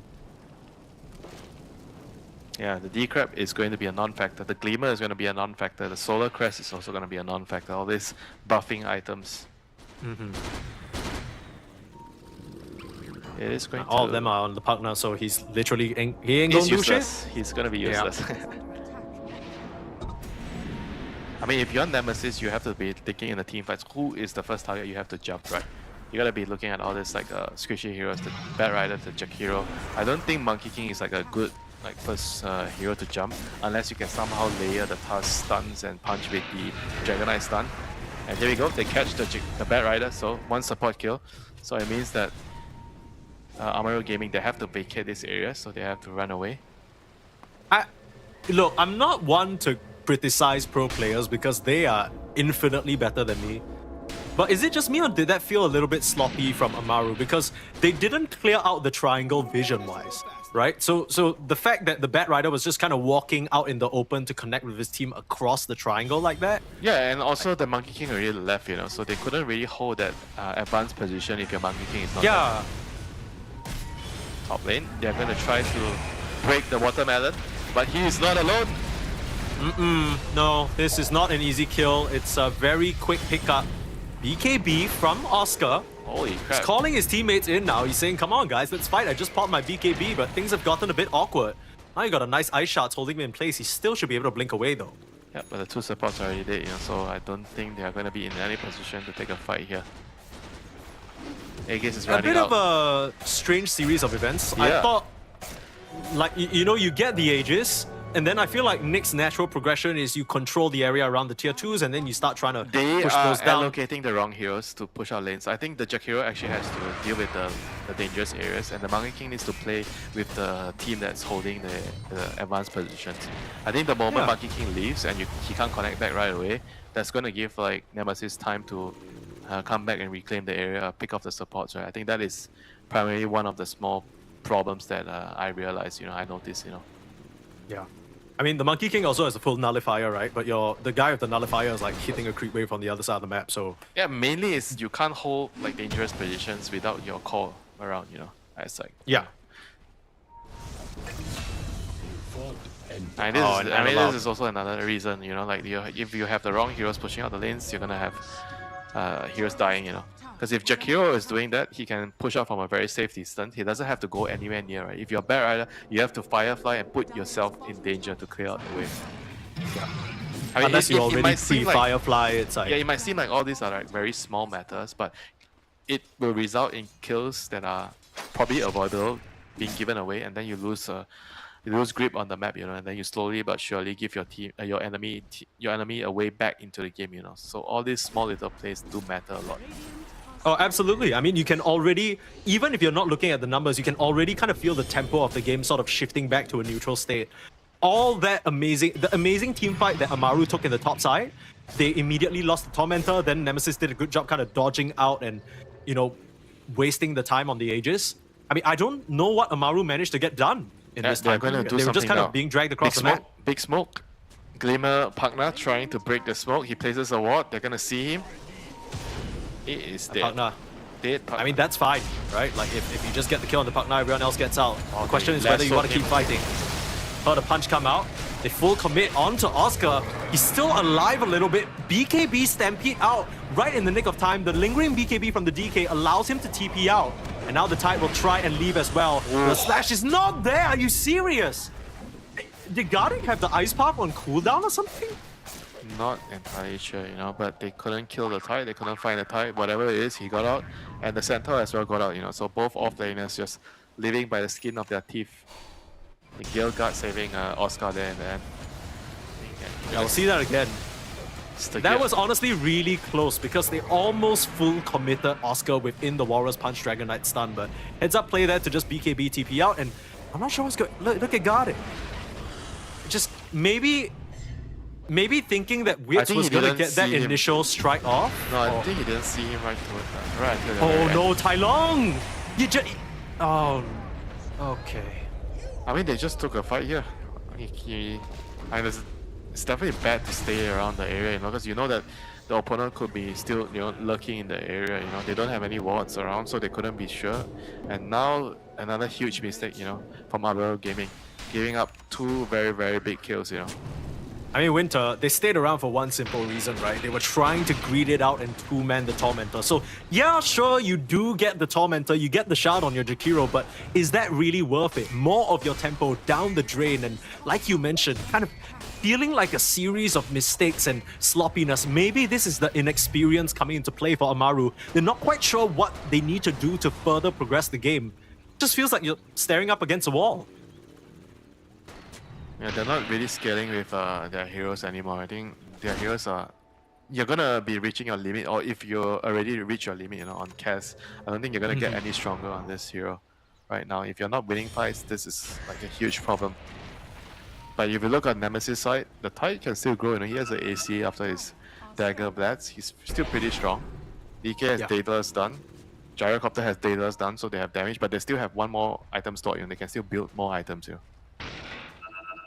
The double carry lineup, this DK and Gyro. Yeah, really, really scary. And of course, empowered by the Tide, right? The aura items like the Blades, the AC, it just, they're playing into each other. They're helping each other out. Yeah, the Radiance Veil? The Blades is so powerful with the DK and the Gyro. Super strong. Yeah. And in many ways, the Tide was just kind of like the perfect pick to round things out there. Yeah, now his move up. Now his facet is definitely paying off. Absolutely. Better scaling, you know. Both teams trying to get a good position around the Roche that has yet to respawn, but might just be the mid lane where they meet. This is going to be good splitting off for Nemesis if the Roshan actually spawns top. Yeah, it's going to spawn top, 50 seconds.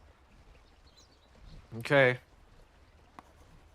And there's a line drawn by Wits. He wants to sort of wrap around the mid lane and really kill those gyro illusions. Unfortunately, they time out, so Jab's the only one showing on the map right now. They should have an idea that Nemesis is in the top lane. Here we go.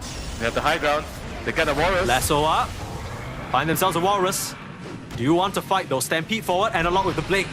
This is a boundless strike to slam onto 23, but it's a bit of an awkward position to keep chasing into. So you trade the Stampede for a support and the Lasso as well. Take this outpost. You got a good position.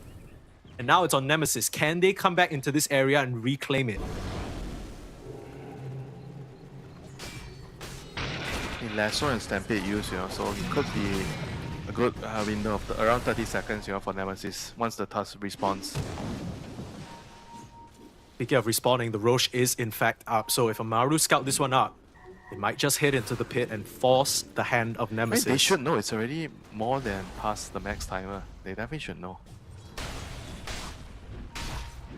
Jabs is rather far away and they don't have an outpost for him to TP to. Ooh, this is going to be tricky, you know. They need to smoke up as soon as possible. The Roche is gonna roar. That'll give Nemesis some time. Amaru, do you choose to stick around and full commit? And the question is, Nemesis, are you on the prowl? Absolutely. Smoke move up. Analog and 23 leading the charge. They're gonna be late. They are going to be late indeed. I don't think they're gonna make it in here in time for the contest. 23, he's far too slow. And the shots will come through, but do you still want to fight? Jokum gonna jump in for the punch. Ravage as well. They full commit down Oscar. In comes Tai Long. BK beat up already, and a nice Wukong's command in the thick of it all. Doing so much damage, he can still change the guard. Damage pouring out onto Analog, and they swipe down the dragon. That's your first carry down. Now Jabs being sliced apart as well. 23 has to retreat up to the high ground. What a setup there from the Monkey King, slaying the beasts. It's They not lose the over. Jikiro on the sideline though. It's not over. Wit still has that Aegis. It is not over indeed. Still want to keep chasing. Jabs jumps past them. Awkward. He does have the life drain of the Pugna, but it's not going to be enough to keep him alive. Now the Walrus Punch coming through. 23 trying to do the damage. In with the BKB, in with the Rocket Barrage. You don't have any more resources left on the Monkey King, and you're going to get gunned down. 23 saying, I'm the real carry here, but look, I'm not trying to be too crazy. I don't want to deal with his second life. I got the Aegis. I'm out of here. Yeah, that's the benefit of having two carries, right? One down, the other still remains, and they still have like the damage to go through the other heroes. It looked really bleak after the DK died in the Raptor dance, but the Gyro being able to live and survive and kite just proved to be pivotal in that fight. See a replay of it again. The decision there from Nemesis to commit in. They burst down that Centaur War Runner because he was so low, but it puts them in such a bad spot. Tai Lung with the perfect placement Yeah, in it was really Boundless. smart to go in and put the ring on in the middle of the Roshan pit. Yeah, what you gonna do? It's so difficult for the supports to play. I mean, Naman having to retreat to the north there and Jokum having to buy back. At the end of the day, they do take down the Kez for the first time, but comes at quite a significant cost. They lose quite a few heroes while they're at it. And the game goes on. I mean, you're starting to see this like this double carry lineup, you know. They seem to be able to outlast the Team Amaru side, even though they had Aegis, but they could have easily lost the fight, you know, towards the end. Like if you don't finish the fight within your first, I think, BKB on your Centaur and your Monkey King, I think the fight is going to be really difficult. The Kaz alone can't really, I think, stand up to the DK and Gyro together, you know. And that fight, the DK kind of didn't do anything at all.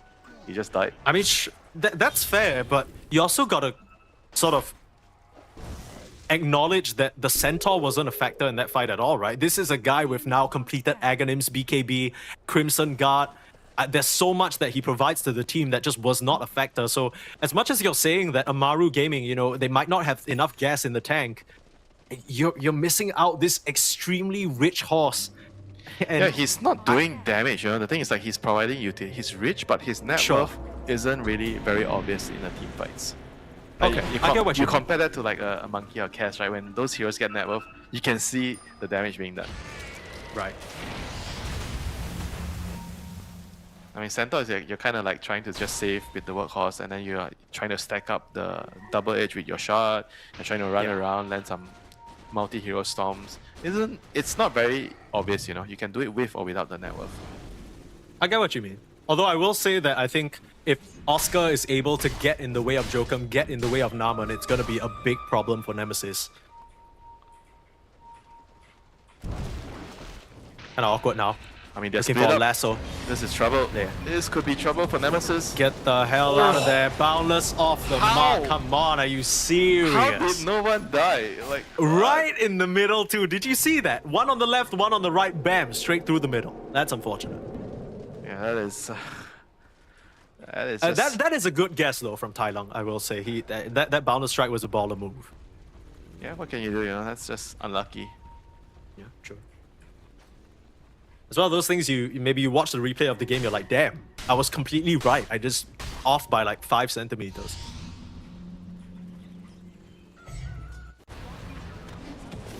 We're gonna see a replay of that. Yeah, I mean, what the hell? I mean, the stick isn't, you know, it's got a lot of length, but not a lot of width, you know? Sometimes that's all you gotta work with. Yeah. You want a bigger patty, you know? It looked like some burger and the Monkey King was within, you know? Both sides. You needed, I think you needed a patty in that case, not like a sausage. A walrus and a puck. Yeah. On both sides. That's tough. Okay, well, Amaru, I think they still very much have the advantage, mostly because they have the power of the Bat Rider, right? If he manages to jump in, lasso someone, and then the Stampede comes out and you're not able to react in time on jabs, or I don't even know what you can do to save maybe Jokum snowball saves in time, then the fight's gonna look a little bit rough for Nemesis. At the end of the day, it's still going to be about which team can enable their double carries more, right? On one side, you got a Kez and a Monkey King. On the other side, you got a Gyro and a DK. You got big teamfight ults, you got catch, you got saves. It's gonna be a mess. I mean, Satanic now complete for Wits. He is so strong on that Kez. Level 25 for both the Gyro and him as well. And you get the 100% Shoto side mark critical strike. That's gonna be oodles and oodles of damage on top of the Daedalus. I am a little bit concerned though, Winter, because if you look at the Amaru Gaming lineup, they are geared up for immense burst, right? You lasso somebody or you hoof stomp, and then you're aiming to blow them up within that period of time. Seems very feasible. But Nemesis, it feels like they need a bit of a longer drawn-out fight. They need to sort of get all those flat cannon attacks off. They need the DK to be punching into someone for a while. I just don't know if that's realistic. I think you probably win with the second round of flat cannon. I think you have to rely on the use. Do they have 4-star? Yeah, they have 1 4-star on Park now. You have to kite, move around the team fights. Just play it smart, poke and prod. Try to bait out the spells, you know. I think it's really important to not fully commit on a single hero if you're on Nemesis side. Like the way they take the team fight needs to be very slow and steady. Sure.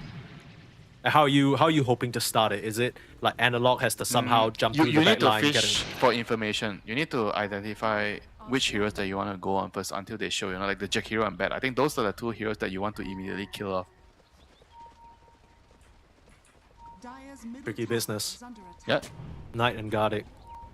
Positioning is going to be pivotal. Not like this. Meanwhile, top lane stunning up Jokum. This is awkward. A Yule's up onto the Monkey King. Can he kite his way out of this? Gardic going down, but they're going to full commit. They turn around and focus the tusk down instead. Support for support, but one is far more important than the other. The snowball save not being a factor. Nemesis, do you still want to stick around? It's a dieback as well, right? It's a long death time. I think this is the time where he bought back his last death. I mean, this has happened so many times, you know. The Jakiro is like off doing his own thing and his team is doing another thing and then he just dies. Yeah. I mean, to be fair to him, his team was there. They just very quickly decided to ditch him and go for the Jokum kill instead. So, oh, lassoing a watermelon. Wow, is it actually working? Jabs! Holy crap, the damage! Bro, that's a watermelon. Oh, that's a nice cleaver. Nice decrap. But there goes the cart. Analog now in trouble. This is problematic. You don't have a Ravage to save your carry. The 23 on the back line manages to gun down Gardic. That's not Gardic, sorry, that's Knight. But Kaz, I mean, yeah. They just got Kaz'd. And now they're gonna get Monkey King. BKB, you didn't use it on the initial TP and now you need help, 23. Where are you running to? Naman getting sliced up, Wits ready to shred them all apart. And a triple kill for the Kaz. They are absolutely getting Kaz. Mike. What a performance here. I was wrong. Kaz and Monkey King definitely skills better than DK and Gyrocopter. Yeah, okay, see, you know what was crazy? When you said that, I didn't believe you, and I especially didn't believe you when I saw Wits kill a Tormentor in 1 second. This guy's got damage for days, and now he's putting it on your, potentially your throat. Yeah, this hero is definitely very, very broken if you know how to play it. Wits definitely does. 30 stacks of Desolator charges, my goodness. And all of that starts, I mean, they elect to take the fight even with Jokum dead, right? The whole time Jokum is dead and then it becomes save your buddy syndrome. Jabs uses a Ravage just to save himself and then suddenly Analog's in a bad spot. You can see kind of that disconnect. We were talking about, you know, Analog and his ability to gel with this new team he's found. They're clearly not entirely on the same page just yet.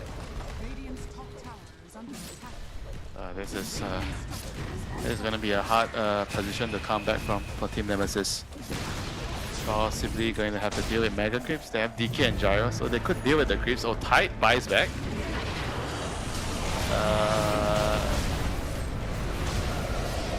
Okay. I like that you just stood and you watched and you said nothing, you know.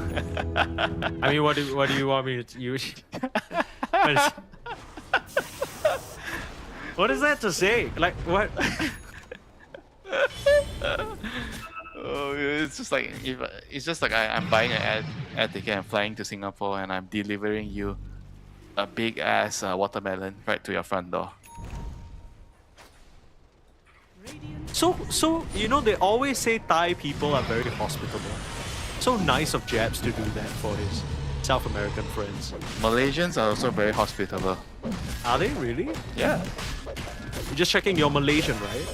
If you come to Malaysia, bro, you already came to Malaysia and I already treated you well. I brought you out for the most delicious food around the venue. Okay. Thank you. Well, yeah, right now I think it's about time you thank me. I literally that was 1 year ago almost. Oh my. Yeah, it was the start of this year, wasn't it? 23k gold net worth now lead for side of Amaru. I don't think... Maybe coming into this match, you probably would have expected Nemesis to be the ones punching in a win first, given just the relative experience. But through it all, I mean, huge props to Oscar especially. I think he's really turned around from his performance from yesterday. And Wits, we already saw a bit of his Kez. Hang on. Walrus kick.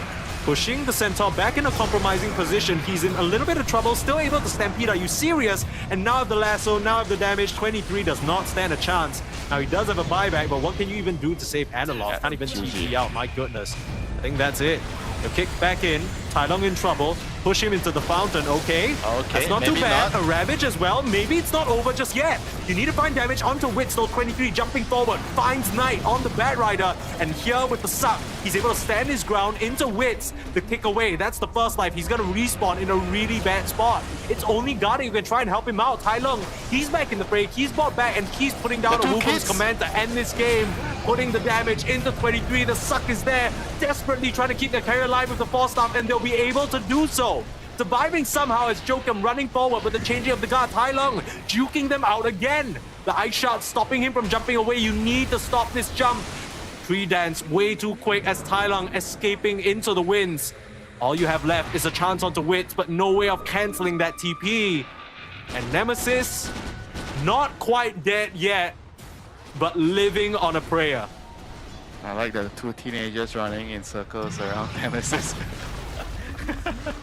Monkey King and the cats just running around, so mobile, dancing around them, and sure, Monkey King had to buy back for his brother, you know, for Tai Lung. Actually, not for Tai Lung, for Wits. That was crazy. I honestly thought that it was over for Nemesis right there, but they were just timing that buyback with the kick. Thanks to Jokum. Jokum keeps the game alive with the double kick. The first kick onto the centaur and the second kick onto the Monkey King. Yeah, I didn't know Indonesians were known for their soccer gameplay, but I guess you know they Jokum are can be known the for first. sepak takraw. You know. That's true. That's true. Bouncing them up like a wooden little ball over there. It kind of looked so rough because anytime 23 gets looked at, I mean, even analog, you see here that the sheer amount of damage coming out from Wits, it's disgusting. Only with the fountain damage were they able to take down Tai Lung the first time. Immediately buys back once he sees Wits is in trouble. A Zoomer helping another Zoomer out. I'm so surprised that Wits manages to live here.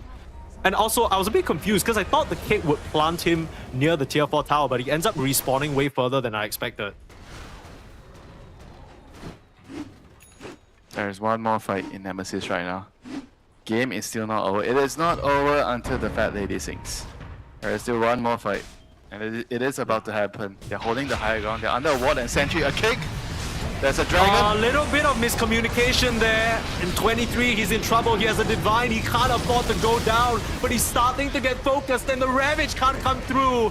That is the gyro divine on the deck, GG. and analog. He That is can't GG. make it to grab it for himself. He has to turn around, try and deal with Tai Lung all by his lonesome with the help of Jabs, with the help of Pugna, but they can't really offer him much. An Ice Path, a Hurricane Pike trying to get back to safety, but there's no hope left.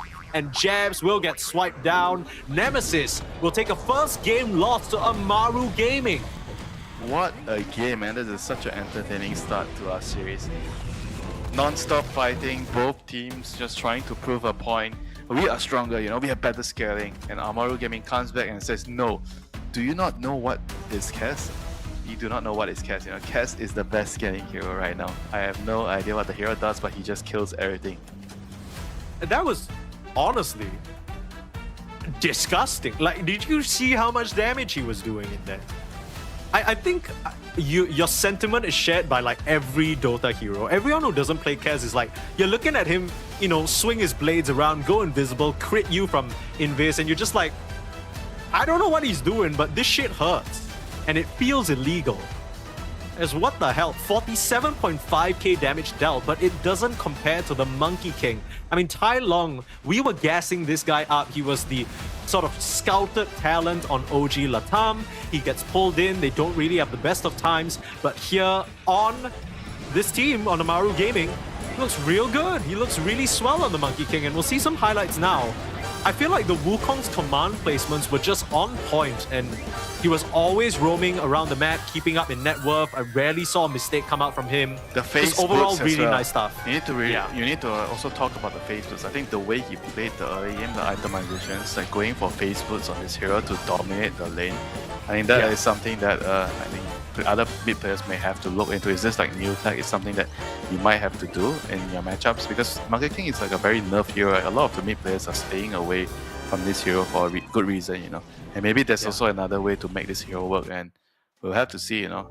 I definitely look very, very good on Tai Lung this game, you know. The way he played the lane, the way he moved, the way he pressured, the way he enabled his team, especially the Cass, to farm in the early game, and just beautiful Dota, you know, by all three cores from Amaru Gaming.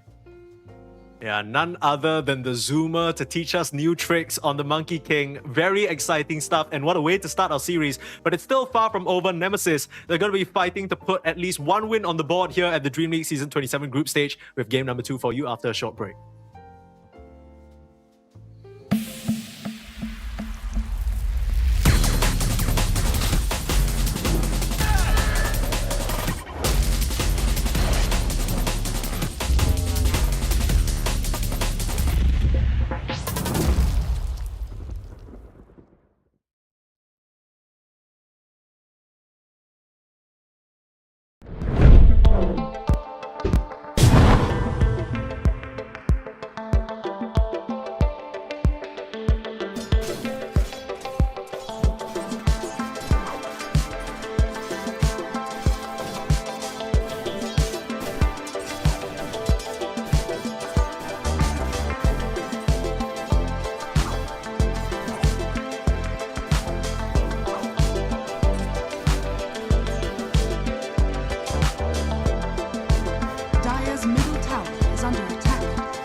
under attack.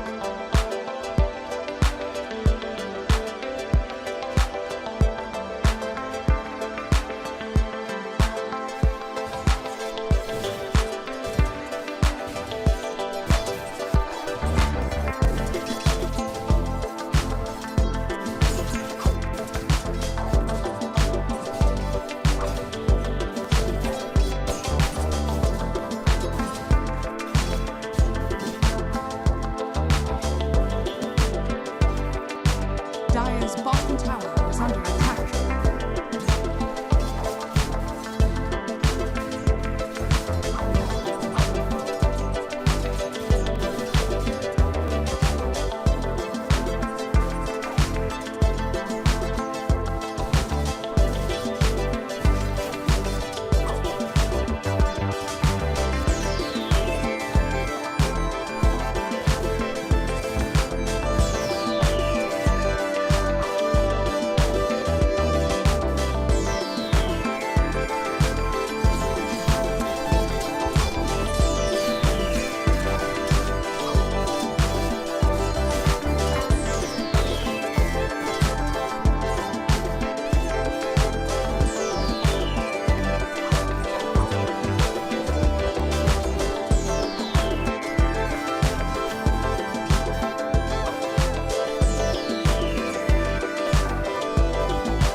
Dire's bottom tower is under attack.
Dire's middle tower is under attack.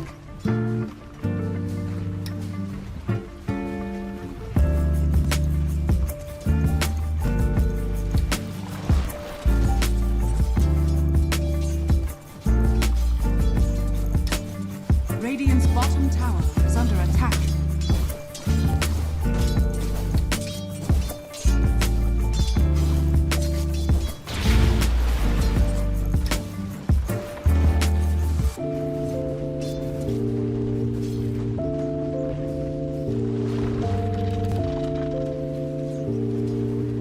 Dire's middle tower is under attack.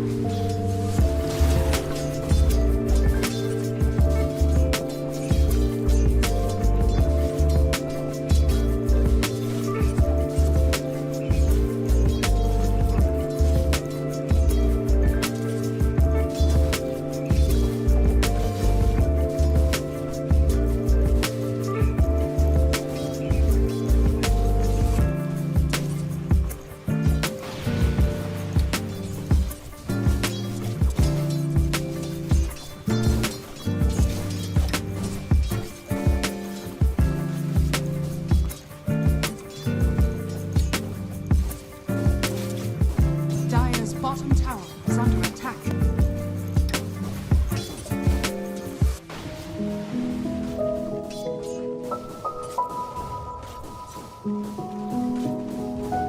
Dire's bottom tower is under attack.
Dire's middle tower is under attack.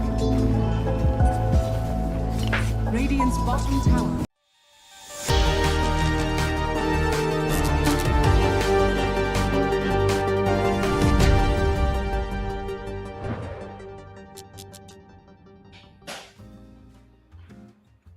Well, I think it's fair to say, Winter, that, you know, starting out Dream League Season 27, maybe Nemesis still needed some time to gel. Same thing for Amaru, the new South American kids on the block.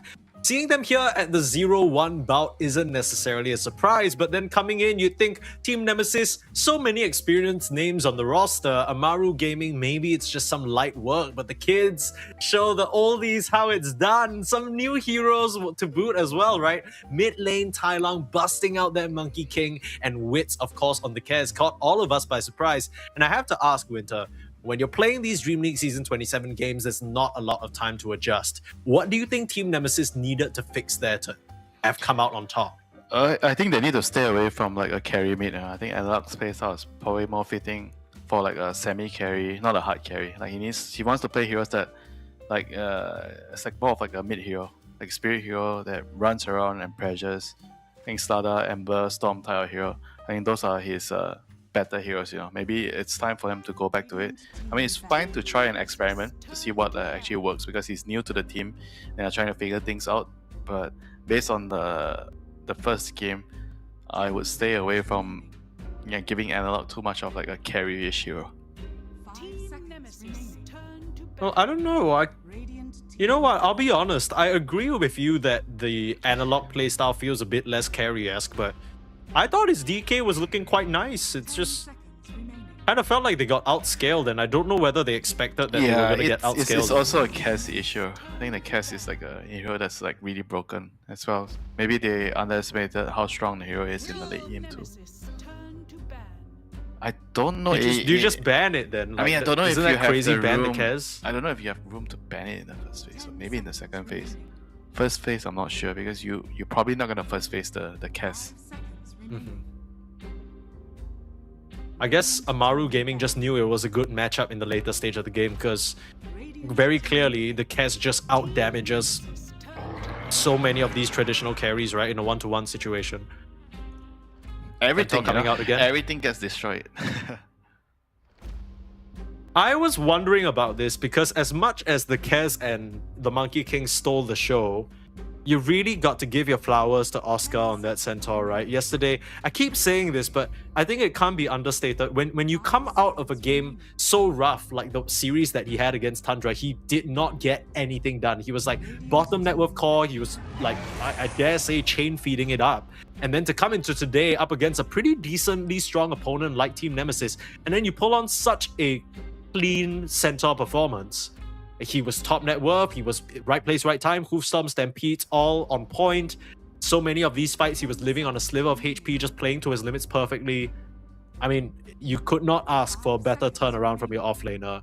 And I was wondering whether Nemesis were actually going to ban this Centaur out, but they choose to take out the the Dragon Knight instead and pick the Jakiro for themselves.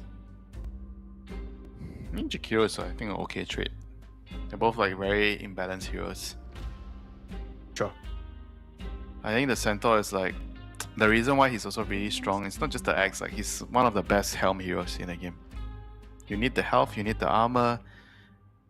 Yeah, I think the hero just has very, very nice timings in the game. Good early game, good lane because of helm. Then later you have Aghanim's, which is really strong. You can build any item depending on the game. Very flexible hero. I think that the main thing to understand is Centaur is not like a initiator. You don't want to pick Centaur and at the back of your head think that, oh, we already have our dagger hero. Centaur is not a hero that wants to just buy dagger. He wants to buy the aura items, he wants to play frontline, he wants to be tanky.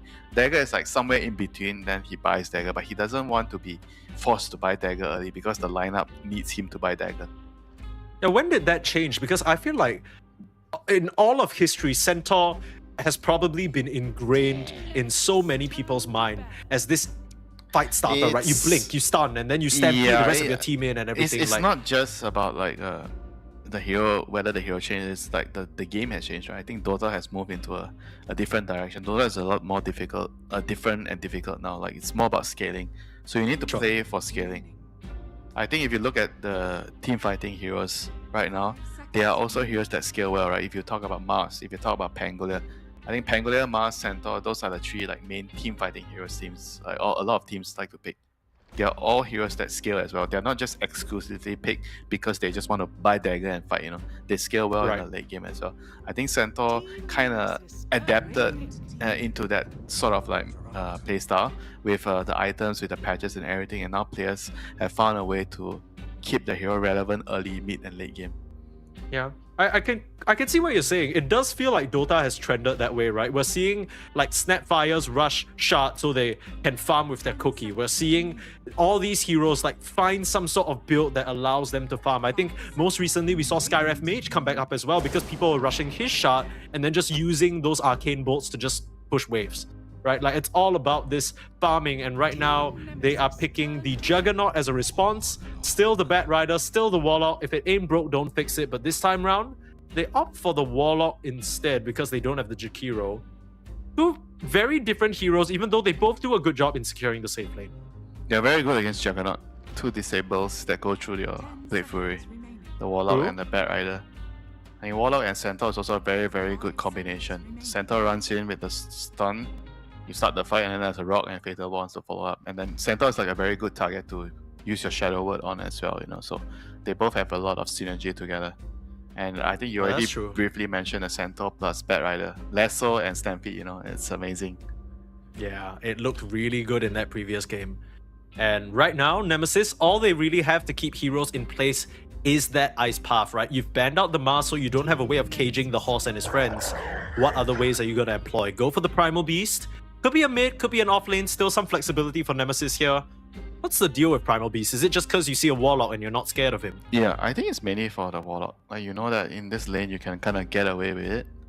Warlock is going to push the lanes and Warlock has no stuns, right? I think that's probably the main idea here. And they're picking Clockwork to also, I imagine, counteract the Warlock in some way. You can initiate on him first, get him trapped in the cogs, Battery Assault ruins his channeling.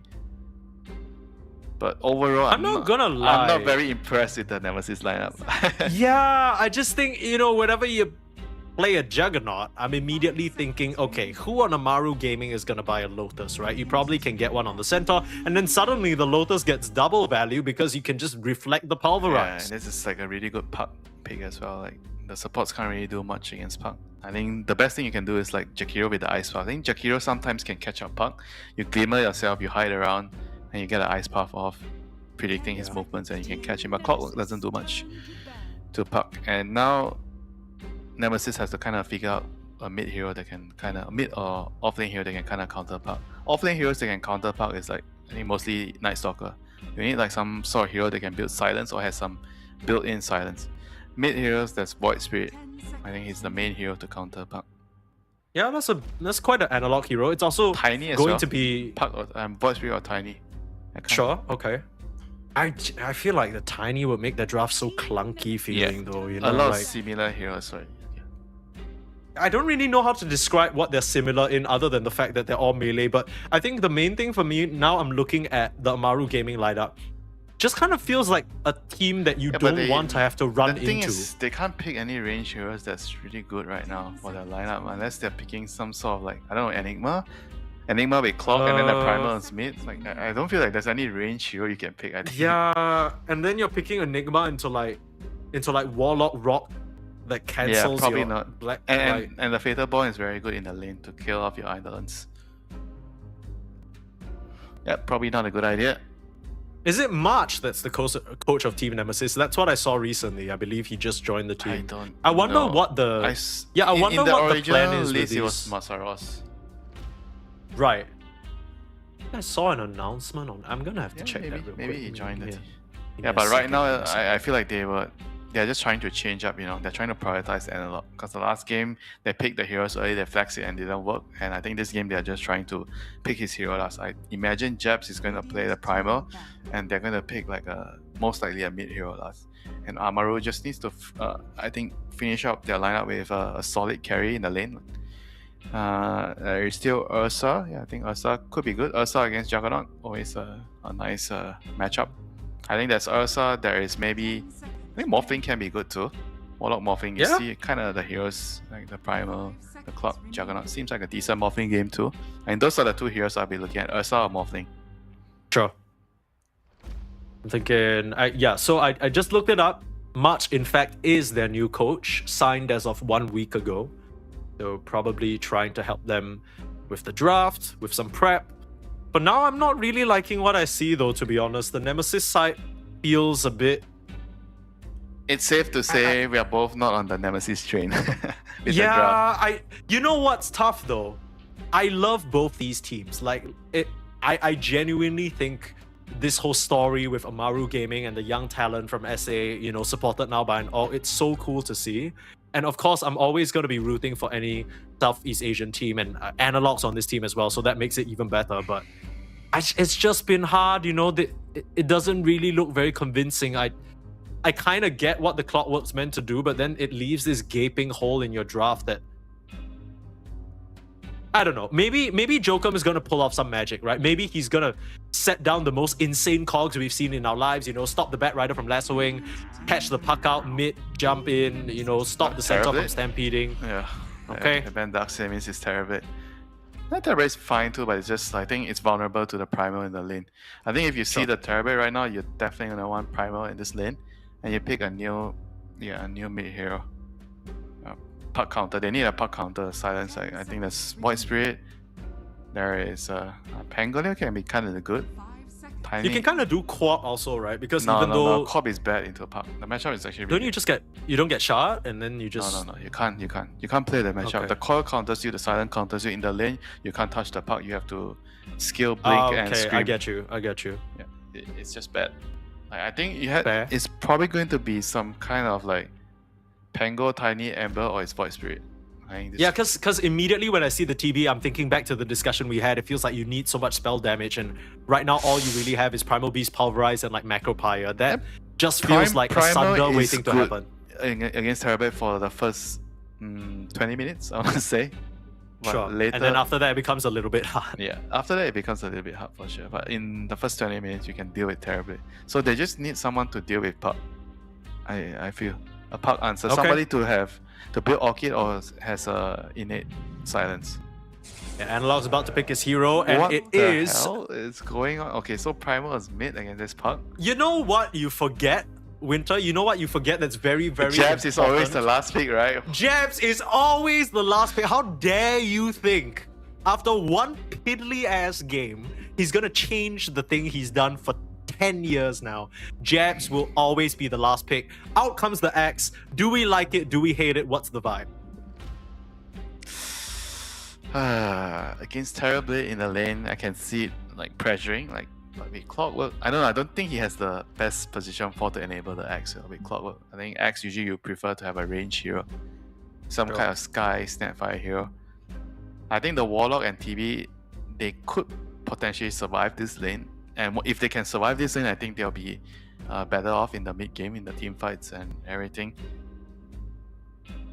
I mean, I don't know. I think the axe, it means that they have to win big in the early game. Like the first 15-20 minutes has to go so well that they can run them over with Primal and Axe. Because otherwise, if they don't run them over, they are going to struggle later in the team fights, right? You have a Rock, you have a Lasso, you have Stampede, you have Terrorblade with Metamorph hitting you, and then you also have a Puck, right? Who is going to kill the Puck?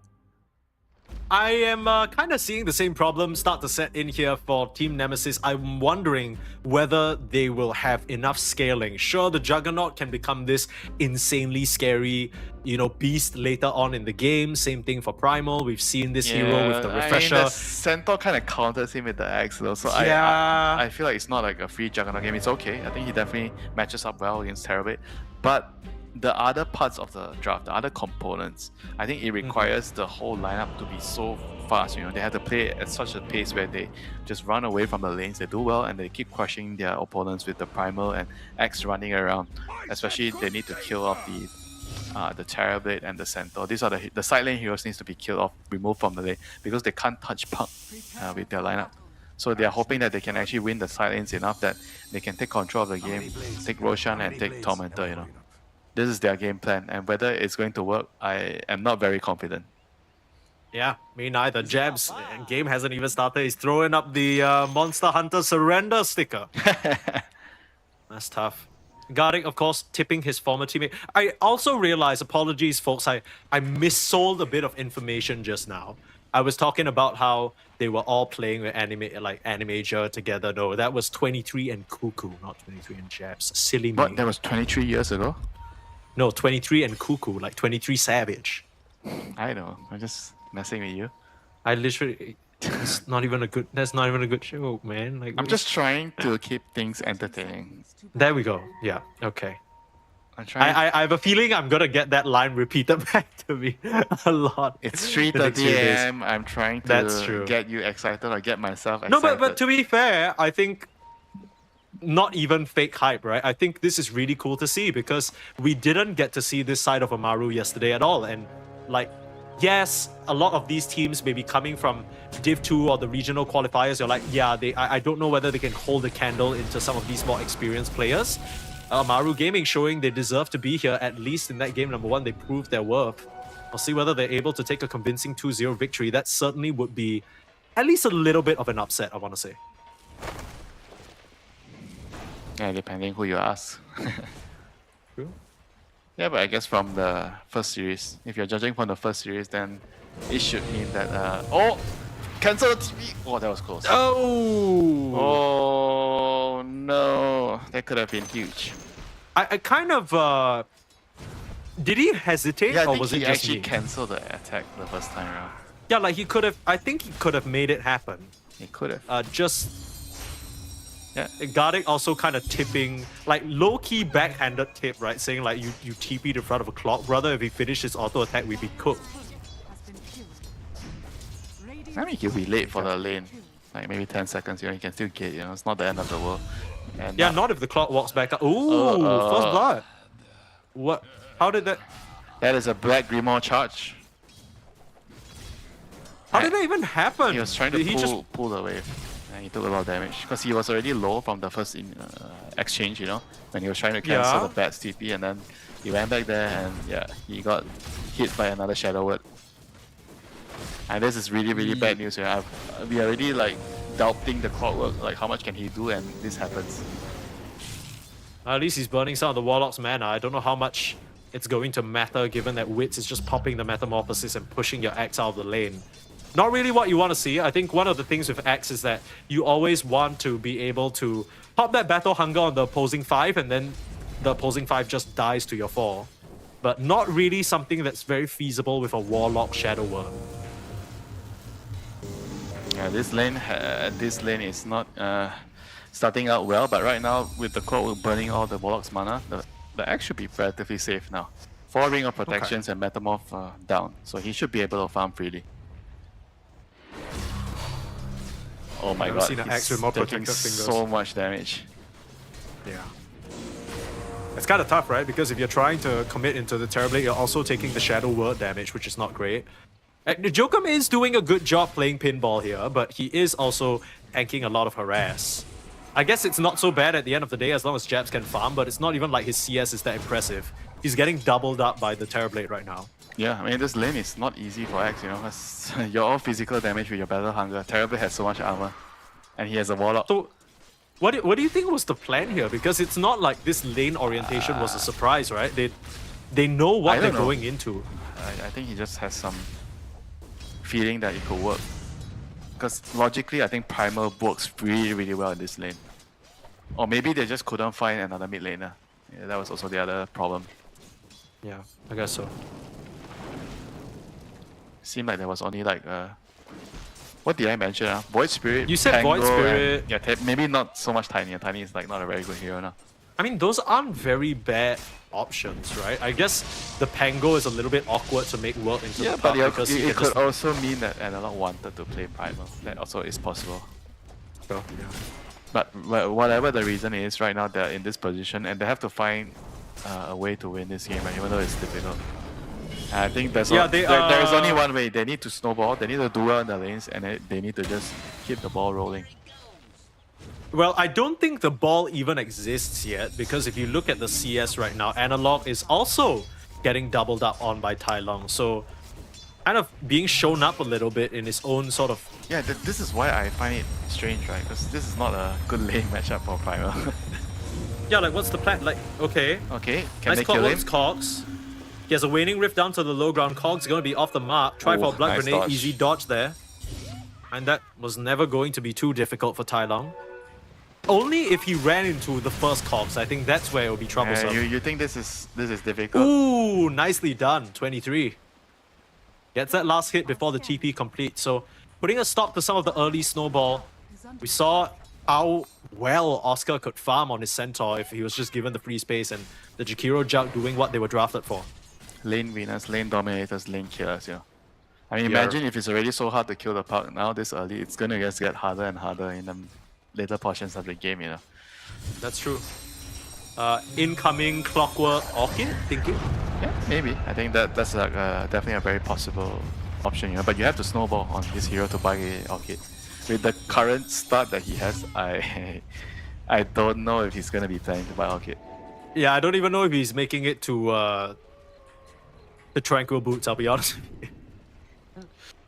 Talk about an Orchid. You gotta dream big, you know? A man's gotta dream big. Yeah, I mean, right now it's not even about big dreams, right? Right now it's about staying alive here at Season 27. One game, one series down, you're about to be 0-2.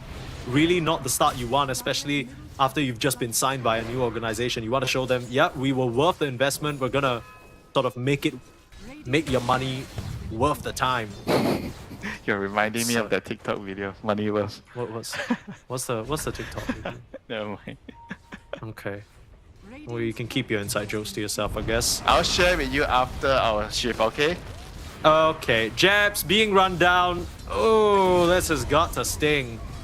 And 4 rings of protection ain't gonna help you up against fire. I don't know if you've ever put metal in a burning flame before, but it just melts. Yeah, so. Thank you for the information, Mike. Yeah, no worries. Mid lane. Oh, nice little backup there from Naman. Trying again, Cogs. They completely whiffed. They got him. They got him. Let's go. 3 heroes, 2 Cogs, a couple of Jakiro spells, but they got him. Tai Lung goes down, and all it cost them is a lot of damage on their tier 1 in the bot lane and the Axe dying. Yeah, this is what it's going to take, you know. Perfect team coordination and spellcasting to catch a puck. Sure. And I mean, you know, Southeast Asia is very well known for perfect team coordination and spellcasting, so...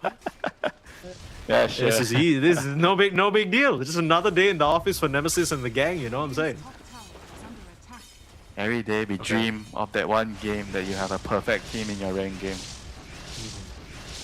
Except this isn't even a ranked game. They chose to come together as 5 players, and it's not really looking too nice. Bit of a contest in the top lane. They've escorted very kindly Oscar out of the Wisdom Shrine area, and now Knight, he's kind of alone here. I thought the rest of Amaru would come and help him out. Oh my. Starting to build the damage up, but I don't think you can actually stand your ground into the clockwork. Yeah, that was a bit of a weird one, and now Guarding's gonna come through. Joker's just happy to die, I think. Book charge.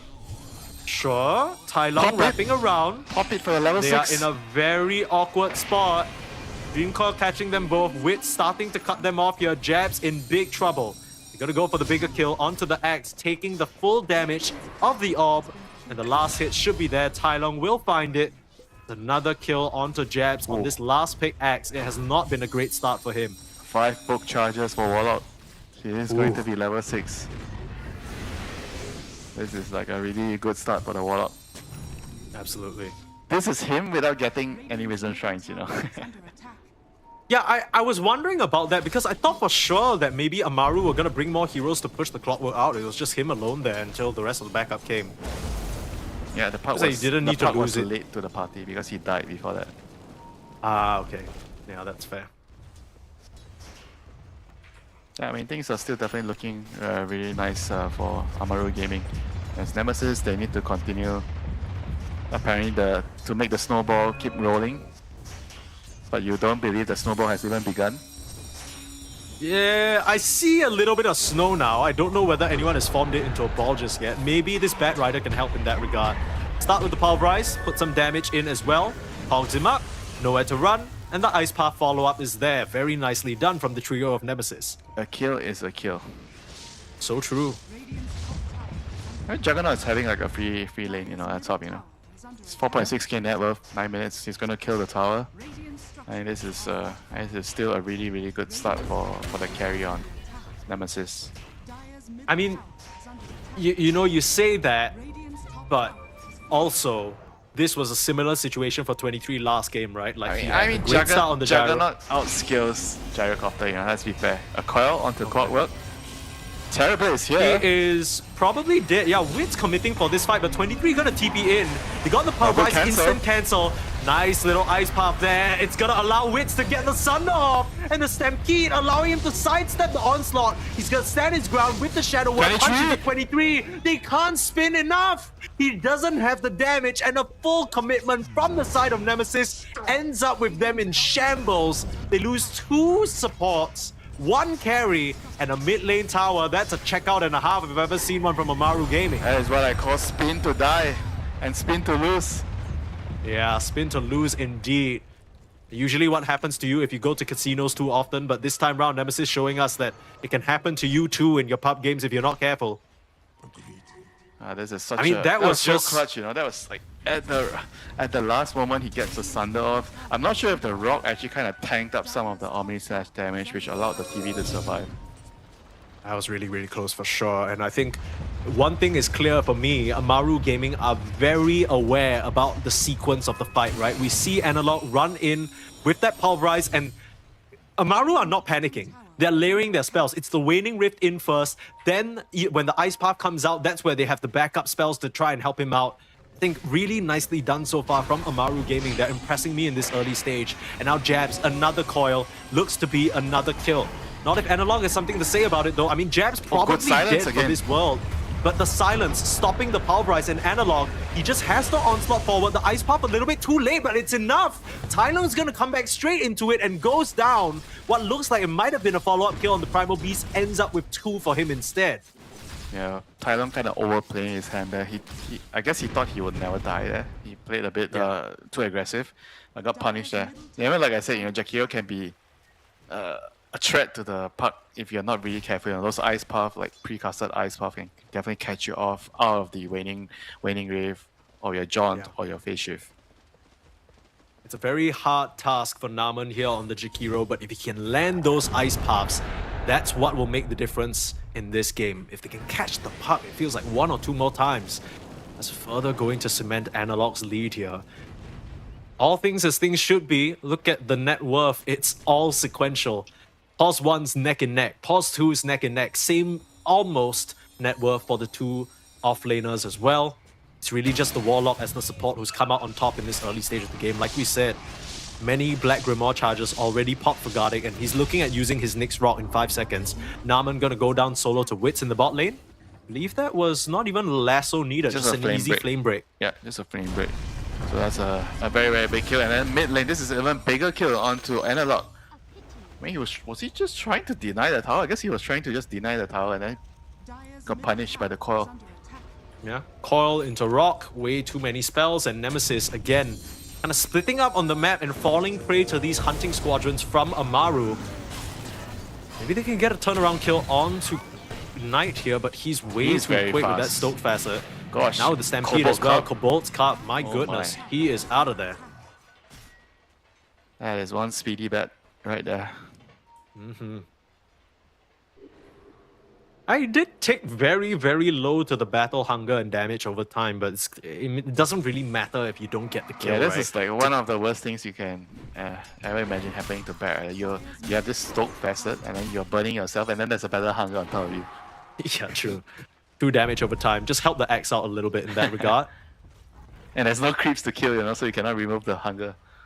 That's a little bit awkward. Jab's going for that pipe rush. He's completely abandoned the idea of something like a Blade Mail or Blink. He understands that his team needs the magic resistance desperately. Yeah. Kind of playing more for that anchor role, like you said, that we see in this modern axe style. You need to buy pipe against especially Puck. Puck, Warlock, Bear Either. These 3 heroes are mainly just spell damage. I mean, I have the same concern, you know, after looking at the early game. Like, how are they going to kill the Puck? And I still feel like the Puck is going to become a... I mean, I know that he's already died twice, but it's going to get more difficult, you know, the more levels he gets once you max your Phase Shift and you have your dagger. I feel like this Puck is going to have a very, very easy game the longer the game goes. Jumping the triangle, that's the blink reveal for Analog. Out in full force, and they will kill off Oscar.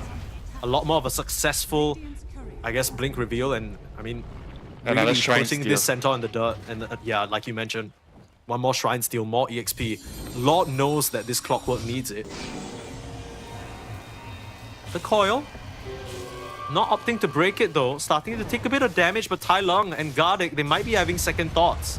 Just Oscar's Helm Dom creep now being spun down by 23 will get himself some nice bit of gold, but with the flame break, looks like Jokum, he's not going to be long for this world. Meanwhile, Analog kills off Gardic on the back line, forcing an Omni Slash out, it bounces to the creep. Oh no! That's not what you want, and the Stampede's gonna kill 23. Pulverize not gonna help you out against Wits, and a huge fumble there from Nemesis. That was sure, a huge they blunder. get a couple of initial kills, but they lose their carry and their mid again. I feel like that was already a very, very bad decision that they made to overstay their welcome. I mean, once the Clockwork got called, I think they could have just left and go back to farm, you know. They are trying to take a fight in front of the enemy tier 2 tower where they could just easily reinforce, you know. What on earth just happened? Where did he die? Was he like jungling and he was low and he was dying to Firefly and then the creeps killed? Yeah, I think they gave him a punch there. Last bit of damage was. Yeah, I've seen this happen so many times. Like Bad Rider just jungling on the way back to base and then you're low and then you're like, whatever, I can clear this, you know, and then you just die. Yeah, I think sometimes you forget that Stoked also does damage to you, so you're like ticking low and you're like, what the hell? I'm like 200 HP. That's why you get Dagon, Mike. That's true. True. I was wondering why so many of the bats got the Dagon, but then I realized it counteracts out the spell burn. Yeah, very similar to Quap, you know. True. And it's a lot of fun. Have you tried it? No, I'm not a 500 game bat spammer like yourself. Fun, you know. It doesn't matter what hero. Like Dagon That's true. Although I will be honest and say that I've only ever bought Dagon on Nyx. Hookshot in, another attempt at trying to catch this puck. The Ice Puck will catch him. Pulverize there as well. This is pretty good stuff. They're gonna find Tai Long with the onslaught. Nemesis starting to come together now. Yeah, another overextension on the top lane, not gonna deter them. It's my fault, Mike. Yeah. The more I go about saying, oh, this perk is unkillable, he can only die to Ice Puff, and he's dying to Ice Puff. He can only die to you cursing him is what's going on, and Analog will find another kill. Jabs with one of the first Culling Blades of the game, if I'm not mistaken. Very nicely done. It is his third stack, by the way. Can't he get it on a... Is it third stack? Yeah, so if he kills an enemy hero, he gets a stack. He doesn't need Culling Blade to get the stack, but he gets 3 times. Okay. So all of this stack was just from that one Culling Blade alone. So you're just saying he got a kill with his Culling Blade. Yeah, essentially. Yeah. That is what you're saying. Yeah, but in like a entire prolonged prose, yes, that's what I'm saying. Joker, I'm gonna get caught out again. Very unfortunate, but it is a lasso usage. Better on a support than a core, I guess. Has anyone ever told you that you always complicate things? You always complicate the simple matters of life. You could have just told me, oh, Axe got his first Culling Blade kill. Sure, I do get lost in the sauce sometimes. I will admit that. Lost in the sauce, yeah? Indeed. Roshan, I'm sure we both do, just very different sauces, you know what I mean? Yeah, wait a minute, our sauce story can wait. Yeah. We need a big Omni Slash. We gotta jump in, Analog there. That's not too bad, but the Rock to counteract it, and Wits thinking about Asunder. They'll look towards Jabs. The Axe in big trouble. That's your pipe carrier. He's trying to stay alive with a call. Onslaught coming through finally, and the Omni Slash cuts down the bat. But I don't think that's enough for you to win the fight. Back onto the high ground now. Healing Ward ticking overtime. Tai Long will have to snipe that away. The rest of Nemesis, after losing their Axe, they will back up. It's not an even trade, but you've wasted a lot of time on the meta, and I'm not sure whether Amaru can actually get back into the pit. Yeah, but at the same time, Omni Slash is down. So where is the damage coming from if there's no Omni Slash? Still got a Power Rise. No more Dream Coil, no more Lasso. And Analog go through and make it happen again. Onto the park, no way of interrupting. Tries for the onslaught, whiffs it. Where's the Ice Path? A bit too late. Stops the chasers, but is there anyone to do the damage? 23 now coming in, but gets called off by his own Clockwork. It's become a very awkward fight as the Axe in the back, they will now rejoin the fray. I mean, Lasso is up again. Clockwork, he's gonna get caught. Might just have to buy back if he wants to be part of this engagement. Hookshot available for him, so EP available as well. Might have to come through if they want to contest for this Roche. Buyback immediately. Jokum gonna get them the vision with the Rocket Flare and rejoin his team. And that buyback alone is enough for Amaru Gaming to think twice. I mean, Rock is down, Metamorph is down. They literally have nothing, but they can continuously scout with the puck up. Yeah. Same thing with the Clockwork, right? I mean, you keep sending the Terrorblade Illusions in, the Rockets in. Very, very low committal stuff. Meanwhile, Oscar's Helm Dom creep is just pushing in that top lane. Really annoying. Someone has to go deal with it, and Analog will show on the wave. I mean, 10 more seconds until Metamorphosis is back up. Maybe you can commit, but probably first one to try and get a kill. Oh, they're coming. No lasso. They're not waiting. They're just gonna rely on some brute force. Yeah, Stampede initiate. Yeah, just go into the Tormentor perhaps. getting some information. Oh, they they're see gonna find Naman. You pulverize a creep? That's gonna send it you to your damn analog. You can't be doing that. The onslaught coming through, but he's still slow to a crawl. Draps needing to come in there with the pipe, trying to save his ally there. That's Tai Lang on the back line. Healing ward as well, keeping analog up and running. Somehow Jabs, despite being on the front line, still very healthy. Weren't able to put in a lot of damage onto him. Wait, how did no one die? How did no one die? I thought for sure the analog was dusted the second he revealed himself. But because of that, he's able to get his BKB, and this is huge. Here comes the smoke back up. Now it's Nemesis' turn to try and fight. Behind 23. Can get vision. Tormentor down. Oh, this is gonna be very, very dangerous. This could be scary. TB is in big trouble. BKB in, no way of stopping. No Sunder, Ice Path, he's gone. And the Omni Slash out onto the Centaur. Fully cut up horse meat, that's easy. Macropie now finding guarded. You're not TPing away from the clockwork. Finally getting his revenge for the laning stage, and a much needed turnaround fight for the side of Nemesis. Even though they do lose the Tormentor, they get a huge set of kills. Yeah, that was a really quick smoke. Very good smoke by Nemesis there. Realizing that the Metamorph is going to end, and they're probably also going to be really low from killing the Tormentor, so it's going to give them a chance to strike there. Well played, Nemesis. And this is what we saw them, I think, back in PGL Wallachia. So many of these teams that were using the Primal Beast, this BKB blink timing, there's not much you can really do about it. And also the shot, like even his timings data, you get the shot, this is amazing, and then after the shot you have the Agrims or the Shivas. Like every single item that you get on Primal just powers up the hero so much. Very deadly, and we still no Lotus Orb in sight. Oscar's now gonna Q1 up, the supports nowhere near the amount of gold to buy that for themselves. In a game where we were talking about the puck not being able to be killed, sure, but if you can get the rest of his team and you're not dying on your supports to the puck on the back line, it's not actually that bad.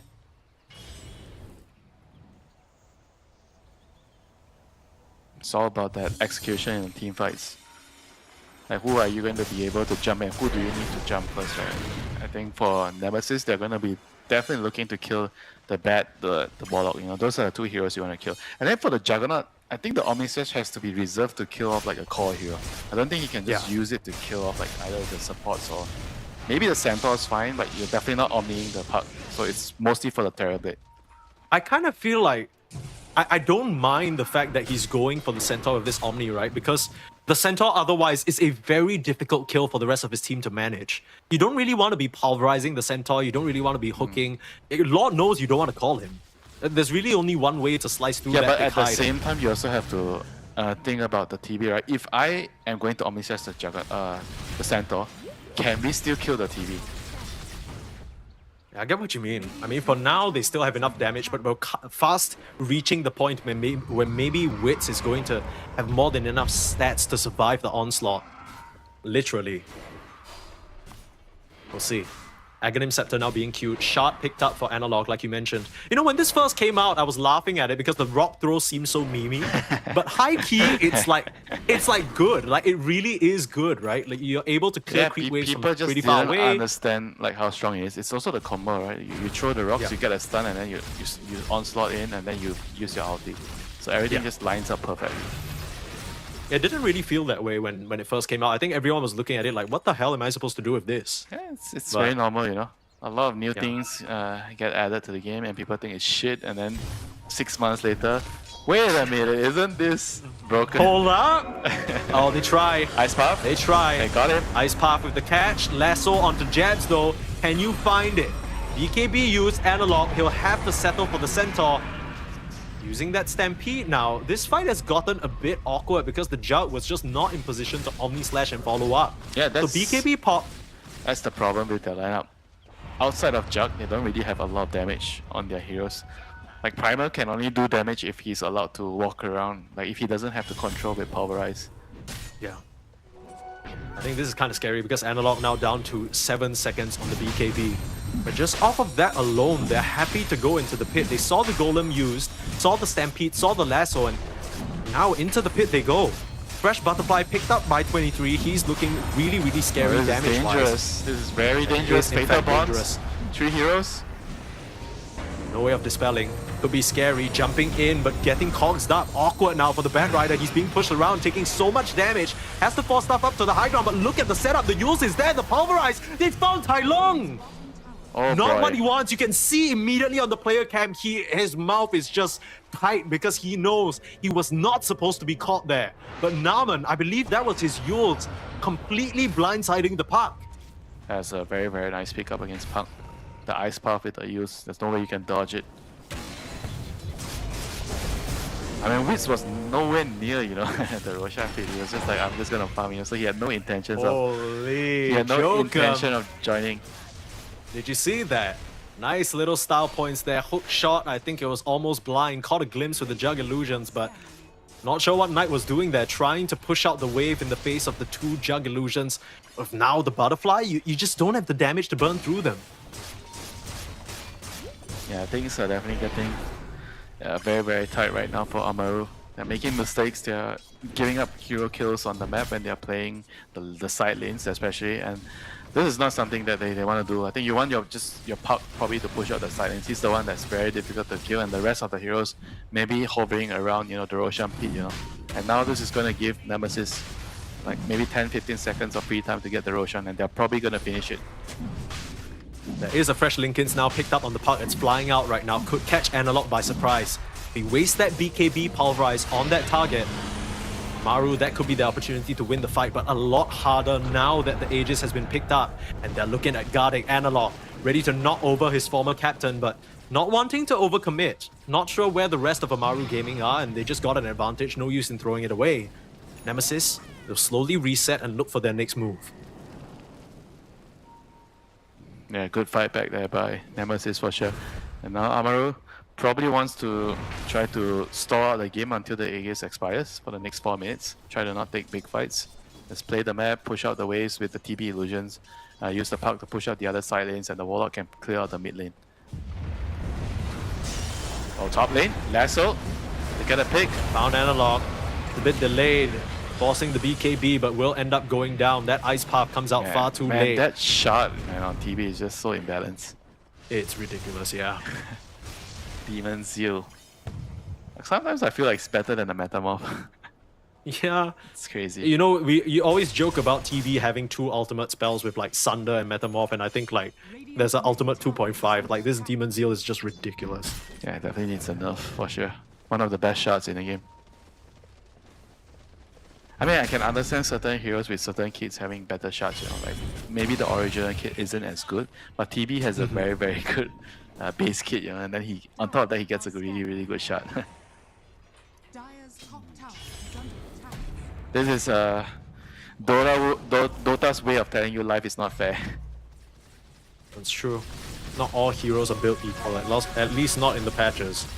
Sometimes you win, sometimes you lose. I mean, TB, not really one of the premier carry heroes we're seeing these days. We see a lot of Jug, Gyro, Ursa, all these bad boys, but you know, when all else fails, still can bust out the trusty Terrorblade. I know it's a favorite pocket pick for a lot of carry players. It's a really good 1v9 hero, right? I think you see a lot of carry players play it in pubs. I like that you say 1v9, including your own teammates. Isn't that the vibe? Like, I feel like so many of these pub carry players are always like, okay, I go 1v9, I farm 6 items on TV, then I carry you, I win the game. It's a really, really bad mindset, you know. That's true. In a team game, it is bad. I guess in pubs, this is whatever. If you want to win in pubs, you have to think no one is gonna help you, you know, you're on your own.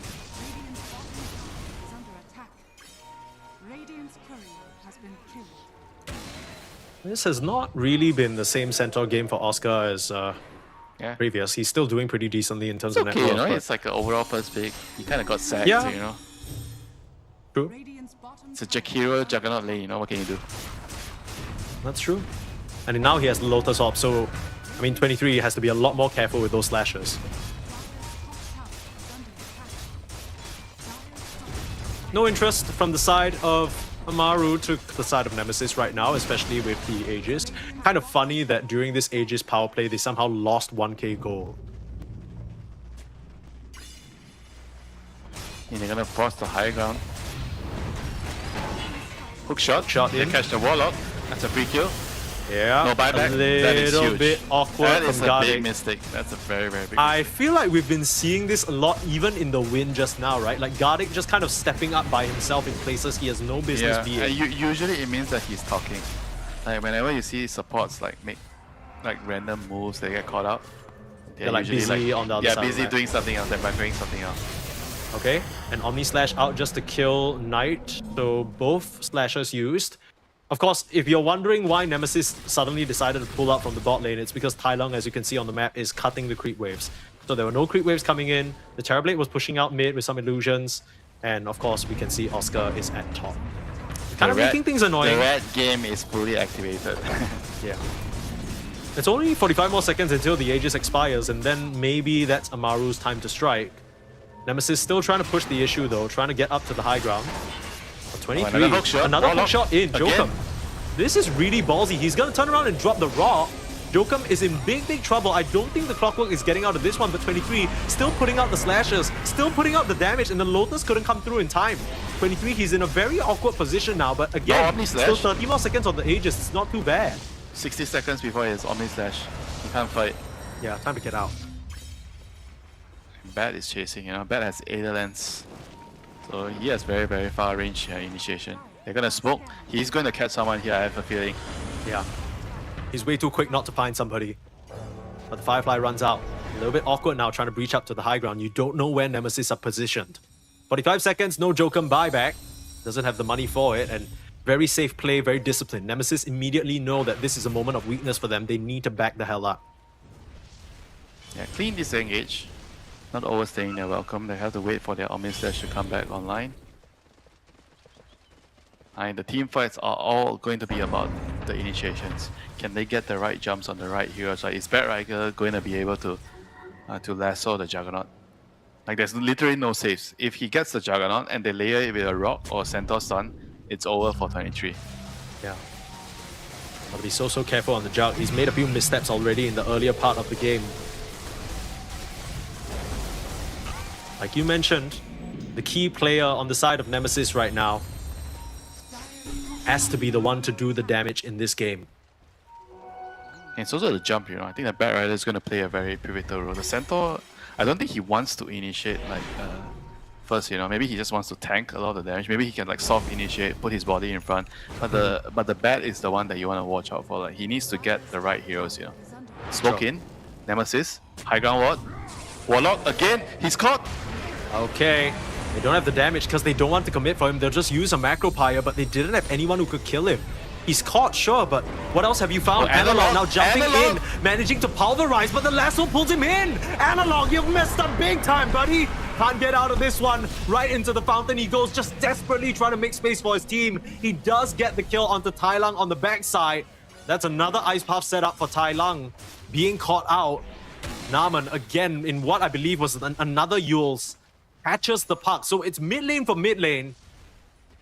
I'm making the best of a bad situation there. I don't think they should have been able to get a kill, but Tai Lung is overplaying again. And this is going to be a tough moment for them to hold the higher ground here on Amaru Gaming. Like Nemesis, they're going to do the smart thing. They're going to wait out the Metamorph. 30 seconds and then they go siege the high ground again. You can see here. Analog jumping in. He gets cancelled by the lasso. He gets pulled in. Like, there's no way they can save him, but at the same time, Tai Lung jumps in on the puck thinking that he can't die, and he just got caught by the Ice Path. Again and again. Yeah, Naman proving to be a big foil to the plans of this young puck player. He's kind of jumping in with the silence and maybe thinking that that offers him a period of invulnerability, but Naman is so smart with it, just kind of eats the initial period of the silence, kind of sticks around a little bit, and by the time that he gets Yules, Tai Lung, you know, he realizes his mistake too late, right? There's not much he can do. I think we saw a small glimpse of it on the right side of our screen during that replay as well. This game, it's been really back and forth, and kind of similar to the first game where it felt like both teams neck and neck. It just comes down to the execution, and this is the Dota you love to see. Mistakes are punished, good plays are rewarded.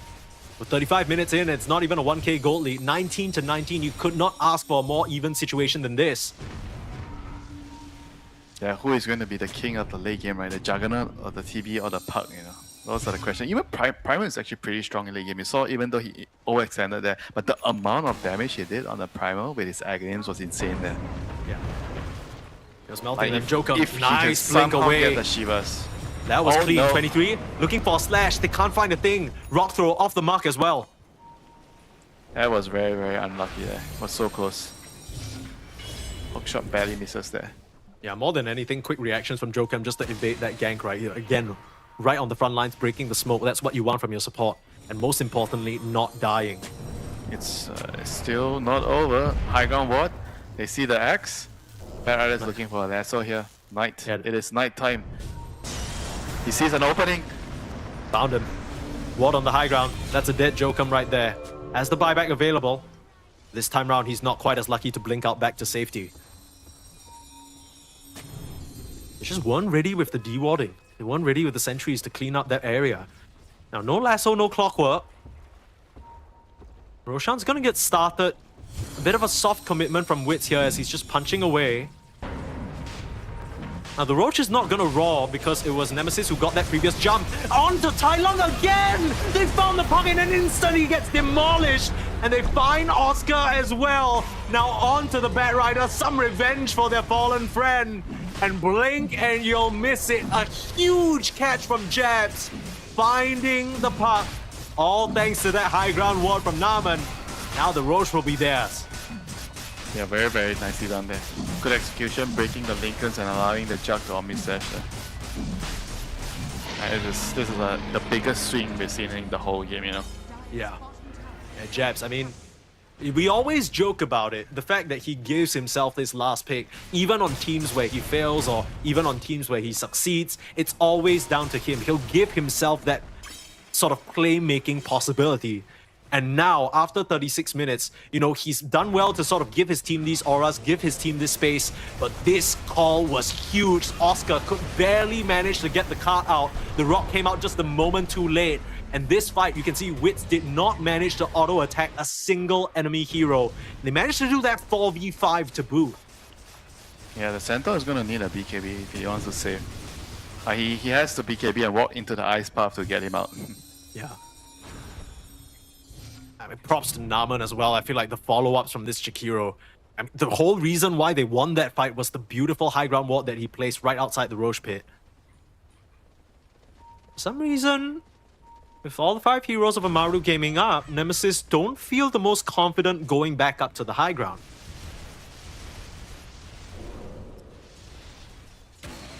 I mean, they understand that the TP is still very strong. Yeah. You make one wrong move on the high ground, you could still lose the game, you know? Oh, for sure. Very, very now tense working towards moments. his Aeon disc. I mean, the puck Hero is look at also the blink. buying Aeon this. You need it. You need it at this point. You're just getting burst down over and over. I don't know if it's the... if he needs the Aeon this or he just needs to play less aggro, you know, like he's so cocky, you know, the way he plays. I mean, credit where credit is due. Lasso up onto Lasso? Jug. I mean, he still has that second life. He's actually going to use the Swift Slash just to get back to a safer position. That's actually a really good usage of Swift Slash. Very nice, yeah. Got to commend 23 for that. Very smart. Healing Ward still going there. Now onto the Rex. They're trying to pop the Terrorblade Illusion towards the Healing Ward. It's going to take it out. Very nicely done. Look at the attack speed. My goodness, even through the backdoor regen. Yeah, be careful. In comes Tai Lung again. Immediate ice path in, brother. You got to get out of there. Jeez. That was so close. Level 25 Juggernaut. With the Blade Dance lifesteal now. It's going to be so hard to kill him.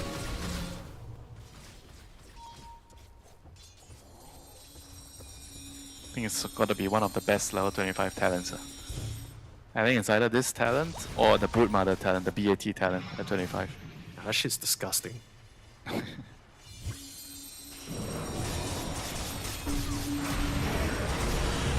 Nice path. Bit of a soft commit in 23. Look at how much he's life stealing up.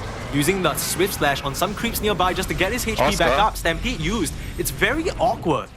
He can't really commit in here and the Healing Ward's just going to bring Nemesis back up to full. All they need to wait for is another creep wave. Biding their time. Jabs not making any hasty moves. I like that. Not even popping the pipe, he's saving it. 2 minutes on Aegis. And again, Oscar being caught out, the Lotus is there, they'll lasso out, but huge pulverize onto the back, wrong to counteract. And now Wits is starting to beat away, but they don't even need to commit here. They can just, again, look at him go. He sweep slash now off to the other side. It's awkward, and 23 will go down, but the call comes in. Oh, the damage! Jabs, what a play! The Pyrrhic Cloak, turning it all around, and without Wits, I don't know how you can hold this. We were talking about it a little bit. I mean, there's a reason why he gives himself the last pick. When it comes to the clutch moments, I can't say Jabs always delivers, but he does enough that he still trusts himself with these openings. 23 in a lot of trouble, but another clutch ice park, another huge pulverize. They got the puck and he's down. No buyback, that's gotta be it. 3 calls what down. A game from Nemesis. No holding buyback. on. I mean, just the late game team fight execution. Nemesis, they just outplayed Team Amaru by a huge margin. You know, like a lot of like mistakes made by the supports from I think Amaru, the puck as well. Like the Warlock and the puck both like made a couple of very serious errors. You know, with their positionings, and they couldn't really get the right jumps. You know, in a lot of cases, I think the TB wasn't really allowed to shine in the closing stages of the game. His team couldn't really get the jump on the puck or the bat, and he just couldn't kill anyone, you know. And on top of that, the Centaur Axe was actually pretty difficult to use because of the ice path and the clockwork, you know. He needed to buy Axe and BKB, so that kind of made it take a very long time before the Axe save can truly be online, you know. I mean, props to Nemesis. They played a very solid game, you know. First 20, 25, 30 minutes, it was neck and neck, and that one fight at the Roshan, you know, where the Axe call landed on the puck just changed the whole game. All you need is a couple of good calls. Punch in the number. You know who's on the line. Jabs is ready to answer it. Paving the way for his team to take this game. And they are not out just yet. As big as Wits is, so much net worth. But still, 23 managing to outfarm him by a storm. Almost double the net worth. 40k on 23. My goodness. We'll take a quick look at the highlights, but really, it was just an executional difference, right? I completely agree with you. I kind of feel like the supports and Tai Long, Gardic, Knight, and the Park, they just found themselves caught out and just dying to random shit. It looked pretty nice in the early stage when you were getting all these nice lasso pickoffs and whatnot, but at a certain point, maybe 23 was just too difficult to kill, right? Every time you try and commit onto him, there's an ice path backing him up, you're not running in with the BKB. And I feel like the main difference this game, at least for me, is that I don't think Oscar was quite as rich as he was in game 1. You talk about needing a Lotus, needing a BKB, needing a Pipe, needing a Blink. That's so many items for him to have to afford.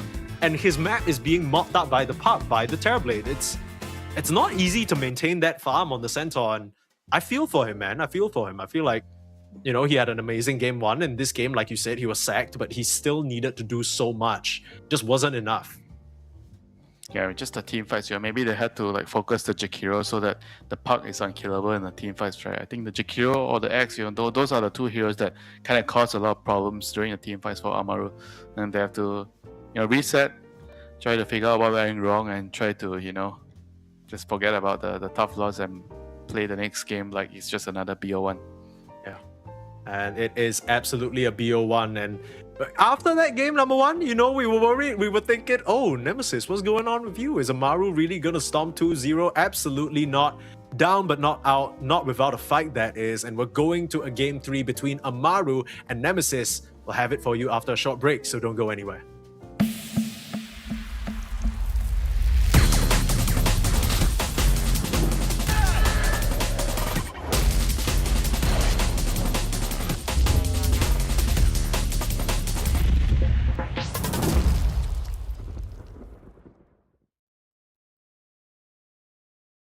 Dire's bottom tower is under attack. Dire are scanning.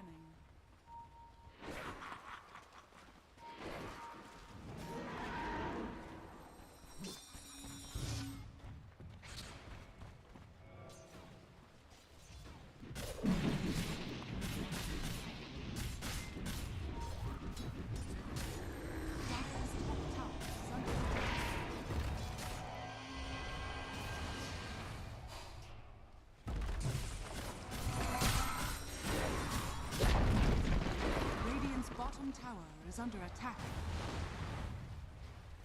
Radiant are scanning.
Radiant's bottom tower is under attack.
Right, and you have this carry that's gonna carry. It just seems well balanced and thought out. And whereas Nigma is like, I always had this idea, like when I was playing, that if you completely block out the enemy draft and you only focus on your own draft, like does it look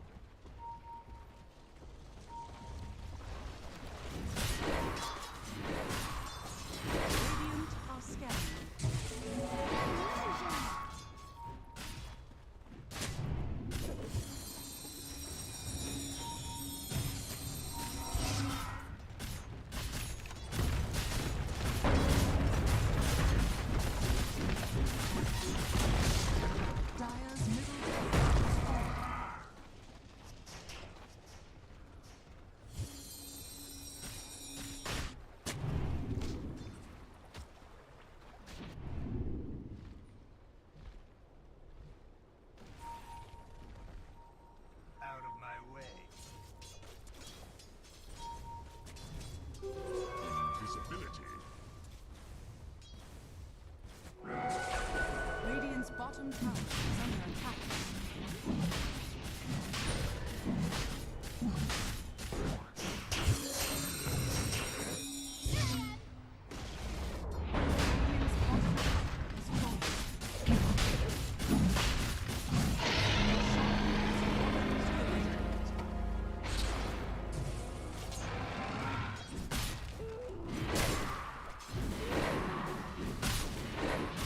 Radiant's bottom tower is under attack.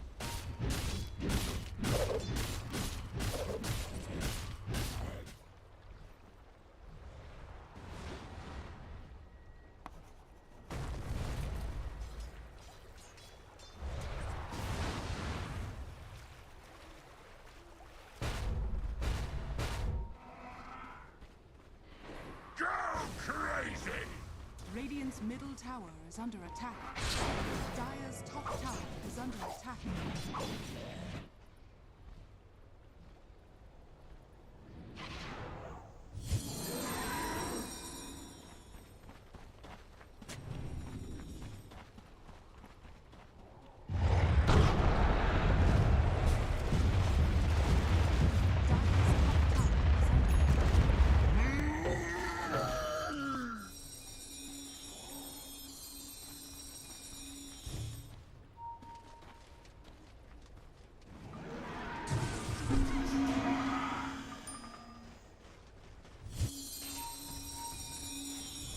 Dire's top tower is under attack. Dire's structures are fortified.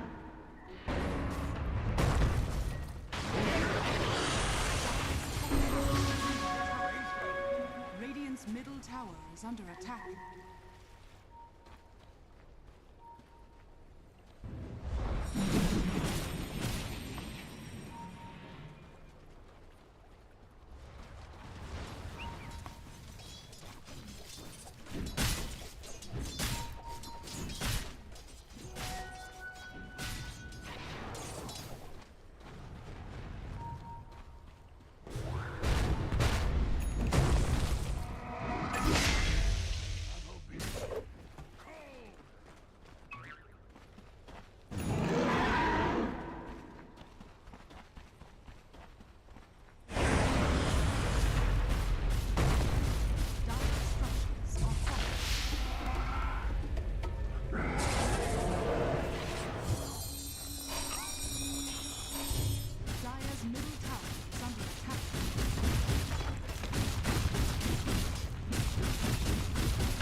Radiant's middle tower is under attack.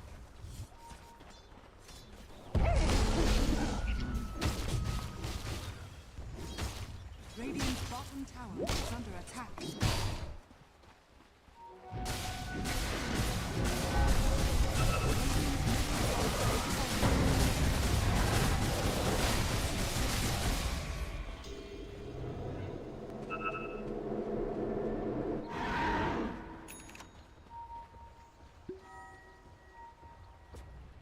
Dire are scanning.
A lot of things to be grateful for here with Dream League Season 27, but the thing I like the most is the format change, because we're already seeing, in comparison to maybe some of the other Dream Leagues where the group stage is long, there are many games, and sometimes it's hard to, feel like these teams are on a knife's edge, right? They're not really desperate. I don't know. We've had 2 series so far, Winter. Both of them went the distance because both these teams, they're desperate to put something on the board. And Nemesis and Amaru, they're fighting tooth and nail to see who can secure this game number 3. Extremely important win for both teams. Yeah, you were already talking about the pick order. Oh boy. Amaru Gaming chose first pick, so it means Nemesis gets last pick again, You're trying to paint the story that whenever it's Judd, whenever he's captaining, he always gives himself the last pick. I mean, that's what has statistically happened. I'm not even painting a story. That's just factually true.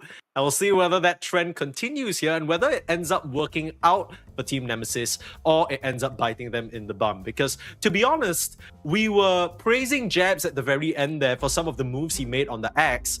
But up until that point, it was a little bit questionable, right? We were worried about Nemesis. We were concerned that the puck wouldn't be able to get caught. We were concerned that the clockwork wasn't really going to have much impact. But it turns out our concerns were for naught. Team Nemesis had a very clear game plan. They knew what they wanted to do, and they executed very cleanly and nicely. So props to them. Amaru Gaming, I do wonder if the Centaur will be something they go back for a 3rd time, because clearly Nemesis are comfortable giving it over to them. And they opted for the first pick again. I wonder whether they think it was part of the problem. Maybe they could switch up to Jakiro, I was going to say. Okay, they go back for a center, so I expect everything to be similar. Maybe in the second phase, we could see a switch up. Jakiro it up, why not? Ain't broke, don't fix it. And I mean, Naman played an amazing game, right? Props to him for being able to catch the puck. And I mean, overall from him, just very little mistakes. The ice paths were on point, spell casting was clean. Can't really knock on him.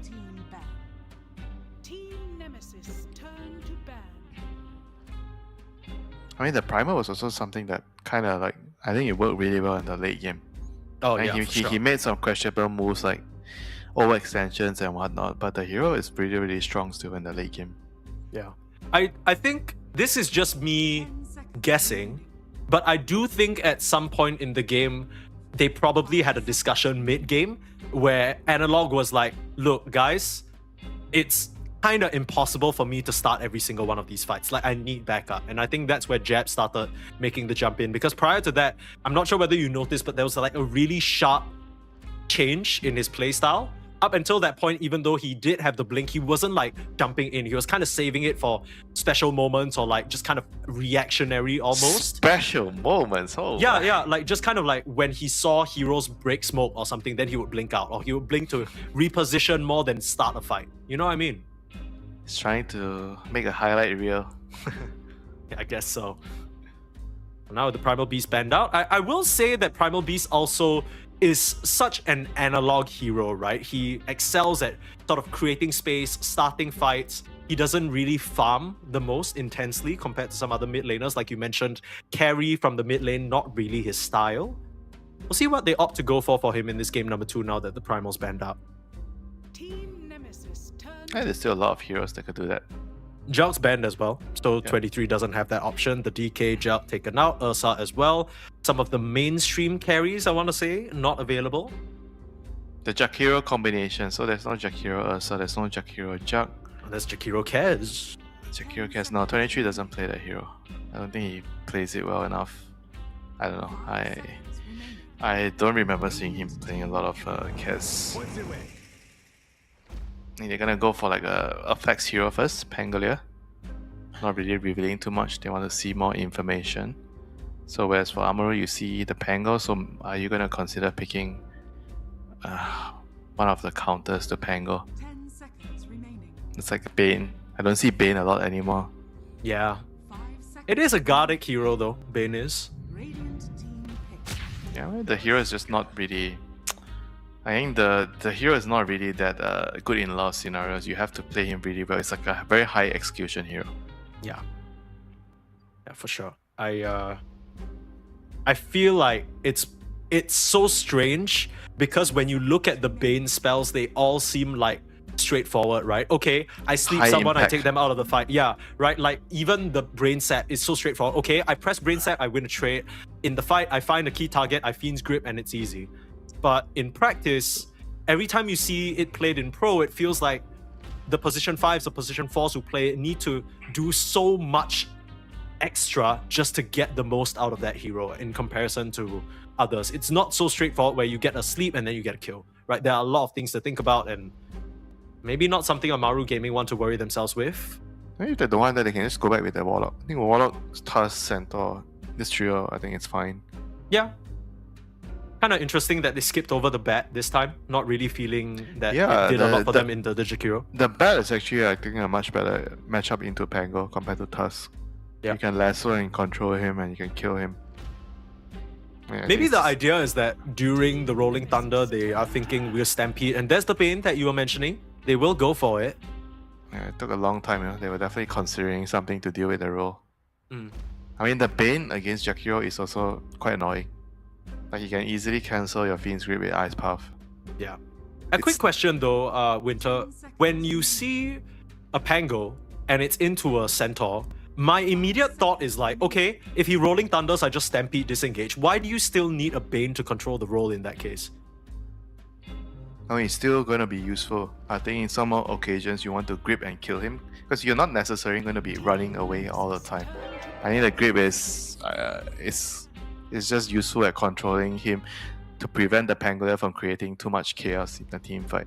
I mean, Ringmaster is also a Bane counter with the box, you know, like you make it very difficult for Bane to kind of do your thing. You know? I mean, this is also one of the reasons why Bane is not as popular now. There's a lot of heroes that can kind of counteract what you're doing on the Bane.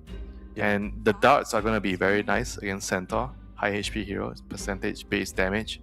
You have like very, very powerful team fight with the wheel into Ice Path, into Macropire, totally destroying every single hero. Like the snowball save is not very reliable in this sort of scenario, Ice Path and the Wheel of Wonder. I feel like depending on how good Jokum is at the placement, he can even set up the wheel so that when they come out of the snowball, they eat a whip and then just run into the wheel. Even if you're Stampeded, if you're hypnotized, it doesn't even matter, right? Oh, that's the TA. The lane counter to Centaur. No Ursa, no DK, no Jug, and there's still like TA. I think this is like one of the stronger laners still remaining in the game, and this is the classic counter to TA. TA is all physical damage. You pick the highest armored hero in the game. It's also really, really good into Pango. TB totally counters Pango and TA. And once you get your Skadi timing on TB, it's Jova for TA. Yeah, I It's wonder over. whether Nemesis expected this, because when you're picking, you know, the TA so confidently on 17, you got to imagine that, you know, Amaru Gaming, it's not like they're foreigners to the TB. They literally played it in the previous game. I gotta imagine that Team Nemesis, it's on their mind. Yeah, I agree. I think I would have preferred something more neutral, like Abaddon, you know, for example. Oh yeah, or what else is there? Yeah, Abaddon would have been nice. I was thinking Gyro. why... Those are, I think, overall more neutral, you know. The TA implies to me that they want the option of playing fast as well. Yeah, they want to play fast, and they're giving Japs obviously the last pick to counter TB. They are not going to get Darkseer, I presume. If he gets Darkseer, he's going to be super, super happy. I assume he's not going to get Darkseer. So Axe and Darkseer are going to be the two bans. And what is Japs going to play here against Terrorblade? Is he going to pull out some interesting hero, some novel hero? Are there any heroes that you're worried about for the Pango if you leave it in the mid lane? Because we're memeing about the Japs last pick, but there's also the chance that they last pick the analog hero depending on what Not really they though. see. I think as long as there's no Huskar, most of the lanes you can play. I think Huskar and SF are probably two of the hardest lanes. But I mean, SF I'm just wondering because, you know, you're talking about, okay, the Primal Beast is banned, the Axe is banned, and the Darkseer presumably will get banned. So you can't really counter the TB from the offlane anymore. Then do you need a mid pick perhaps to counter the TB? Yeah, but I don't know about the hero pool, right? Like Analog seems to like not play those heroes. Like mid heroes is only Lesh, I think, that counters TB. Like you need a high spell damage hero. I think offlaners outside of Darkseer. On top of my head right now, what else there is? I think only Darkseer. He plays some Queen of Pain. He does play Lash. Last time he played it was 3 months ago though, back when they were at TI. So Yeah, I mean, I guess Corp could work, but it's not really as scary as Darkseer. I think Darkseer is like some ultimate counter. I mean, the other counters are like some Underlord tight hero. Those are also pretty good against Terrorblade. Okay, they ban out Ember and Corp, so I think it leads me to think Pangolin is going to go mid, most likely. You think so? Yeah. Not like very a Puck rarely. last pick or something like that. I mean, they could pick Puck, but I don't know if he wants to play Puck. Second most played hero for Mr. Analog over here with a 56% Yeah, win but rate. okay, maybe I should rephrase the question whether Jabs wants to play the Pangolier. Fair. I don't fair. think he wants to play That is the correct the question to Pangolier ask. into TV. So he's Is it probably, very bad, you think? Yeah, I mean, you're all physical damage. You don't do anything to TV. He's definitely gonna play some like I think magic hero like Underlord, something to deal with the TB. Oh, there's Darkseer. They didn't ban Darkseer. They Holy didn't crap! ban Darkseer. They didn't ban Darkseer. I think he They is going to didn't play ban Darkseer. Darkseer. Yeah, Darkseer is Huh. perfect here. You buy Pipe, you buy Crimson Guard, you tank everything. You have Vacuum into Wheel of Wonder and Macropire, Ice Pulp. Ladies and gentlemen, this face right here is a man who's about to pick Darkseer, allegedly. They have 15 more seconds to decide if that will be his fate, if that's what they want to bank this game on. Is it the Darkseer? No. It is the Earthshaker. It is going to be Jabs playing that Pangolier What? after He's all. playing Pangolier? He's giving away his prized last pick. Wow. The man changed. What a character development from him. Earthshaker against Puck. I think he just Analog wanted Earthshaker against Puck. So Jabs had to tank the shit lane now. This is okay. This is where it makes or break. Where it's a big privilege for us that we get to see it right here, right? Because we see the Team Nemesis announcement of their new roster. Everyone's like, "Whoa, you know, is Analog gonna do well outside of Heroic? Like, how's he gonna do?" This is where he either gets kicked from the team, or he proves himself and he stays for a long time. Because if you tell Jabs, let me take your last pick, I promise you I'm gonna crush this guy, and then you don't crush this guy, Oof, the pressure. You're off the team, brother. You're off the team. Shaker in theory is very good against Puck because you have Fissure and you can't react with Phase Shield. You beat Puck in the lane, and you're also really good into Terrorblade's illusions. So I get that. But Jabs is gonna be so useless this game. I feel like he's not gonna be able to do a lot because there's too many counters. There's Grip, there's the Crawl, the Silence, and Terrorblade has high armor. Yeah. And even Another- Tusk can be annoying for Pango. The shots, then you can't drive through the shots if you don't have the jump. Snowball can be annoying for Pangolier. You dodge all his damage with the roll. Yeah, I mean, this is just a shitty Pangolier game, you know, bro. I think, you know what? I think this is, the more I'm looking at it, as shitty as a Pangolier game that it is, isn't this like a pretty insane Earthshaker game? Because you already mentioned like, oh, good into the Puck in the lane, good into, you know, stopping heroes on the Stampede and whatnot. Long range cancel for the Grid, huge burst damage for the Terrorblade just overall. Your Fissure and your tectonic implications like that Aftershock AoE can always mess up a Tusk that's trying to come in for a save. I honestly think this is Analog's game to carry. I think he's got this. I like the Team Nemesis draft, even though I've already seen Wits on the Terrorblade, I've already seen Tai Long on the Puck. Those looked amazing. I'm kind of rooting for Nemesis here. I think their draft is a little bit better. The story is for Tai Lung to redeem himself as Puck after what happened last year. Oh, yeah. I mean, to be honest, whichever way this goes, I'm going to be happy because we've had ourselves some pretty good games with Dota. The only thing I can ask for is for this Game 3 to be just as exciting. And with the drafts, it's sizing up to be. Let's see how it goes here. Again, even though we're kind of, I want to say sort of at the bottom rung of the Swiss stage right now, it's important to talk about what all of this is for, right? Because top 6 at this event, you automatically get an invite to not only Season 28, but ESL 1 Birmingham. So that is a LAN secure, which is a really big deal, right? From Amaru Gaming making it through regional qualifiers, now boot camping for DreamLeague Season 27, to securing themselves another online event and a LAN next year. That's a big deal, especially for a team that just got signed. Of course, top 6 is really far away with their current record, but that's the beauty of the Swiss stage. You got a few more days to turn it around, and it could start for them right here, up against Team Nemesis. Yeah, very huge game for both teams, you know. A lot at stake. a lot to prove and a lot of pressure. Yeah.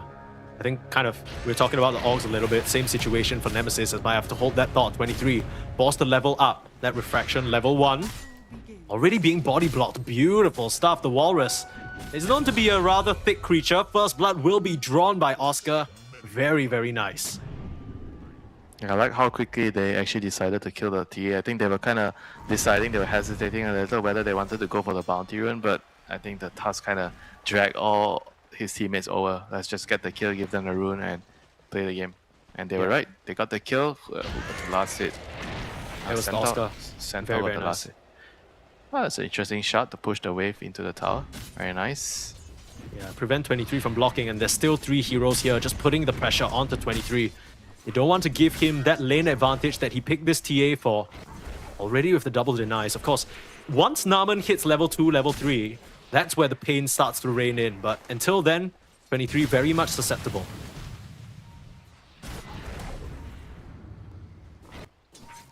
Let the lane shenanigans begin. You know, nobody wants to play into Jakiro. Indeed.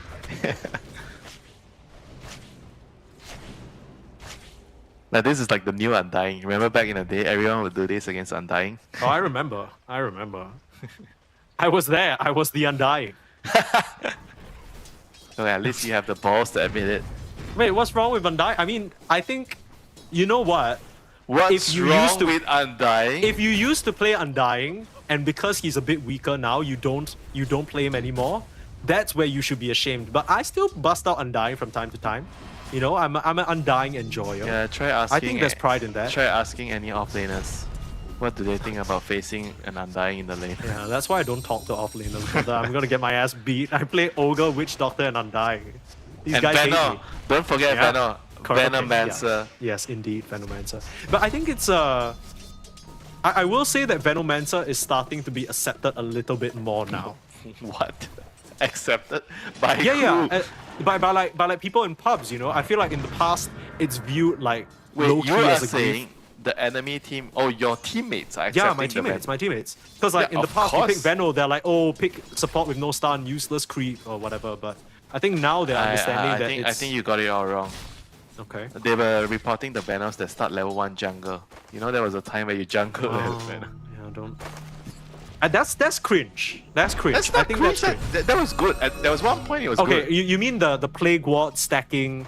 Yeah. And then you come out. Yeah. No, that's fine. I think that's fine. And I feel like anyone who flamed, like, because I play POS 5, so the people who were doing that were like the POS 4s and shit. And I feel like anytime I see a call get mad about that. You could still do it on 5, you know, it's just that you get reported by your carry. Yeah, no, but in that particular case, if my carry reports me, I agree. You know, that was bad of me. They can report me. They deserve to feel that angst. You know what I'm saying? Angst. Only the Singaporeans use angst as a That's way true. to describe anger. What do the Malaysians use? You don't want to hear the word, man. Okay, yeah, maybe I don't. Repugnance, taking a lot of harass already. Last few auto attacks, Naman can't find it, and the Helm of Iron Will already there. Is it going to be enough regen? The last few shots, Naman actually finds it through the tree line. Interesting to note, he went for boots first, so he has that additional move speed to outpace them. Very nicely done. Yeah, I've been seeing a lot of Jakiros do this nowadays. Everybody's just avoiding the lane so you get boots on Jakiro. Yeah, that makes a lot of sense. It kind of is like a similar concept to that Monkey King that we saw from Tai Lang, right? Like, you try and dodge them out of the lane by pulling waves, like past their tower, so you get a phase boot, suddenly they can't run away from you. It's nice to see how Dota evolves, you know, even if the patch is the same. Yeah. One of the things we love about this beautiful game is Analog. Might have been slept away from this rune. A little bit awkward now as he might go down. Yeah, why did he One sleep him totem, away? 2 totem. Right. You need a bit more mana. Or not. That or was not. a very strange sleep, you know. If they were trying to kill him, why did he sleep him away? It kind of felt like he was sleeping him towards Tai Lung, thinking that, you know, the closer you get to Tai Lung, the more damage he'll do. Unfortunately, that's not Tai Lung real. is like, get him away from me. Yeah. I don't want any of this aftershock business. What the hell are you doing, brother? I was trying to make it easy for the kill, apparently not. Also, I think they got a little bit baited. Probably Tai Lung at some point realized that there was an infused raindrops on this Earthshaker. Even though he was low HP, he was not going to die there to the auto attacks. I definitely want to get the infused raindrop in his lane matchup. I like that you actually bring it up. The item is sometimes you have to buy it no matter what in certain matchups. Yeah. You can't save the money just so that you can buy other core items faster. I feel like some players maybe have the mindset that, okay, if I'm up against a high magic damage, like spammable spell, right? Like if I buy infused raindrops, I'm gonna lose it in like 1.5 minutes anyway, so what's the point? But that's precisely it, right? Because if you don't have the infused raindrops, you're going back to base in 30 seconds.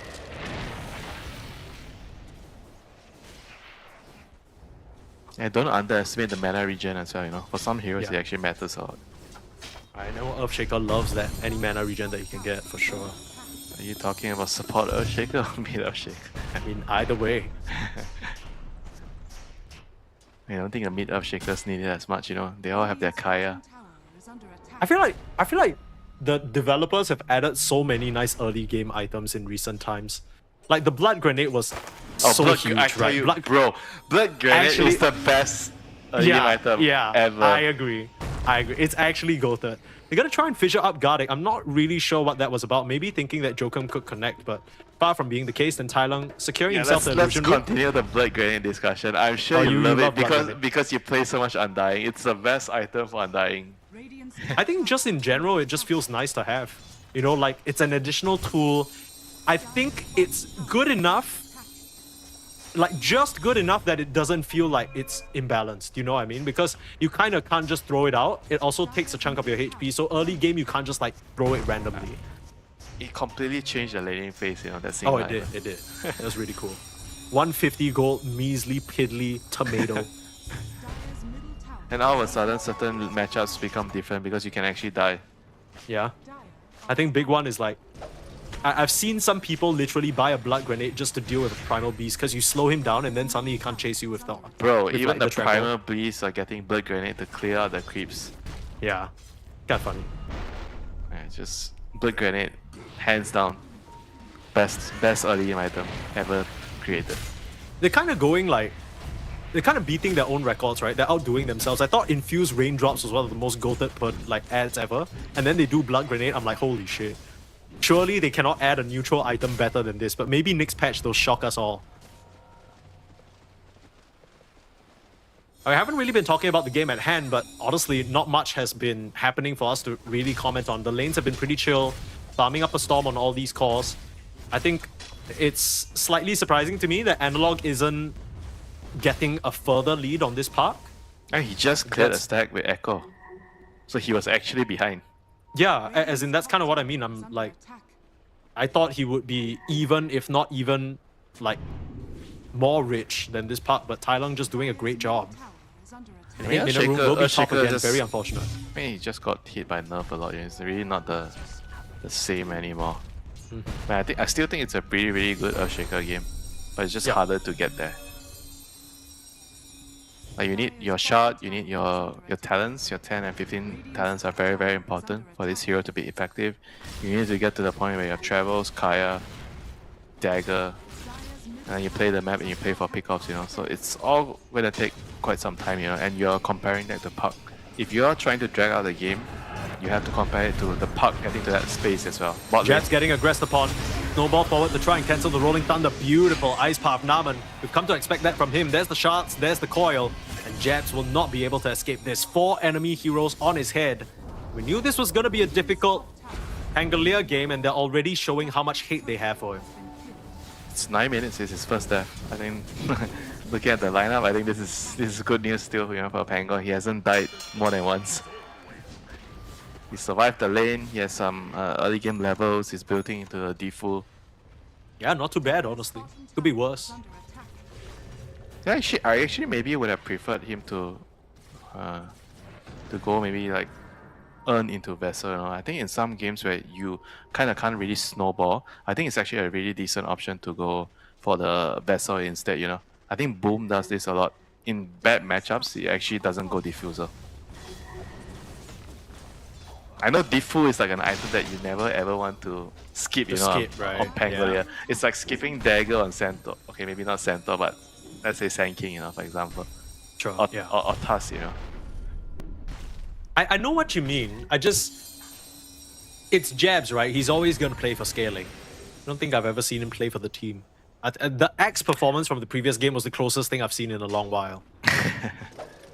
Yeah, not gonna lie, that's true. And I don't think that is a mistake as well, right? Because even in the first game, one of the main reasons why they lost is because they got outscaled. So I'm sure in Jab's mind, he's like, okay, I need scaling, I need scaling, I need scaling. Could reach a point where he just solo threatens some of these supports, right? I think he's gotten good levels, gotten good farm. I mean, it's like a Pango against Tusk and Bane, those are like not easy supports for Pango to bully. That's true. Could make it a little bit tough for the Bane though. Bane has a decent mana pool, but if you swipe away a little bit of it with like the Diffusal, suddenly he doesn't have enough for Grip, he doesn't have enough for Nightmare or something, could get a little bit awkward. Trying so hard to protect the catapult on the bot wave. And meanwhile, Puck is just clearing the waves in mid lane. And they sleep the Pango, but TA is here after the gate. 23 is just gonna secure the tower. Centaur is in no condition to defend the tower. He has half health, so he's not gonna TP. So it means this tower is gonna be forfeited. Honestly, not too bad. I mean, while the Jakiro was trying and failing to defend the mid tower from Tai Lung, the Earthshaker has secured his blink. So fully expecting some sort of smoke rotation, but look at the Tusk. He's already in position. He sees the corpse of the creep being pushed forward, and they're going to try and aggress onto Naman here. Tai Lung, his invis will show himself now. The Earthshaker's a bit too far away to help his care. Sorry, not his carry. His carry? The Jakiro is the carry? His Alright. support. What's the Stampede about? Trying to get Wits out. Just a Rolling Thunder, no grip, so Jabs will be fine. That's what you've been saying. You have Stampede against Pango. Run away. Kind of makes him look a bit silly, He rolls and then you just Stampede and it's like, okay, well, guess you're not doing anything. You need the Thunderbolt facet. Indeed. Jump in now. Punish Knight for trying to help the Puck with the rune, but it doesn't change the reality that Tai Lung has bottled every single action rune in this game so far. Yeah, what a difference between the second game and third game on the Puck, Night and day. He is having a way better game at this point. Yeah. I mean, he just needs to make sure he doesn't get caught out, because I argue to say this game, it's a lot easier for Nemesis to maybe catch him on a stray stun. Shaker is way better at dealing with Puck compared to Primal Beast. I mean, somehow Analog found so many openings as Primal against Puck the last game. Yep. Props to him. I mean, he did a great job. As much as, it wasn't the best performance from Tai Lung, there were some mistakes. You also, like Nemesis, every opportunity they were given, they absolutely just took advantage of it. Bit of a gank here on Oscar's creep. Got him. He's gonna run back to the jungle and get another one. Helm of Dom gameplay, ladies and gentlemen. Yeah, Bane's level 6 now. He's looking for opening at mid. Just baiting on the Tusk a little bit. I think they know the Earthshaker's on the prowl, right? He wants to use this blink as much as possible. I mean, somehow quietly, Amaru Gaming has amassed a 3k lead, even though they have only 3 kills just based on farming. Yeah. And they're gonna make a move here top. It'll be big if they can find 23 here. They have level 6 on Bane. I mean, 23 is literally showing himself on the wave. Nobody else is showing. He's 23. Wrong place, wrong time. Grip. Okay, never mind. That's very near the tower. Hang on. It's still good enough. They baited TPs. The Bane is like, whatever, if I die, I die. It looks like it's gonna take a while. Yeah. I mean, he's dead for sure. No way he survives. But he bought a lot of time. This is like a really good death. Actually, it's a really good move. Yeah. It's unlucky because if the TA actually farmed the medium camp and she walks further away from the tower, she actually just dies there. Because the Bane would have seen her with vision directly. So the grip would have come sooner. It was a little bit awkward. She gets around the tree line right as they break smoke. It's small little habits, right? Whenever the enemy heroes are missing, right? The way you farm, you have to kind of be a little bit more elusive and farm around the trees without enemies seeing you right away, I think it's you just something, can't stand out in the open like it's something that we don't really talk a lot about, when we are watching all these pro games, these are all the small little things that matter a lot. Yeah. Because I think it's very easy, you know, you watch a farming pattern video on YouTube or some shit, and then you just mimic the movement from camp to camp. 40 minutes, 40 seconds, you gotta clear this camp and you gotta move here, you gotta move that. You're just thinking about the time, you know, but you're not thinking about what is happening in the current state of game. And right now, there's a 3-man smoke coming in.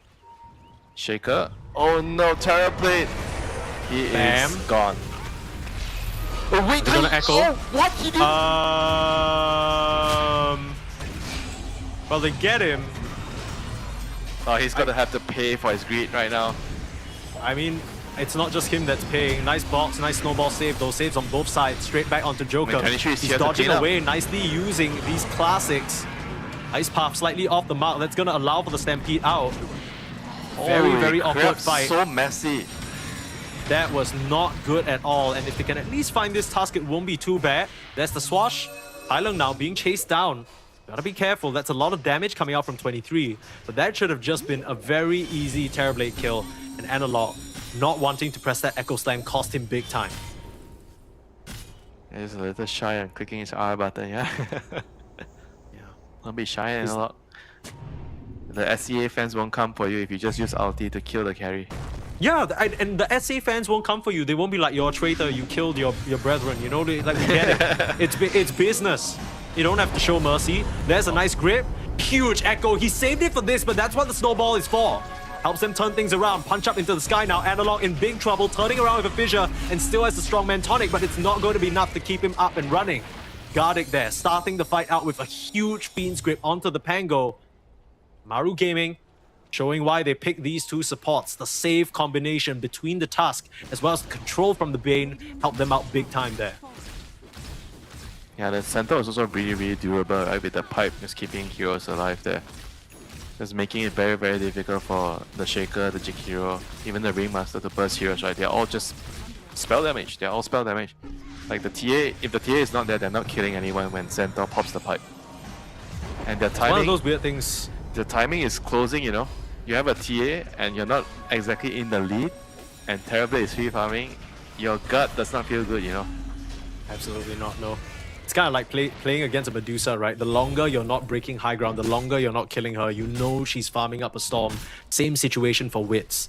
But we did see in the previous game, even though Wits was huge on the Terrorblade, the second you start catching the supporting cast members, the Terrorblade is rather helpless. If you're managing to kill the Bane, the Tusk to start the fight, and then you chain stun up the Puck on the backlines, you still can win these fights. You can kite out the Terrorblade. Coral, they are very far away. Only onto 23. Still got a box available. Stampede. Oh no, Tai Lung! Managing to jaunt away. Still trying to Waning Rip. The last auto attacks will find him. And the Bane trying to come in for a save ends up being hypnotized instead. Big mistake there from the Puck, trying over aggressively to get a kill for his team, but they couldn't connect in time on Amaru. Yeah, it's just way too far away, like poor communication. You know, there's no Stampede as well, or maybe they use Stampede to try and chase up to him, but he was like way too far away. Like if TA was anywhere nearer, I would see that play maybe happening. But right now, 2 heroes down, and they're gonna punch up Analog. He has a haste rune. I mean, he's running away. He's going anywhere. This is Can't bad. continue this chase. 23. Smart blink away to the south as well, or rather to the north. Sorry. This is really bad. You know, they're getting. I think they're getting rushed. You know, it feels like they don't need to rush. You know, they have TB against Templar Assassin. All they need to do is keep the lead they have, continue farming, hit Ancients with TB. That's it. Wait for the TA to come to you, and you only contest important objectives like Tormentor. Sure. Right now, I mean, there's a meta pop, right? So that's 100 seconds without that available. At this point, if Nemesis manage to find themselves a kill on the map, that's just an easy walk into the Roche Pit. They can secure that Aegis for themselves, the TA. The timing is so important for this hero. For now, it's a smoke move from Amaru down to the bot lane, connecting with their Puck. Could be a Jabs Pangolier that they find farming the wave. Yeah. It's probably a good likelihood they'll find him. He's moving really deep into the lane. He wants to push out the wave so that he can connect to his team on the Tormentor. Yeah, he's gonna die. Immediate silence up, immediate blink and immediate grip. Not sparing a single spell. Won't leave it to chance. But then, you know, you think about this, they get the kill onto the Pango, right? And that's great and all. But then now they don't have grip for the Tormentor fight. Yeah, I think they don't really want to fight the Tormentor anyway because they don't have Metamorph for it. Right, okay, that's fair. So just kind of using your spells while you can, and then you gear up for the next timing kind of situation. Yeah, just play for the late game. I don't think they need to rush. They don't have to feel like they need to do something. I think that's the important thing. Find whatever pickoffs you can. Play the map. You have Terrible Illusions pushing out one side. You have the Park clearing out one wave. You have the Helm of Dawn from the center. And you have Tusk and Bane hiding in the trees. Finding pickoffs. I think this is the way they should be playing the game. And the moment you have Skadi and Terrorblade, you just win the game. Butterfly Skadi. Yeah, they might be from South America, but they're taking the words of the legendary HYHY, so maybe a bit of Southeast Asia and all of us. If you don't like hiding in a tree, you shouldn't play Bane or Hoodwing. Or If you don't like Batrider hiding or in the trees, you Tusk. shouldn't play Dota, period. I don't think there's any hero in Dota that benefits from standing out in the open and vibing. No, that's not what I mean. Some heroes you want to go push out lanes. But what I'm saying is your role in the game is you're hiding on the edges of the map right now and just waiting for a fish to appear, you know? That's true. You're on your fishing Find a trip. big catch. You gotta be patient. You gotta know where to go. Patience not really something associated with, I want to say, younger players. It's usually the veterans that kind of have that, right? And I guess it's fitting in this case that they're the ones playing the Tusk than Bane. Yeah, kind of relying on them to because set they things were up. impatient when they were younger. True. And now, blink and you'll miss it. They are playing position 4. Understand. Change roles. Nah, I think Gardick's been a support player for as long as I know. A 2k gold lead, not anything crazy. I mean, the fact that Nemesis have yet to wrestle a gold lead despite their draft needing the tempo is a little bit concerning. Even though they managed to get these fights, Wits is still farming up the Storm. It's the Earthshaker and the Pango who are actually falling a little bit behind. Yeah, just look at Gardick. Gardick is scouting. I just want to follow him, you know, what he's doing. He's cutting down trees, placing observers, trying to break the smoke. He knows something is coming. I mean, the smoke is just popped, you know, like he's reading the game correctly. And he's trying to break the smoke. He's like constantly standing on the edges of the map. But Tai Long, he cannot afford to get caught here. No, not here, Tai Long. He pops an AD rune, he's waiting on the high ground, he knows something is coming. He's baiting the Aeon this. He is indeed. 2 stuns come out, none of them grab him. Gonna be the Bane on the high ground that might catch Jax with the smoke break. Gotta be really, really careful. You don't want to fight into this AD rune park. Dancing in already. Grabbing away the illusion rune is analog. He's just toying with them. He knows he can't die with the Aeon this. I mean, this is such a smart itemization adjustment, right? I think this Aeon Disc, it feels a bit early. 22-minute Aeon Disc always feels like, damn, am I that far behind? But it's a real concern, and I think that's what caught him out the previous time. So I like that he's making this change because it just shows he respects Nemesis. For sure have the ability to catch him and kill him. Yeah, And if he's able to just stay alive, he's fine. This game, they have better tools than last game, for sure. Yeah. By a long shot. I mean, Shaker, Fissure, you don't see it coming, you just die as Puck. I mean, I like how they're already adapting their play. You know, they're a lot more patient now. They're just playing the map. You see, like, both supports, the Tusk and the Bane, they're both separated. One playing on top, one playing on bottom. They're just trying to, you know, find information and set up kills on the side lanes, and they're just sending the Helm creep from the center on the mid lane, you know. So it makes it very, very difficult for Nemesis to progress on the map. They're still doing good, you know. They're reducing the net worth lead from Amaro Gaming from 4 to 1k the last couple of minutes. But still, you know, they want to be playing aggressive, they want to be pressuring, and now they want to get the Rosh right. The Rosh is a very, very important thing you have to secure as TA. If somehow the TB gets Rosh, I mean, it's going to be difficult, very, very difficult for you. So you cannot let that happen. Have yet to really make a concerted attempt towards the pit, still sticking around on these side lanes. I mean, as much as these cores are doing a good job amassing their net worth, I feel like the people suffering the most are the supports. Bro, right? Like, look at Gardick. He's been standing here for 2 minutes. Like, he's been standing on this hill for 2 minutes, bro. Can someone check his PC? Is he still connected to the game, guys? Oh, Bro, yeah, there he is. bro, Okay. he's just trying to break some strokes and now he finally joins up. Like, he's been there for 1.5, 2 minutes, man. Yeah. Sometimes all you need is to just be one with nature. You know, when you've had a stressful best of 3, you need to take a breather, look at some trees, you know. That's what the doctors always say. Look at No, green that's not objects. true. What doctors have you been seeing? My mother. Well, alright. Classic Asian parenting. You stare at the screen too long, you need to go No, look at they some just trees tell for 10 you, seconds. oh, you don't feel well, you must be heaty. Drink more water. Classic. Do I need to get you some herbal tea? Yeah, classic stuff. The Into the pit. self-proclaimed doctors, man. That's true. Okay, finally the Roche. It's weird because Amaru were basically standing around this area for what feels like 2 whole minutes, and then now they're just gonna give it up. You try, Aeon Disc proc, silence up. I don't think you have a way of stopping though. A bit awkward. In the comes shot Putlock with the silence. stun.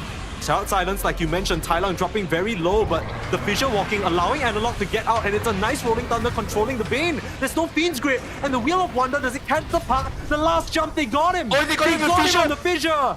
And oh, what a fight there from the side of Nemesis. It looked like they were committing in for Earthshaker, but he just slips right through the wall of the Roche. Yeah, but at the same time, I want to ask, do they even need it to contest the Roche? I felt like they could just give it up, take no risk. The TB was farming topside, he could have just pushed the wave all the way in. Bought wave as well, and the puck is fine to try and steal the Roshan. He can just go do it on his own, but why does the rest of the team have to follow? Maybe the Bane and the Tusk can go, but the Centaur and the TB, they definitely do not need to come in. I mean, to be fair to you, the Centaur and the TV kind of really soft committed, right? Because you look at Wits, he barely came down to the but low ground. they're wasting time. It's not about committing or soft committing. It's not about them coming and dying. It's about them not pushing out the other lanes. They are supposed to farm and get to their very, very crucial Skadi timing right on the TV. Look at the TV. He's about to finish Skadi. Like, he could have already have it if he didn't just join the fight and just kept on pushing top and farming all the jungle camps at top. Sure. I can agree with that. I get what you're saying. I think maybe a little bit of the inexperience showing, and still, as much as they've done a good job slowing things down on Amaru, there's still that sort of maybe unspoken pressure. Oh no, we're gonna let the TA get a free Roche, guys. Are we really gonna do this? Can we try something? Can we do something? You start to get panicky in those moments and you're losing your cool. Yeah, you have to really understand the lineup. Your lineup against the enemy lineup. What do you need to do to win? And if you don't have the in-game leader, sometimes the game can be very panicky, You just feel like, oh, you need to do something because it doesn't feel good when you give away everything to the enemy. But some games you just have to do that. And Tylong, once again, trying to set up a play, Stampede. And do they have damage to kill the Shaker? They're gonna try. Analog getting called up and the punch is there. They'll eliminate the mid laner of Nemesis, but here comes the rest of the team ready to punish. This Tusk is in trouble, and looks like Oscar might be as well. Snowball to try and buy some time. They have their sight set on the Centaur instead. You're not able to just jump on out of there. Heads up play from Jab, swashing over to the left before finishing off in the right. Space created. Good stuff there. This is actually alright for Amaru. Like, they need to get the TV to the Skadi butterfly timing. If he can actually get there, he's gonna destroy everything. Yes, Do you Skadi think now. as the TA you need to get like a MKB in advance or something? Because right now 23 is queuing up that Swift Link, right? And then the BKB. No, I think he has to wait and see, because the TV could sometimes go Daedalus as well. So yeah, I think he just needs to wait. That's fair. 2 minutes more on the Aegis. Trying their best to mow down these outer towers. Not sure whether 23 can go high ground though. It's a little bit awkward. Yeah, high ground is kind of dangerous. I mean, especially against Bane, you get slapped and he pulls you into the base. Oh,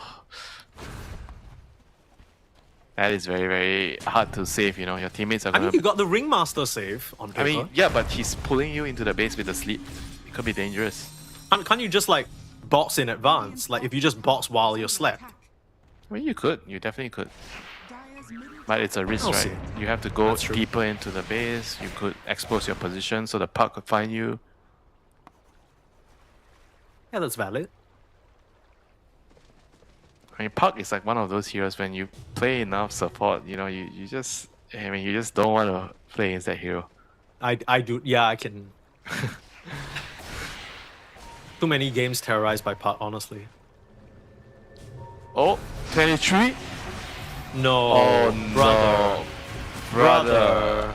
Oh, brother. 20. Snowball on creeps. Right. Grip on the Earthshaker, and now Stampede from one core into 2, into maybe even 3. There's no way you're saving this guy. So it just is completely fruitless to try and come in. Alright. Okay. That is a bigger blunder than the previous blunder that the Amaro side contested Roshan. This is way bigger. What the hell was that? That's so greedy by 23. Like he needed to just leave as soon as possible there after clearing. Like after he cleared the lane creeps, he wanted to clear one extra. It's always that one extra camp that you wanted to kill before you TP away that costs you your life. Yeah, could have just cost you this series. Yeah, I actually think that they kind of really lost the game. I mean, there's still hope, but now the TB is like in full control. Yeah. Like whenever the game is equal, when it's TB against TA, the game is super difficult for TA. TB has not What did he opted buy? for a... What He did bought BKB. He bought a full BKB. BKB, yeah. Yeah, I guess BKB is okay too against the Jakiro and the Wheel of Wonder. I mean, he has no problems killing the TA right now. The TA seems to just be dying at the blink of an eye. Yeah, you're right. He doesn't need Butterfly against the magic damage. And TA can't really hit him as long as he has Skadi. Alright. Okay, so Nemesis. With this draft, we needed to be online. Let's check the time here, maybe 5 minutes ago. You got yourself an Aegis, didn't really get much done. You actually lost the Aegis in the bot lane and caused 3 of your cores to get wiped out. So overall, awful stuff. Any sort of good grace that they gathered from the second game and playing patiently then and biding their time has been lost now, and I think the momentum very much in Amaru Gaming's favor. There's only room for one more mistake, you know. For Team Nemesis, they need to find a good fight with the Shaker. I think before the Terrorblade has BKB. Okay, never mind. Yeah, he already has it. No, so he has it. Yeah, He bought the full thing just now. Somehow I keep thinking he doesn't have the whole thing yet. No. So the only way they can burst him is Echo into the wheel. They need to full control him. I mean, it's gonna be tough when he has a Bane behind, you know, like a Sleep or a Snowball could just ruin everything.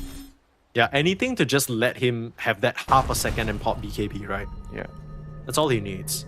So really, Wits would have to be drastically out of position, or his supports would just have to be completely unprepared. I mean, the task is dagger, you know. I mean, I imagine it would be really hard for him to not save the TB. I mean, there's always the chance, and this has happened to me before as a Tusk player, like up against Earthshaker, it's so annoying, especially like Earthshaker and Jakiro, because even though you have a blink, if they just happen to throw the fissure or the ice path in your general direction, there's a chance that while you're blinking, if you're not careful, you just kind of path into it and get stunned, and then that's done, right? Like it becomes a bit messy, and then maybe in that moment there's a bit of miscommunication. The Bane is saying, I can't reach for the sleep, and you're like, I got it with the snowball save, then you don't, and it's like this whole thing. Yeah, you're right. It definitely could happen, you know, but chances are not very high, you know. I think especially for the Bane getting the save is, I think, pretty reliable in most cases. Yeah. I think the Tuskar one, I agree. You blink in, you get caught by fissure or the ice puff, then you can snowball slave. It's quite possible. You know, the crazy thing is, I feel like 3 games in a row, Nemesis have allowed for this Centaur to come out, and 3 games in a row, Oscar has shown why it's such a high value pick, not just for him, but across the entire pro scene right now. Sure, it's not flashy, sure, it's not doing anything crazy, but the amount of map pressure that's coming out from this offlaner just through the Helm Dom and the utility, right? He has so much auras, he's such a strong, sturdy presence in the fight. You weren't really able to punish him in the lane, even with a TA Jakiro, of all things. But to be fair, he did get punished, like, to be fair. It doesn't look like it. Yeah, not right now, but in the laning phase. No, I mean, even before, he was like keeping up in net worth and everything. He wasn't like really fat compared to the second game. I think second game he was way fatter. That was disgusting. That was nasty shit. I think you mean first game, right? First game he was keeping up. Yeah, sorry, first game. The second game he looked a bit weak around the knees, and then this game it's like somewhere in the middle. So we got all 3 versions of Oscar Centaur. Amazing, right? Yeah. You always need one guy on the team that doesn't mind playing the same hero every game. And there's always going to be another guy that's completely opposite. I can't play the same hero every game. I'm going to lose. I mean, funnily enough, so far, Amaru have gone back for the exact same 3 calls, right? They repicked the Puck, they repicked the Centaur, and they repicked the Terrorblade. So only the supports have been playing different heroes every game. Yeah. What a time to be support players right now. There's a lot of very fun heroes to play. Radiant's top tower is under attack. Don't move up. Oh, Analog just blinked. This could be scary. In goes with the Shiva. In with the stun. Up to the high ground. There goes Analog. He's in trouble, but they've already found Naman. They've already found Jokum. Analog almost. living on a sliver of HP. I think he'll be able to blink away here. This is still bad enough, you know. I think this is horrible. This is going to mean that Roshan is going to be top, and they just pop meta. It's in 30 seconds. Obviously, they don't have the TA. The TA knows the exact time of the Roshan coming up. You know what's the sad part? Every time I see a Centaur in a game, I'm like, man, this hero seems fun as hell to play. But I could not for the life of me be bothered to micro a helmet. You know, also the other problem is in pubs when people don't understand, you don't want to buy dagger right away. People always expect you to buy dagger, and the moment you queue dagger as your third item, people report you. Like you're not, but you're buying pipe, you're buying crimson after your helm, and people are just mad, you know, and they don't want to play the game because they think that you're an, for lack of a better word, like an idiot, you know, for not buying dagger on Centaur. You know, the second I see a Centaur on my team, like these days, I know we're about to play a map game for like 20 to 50, 30 minutes. You know what I mean? Like, it's so nice. So nice to play that because you have the Stampede and you can help our team from global range. You have the helm. I think it's the helm, you know. It's the helm actually enables Centaur to be how he is right now. Yeah, 100%. Without the helm, he can't do this. Jabs. They scout out Tai Long, but it's Jabs who gets initiated on first. In comes 23, the damage, but he's barely scratching Oscar. Fissure there, Stampede out, Jabs is in big trouble, but still putting out quite a bit of damage onto this Centaur. They have to buy back onto Jokum to try and win this fight. Oscar is in fact down, the grip comes through. It's onto the TA, but they can't survive. Still the Rolling Thunder coming through and stunning up the puck, proccing the Aeon Disc, and Analog able to slam the door shut. Taking down 3 members, Nemesis not out just yet. Yeah, once again, you know, team fight wise, Nemesis has the upper hand, you know. They're able to somehow pull their opponents into a very deep position. Like the moment Amaru Gaming walked down the ramp, you know, into the low ground, that was like a very bad position for them to fight. The TV didn't really want to commit. This was one of the reasons why they probably picked the Bane, because Jabs, being able to get that Rolling Thunder off, changed everything.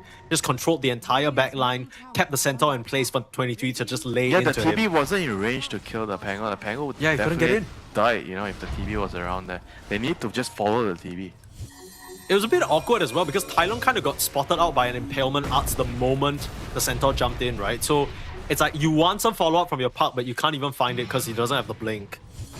And then he jumps in, his Aeon Disc gets procced, it's awkward, he has to jump out because he's scared of just dying to lingering damage.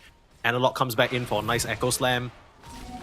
Very close game here, Nemesis. You know, as much as we're talking about doom and gloom for them, there's still the executional aspect of it, right? I think game number 2, it did come down to that in the end. Nemesis were just cleaner on the jumps, cleaner on the initiations. And Jabs and Analog, they still have the heroes to make it happen. Yeah, whereas for Amaru, they have to, I think, realize that they need to play around the Terrorblade. He's the main source of damage. If TB is not in the fight, you do not initiate. Yeah. I think to a certain extent, it almost has to be Wits being the one to make the call, right? If he can get into range and focus down the target, he has to be the one calling for who gets caught. Because we see so many times that maybe Knight or Tai Long, they're going in, but there's no follow-up damage from the TB because he's not in range. And suddenly, it just looks so flaccid. Yeah, this is actually could very well be due to communication, you know. Like sometimes the younger players, they tend to focus a lot on just playing the game, playing the hero, and they're not really feeding enough information for the initiators to know when to jump. Sure. Also doesn't help that one of your initiators, in this case Tai Long, is the puck. Tai Long is like, he's just going in, you know. I think it's not so much for the puck, it's more for the Tusk and the Bane to know what you want to do. Because the puck is like whatever, you know, he can do whatever he wants. Oh no, he's caught! Aeon Disc! Tai Long, Aeon Disc proc. Nullifier's there, but it's not going to be enough. Oh, that was High so ground ward close. gets dewatered. That was really close indeed. Nemesis, they were very ready for that, but the Roche Wars will begin. They just need to delay it until the Roche walks bottom 1 minute. Then it'll be better for Nemesis.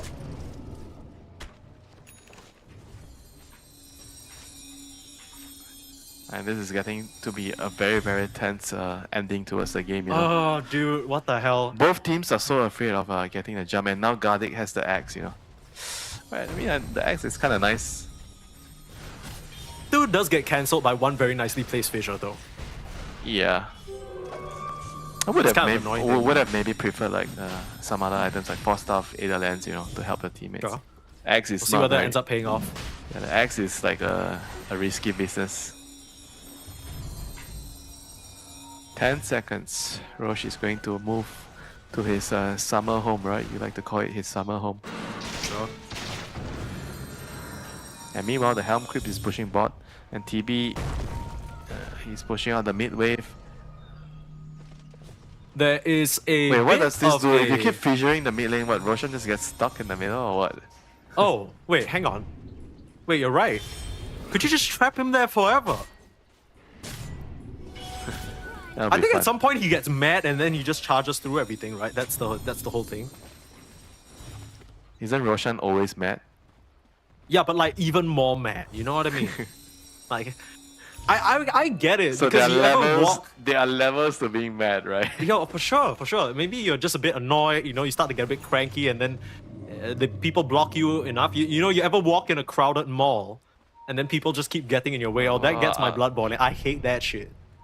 Well, I tell you, when I hear my full name being yelled at in my house, I know that somebody's really mad. Oh shit. I feel like the last time that happened to me was when I was a child, but I guess that kind of, it's like a bell curve, like reverse bell curve, right? The frequency of it. When you're young, your full name gets yelled out a lot, and then only once you're married does it make a resurgence. And you do not want to be on the receiving end of that. No, not at all. But right now, both these teams, one game away from putting themselves on the board here at DreamLeague Season 27.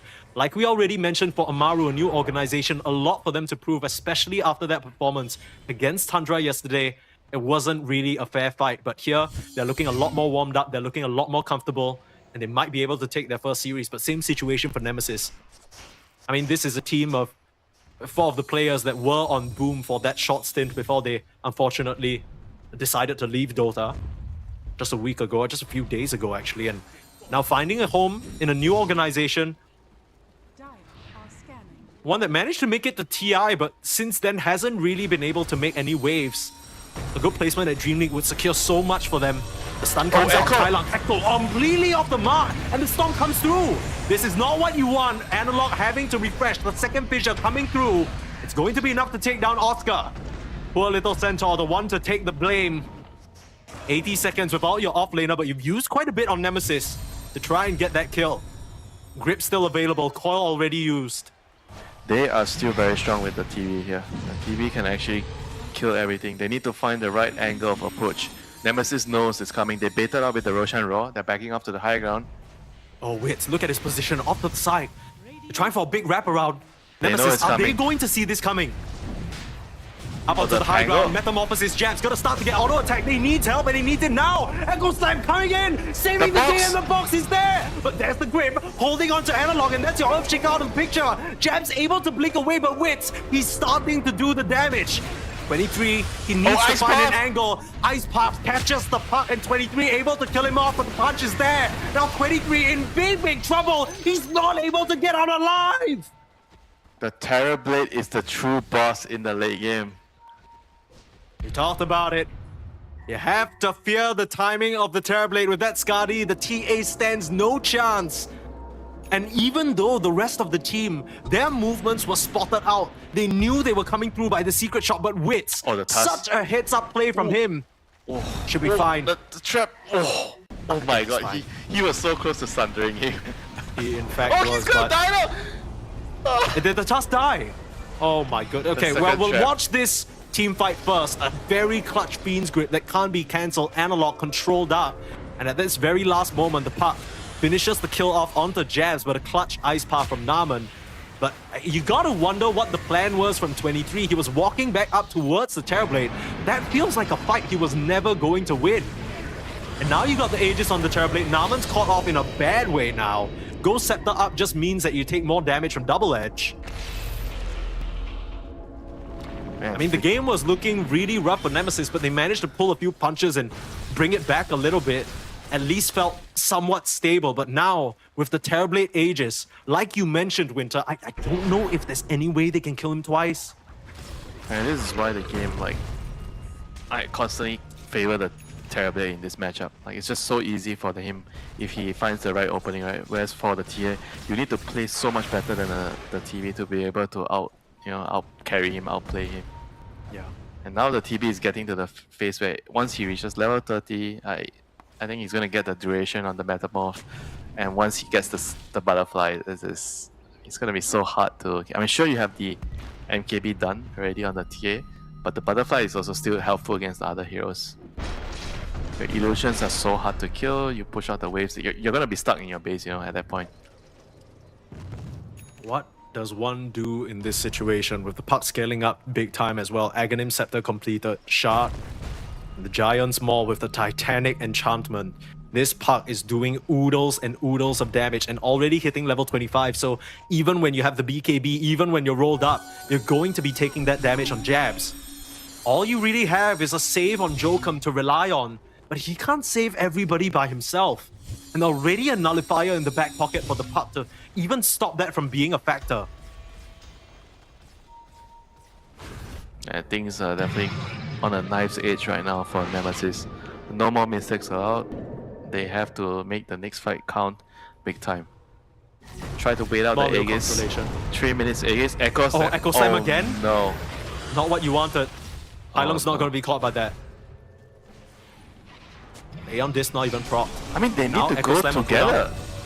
They have to go together. TA? I don't know about this. Coiled Up is the TA. Starting to fight into wits now. Feared Up. That's a nice Wheel of Wonder. Analog, are you going to go back in? Just using the Fissure to keep the distance. They'll be happy with that. Create the BKB out for the coil. Fissures keeping their opponents at bay. I was gonna say this, but the Tormentor grab for Jokum actually a nice consolation prize because it clears out these illusions easily. But still, that's not gonna stop Wits from hitting on your high ground. Gotta be so careful, jabs. Getting poked at by the puck on the sidelines. How do you choose to go? You can't allow for your racks to just go down. The puck has no air on this now, so you can't play so aggressive. A little bit scary. He's gonna think twice about going back up to the high ground. There's gonna be a very long base defense for Nemesis. They're gonna be stuck here for quite some time. We're asking for a close game to end things off, and I mean, we got what we wished for. Nemesis, they can't be feeling comfortable at all right now. I think Naman should just buy his axe. They need the axe to actually kill the TV. Yeah, I agree. I mean, Naman's positioning has been pretty solid so far, right? He's only dying at the tail end of fights and whatnot. It's not like he's getting caught. Don't be shy. Yeah, he has it. He's spying out. He doesn't even care about the buybacks. Like, he realizes he needs to get it. It's kind of one of those things. If the Terrorblade wants to stand his ground, let him, right? He's going to burn in the fire. Could actually be a decent amount because I think earlier on we saw some fissures and you know, like just the aftershock damage along with the Wheel of Wonder and the Ringmaster. It's quite significant. Got the Terrorblade down to half HP, so yeah, if you can get to level 20 on the Jakiro, you get the Macropyre talent. It's gonna be very potent. AC being looked at by Jabs, but he's saving for that buyback, and you really want that level 25 on the Shaker just to get the Echo Slam cooldown. So you don't have to refresh every single time you use it for like a stray pick off or whatever. You might even be able to get 2 Echo Slams off in an extended fight, which would be huge.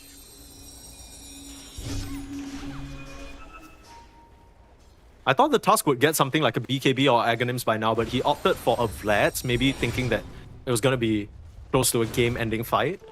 And now he's a bit far away from it, so the snowball saves are going to be complicated. But you have your Aghanims on the Centaur. I think he's had it for a while now, but... Oof. A fight is brewing, a storm is brewing. Who is it going to favor here? 23 on the front lines. You gotta be so careful. Smoke's gonna break. Repugnance, they see him first, immediate blink away. They want no trouble, but Jabs, he's gonna jump in. Nullifier up, that's a lot of damage under the Centaur. The sleep, nice nightmare. The sleep is going to get him out, are you serious? Now Tai Long, trying to find an angle in. You gotta be careful on Jabs in 23. Analog still waiting, you can't jump a bit too far forward. Still don't have that Aeon Disc for 9 seconds. That was so clutch from Gardic. I saw his model disappear and I thought he was dead. Had to do a double take just to be sure. Yeah, that's a Bane play right there, you know. Waited whole game for that. That's some Miposhka shit right there if I've ever seen it. Hiding in the trees, waiting and stalking. Cast one spell. Like every single spell you cast on main can just be game changing, you know. That's why this hero is so much fun to play. It's not very fun when your team's doing nothing and you need the AFK farm because he can't get much gold, but in these moments, high pressure. Well, you can press the right buttons. Like, get your shard. Yeah, but it feels a little ass, doesn't it? It doesn't really reliably clear. Well, it's better than nothing, I know what you're saying. You gotta but do, you know, in those sort of games. That's true. Any Bane Midas enjoyers? Bro, do not start a new fad. Yeah, you say fad as if people will follow me. I'm not influential in the slightest. I might eat one or two reports. You never know. Someone That's might true. say, the other day when I was watching a pro game, somebody suggested Bane with Midas could be a good thing. Yeah, I don't think anybody has ever listened to a word that I say before. Like in terms of actual game recommendations. Hold that thought, Nemesis. This could be the game-ending smoke move if they're able to find a huge connection. Buybacks lacking on the Bane and on the Centaur. TP out. Spidey sensors, like you mentioned. These late-game wards. I mean, with the gems and everything, with all these traps littering the area, it's... I mean, they are so afraid though. Like, I don't think they need to be so afraid. The TV is actually so strong. Like, they're playing... I feel they're playing too afraid. They're dodging too much. They can actually just go anytime as long as they have the Metamorph. So, for most of the game, Winter, you were telling me that there's no point in rushing that Amaru have the late game. At this point, do you think they've reached that stage Yeah, where five minutes they can ago. actually just go? They don't need to be scared. Yes, they've already reached that state 5 minutes ago. Okay, so what's the plan? Do they just run down the lane and try and force it? You think that will work? Smoke or... I mean, they have illusions pushing out the waves, you know. So it's easy to find a move to fight for their lineup. They need to either wait for a smoke if they don't have one, or just wait for, you know, Roshan, you know. I think the best thing to do is to have a ward and wait at a location, or you smoke and you save that ward in your inventory, and the smoke breaks and then you place the ward. I think those are the two things you need to really keep in mind when you are in this sort of situation in the game. Sure. You need to have the smoke and the ward in the inventory at the same time before you decide what to do. 8 more minutes until 60. We might see tier 5s here in this game. It'd be kind of a fitting way. I mean, Nemesis, they don't mind. We won't see tier 5s. I think the game is going to end off one team fight and it will end. Yeah, but then again, this team fight that you're talking about, we haven't seen it in a while. It's coming. Okay. In this room. If you say so, Winter.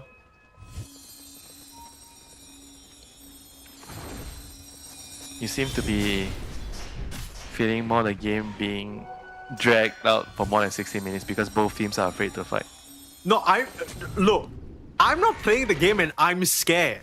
Okay, so I can't imagine the nerves right now, and I wonder what the atmosphere is like on Amaru, because you probably feel like, okay, we've reached the point where we're late game scaling, we should be good, we just need to find that opening. But Nemesis, they've been very disciplined. They have not left this triangle for a moment. They know that when Amaru come, they have to be prepared, and they're sticking their foot in the sand, not moving an inch. And I don't know, like, Amaru, are you just gonna run up into the triangle where they've been holding out for so long? There's traps everywhere, there's a ward on the high ground.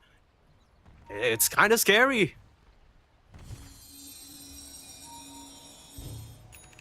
See the orbs in the bot lane from the park. Already synthesized the Ags as well. I mean, Terrorblade's basically full slotted, right? No boots already. What else we got? Daedalus being looked at by the park. Synthesize the Ags on the Centaur. Boots of travel just for that additional mobility. And the Tusk still working on that BKB. Fissures, orbs, all just being thrown out. What else do you got? Analog. It's finished up that Octarine core. The 23 is queuing up a Rapier, but just doesn't want to buy it just yet. AC complete as well for this Pangolier. Woo! Time to maybe buy the Axe, you know. The Axe on the TA is useful in this sort of game. Being able to fly around on your traps. That's true. There is also 4,200 gold that you could use for backup rapier.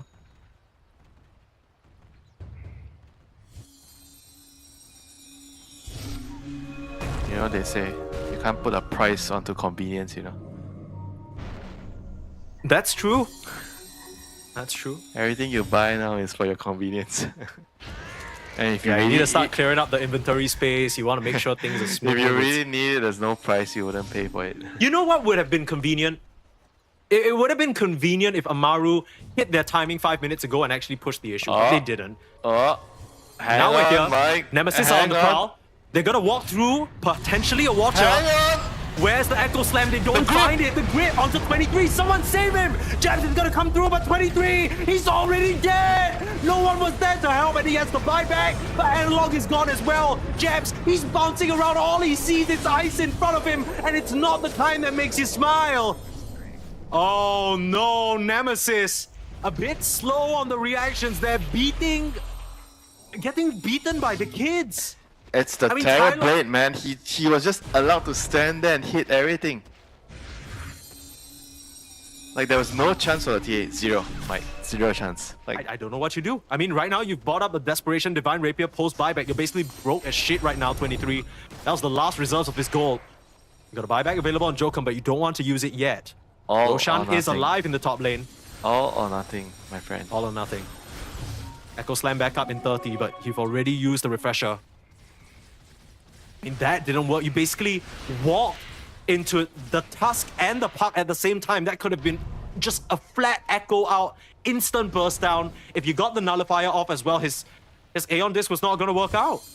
The Centaur was not in position to save him. They were a bit split. That felt like the best opportunity you could ask for, and now it's gone. I mean, vanished like a ball of smoke right in front of you. It was a very difficult moment there. There was smoke, they were in the middle of the lane. They didn't expect them to be there, and the smoke broke, and it was just like whoever is going to click their buttons faster and better is going to win there, you know. I mean, it was just a very random and unfortunate smoke broke, you know, at that point. Yeah. And honestly, good vision control there from Amaru, right? They had the Watcher controlled, they had a ward right there in the lane as well. Yeah, as long as they have vision and the TB can hit heroes, he's going to kill everything. Very quick jump in for them on Amaru. Immediately eliminating 23, and there's not much that Nemesis can really do to bail her out. All you need to do now is stay calm, take it slow. Your opponent has used their buybacks there on their last legs. Amaru Gaming, this could be a first win on the board here at DreamLeague Season 27, jumping up onto Naman. Forcing the Ice Path turnaround, John back down to the low ground. Rolling Thunder though, Jabs is in a bad spot and he's gonna get Fiend's gripped up. No escape here. The box saves him. The box does save him, but can he get out? The answer is no, and he's going to have to buy back immediately there. The fissure, the Ice Path, it catches Tai Lung, but where is the follow-up? Analog now, potentially being chased down. They don't commit the John forward. Wits has used their Metamorphosis though, and the timer is ticking. Out of buybacks from every hero but the Jakiro. Nemesis feels like it's on their last legs right now. They need to find some sort of miracle. But the problem is, the moment any of their calls get spotted, they're just gonna die. Even with the box save, it only prolongs the inevitability of them going down. It just gives the TB more time to get into position. It gives Tai Lung more room to play around. How do you take a fight here as Nemesis? They have to kill Garlic, I'm afraid. Like, Garlic is like spoiling a lot of their team fights with the grip and the sleep. We're talking about this being a rather hard Bane game with the fissure, the Ice Path, but he has he lens can't land now. it. It doesn't he even has matter. Lens. Look at his items. He has lens and he has the neutral item like Magnifying Molecule, and he has the cast range enchantment as well. Yo, our beautiful observer, could you mouse over this Bane and just show us his cast range on the grid, because it's absolutely disgusting. Look at that. He can do it from the low ground and he can reach the... It's not even just the sleep, you know, the enfeeble, the grip, everything, you know. It's not just the ultimate. Yeah. Like every single spell he does in a team fight is so high impact. These are the moments that you live for as a Bane player. Yeah. The first 10 minutes and then after 45 minutes. Yeah, he's a very weird hero. Like, you have fun the first 10 minutes and then you kind of don't. Or maybe you do still a little bit, depending on the game. And then in late game, woo. Wow, what a monster, right? You're gonna get the Tormentor on Nemesis, but that is a small consolation because they understand they can't fight for this Roche. It'll just have to be an Aegis for Wits that they contend with, and a Prayer. And coming into this series, as we mentioned at the very start, it's been a while now. It's gone on 3 games and we're about to hit the 60-minute mark. Tier 5 items. What kind of Tier 5 items would change things for Nemesis? Is there anything they could grab that might turn this game around for themselves? The Helm? Definitely the Helm. Helm of Undying. Get some Book of the Dead.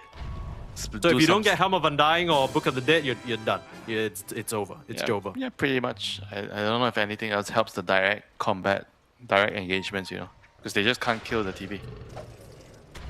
What can you get? Maybe a nice Mirror Shield for the Sunder. I don't know. Like what's still available? Is there still Mirror Shield? I don't even know. That's old news, brother. Okay, let me see. What do you actually want? I think definitely either the Helm or the Book of Dead. Is Minotaur Horn useful at all, you think? I guess you could get Stygian Deso, like for the TA. Yeah, I guess if you're like using the axe, if you're using the axe to move around the map to backdoor, I think the Stygian could be nice. There you go. He's queuing up the axe now. I think his only play right now is he has to use the axe to somehow do some weird ass base race. But even then, it's so scary, right? Because if you're like base racing and you think you're safe and then suddenly a sleep or a punch comes out of nowhere, you're done. Like, there's no one on the map that can save you. Yeah, but the game is already at the point where there's nothing better for 23 to do.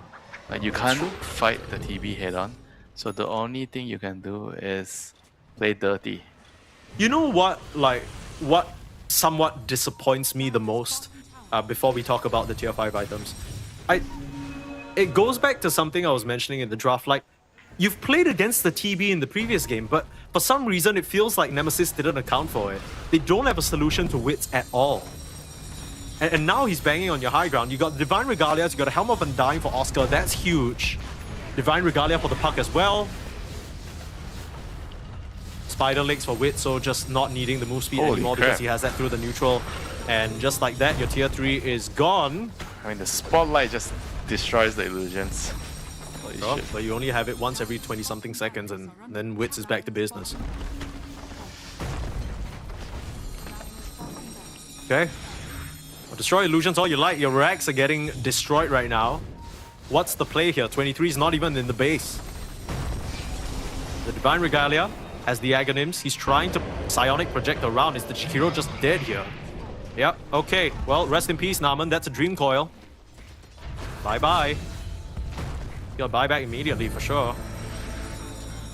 Nothing much else to do. And in 40 seconds, the Puck can do that again.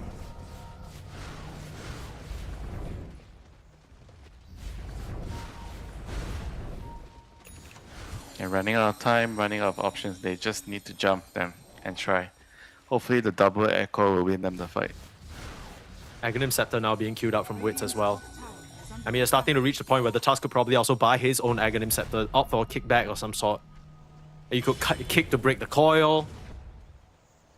You kick, I don't know, 23 into your Terrorblade and then he'll be done for sure. I mean, even any of the supports, it's such a hard situation for Nemesis.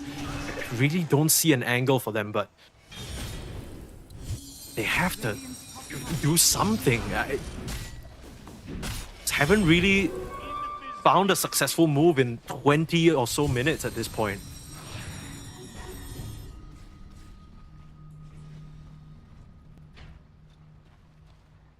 I think the onus is basically on Amaru's side, right? And the TA has already reached a point where she can't really do anything else. Just waiting for the TB to make a mistake. I mean, he still has Aegis. I mean, this is just awkward, right? Because you're bumping him down to the low ground. Here comes Tai Lung, just immediately eliminating that Ringmaster. Ghost Scepter doesn't matter, but Tai Lung's gonna get caught. Aeon Disc is there, he's able to jump out of trouble. Blink back to safety, Terror Wave to push them back. And you're already one member down. Still a cheese available on the Centaur War Runner as well. Gardic Grip waiting to be used on an unlucky target. Okay, this last lane of Rax now. Boogies are fleeing. It's not a good sign, Winter. No, it's not. I think they just have to go. If they just wait, the Rex is gonna go down. He just whiffed the Echo Slam. He just Echo Slam nothing. Analog, they will kill Tai Lung despite it though, but he has a buyback. That was really, really awkward stuff from both mid laners. Tai Lung jumps in, immediately John, so Analog just Echo Slams nothing. But then he turns around into the Macro Pie and gets caught by the Ice Path anyway. And just like that, somehow, it's enough to buy Nemesis just a bit more time. Yeah, time for them to reset.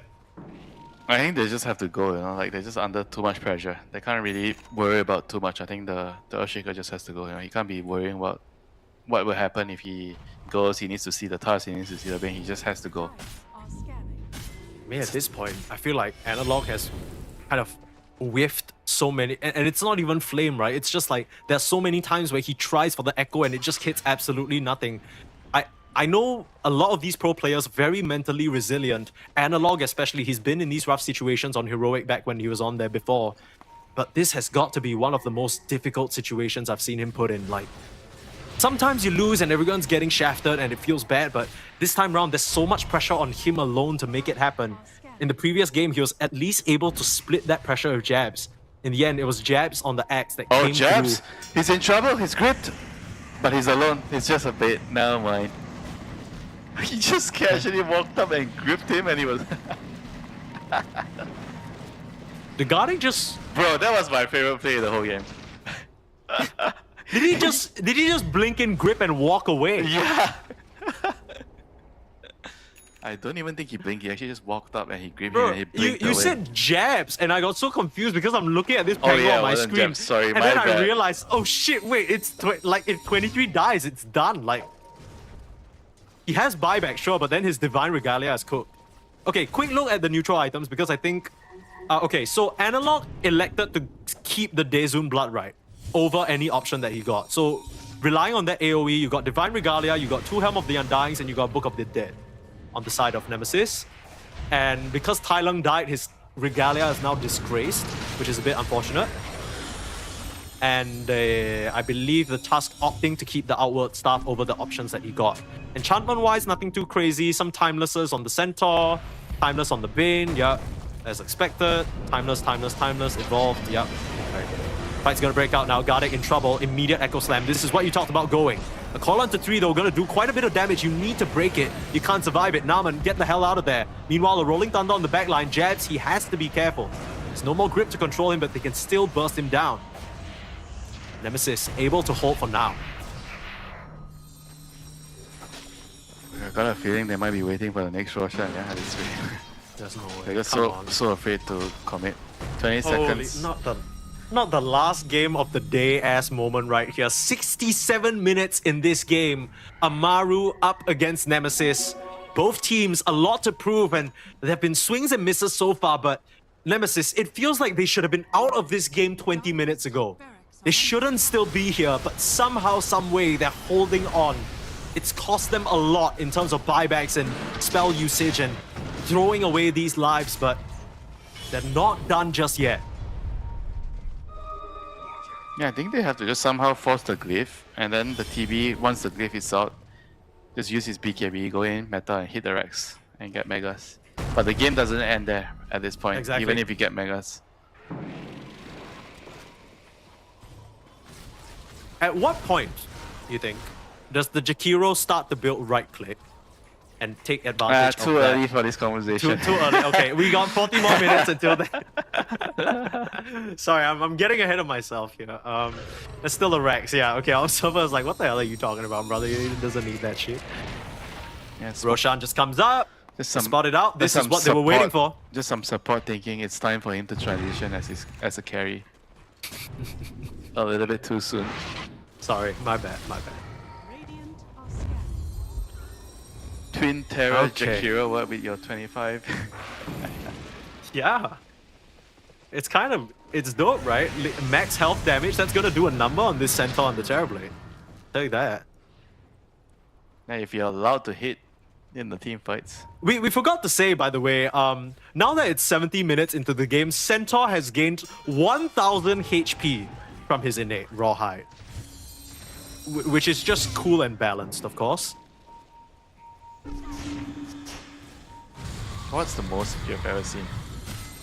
I think this is... Okay, to be fair, I haven't really watched a lot of late game Dota recently, so this has got to be up there. I feel like the Centaurs are so dominant in I my used games to that they just end the see game. Centaurs with more HP because you buy Heart, and now nobody buys Heart. Because Heart is such a bad item. Dog shit item. Oh, BKB, Tai Long, he's been caught. Wheel of Wonder is there. The grip onto Analog, in comes the Storm, but the save again. Terrorwave wits, he's just beating into 23 Rapier again. The buyback is there, Rapier on the floor. Nemesis, you're running out of hope here. You're buying back on the cause, but you're losing heroes.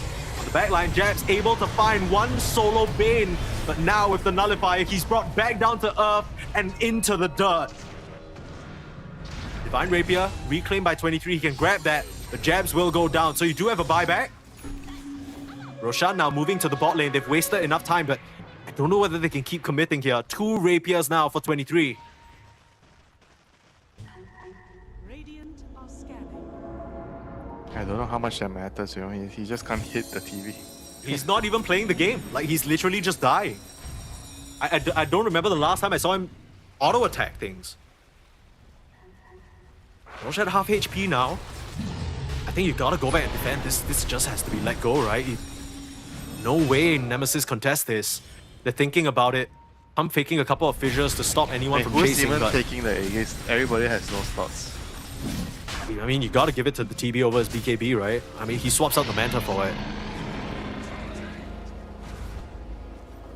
Okay. I mean, imagine if you're given the option to use your gold to buy slots. That's crazy. After 80 minutes. Shut the hell up. Don't give them any ideas. 80 minutes, you know, after 80 minutes. Not fair. Nah, it's gotta be at least 2 hours. 2 hours you get to buy more slots. For how much? You gotta pay real money, $2. $2 in Steam Bro. store credit. Imagine trading 1 plate of chicken rice for 1 slot in Dota. Yeah, I'd do it. If I need to win that 25 MMR. I mean, right now, they don't need shit to get this Rex. I'm not sure what Nemesis can do. Still holding on. Jam's pinging defend, but he's not buying back. Thanks, Jet. Thanks, No, Panda. he's pinging just defend the Ancient. The Throne. Okay. Sure. He's saying, let me save my buyback. I'll be back, guys. Don't worry. 15 more seconds. I'm sure you guys can hold. Tier 4's in jeopardy. First tier 4 down. Very cool. Jabs 5 more seconds. Onto the Jakiro now. In trouble. Tai Long. Oh no, he's getting ripped apart. He does have a buyback, but I believe Naman's going to go down. The escape act at the very last moment. Jab's going to try for the chase. Rolling Thunder now. Don't think he's going to find anyone. He's a bit of a slow driver, that one.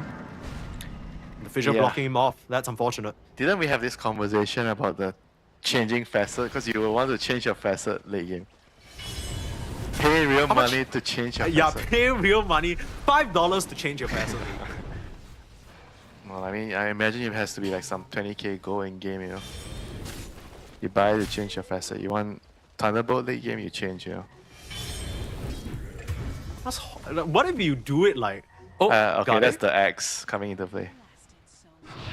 I didn't even see that happen. That was so quick. Yeah. How many hits did 23 do on this Bane? I want to see the death summary. So magic damage 1, 2, and 3. 3 hits for the Bane. Very cool. Hey, you know what? It just come across my mind here. Maybe he should have gotten a brooch, you know, on TA against TV.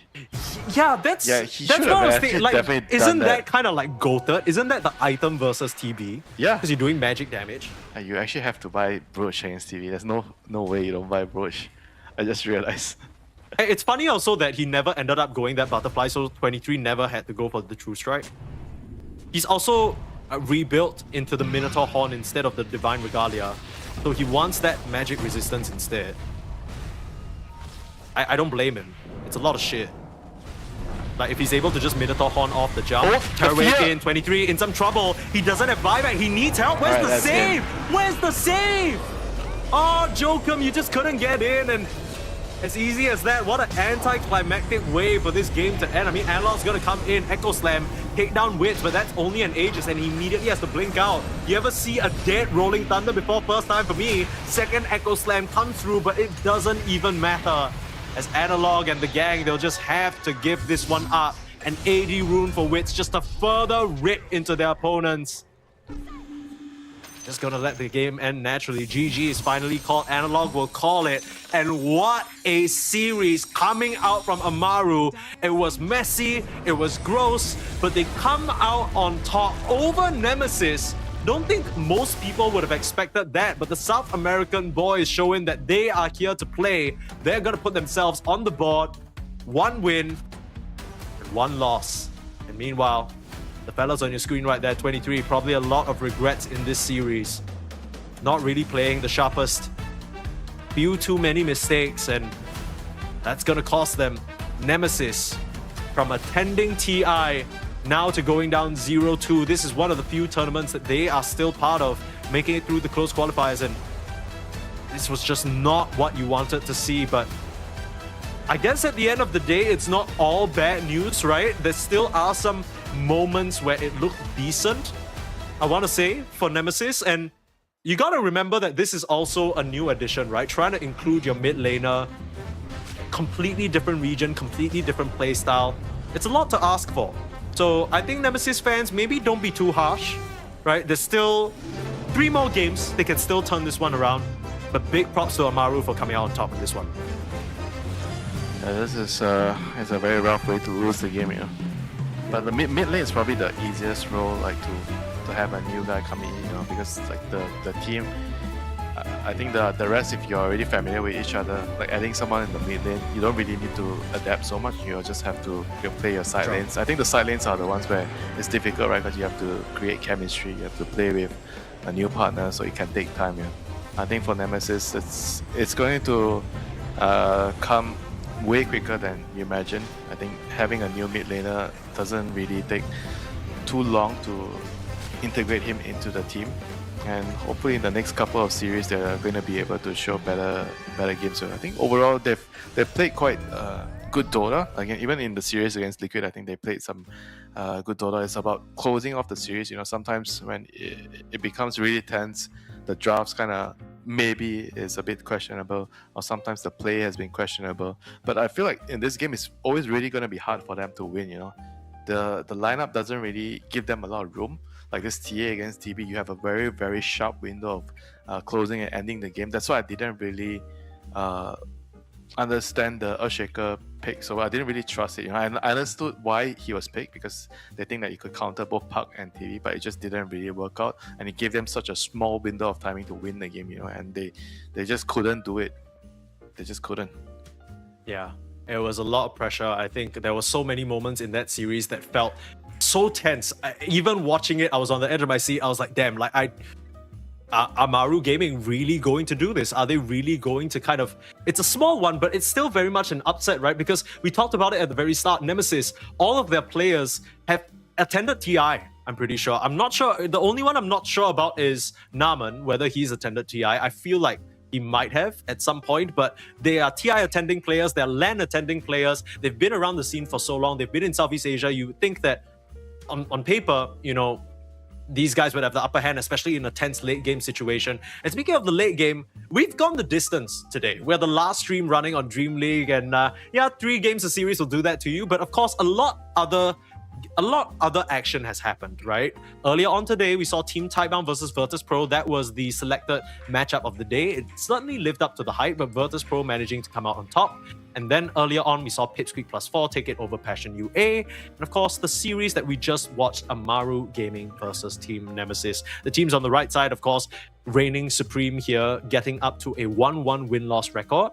And now this is where things get dire. Team Tightbound, Passion UA, and Team Nemesis having to fight for survival every single series could mean elimination at this point.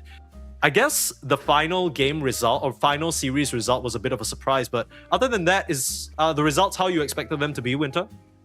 Yeah, I mean, mostly the results are kind of like, I think the better team. Maybe the one that surprised me the most today is Liquid 2-0ing Tundra. And I think that was a a pretty big surprise to me. Tundra is coming in really hot, and somehow Liquid found an answer against them. Yeah.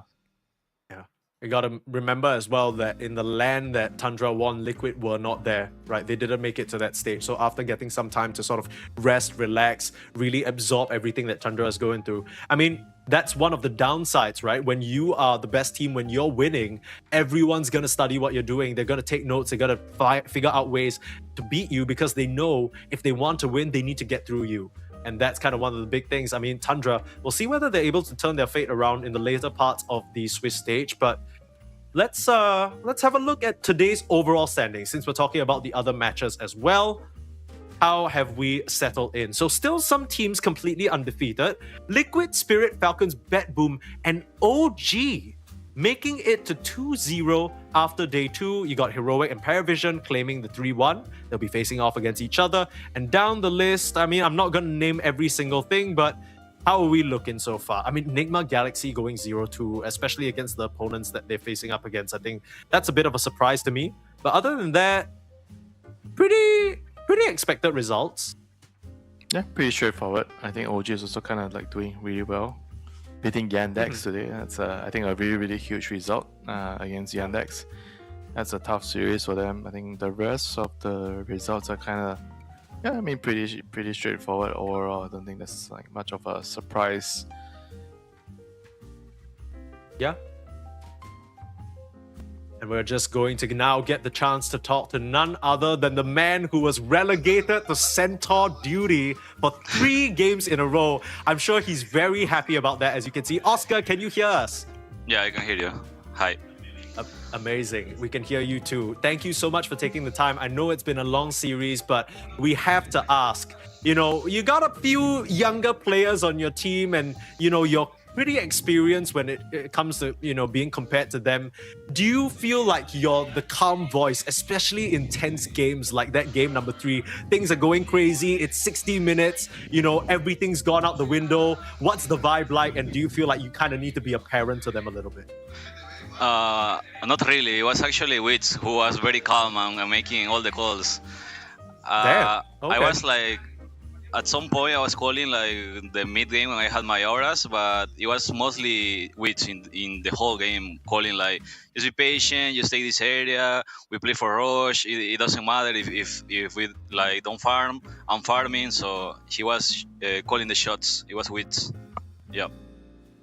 Very cool. Winter, you got a question for Oscar? Yeah, I was gonna ask you about like yesterday you guys lost 2-0 against Tundra. That was a really tough series. And what do you think changed, you know, from yesterday to today? Because the games that we've seen today from you guys were a totally different, you know, team, you know, from yesterday. So what did you guys learn from yesterday that you have brought in to win your series today? I think the meta that they are playing, like this meta where they just fuck the offlaner and then 33 is just like chilling, farming, cutting waves, or farming in the backside camps. So this meta, like, it's only like 5 heroes that can do that. So we learned from that. Like we kind of knew what they were gonna do, but they still surprised us in the game. And also, it was like our first game in like a tier 1 competition, I think. Yeah, it was. So maybe a bit nervous here and there. So we are now more chill, I would say, more relaxed in these games today. Yep. Yep, good to know. So, Oscar, I do have to ask, because at this point, I feel like you're one of South America's longest-serving veterans, right? A lot of the old guard have retired and they stopped playing, and you're still sticking around, you're still kicking. What kind of environment keeps you going? Like, what keeps you competing, you know, still trying to push towards the top? Like, what's the motivation for you? It's very simple. I want to go to TI. I haven't yet, so that's the motivation. I fucked up like 2 times where I should have went there, like for sure, but I made some mistakes. So that's my motivation, TI. Like nothing else matters. Kinda. Hell yeah. Hell yeah. And I mean, with the way that you guys are looking, I feel like if you're able to continue this upward trend, bigger and better things, right? Top 6 here, DreamLeague Season 28, EWC, TI next, it sounds like it's all in the cards for you as long as it keeps going this way. Winter, any final questions for Oscar before we let him get some very well-deserved rest? I just want to say, thanks for giving us a good show today. I totally enjoyed the games. No questions those anymore. were some sick games. You played out of your mind. It was a pleasure to watch your centaur. Thank you so much for joining us, Oscar, and have a nice break before tomorrow. Thank you guys for the interview. See you next time. I feel like we've been blessed today. We just have such pleasant dudes on the interview. Oscar's just chilling. And I think what's especially surprising to me, I don't know about you, Winter, but the fact that he's saying Wits is actually the one calling, the youngest member of the team. He's the one keeping calm. I mean, that just goes to show there's so much room for growth for this team, right? If you're that young and you're already sort of stepping into that position, you're the late game carry, you're not doubting your calls, you're the one telling your team to stay calm. I mean, this kid's got a really bright future ahead of him. Yeah, he's going to, I think, do some things great, in the future. When you're hearing a young kid leading the game, that's something that I think shows that you have already a tremendous amount of talent and vision in the game, And as long as he keeps going in this direction, I'm sure he's going to do something big in Dota. Yeah, maybe it's time for another South America stack to make it to TI. Maybe it's time to relive those Thunder Predator days. But those stories are yet to be written, and we still have the rest of DreamLeague Season 27 ahead of us in the Swiss stage. But for tonight, for all the streams were wrapped up, so I can't even tell you to go watch any more Dota. It's done for today. You want to join us back here at the same time, same place across 4 streams as the group stage rages on. But for tonight, good night, and thank you for joining us.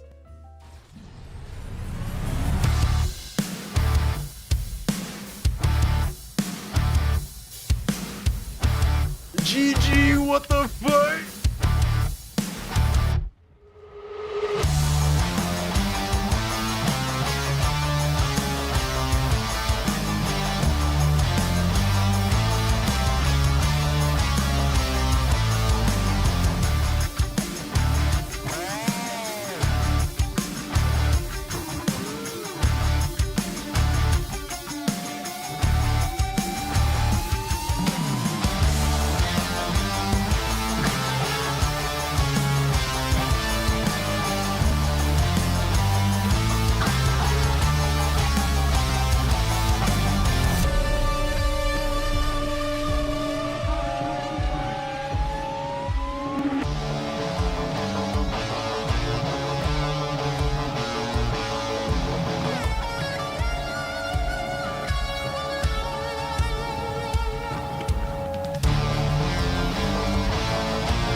bloody torn.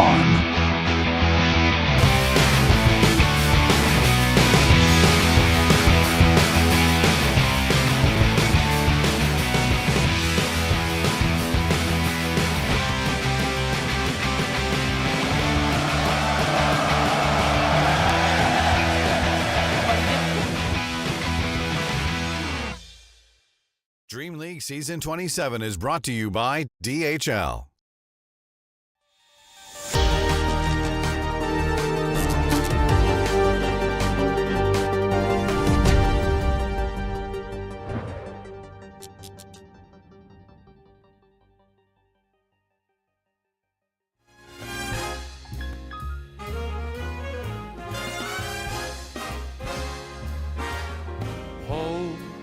Is a smiling face that's home. It's a hiding place that's home. Deep inside your heart, light in the dark when you're miles apart. And home, like the songbook says, only a dream away. Nothing's as bright as the love light back home. Home, when you're tired of roaming home, where the love is